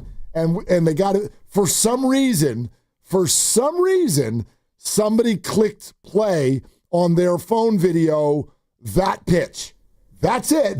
Just that pitch. I love moments like that, and when you watch it from someone's iPhone camera, because you can always tell the balance going on in somebody's head. It's like, okay, I want to capture this awesome moment. Like, this is going to be a memory that I have in my phone for years. Like, if this happens, if it actually happens, I want to get a good version of it happening. But then you're also like, oh, I'm missing out on just jumping around and screaming. Right, just be here. So there's a moment where, like, the video that you showed me kind of transitions from, like, the steady hand to the, oh my God.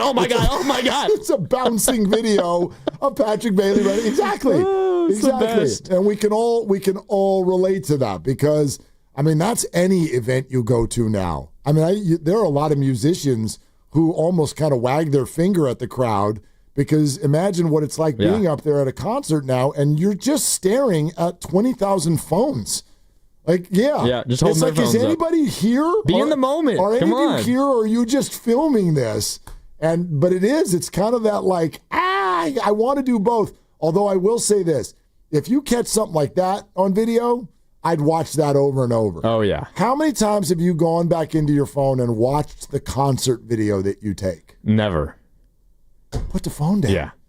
Just put it away. A crazy sporting moment like that is different than It's your totally favorite different. band playing your favorite song. Well, I mean, like, news alert, when you go see your favorite band, they're going to play that song. I didn't know that Patrick Bailey was going to do this. 초구를 때렸습니다. 오른쪽으로 타자 상대를 때립니다. 자, 슈미트가 홈으로, 그리고 홈까지 들어왔습니다. 베일리 어디까지? 베일리는 3루 통과 홈으로 들어왔어요. 자연치 끝내기 승리. There's certain words that stick out, and I'm like, I want to know what that means. To the saw! What does that mean? I have no idea. I want to know what it means.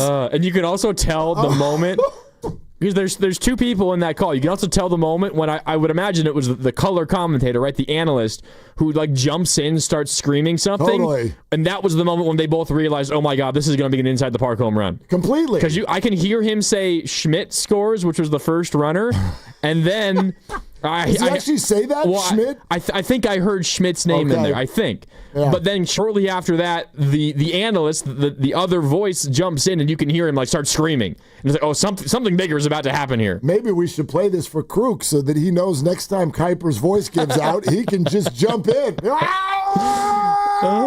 Just start going crazy, man. That's an inside the park walk-off. Man. It's the best. It's the absolute best. That's funny. Ken just said, while this was playing, he goes, it's kind of like people that take video of fireworks on July 4th. Oh, it's the worst. You ever go back in there and look at those? No. By the way, you're a banana head if you do. Like, that's classically one of those things. It doesn't translate. No. It just doesn't. You can try maybe to get a good picture of the sunset, but don't do it while you're driving. That picture out the window, it just, like, don't try. And first of all, it's dangerous, and second of all, it's just not going to look the way that you're looking at it right now. And, like, by the way, if you're doing it at a concert too, unless you dropped a bunch of money to sit, like, real close, your video of your favorite band playing that song from 100, 200 feet away, you're barely going to be able to hear anything in that phone camera anyway. 100%. There's one concert I've been to in my life where the phone pictures and video actually worked, and it was only because, and this was like 4 radio jobs ago, but I did an endorsement deal with one of those, like, secondary ticket market things, and they were like, as part of the agreement, they're like, you could pick, like, 2 shows or that's whatever, cool. wherever you want to go, and they're like, and we are going to style you. And I was like, oh, so wait for one that you really wanted to go to. And I went to a show at the Hollywood Bowl, and row 4. Wow. Or something like that. And you're just like, wow, like people are sitting there right in front of you. But yeah, like, it just doesn't work. It doesn't. I don't even know where all of those videos are that I took. They just expire, or they end up on the cloud. And you don't really care to go find them. No. But a moment like that, Patrick Bailey, that one. walk off inside the park home run, especially if you're there with, like, friends or family, like, you'll you'll reminisce about that together for forever. There's got to be a way, like people put pictures up in their homes, right? Like you decorate your house, pictures of your family and things like that. How far are we, or maybe it's already here and I just don't know, but like to have rolling video essentially be framed and on your wall. Is that possible? Well, it's got to be, right? This was years ago. Might be annoying after a while, but I would do that with Patrick Bailey's inside the port. Just have it up. I don't know if this device was capable of video, but there was like a device, I forget what it was called, and I got it from my mom for Christmas one year when me and my sisters were both living not in Northern California anymore, where I'm from. We were all separate, so we didn't get to see each other a ton. You could like upload photos from your phone to this device sitting in my parents' house, and it would like display them all and kind of like rotate through them. But I only ever uploaded photos. I don't know about video. The technology clearly exists. You can do that on your TV. That was like 10 years ago, too. You can project your phone onto your TV. Like, you can do that. But I'm talking about like living across the country and then sending a photo directly, and it pops up. But yeah, I'm sure the technology exists. The problem is I think it's probably only allowed on the wall in like a man cave, because somewhere along the line, and again, I'm speaking here to the men, somewhere along the line, you might cohabitate with a woman, and Patrick Bailey's inside the park homer's coming down. That's coming down. Like that's, you know what I mean? Yeah, it's not a negotiable. It's kind of like when the kids go off to college, we're not keeping the rocking horse out in the living room, right? We're going to move that thing into the garage. So anyway, 888-957-9570. Glad you're with us. It's Friday. We've got those feels. And in general, I'm just trying to spend today as much as possible kind of ridding myself of the vibes of all of the contamination that has happened in this city this week, because the Dodgers are here. They're gross, and they are just the fans who are here. Like I don't want to welcome them with open arms. I'm sick and tired of the idea that the Giants, or any other team for that matter, in the National League West or even in the National League, is like not allowed to play baseball against the Dodgers.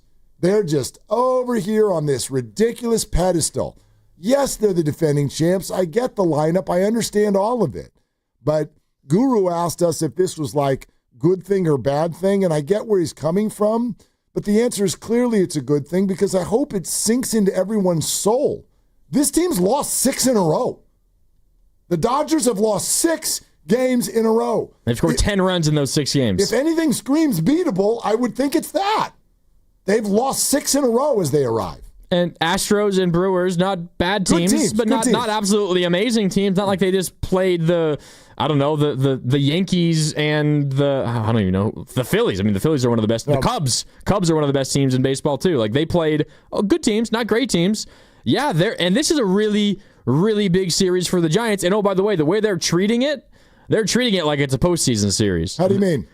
They're skipping Birdsong's spot in the rotation, and you can do that because you got the All-Star break, and they're making him available out of the bullpen, so it's everybody get ready. You're going to be called upon in this series. You have your 3 best starters going. You manage to line it up that way. It almost feels like the way you line up your rotation at the end of the regular season, setting up for the postseason. I wonder if there wasn't sort of a multi-pronged approach to pitching Robbie Ray on Sunday, because especially somebody, and I know that he's clearly shaken free from it, but this is somebody who just last year was coming off of Tommy John surgery, and he has logged a lot of innings. Yep. And this team matters, and he is their number 2 starter, and we're heading into the second half of the season, and I'm thrilled that he's not pitching in the All-Star game. Thrilled. I'm sure it might be a bummer for him, but he's pitching Sunday, renders him ineligible for the game. He's been replaced, by the way. Tyler Rogers did not get the spot. David Peterson of the Mets got it. Exactly. So, okay. But, maybe that was even another source of motivation for the Giants to pitch him on Sunday. Maybe. I mean, the Birdsong thing, not being able to find the plate is probably a bigger motivator, I'll agree. The All-Star thing might have been like a nice little bonus there at the end, but I think they're just probably doing whatever they think within reason is best for them in this series. Oh. I mean, there's a world. I don't think this is that crazy, Willard. Maybe you'll call me crazy. Maybe the listeners will call me crazy. Giants could sweep this series and be 2 games back when we come back in here on Monday, and I would say and I believe this wholeheartedly, it is more likely the Giants sweep the Dodgers than the Dodgers sweep the Giants this series. I agree with that. You got Logan Webb going tonight against Dustin May. If you don't win this game, that's a shame. And the Giants are very good at home. Yep. Very good at home. I don't think sweeping the Dodgers is likely at all. I'm not predicting it, but in terms of one sweep versus the other, Giants sweeping is more likely. Agreed. So that's how we should enter this series with that on our mind. You know what? Who's favorite tonight? Lucas? Oh, Lucas has to know. Let's go to our degenerate headquarters in the other room, and let's find out what's going on. Who's favored tonight? The Giants slightly, like minus 125. Okay, slightly, but still. Like, that's Logan Webb. Can you walk into the building like that tonight? You're favored. You are favored against the Dodgers. Can I read something that's going to upset you? Go ahead. This comes from our YouTube chat. You can join the conversation, youtube.com/957 The Game. Everything we do on YouTube, powered by First NorCal Credit Union. No says, full house at Oracle. That means around 15,000 Giants fans, 10,000 tourists, and 17,000 Dodgers fans. That's a bunch of bull. That's a bunch of bull, and you're just trolling, and so that's fine. Because I see, no. There's about 18 different paragraphs that this person wrote, and all of them are troll jobs, calling the Giants or the little stepbrother of the Dodgers. Like, get out of here. You know what I mean? Like, through history and through the last 15 years, the Dodgers are looking up at the Giants. I don't care about your division titles. I don't care. If you want to say the Giants are looking up at the Dodgers over the last 5 years, that's fine. Fine. You won the championship. You did. And you've deferred $18 billion and all of these things. But this is what I'm getting at. Like, that's fine. I like that there are people out there who sound like that, because a Giant fan needs to get themselves back to a spot where that's funny to you. It doesn't trigger you. You're able to laugh about it. You can stick some things back at that person at the ballpark. Don't get into a fight. Don't throw beer. Please, don't get into a fight tonight. That's stupid. Don't throw balls on the field from the upper deck. Don't punch anyone. Don't throw a beer. Just don't be stupid tonight. But don't sit there and take it anymore either. And I mean that. There's a way to do this playfully, I find. That's the way I've always tried to do it. When you sit down next to somebody who's giving it to you, like, just make sure there's a smile on your face. Give it back. Keep it in a nice, healthy, fun space, because that's what sports is supposed to be. But I feel like for the last 5 years, Giants fans are like, well, I just have to, I don't know, hon, you want to go get a pizza or something? Like, there's not really anything we can say. Like, enough. You guys, we just traded for a badass hitter, right? This is one of the biggest, baddest hitters on the planet. Who dominates his rivals, by the way. Yes. And he like, it's going to be good. He's going to get healthier. He's going to start hitting. I have absolutely no doubt about it. They're on a 6-game losing streak. You've got all-star pitchers on the mound both Friday and Sunday. Let's go. Yeah, it's game on. It's Logan Webb versus Dustin May tonight. Yes. That's advantage Giants, as you, even with the crazy Dodgers lineup, Giants favored. Tomorrow is Landon Roop, who's been great and amazing at home. Absolutely incredible at home. Torched by the Dodgers last time he faced them. In L.A. Torched. His splits, home and road, are insane. Yes, you could also say the same about Dodgers and everybody else. So we'll see. But that's against Ohtani on Saturday. Ohtani, I would imagine, is not going to throw more than three innings. Max. He hasn't thrown more than 2 yet. Yeah, so that's going to be mostly a bullpen game. Dodgers bullpen is overworked. And then Sunday should be an amazing pitchers duel. You would imagine. It's Robbie Ray versus Yoshinobu Yamamoto. Last time the Giants faced Yamamoto, they actually got to him a little bit. But you have reason to believe you can win each and every single one of those games. No doubt. And I'm not even sitting here saying that they will. I just, to me, I'm almost more focused on the way people walk into the building and sit down tonight, more so than the final score. Just the mindset. Yeah, enough. We've done our time. That's it. No more. They've got 8 everyday players, and we've got 6 platooners. No more. Look around. We were talking about this before hopping in here to start the show. It's not even that the Giants just have some everyday players right now. I feel like I can tell you who 5 of their everyday players are going to be in 2029. Honestly. Jung-Hoo Lee is your center fielder, whether we'll see where that goes. but he is here for a while. Elliot Ramos is under team control for a while. That is a very good left fielder. Your left side of the infield is set. I don't know if Devers is your first baseman or your DH or whatever, but that's set. And these players are here for a long time, and it is time to start building that. This whole Ohtani, Betts, and Freeman and Will Smith thing, now it's okay. Devers, Ramos, Adames, Chapman, like these groups can now build this giant Dodger thing for the next handful of years. And it's time to start feeling like both sides have a chance every time they put their uniforms on. Yeah, like we can go back to 2021, and one of my favorite Giants-Dodgers moments is still the Mike Tauchman home run robbery of Albert Pujols. So good. That happened, I think, early in the year. I think it was in May, but ultimately you won that game because he robbed that home run, and you won the division by one game. That very well could have been the decider of the entire division, and that was just one moment of an entire season. But you go back to that season, and you think about the lineup the Giants trotted out that year versus, I mean, the Dodgers lineup wasn't as good then as it is now. They didn't have Ohtani. But even then it was Dodgers full of all-stars and these amazing hitters, Giants full of Lamont Wade has-beens and dumpster dive finds. The Giants still found a way to be better than the Dodgers in the regular season that year, but you still sit down to every game that you're thinking, especially against the Dodgers, how the hell are we going to pull our rabbit out of the hat this time? Yeah. When tonight you sit down feeling like, all right, let's play. We'll win this game. Yeah, we got this. Real quick, I want to get Skills and Vallejo in on this conversation. Hey, Skills, what's going on? Hey, Mark Willard and Mark Grady. Before I make my main point, I just realized that when I called Willard and Dibs back in November, I accidentally said Sausalito when I meant Sebastopol. So let me just make a correction there. Thank goodness. There's actually a poster on the wall in the restroom commemorating the moment, and we've been asking questions ever since. Yeah, my bad. I don't know what I was thinking. I was just tripping. They sounded like. But I wanted to call in and just tell you guys what you already know, which is that the Dodgers are terrible. We are going to destroy them this weekend. We are going to run roughshod over them this weekend. And I'm with you, Willard. I don't want any violence, fan-on-fan violence, or even player-on-player violence. We don't want any Marichal, John Roseboro stuff, any of that. We want everyone to be on their best behavior. That said, Dodgers going down. 6 losses in a row. Going to make it 7, 8. And we're going to beat them so bad on Sunday, it's going to count for 3 more. It's going to be an 11-game losing streak when we're done with them. We have so many. Our ace, Logan Webb, is actually pitching. He's actually pitching brilliantly. He is an all-star. Their ace pitcher, one of their ace pitchers, supposedly, Sasaki, does he even exist anymore? He's just sitting in the corner scratching himself. I've been a Giants fan since 1990.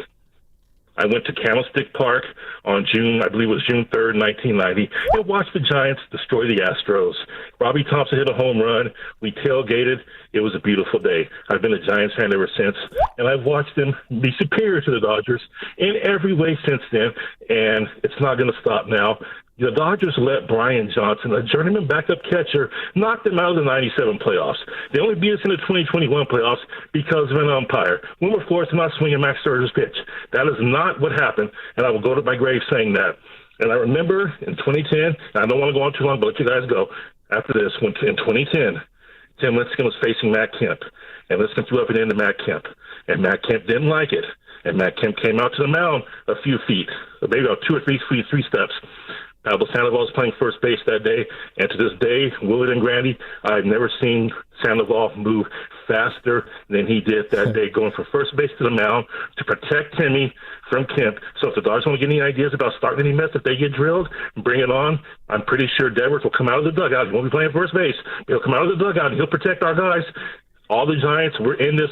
They are going down. LA is going down. Thank you so much. Skills, thank you. Strong call, Skills. And shout out Sebastopol. I'll head up there tomorrow. I'm glad we got that straight. Yeah, me too. It's been bugging me all year long. Okay, let's keep talking this out. This is a big game tonight. Huge. It's a big baseball game tonight. We're brought to you by Fremont Bank. Here for you. Here for good. 888-957-9570. My air quotes, friend from L.A. at ESPN L.A., Greg Bergman, who handles all of their Dodger coverage, is joining us in 20 minutes, but only so that we can yell at him.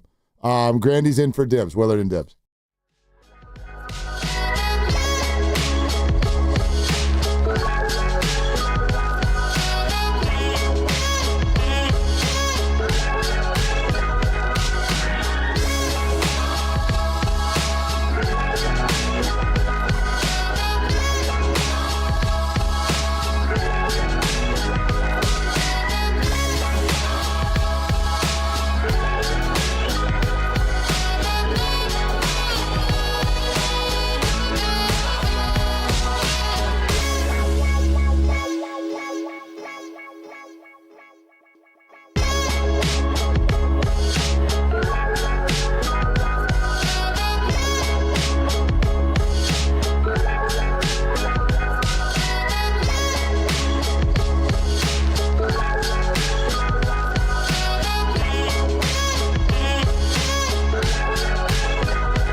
Now, back to Willard and Dibs. It's a great question. Wow, that's a great question. That's a great question. That's a great question. And that's a great question. On 95.7 The Game. All right, this just crossed my feed.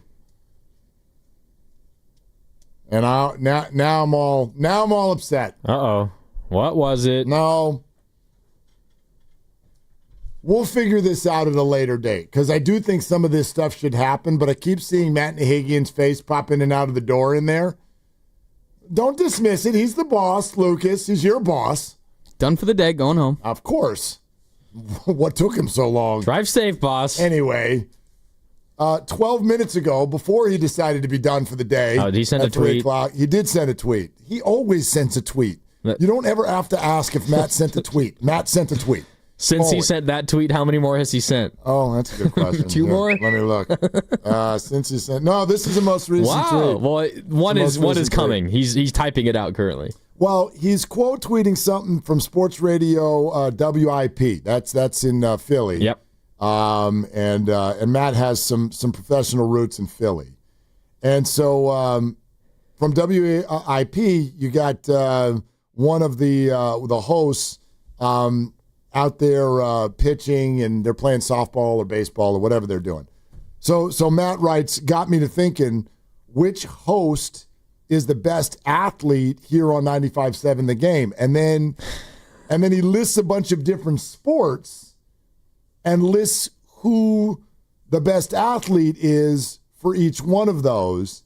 And I think what he meant to do was, like, clearly I'm going to name all 6 of the hosts, and then that way everybody feels included, but it's wildly inaccurate. Okay. And first of all, I'm bothered that you're not on there because he's got Steiny here winning a free throw contest, and I'm talking to the 2-time knockout champ. We've only had 2 times, and he's won them both. Steiny talks during the knockout tournament. He doesn't even participate, and we're giving him the free throw shooting contest, which, by the way, Matt, is not a sport. That's not a sport. You just made up a sport so that the 60-year-old could feel included. He gave Goo basketball, but he gave Steiny the free throw contest. Right. So Guru wins basketball, which is unproven at best, although I know Guru once upon a time scored on me when I didn't know that we were playing. But other than that, there's that. Butcher Boy baseball, that's probably true. That's probably true. He gives Spadoni swimming. I don't know anything about this. Like, is that a thing? Does Joe swim? He made it up. He just made that up. He's like, I got to make something up for Spadoni. He's like, well, it's not basketball, it's not baseball, it's not football. Let's put him in the pool. Just throw him in the pool, see what happens. Okay? Then he gives me golf, which, fine, like, maybe. That's probably right, on right? any given day, though, like Steiny and Shasky, like, whatever, same bucket. And then, yeah, I'm going to give him a stray because he's not here. Dan Dibley could win at nothing. Okay? It doesn't mean, I'm not talking about what he used to be able to do. Currently. Dan Dibley can barely walk. He said so when he called the other day. He's on crutches. He gave Dan Dibley tennis. Dan could not get a game on me in tennis. He can't walk. So now I just yes, I'm throwing the gauntlet down. Let's do all of this. I know. Let's do all of it. I know, and Nahigian's is doing this based off the 6 full-time hosts of every day. I would wipe the floor with everybody here at tennis, by the way. Everybody. Granted. And I used to be able to do some things on tennis. I haven't picked up a tennis racket in a decade. My dad and I used to play all the time. But yeah, you would kill me now. I'm 50. You'd kill me. But what are we doing? You're throwing Spadoni in the pool. You're making up sports for Steiny. and the fact that you're acknowledging Dan Dibley, the athlete, is just it's erroneous. You have to give him golf. It's the only thing he can play at this point. What sport would you give yourself? What sport would I give myself? I mean, golf is not inaccurate. What other one do you think you could compete with everybody else in? You'd have a chance to be the best at. I don't believe football was mentioned in this list.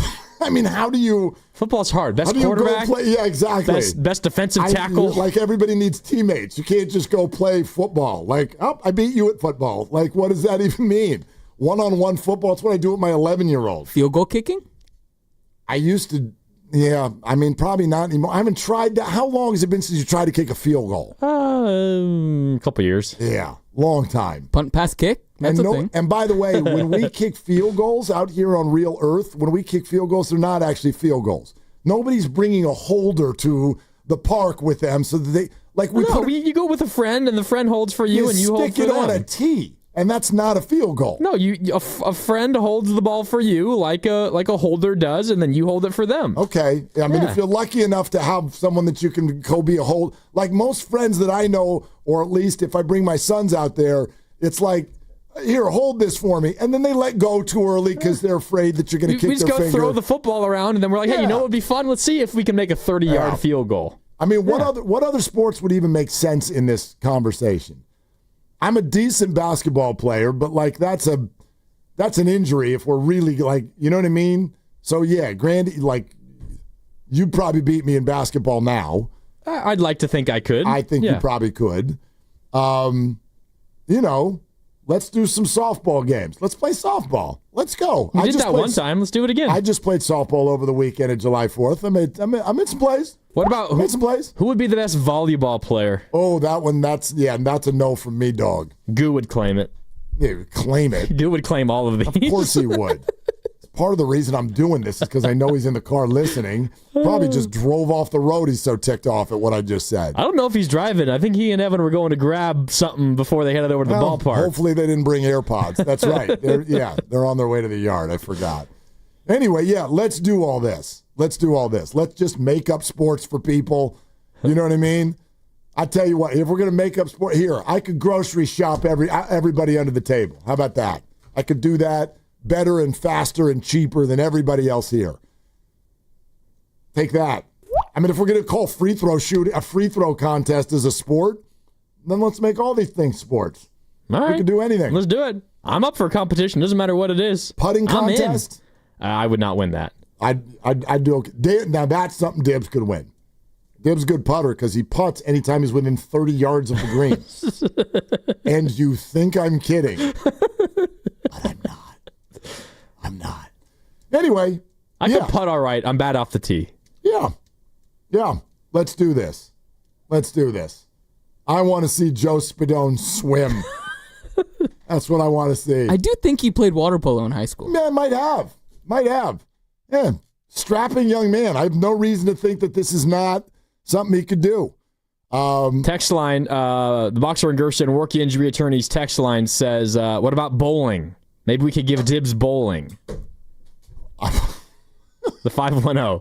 I wonder if he could even get up to the lane without falling. That ball is, man. It's heavy. You'd be real mean. He's off balance. I'm just saying. I mean, you guys are laughing because you know I'm right. Maybe darts? Okay. Is that a sport? ESPN 8 The Ocho would say yes. I mean, listen, I guarantee you there's a lot of people out there when I'm like, I can beat people in golf. They don't think golf is a sport. That's ridiculous if people don't think golf is a sport. Golf is a sport. That is absolutely wild. Here's where you could get people. Are golfers athletes? Yes. Okay, I agree with you. Of course. I agree with you. But some of them less athletic than others, but yes, they're athletes. When I look at John Daly, I'm like, that is an athlete. That is peak male performance there. Yeah. Drag another cigarette.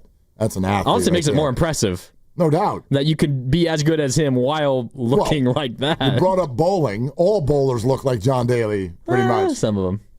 Most of them. Anyway. Yeah, let's do this. Let's find out. I'm in. And then, by the way, it's got to be an aggregation sensation.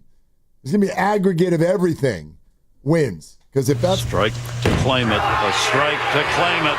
And he got it! Yeah! Wait. Are you kidding me? That's right. Who do you think you are? I am. David Wright. Is that bowling trash talk? What's his name? Incredible. It's Pete Weber, the GOAT. Pete Weber. Who do you think you are? I am. It's the best line in American sports. Do you have the Korean call of that? You know? Okay. We have the Korean call of Patrick Bailey. 초구를 때렸습니다. 오른쪽으로 던져 상단을 때립니다. 자, 슈미트가 홈으로 그리고 자, 이거 홈까지 들어왔습니다. 베일리 어디까지? 베일리는 3루 통과 홈으로 들어왔어요. 자연치 끝내기 승리. Actually, I hit the wrong one. That was a call of Joe Spadone's high school swim meet. And he won. Sounds electric. Yeah, man. Boxer and Gerson work injury attorneys text line, having some fun with this. Is Joey Chestnut an athlete? Yes. You think so? Yes. Why? Competitive eating is a sport. But only because they've told you it is. It's a sport. How so? Because you're competing against other people. Well, and we compete against other people in anything. It's a sport. I could race you to the restroom right now. Is that a sport? He won a belt. It's an official competition. Right, but again, that's because they said so. Yeah. It's not like somebody built, right? What is the athletic movement? You're sitting at a table. Is poker a sport? You're competing. No, poker's a game. Okay.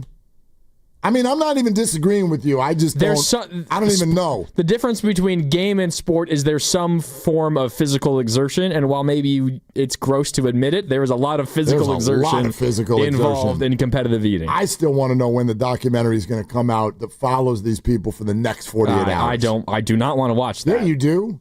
Yeah, you do. Oh, that's gross. So is the event itself. Look at the people sweating while they're dunking hot dogs in water and then shoving them in the sides of their mouths. There's nothing more American than that. My God. I was locked in for every 10 minutes of that. You want to talk about locked in? Let's welcome in here on the River Islands guest line my friend Greg Bergman, who is with ESPN Los Angeles, handles a lot of their Dodger coverage. Greg and I have known one another for years, but we don't talk a lot, and part of the reason is that he wears a Dodger hat and I wear a Giants hat. And so it's very, very prickly. And but anyway, we figured today was the day. So, Greg, how have you been, and how's the 6-game losing streak going? Oh, I'm doing just fine. And that 6-game losing streak is nothing. Nothing to worry about at all. That's still 5 games over you guys. And by the way, real fast, the hot dog eating contest is disgusting. There's no reason to watch any of that. Yeah. It's awful. See? It's awful. See, Dodger fans are un-American. I told you. No, I mean, Greg, actually, I kind of agree with you. But I got looped in. Where were you guys for this year? Because I did that for a week. Dibs always wants that, like, let's get Joey Chestnut on. And I'm like, you can talk to him. I'm grossed out by the whole thing. But I ended up at my family's house for July 4th, and my brother-in-law couldn't wait. He couldn't wait to turn that thing on. So I ended up watching. Did you watch, Greg? No, I didn't even turn on for 1 second because I have no interest in seeing somebody, as you were saying before, dip hot dogs in water and eat 65 of them or whatever number it was. To me, it's gross, man. I can't watch it. I can't. As a Dodger fan, what if they actually deferred the hot dogs? Would you then watch? Because right. I know that's the way you guys like to do things. Hey, don't be upset with the deferrals. I mean, we have Shohei